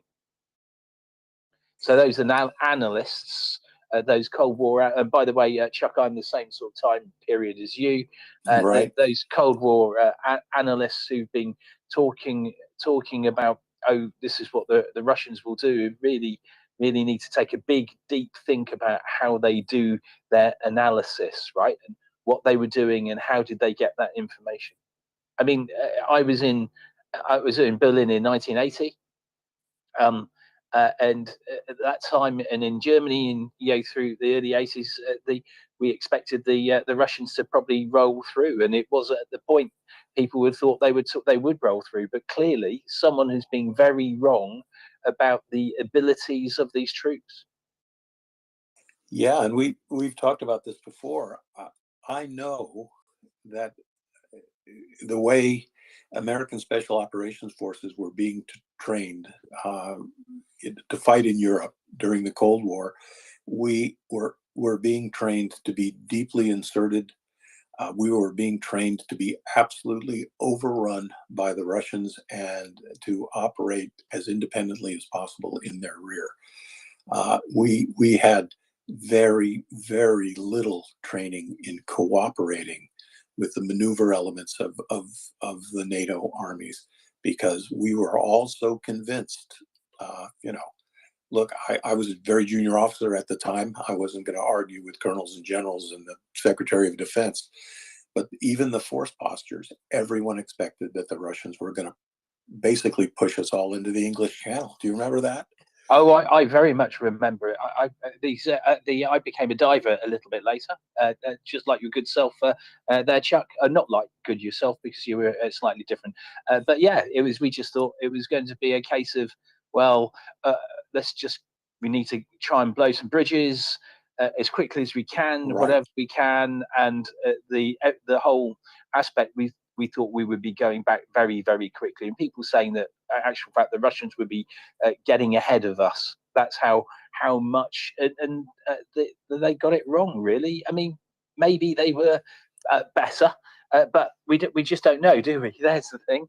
Maybe what we're seeing is what they've always been.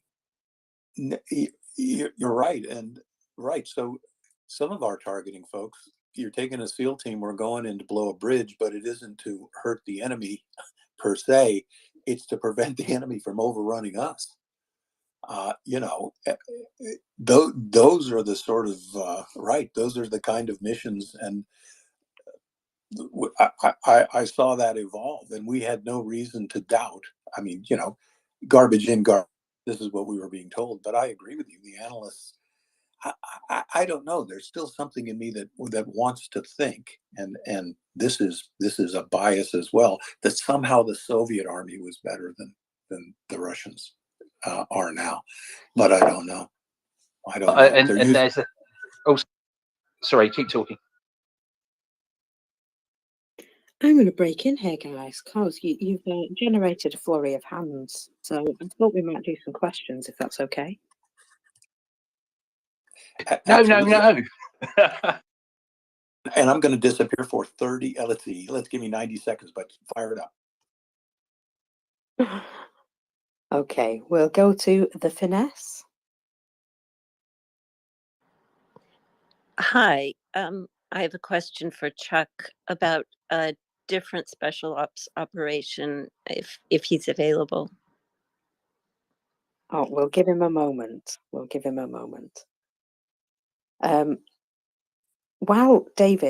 you're here, I will. I will interject with a question. Go on. How are you expecting Ukraine to prepare for this future offensive? Do you think that they're going to go for one particular spot to start their offensive? Do you think they're going to try and mount an offensive in more than one place at a time? What do you think? Yeah, good question. So I've thought about this.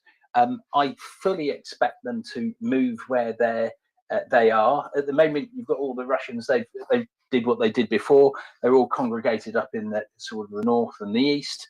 And I think they're most likely to change direction and go towards Crimea, maybe through Kherson and that direction.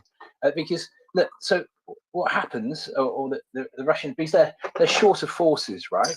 And what they do, and with regularity, they move their forces where they need them and leave other places weak, right? So Ukraine is getting more and more troops coming in all the time who are trained. And I guess, I mean, this won't be giving anything away. Anyone looking at it will go, okay, so what's the troop formations here in whichever direction that is? And then you go, well, why don't we just go here? The troop formations, and Crimea is a big thing. So there'll be one big gallop again, which is what happened at Kherson, right? So when the front in the Kherson started, the Russians moved a whole load of troops from the Donbass area into Kherson, and then as a result, they were weak in both areas, and then more and more Russian soldiers were attrited. And I fully expect something along those lines again. And it doesn't matter whether so the Russians know that this is going to happen because they've already moved their troops, right? So they've got a question that's going to be asked of them, right? How quickly can you move your troops? How much does the high command want to save Crimea, right? And because at the point where, let's just say, Crimea is threatened, and those areas and Melitopol and the rest of it, depending on which direction they come, maybe they don't go through Melitopol. If they threaten Crimea, and Putin is concerned because he doesn't want to lose Crimea, then he goes, okay, let's move all those troops. So all that ground that they've made, all 25 meters of it, which is very much like the Blackadder sketch. What's the? And they go, how much of that's to scale? This is the land we've lost. That's to scale. It's all of a meter. That's pretty much what they've got, right? So as soon as they start having to move those troops out of that region, then they'll leave themselves open to all sorts of stuff. And on top of this, we've got 70 mobile howitzers turning up as well. And that's with the tanks, and then we hope with airframes. So I would expect them to move because it makes the Russians redeploy their troops, because they don't have enough troops for the whole region, right? They only have enough troops for Donbass or for the Kherson region. They don't have enough to be able to hold each area, and there's their problem. They just don't have enough troops, and they didn't think this through. I mean, it's a really, really huge area. We forget about it. It's a massive country. Yeah, Ukraine is huge indeed. Go on ahead, Chuck. Oh, I was just going to say that the Russians are going to finally have to concentrate their forces. Remember, we've got a new Russian commander in there. 4 other guys were fired. This guy, his predecessor, lasted about 8 weeks. There is one spot on the battlefield. Well, there's a couple, of course, but around Kremenna, the Russians have concentrated a very large that is far in excess of what they would need to defend Kremenna. Kremenna is north of Bakhmut. It's the northern battle space up there. Savatove, of course, is to the north, and we're talking about the P66 highway access. If there's one on the battlefield that I think the Russians might try to bust a move, it's around Kremenna. And looking at their disposition of forces and what their dream list would be, the city of Sloviansk is about 30 or 40 kilometers away. That being said, the Russians concentrated their forces around Kremenna. The Ukrainians have a really good idea what the order of battle is. There is a lot of broken terrain between Kremenna and Sloviansk, and we are presented with the problem. Can the Russians, are they capable of pulling off a big army combined arms offensive? We were talking about everything that they did wrong, and I don't think they could pull that off. Do you? Well, let me ask another question of you, Chuck. Though, right? So they're preparing to do this. What happens if there was a big move towards Crimea? What do they do with those troops that they've been thinking, oh yes, we're going to gather the cavalry here and do a big charge across the fields like they're doing, and suddenly, another important area, a strategic area for them, is suddenly threatened. What do they then do? Do they go, okay, we'll ignore that, right? We ignore all those people moving towards Crimea, right? And let's carry on what we're doing. And this is their problem, isn't it? So in pretty much anything, martial arts or even in business, and you're trying to get yourself into a strategic position, you're maneuvering whatever it is into a position that gives you best effect. Whereas with the in that area, do the Ukrainians ask that question? Okay, how much do you really want Crimea? I mean, we know the people at the top really want Crimea. What does that pressure do? Because pressure brings about mistakes, doesn't it, Chuck? Yeah, and you hit the magic bingo, because if I were a Ukrainian commander and they wanted Sloviansk, I would take Mariupol. You're right. And again, folks, Ukraine is about the size of Texas, which is a big place. And let's say that Bakhmut were to fall into Russian hands. Okay, the key to Bakhmut. It's not even the key to Sloviansk. There are a lot of Russian forces around Kremenna, and they're not just going to sit and do nothing. They're going to eventually try something. A Russian move, starting at Soledar in the south, driving towards Sloviansk. Can they do it? I don't know. All these Russian forces in Kremenna driving to the southwest towards Sloviansk. Can they do it? But you have pointed out exactly. Concentrated there, look, projecting their power there. They open it up in Crimea, and arguably, whatever is lost in the east, a 10, 20-kilometer advance by the Russians, for them to lose Melitopol or Tokmak in the south of the Dnipro, that would counter, but don't you agree, anything that the Russians could gain in the east? Oh, absolutely. I think it would incense the politicians as well, right?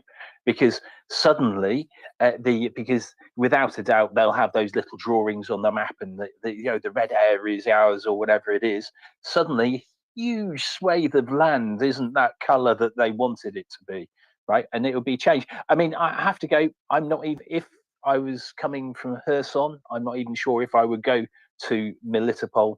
I might just avoid it and go directly to the heart of the problem and make them make decisions, right? Because if you go directly to Crimea and you push that way, then you're forcing them to think about what they're doing, where their troops are. Oh gosh, and because as soon as you get people going, okay, you've got to move that unit, and if they're moving that unit, then they're weakening another area. Right. So yeah. Sorry. And this planned, this imaginary Russian offensive we're talking about, directed at Sloviansk, it's going to require something that the Russians have not shown us yet that they can do. 2 converging pincher movements, very large arms, combined arms. Remember this, when you're winding up that haymaker on your army, there's a lot that can go wrong. And especially the 2 that are not mutually supportive converge on a place space. And we know a lot more about the Russian order battle the location of the Russian forces than we do about the Ukrainian forces. And I have a hunch that either one of these pincher movements, which might be considered, there are Ukrainian units in place to meet either of them. And when you break into the enemy's rear, the enemy is in your rear. So I don't know if they could even pull this off. And I'm completely with you. They don't have the skill, and we know if they don't have the skills to do an immediate action, right? What to do on contact? They don't have the skills to do combined arms and the rest of it. Despite the fact that their BTGs are supposed to be combined arms, aren't they? Because they're actually, that's how their makeup is. That's the point of a battle group, or their version of a battle group. But they haven't been able to demonstrate they can do anything. In fact, I would say their big problem, a fundamental problem for them, is they don't understand teamwork, and that's at the very basic level, right? So you and I know, Chuck, that when you're with people and you're relying on the other person to help keep you alive, right? So how many times have we watched? I watched a video the day before yesterday, and a guy had been hit. He was clearly badly wounded, and the two Russian soldiers ran over him. And when I say ran over him, I don't mean they jumped over him. They just trod on him, right, to get out of the way. So if at the very basic level they don't understand teamwork in this direction, where do they go? They just don't get it. The lack of understanding everywhere. No, That's not a state of affairs, isn't it? Guys, I'm still going to have to interject. I'm loving your conversation, but we do have a bunch of patient hands. So may I? You may. Go for it. The finesse, your hand went down, but you did have a question for Chuck, so go ahead. Yes, hi, thank you. Chuck, I came in towards the end of your last bullet points, and I was hoping to hear you speak a little bit more about the special operations boat raid across the Dnipro River at Novokhovka, where they destroyed that command post and took an intelligence officer captive. My question for you, I was a riverboat guide for whitewater rafting on a similar, that type of inflatable boat that they used. And I know they're very tough. I just wouldn't want to be in a firefight necessarily. And I'm wondering the survivability of those boats, and if they have a special sort of, I don't know, Kevlar coating on them for military operations, or if they survive by speed and maneuverability. I just had a question about that aspect, and also just generally your thoughts on the operation. Thank you. Oh, that was great. And well, the Zodiac F470, which is kind of it's the non-rigid hull, non-semi-rigid hull combat rubber raiding craft. I don't know why we say that in the Navy, but the ones we had were actually made out of Kevlar, and they were to some extent bulletproof.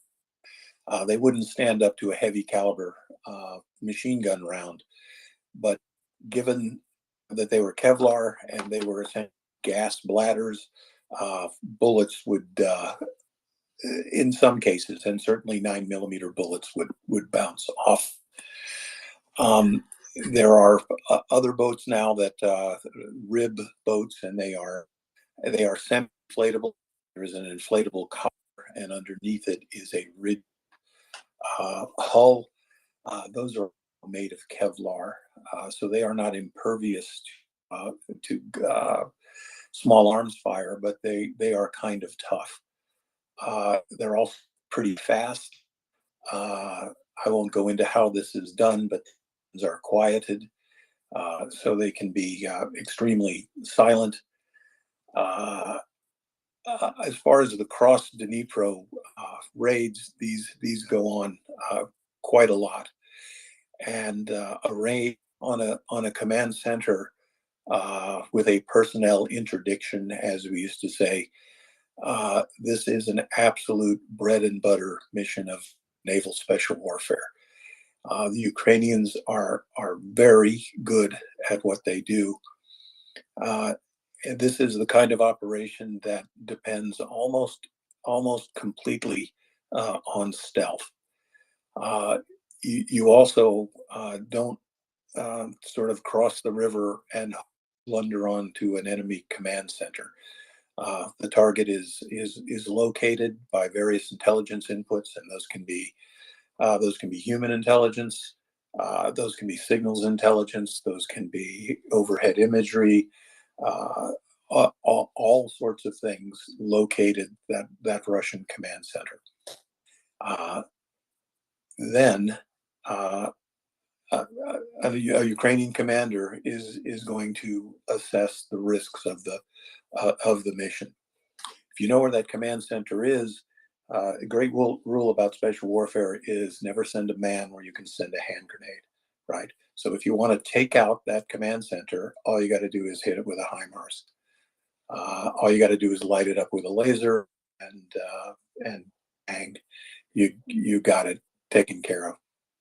Okay, if I'm going to risk a special task element to go hit that target, then what can a task element do that an artillery strike can't do? And you hit it right on the head. A task element can capture people, people in the command center. And so that's the payoff there, is to capture an enemy intelligence officer and bring him out. The other thing, of course, that's on the table, you get your task element into their command center, you can capture some people. But the other thing you do, and every SEAL carries this, and every special warfare operator got all these extra pouches and backpacks and everything else, so that when we break into a situation like that, we take everything. We take the radios, we take code cards, we take we take their maps, we take their phones, we take their wallets, their pocket litter, their computers, their cables, their antennas. Generally, we take every single thing we can. So this op unfolded with a discovery element, identifying the target, searching the target, reconnoitering the.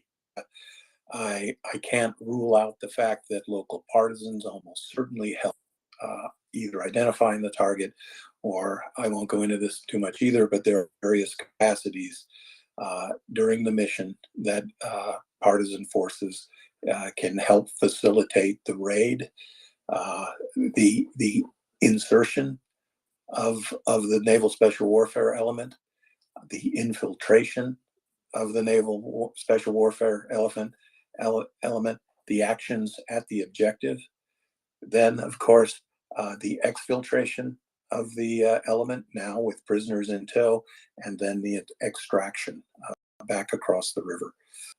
So in this case, the Ukrainians, they decided to enter the information space and tell the world about this operation. But there are a number of these that I've been told about in the course of the war. Don't always report them. I never report them unless I'm sort of given permission to do so. This sort of tells me, I don't want to say how far the Ukrainians, because they have been good at this for a long time. But the fact that this can happen on a short fusing, taking advantage of a target of opportunity, command centers, they are not rooted in place. They are mobile things. And also, I would suggest that there must have been a very high value in there to risk this element and bust this move to capture that person, man or woman. A great move. Hats off to him, and I'm very glad you brought that one up. I'll add a little bit to that, if I may, Chuck. Please, absolutely. Yeah, often when we're discussing things, we forget, and especially the us old dogs, we forget to remind people that one of the most pretty much the most important thing you've got is the intel you collect, right? Everything is about intel. Intel is the thing that keeps you alive. Intel is pretty much everything, all that information, and you can't really get too much information about anything really, because when you've got information, you make better choices and you're able to plan things better. One thing I would add, I don't think I've seen this video, but I have seen some other videos. And whilst we know that Navy SEALs and the rest of it will have some of these boats, I've seen some of those, the boats that they're using, and they don't look like the Kevlar covered ones, right? They look like they're your standard rubbered boat that's being used across the channel at the moment. So these people are taking immense risks in what they're doing. And yeah, as Chuck says, it would have been a very high value target if you're putting a whole load of people into an area, because that the last thing you want is a propaganda result somewhere of your troops being paraded after they've so-called tried to do a raid, right? Yeah, and there is this subterranean thing that goes on, folks. And as you're leading up to a raid like this, so maybe a week in advance, this all started. And I can tell you, as a task element commander, I'm dealing with all these intelligence inputs, and always in my mind, I have to worry: are we being baited? Right? Is this a dangle? I look at if the signals intelligence people tell me, look, these guys have been on 24 hours, they're using all these frequencies, they're doing, I ask myself, well, why are they so stupid with their communication security? Am I being baited? All of those things. And I look forward to the end of the war when we can talk more about the little things that go in to making sure that if I'm taking my operators into a position like this, that even if it is a trap, that I'm going to kick their ass. Little elements of tradecraft and how do I communicate with a local partisan, and what sort of a boat am I going to use, and what sort of fire support is available to me if I get in here and this just completely goes sideways. The other thing I want to do, just to commend these Ukrainian operators, it's one thing when this gets announced the next day in the press, and especially you come out, you've made the snatch, and you've got your prisoner back across the river. But these things happen on dark and stormy nights. I have never once in my life been in an operation where I got to the target and it looked exactly like they said it was going to look. So there is so much improvisation and so much adaptation when you get to the target. And these are things that Ukrainian forces, and especially their special operations forces, do so well. And if you don't have that, if you don't have the kind of morale that make these guys, they're going to continue on with the mission. They know things aren't right. They don't have all the information pieces. This command center isn't exactly where they said. There's more people at the target. There's people, but they carry this out. And on the other side of the coin, the Russians are not ever very good at that. They're just not. And this shows this fighting spirit. I hate this, the daring do, and the levels of competence for the Ukrainian forces. This is like a tier one mission. Hitting the command center is never going to be a walk in the park. It's not something you just throw out there to the pool of people. This was probably a hand-selected unit, and they just kicked butt. This was great. Thank you very much for that. I've got hands waiting very patiently, so I'll go to Massilius. Hi, Owen. Hi, Chuck. Thank you for the description of a battle with those two LPTG guys. Would it be possible that someone who knows the actually video could put this into the nest, because I was trying to find it and it was not, at least not that easy, or I'm not sure if I've seen the right one. Thank you.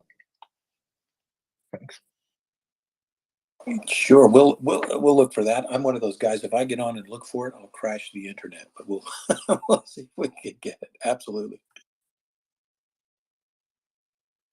It's from quite early on in the war, and I'm going to imagine it's probably still about somewhere. Edvard, you're next on my list. Thank you, Markers. I have a question regarding Crimea and the amount of Russian forces surrounding it or being in it. How come Ukraine does not attack with rockets and artillery towards these big Russian groupings? Is it because they don't have enough artillery or HIMARS, or what is your take there? They don't seem to, yeah. What is your take there, David and Chuck? David, you wanna bite on that? Well, I'm not entirely sure. I think, I suspect, I'm not sure. I've not really looked at the ground, as in photographs of the ground. If Kremlin is still, their building still up, maybe, quite possibly, they're worried. They take a great care in not killing their own people from artillery and the rest of it. If they, I would suggest that if they believe there are Ukrainians in the area, then they won't indiscriminately bomb anywhere.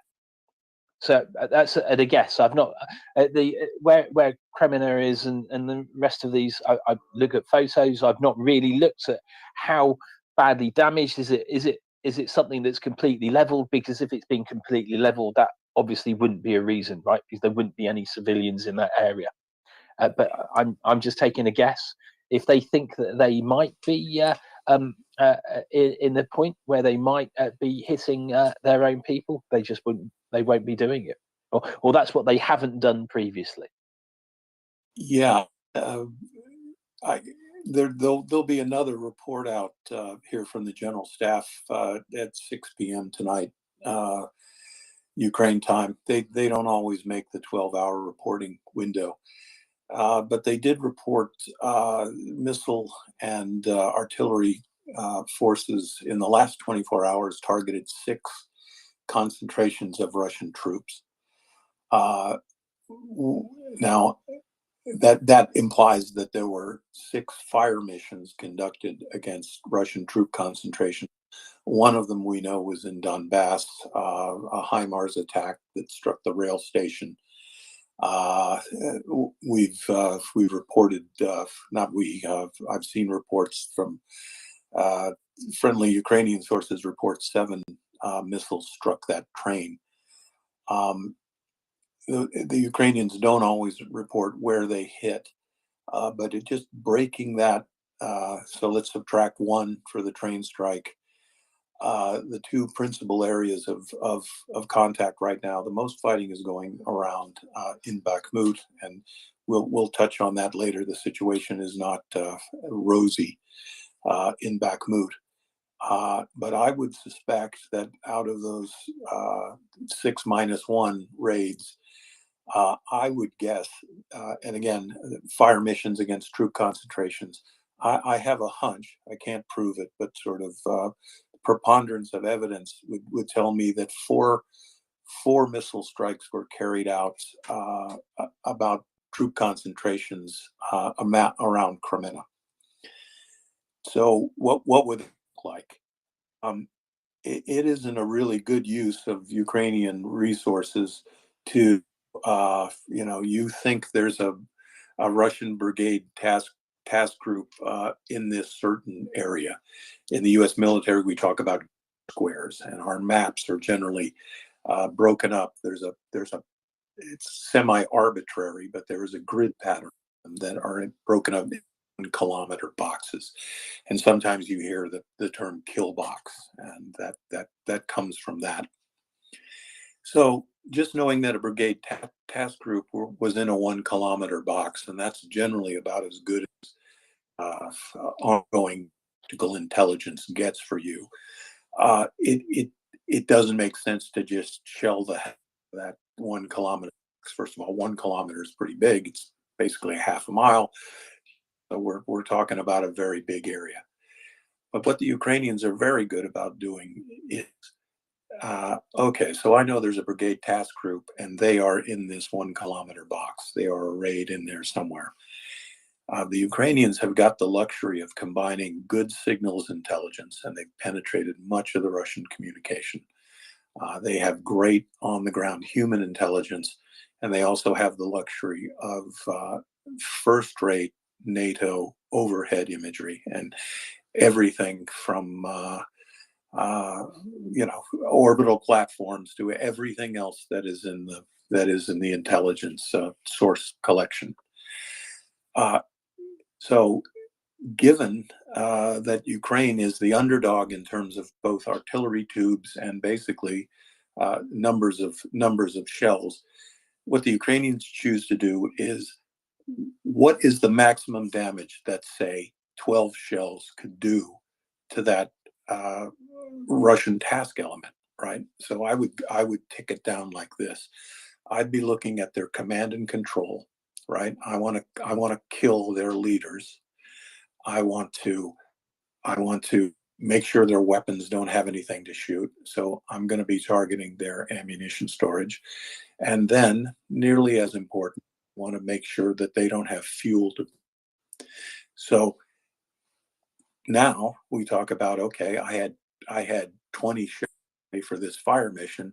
I'm going to hit, because I can identify these targets, I'm going to hit the command center. I'm going to hit their biggest ammunition storage area, and I'm going to hit their fuel. So that's the biggest bang for the buck there, right? Especially if you are monitoring the Russian communications. And I think this is probably what's going on.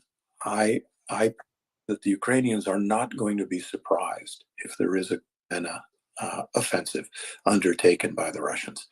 I think also that the Ukrainians are going to know or guess or simply discover enough about the Russian plan so that they can prioritize what units they're going to attack.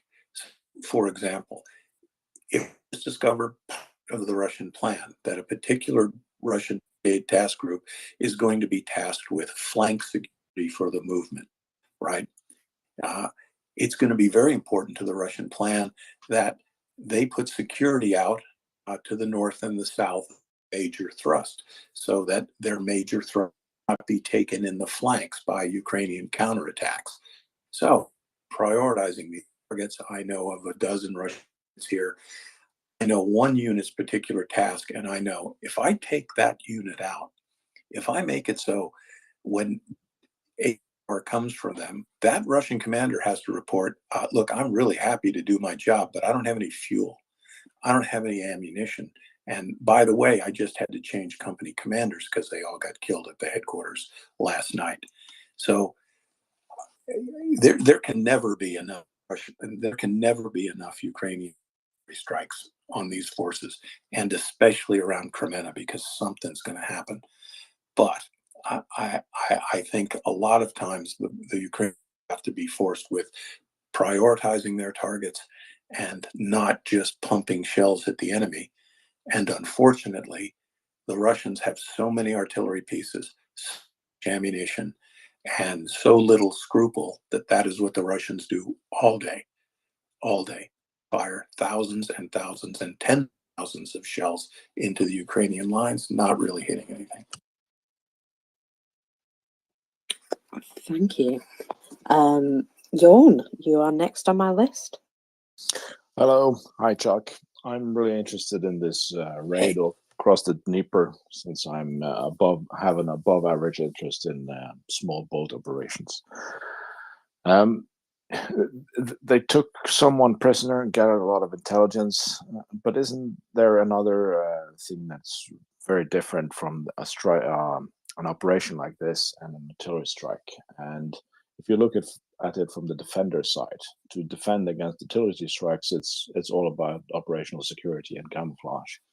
But when you've been attacked by ground forces, you are under threat in a whole different way and have to spend a lot of time, energy, and resources to defend your position in the future. Also, do you think they're doing capacity building, because they got a lot of small boats, the Ukrainians, half a year ago, maybe 9 months ago, and they've been doing this cross-river operations. Are they building capacity and training towards doing cross-ocean operations towards Crimea, or maybe in the future in the Sea of Azov? Thanks. Yeah, that is a great question, and we saw some oceanic naval special warfare activity much earlier in the war, after the Russians decided that Snake Island wasn't worth their time. We saw I'm going to just put this out here, the largely sort of propaganda of landings of when the Ukrainians took back Snake Island. And I don't think I really meant to say largely propagandic, but the Ukrainians chose to show the world. But what that also showed me, though, is it takes a lot to get a naval special warfare element out over the horizon to an island target. And again, when the war's over, we can talk about that, but there are a lot of sub skills. That might be a pun. There are a lot of component skills that have to go into there. Just what we call across the beach operation, which means taking a special warfare operator and going from wet to dry. There are dozens of sub skills, including underwater navigation, knowing how to make a weapon work that's wet. How do you communicate in situations where you don't want to communicate? You're in complete electronic silence. You don't want to alert the target. Having night vision equipment that can work after you've been underwater at 30 feet for 3 hours. All of these little things, small boat navigation over the horizon, piloting, and seamanship. Do you have the equipment and the clothing and the sort of things that you won't freeze to death during this operation? And all of that stuff, it comes down to money for training, corporate knowledge, and picking the kind of men and women that can put themselves in this kind of danger, and requiring all the sort of component skills it takes off to pull off an operation like that. So, one of the general kind of rules of thumb is it takes about as much money to train a SEAL as it takes to train a fighter pilot. It's a couple of years, and it costs a lot of money. It costs a lot of money for the gear, and they have to know how to dive, they have to know how to parachute, they have to know how to handle a small boat, they have to know how to navigate. All of the skills that a boat captain would have. They have to be tactically proficient fighting a boat. What do you run into an enemy patrol craft? You have to sort of be a naval surface commander. You've got to be a dive master. You've got to know underwater demolitions. You've got to have hand-to-hand combat skills, because whoever that Russian officer was, believe me, he didn't want to go across the river at the end of the night, right? So he had to be subdued. The other thing, in that command post operation, there wasn't just one task element, and I don't want to get into the weeds on the tactics themselves, but you don't just send one element against the command post, right? There were other elements that reconnoitered the target. There were a number of roads in and out of the command center. I promise you that those were blocked with ambushes. I promise you that things got left behind for the Russians to discover at their own peril later. And the important thing about conducting a raid like that, and you touched on it too, after you do that to the enemy, believe me, they start paying attention. It makes them nervous. They start patrolling more. They alert their targets. They all lock the barn door after the horse is gone. So and you have to let them cool down before. But just stirring them up makes them waste energy. It makes not sleep at night. It makes people eat more food. It leads them, when they're trained, to their patrols run each other at night and shoot each other up. That was another thing we love to do. On the out, as the cherry on top of a mission, I delighted in getting the people pursuing us to find not me, but each other and fight it out. And there's no better way to pull off an operation than that. And those are the little submissions, the tricks, the tricks of the trade that the Ukrainians are so good at. And again, the Russians came into this. Everyone thought was look, they have naval special warfare Spetsnaz units. They have them. They have Marine infantry reconnaissance units, but we haven't seen the Russians pulling this stuff off, and that's for a couple of reasons. Their operational capabilities are probably not up to the point where they advertise them, but very importantly, the Russians, the Soviets, never came up with something like the SEAL team because they could never give those operators the kind of latitude and that we had. They never dared to let them off the leash. They never did. They were too top down in their control.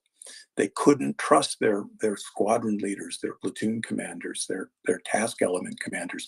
They didn't trust them. And these sorts of operations, you can't micromanage them from the top. If you're going into Abbottabad, Pakistan to take out Osama bin Laden, you have to pick the best commanders you have, and you deliver them to the target, and you got to put your hands up and let them drive the bus. Because if you're interfering with them, micromanaging, the whole lot will go sideways. But this was a clear message to the Russians across the Dnipro watershed that you don't own the night anymore. Ukrainians do. I like that. The night is dark and full of Ukrainians. It's a meme. Sounds like a movie. It's a meme based upon Game of Thrones, and I like it. Beth is the next one on my list. Go ahead, Beth. Yes, and thank you everybody for sharing so much of your analysis and expertise. It's helpful. It's just helpful to understand what's happening. My question may be very basic given your backgrounds, but if Russia is able to anticipate the advancement of these new deliveries of tanks, and learning from all of you, there are some predictable methods and strategies for warfare. How could the Ukrainian line prepare for, let's say, lots of mines, given the Russian affinity for mines and IUDs for these tanks?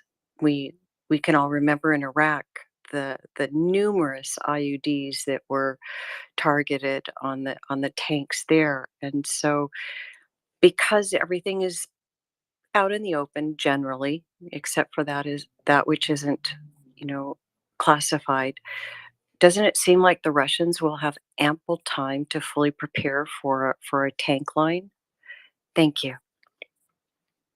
David, you want to bite that one?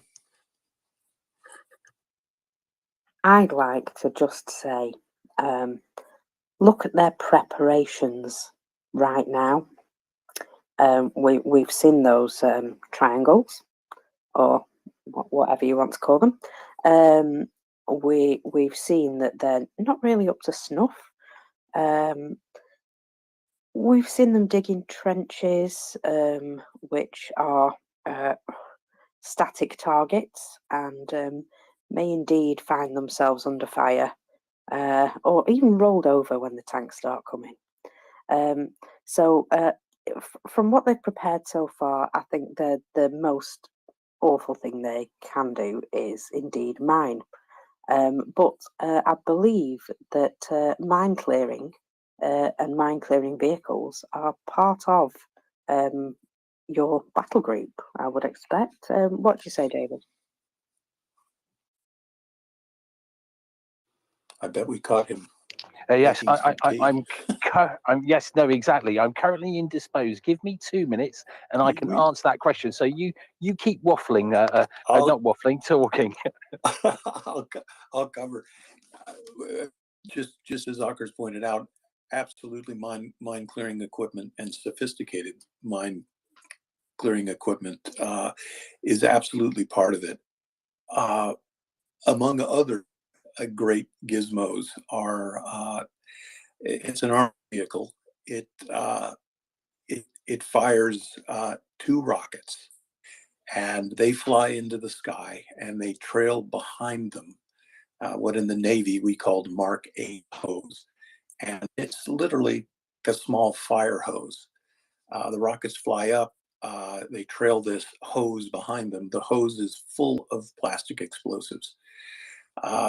It can fly for, I won't tell you the range, but it's a longer distance than you'd want to walk to your car after a movie. They hit the ground, and then the Mark 8 hose detonates. And that blasts all the mines that are immediately in the air. The good thing about this particular sort of equipment is these are the kind of units, and they are mobile.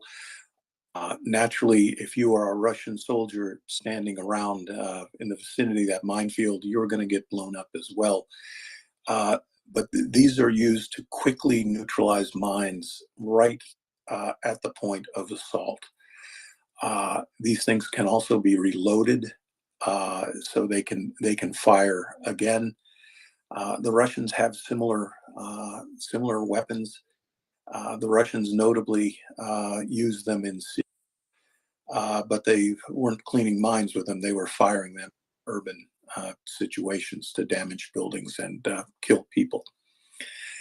But again, one of the things that this is going to hinge on, when the Ukrainian offensive comes, and it is coming, the Russian soldiers at the point of attack, they have to fight back, to put it really simply. They're not really good at that. And in the case of resisting an unexpected offensive operation on the part of your enemy, to bring it down, those guys in that command post at night, they weren't expecting to be in fight for life, right? To some extent, they didn't fight back adequately, right? The command center was taken, it was looted, and personnel were exfiltrated. The Russian soldiers on the point of attack, they have to fight back. They choose to run rather than fight back. Well, that's right. But the Russians, in not the attack, they're going to have to fight back. The Ukrainians will advance, again, using this mine clearing technology where it is applicable. We talked about the Russians digging these holes, right? These trenches. Well, there's no overhead cover. So in terms of 20th century warfare, look, it's better to be in a hole than not in a hole. But if you have overhead cover, when the Ukrainians are firing their artillery shells, some of them are going to be what the Navy calls variable time and what the Army calls airburst, that the shells go off overhead, raining shrapnel down onto the battlefield. And it doesn't matter if you're in a trench or not, you're going to get it from above. But moving forward in time, from the time of first contact with a Ukrainian unit, switch to the offensive, the only way to break up an offensive, right, is a counteroffensive.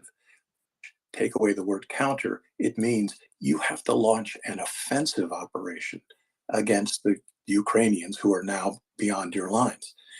And David and I were talking earlier, putting together these combined arms forward moves. The Russians have not shown themselves to be really good at it in this war.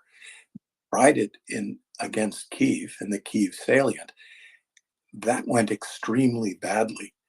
Within 72 hours, once the Ukrainians pushed on that, every Russian on that salient got their butts kicked all the way back to Belarus. It was one of the biggest defeats of Russian arms since World War II. Ditto the Kharkiv offensive. The Ukrainians went from Kharkiv all the way to Savatove and slightly beyond, because when the Russians started to break, they fell to pieces. Now, that has to change if you're a Russian field commander. So, The way you're using the word salient, what do you mean by that, please? Yeah, that's I mean to take the. I'll try to use the war college language. A salient sticks out, right? A bulge. They say salient, meaning, of course, what salient means. It's a relatively important movement of the enemy. So when, for example, there was a bulge around Kremenna. The Russians occupied Kremenna and a band of forest to the north of it, and agricultural land to the west and forest to the south. The Ukrainians were able to chip away at that. So right now, that went from 3 or 4 weeks ago was a big bulge to now it's sort of a much flatter point. Again, though, the Russians have poured so many forces into Crimea. I just think an offensive there is imminent. But we're wondering, as David did, and he'll pick up here in 2 seconds, that the Russians haven't shown us that they can do what armies are supposed to do: put together offensive operations, punch through the Ukrainian lines, exploit it with mechanized infantry, which means infantry that have their own vehicles, and keep that moving westward. They haven't been able to do it. I think they're going to have to do it because Putin changed commanders and he wants results. David? No, I completely agree. I listened. By the way, I'd run out of my PG tips. That's why I was desperate to go there before the shop shut. I like that too. No, it was a brilliant description of how you would deal with minefields, etc. They are clearly a big problem if you were going to do an offensive somewhere and you've got minefields in front of you. There are some other ways you would deal with them, of course. Quite a few tanks nowadays, some of the T-72s will come with rollers or plows or even a flail-like device that will go over them, which will deal with them. Of course, we call it explosive rope, Chuck. It's that simple, like you said. It just looks like a fire hose. It's quite big. It gives you an area, about a width of about 7 meters, 5 meters, 7 meters, which it's supposed to clear the mines. The thing is that nothing's perfect, so you would still always your first tank going through would still be something with rollers on it, just in case. And of course, the big thing that we have to remember is if you used explosive rope and rockets like that, you have announced that you've arrived, right? Because this isn't something over in the horizon, and suddenly these rockets come out, and you can see on Wikipedia how far they'll go. And some of the ropes, I think the British explosive rope was a bit longer than the American, and it will clear an area for you. Of course, we don't know how deep a minefield is, right? And herein lies the problem.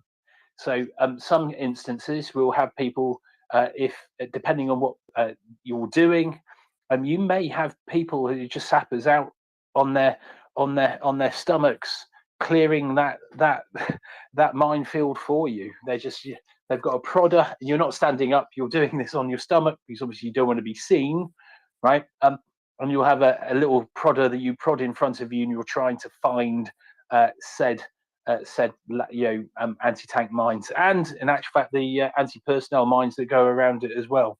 So it all depends on the situation, isn't it? I think with if we're talking about the Russian offensive, then their explosive rope is quite long, and they've used it. I mean, I haven't seen them using it on a minefield. I have seen video of them using it against civilian buildings. That seemed to be their flavour of the month. But yeah, I think your description was brilliant there, Chuck. Couldn't add anything to it. And I think the point we're making is that if the Russians are putting all those troops into an area, that everyone knows you don't just congregate troops in an area just because you feel like it. There'll be reasons behind it. But as Chuck says, everything around what they're doing, they need to get right, and they often don't. If you've got low morale troops, and let's say the Ukrainians did do a counter-offensive, those troops just give up the ghost, whatever that is, decide to either run away or they surrender, then that causes problems later on. And as Chuck really pointed out, their ability to react is really, really limited, because they're not very quick at doing anything really, and there's a big reason for that. It's because they've stockpiled all their ammunition and the rest of it, and when the front changes, then the position of that ammunition hasn't changed, has it? And their ability to get everyone together to work in a coordinated way. I mean, when people talk about combined arms, I call it teamwork. That's what it is, right? Everyone working together for the same aim. You know what the goal is, and you've got a whole load of people with different skills around it. I don't see that they have it at all, Chuck, as we keep saying. I think they're going to have some very, very serious problems soon. Yeah, and you're right. I mean, you launched the mine clearing devices, and it's one thing in daylight, but the Ukrainians have shown time and time again they prefer to initiate contact at night, where they have a significant and growing technological superiority for night operations. And all of that being said, if fighting at night is difficult, if you're not ready to take it, it is. Imagine the loudest disco you were ever in your life, with the most disorienting flashing lights, except no one is there to buy you a drink. Everyone in that room is there to kill you. That's what night contact is like. And no matter what the training, no matter what the mission, what it's going to come down to, unit cohesion at night comes down to training, but more importantly, the morale. And David was talking earlier tonight about Russian casualty, wounded guy laying there, and 4 guys, they don't even jump over him, they run right over him to get away. And what that says is there were 4 guys there, right? They were a tactical element. They were a fire team. They were part of a rifle squad. One of their guys got hit. It flew to pieces. They weren't in the game anymore. They were running away. Half of that rifle squad, or a third, whatever the squad structure was gone. They broke on contact, what we call being brittle. At night, it would have been worse for those guys. And if nobody can fight because they're unwilling, and we know they're not adequately trained, because look, nobody is a born night fighter. The first time this happens to you in your life, you want to melt into the earth. You have no idea what's going on. You have to be trained. But the most important thing, and the thing in a SEAL team, is I knew if I fall, no one's going to leave me. They're going to get me. We're in this together. The Russians don't have it, and they don't even have it at the most micro level. And I don't think they have it at the top. And David, we've got the Ministry of Defense fighting with Wagner all the time. So the dysfunction goes all the way to the top. Oh, exactly right. And and if we go down to the micro level, the people in your squad, you want to, if you want to be effective, you want to trust everyone around you that they're going to do their job, which keeps you alive. If you think that that person who's next to you isn't going to do that, then that means you're not going to do your job properly either. And it's just a complete general disaster, or a major disaster if you want to change the rank, right? Right. Those are the endemic problems with the Russian armed forces. These aren't the kind of things that they could push a button right now and say, we're going to change the culture in the military, even if they had the institutional will to do that. I talked about how long it takes to make a SEAL or a fighter pilot, that like a 2-year pipeline. And then in both cases, you show up on the aircraft or you show up with the SEAL team, you're an FNG.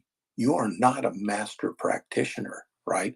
You're not management. You're not tactical command. You're just an operator. So for the Russians to deliver better quality troops and leaders into this war, multi-year, it's going to take years for them to turn their military around. And again, I would suggest it. So, yeah. Sorry, I was going to interject and go. I would suggest it's decades, right? Because you've got a systemic failure. And how do you change? You can't change that in 1 year. You can't change it in 2 decades. Because what you need to do is you need to change everyone. You need a complete change of everyone. Because otherwise, what you have is you've got half of the army operating one way and the other half operating another, and everyone will be fighting each other exactly in the same way they have. I mean, if we listen to how Ukraine changed, that took over a decade, and it took over a decade with the Americans going, Canadians going, the Brits going into Ukraine and giving them the best of their experience and training and getting them to change. But if you listen to people, there are still places where there's a reluctance to change from that system, as we all know, isn't it? Because computer says no, this is the way I've always done it, and it's very, very difficult to get people to adapt out of that. Bad behaviors are even harder because the bad behaviors have come in for other reasons. Sorry, Chuck, I interrupted. Oh, no, you didn't. That was perfect. The one thing I'd also say is, look, Putin's been in power for 2 decades, right? That's a military career. 2 decades is how long it takes for you to go from lieutenant to colonel, from private to regimental sergeant major. So these problems that are endemic in the Russian armed forces, they aren't a problem that Putin faces. They're his legacy. He's responsible who got promoted. He's got clowns as general officers. This is his legacy. He has reaped the whirlwind, right, with this.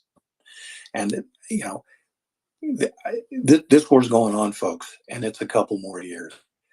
There's a lot of blood, sweat, tears. There's going to be some Ukrainian defeats along the way, but I am adamant that the Russian army cannot win war. They can't, and they've proven it before. And David, I'm with you completely. Thank you, guys.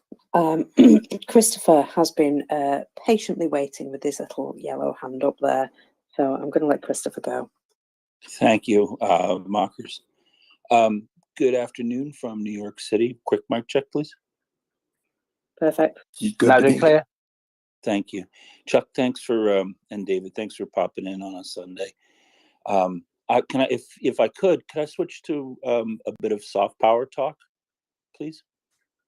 Oh, yeah. Okay. So one of the things that a couple weeks back when President Zelensky came to meet President Biden, he was bringing with him a medal from a captain that Zelensky had presented to him on the battlefield, a Ukrainian captain.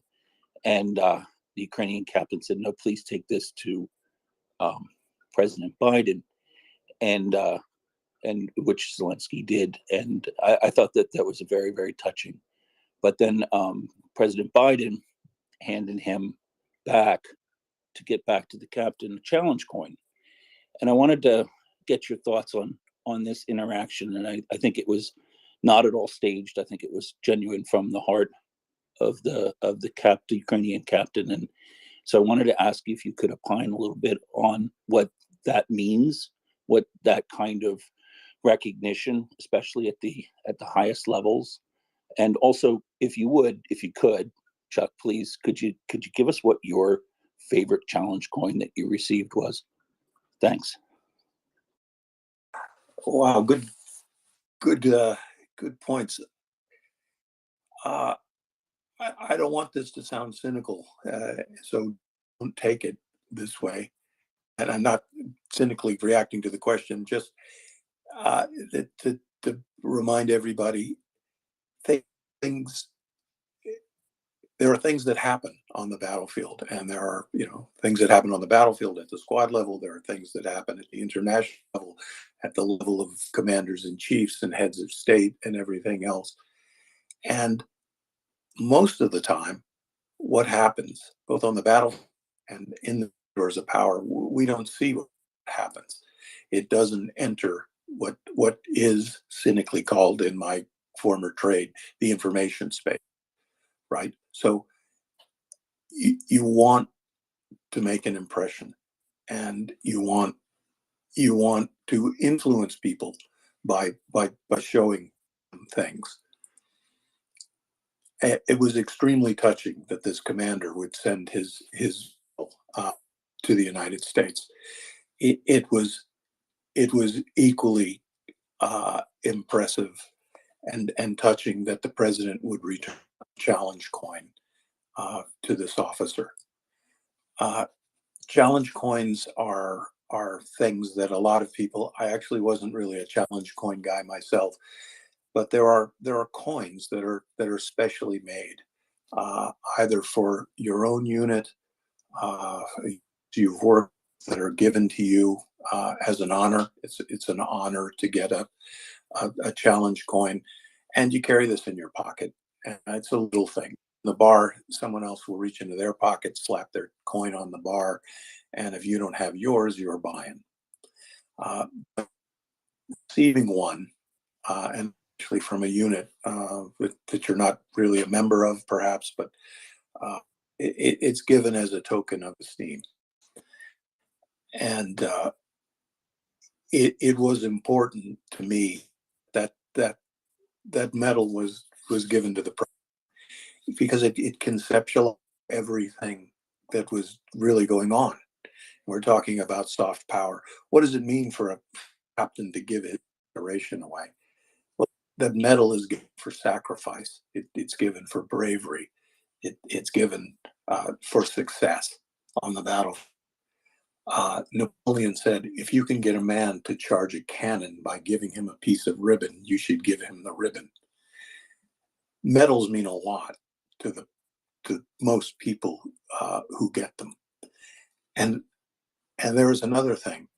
Most people get medals. A lot of things have to line up, interestingly, in the information space for you to actually get decorated for something you've done. This was a little thing that happened that showed a Ukrainian officer who had given a token of his own valor on the battlefield to the president, and it just completely summed up the whole thing to me. And that was, I'll do the fighting, just give me the tool, right? So what did my favorite challenge coin? I was given one by my old SEAL Team 6. It was about Operation Red Wing. And there was a very tragic episode. Again, we talk about what's in the information space. People probably don't know this very often, but there was, during the Afghanistan war, a Ranger unit was in contact with the enemy. That contact was not going well. A SEAL reaction force was launched in a C-87 helicopter. That SEAL reaction force happened to be most of the squadron of SEAL Team 6, and it was shot down on the way into the target. That was a staggering blow for our community. To get onto SEAL Team 6 takes quite a long time. We talked about not being a new guy. Well, even just to try out for the team, you have to have years of impeccable service.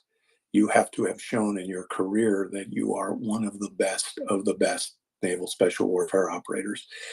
Then just through the training pipeline, which is called Green Team, it is extraordinarily difficult. I'm one of those guys that think that my green training was harder than basic underwater demolition school, basic BUDS training. And I will say this, it was much, much, much more psychological pressure. In BUDS, you could probably have a bad day and stay there. In Green Team, if you had a bad day, you were gone. You didn't get a second chance. That was it. So the best challenge coin I ever got was from my team, and it was regarding the Red Squadron operation. And actually, let me stand up here because I can. Well, I actually found it. It says in memory of our fallen brothers, SEAL emblem on actually, and this one, this is for the Congressional Medal of Honor. This was the Gold Squadron. This was for Lieutenant Murphy, DVT. This was operation that the movie Lone Survivor. So this is in my collection, and again, I don't have a lot of these, but that's the most meaningful one I have. Long answer, but thank you for a good question. Chuck, thank you so much for sharing that, and always for your willingness to share a piece of yourself personally with the space. I think it goes a long way to helping people relieve their anxieties towards this war. And thank you kindly for your service. And I'll drop down to listening. Off. Wow, I was going to say thank you guys. That was thanks for dropping in. Thank you. It was a beautiful story, Chuck. I didn't actually know what a challenge coin was either. I was going, what's this challenge coin? Yeah.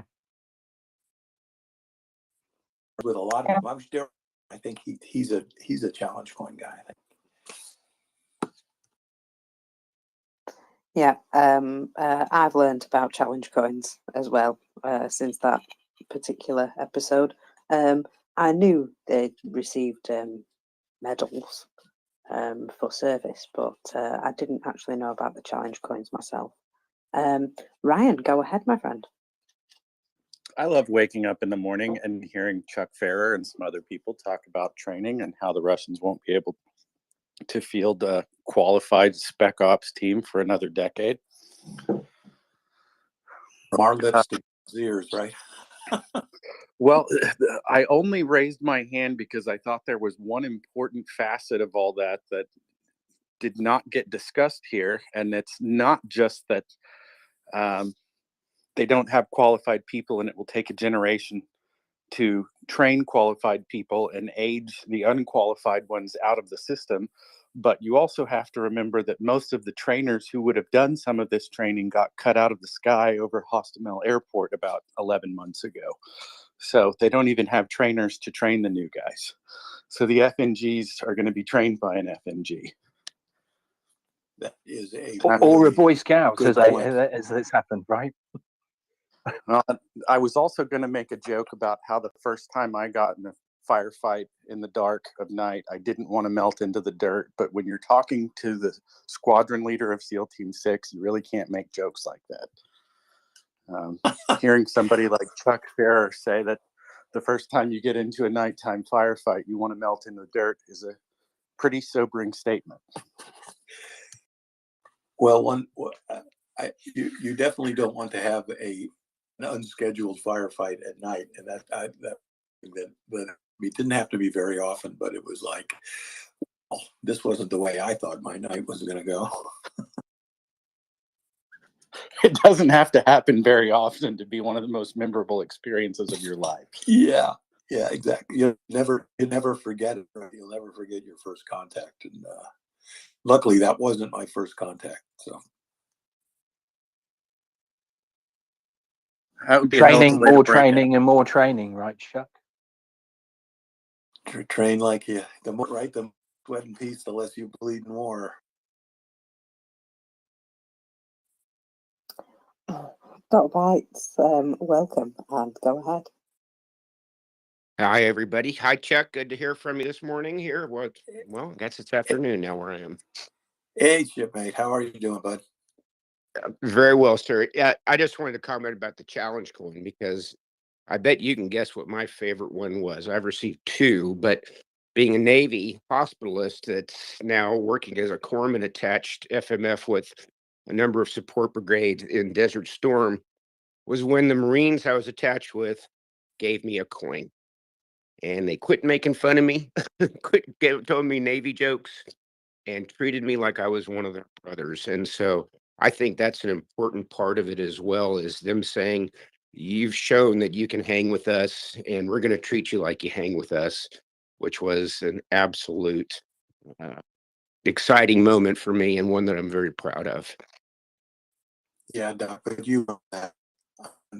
And so, thing, the Navy and the Marine Corps, there are no medics in the Marine Corps.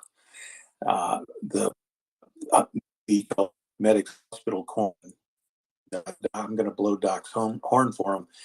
You wind up as a corpsman working Marines. You have to volunteer for it, and things in the Marine Corps, and it's a tough job, and that includes fighting with the Marines. And Doc, you got that coin because you earned it. Give those things away, as you know.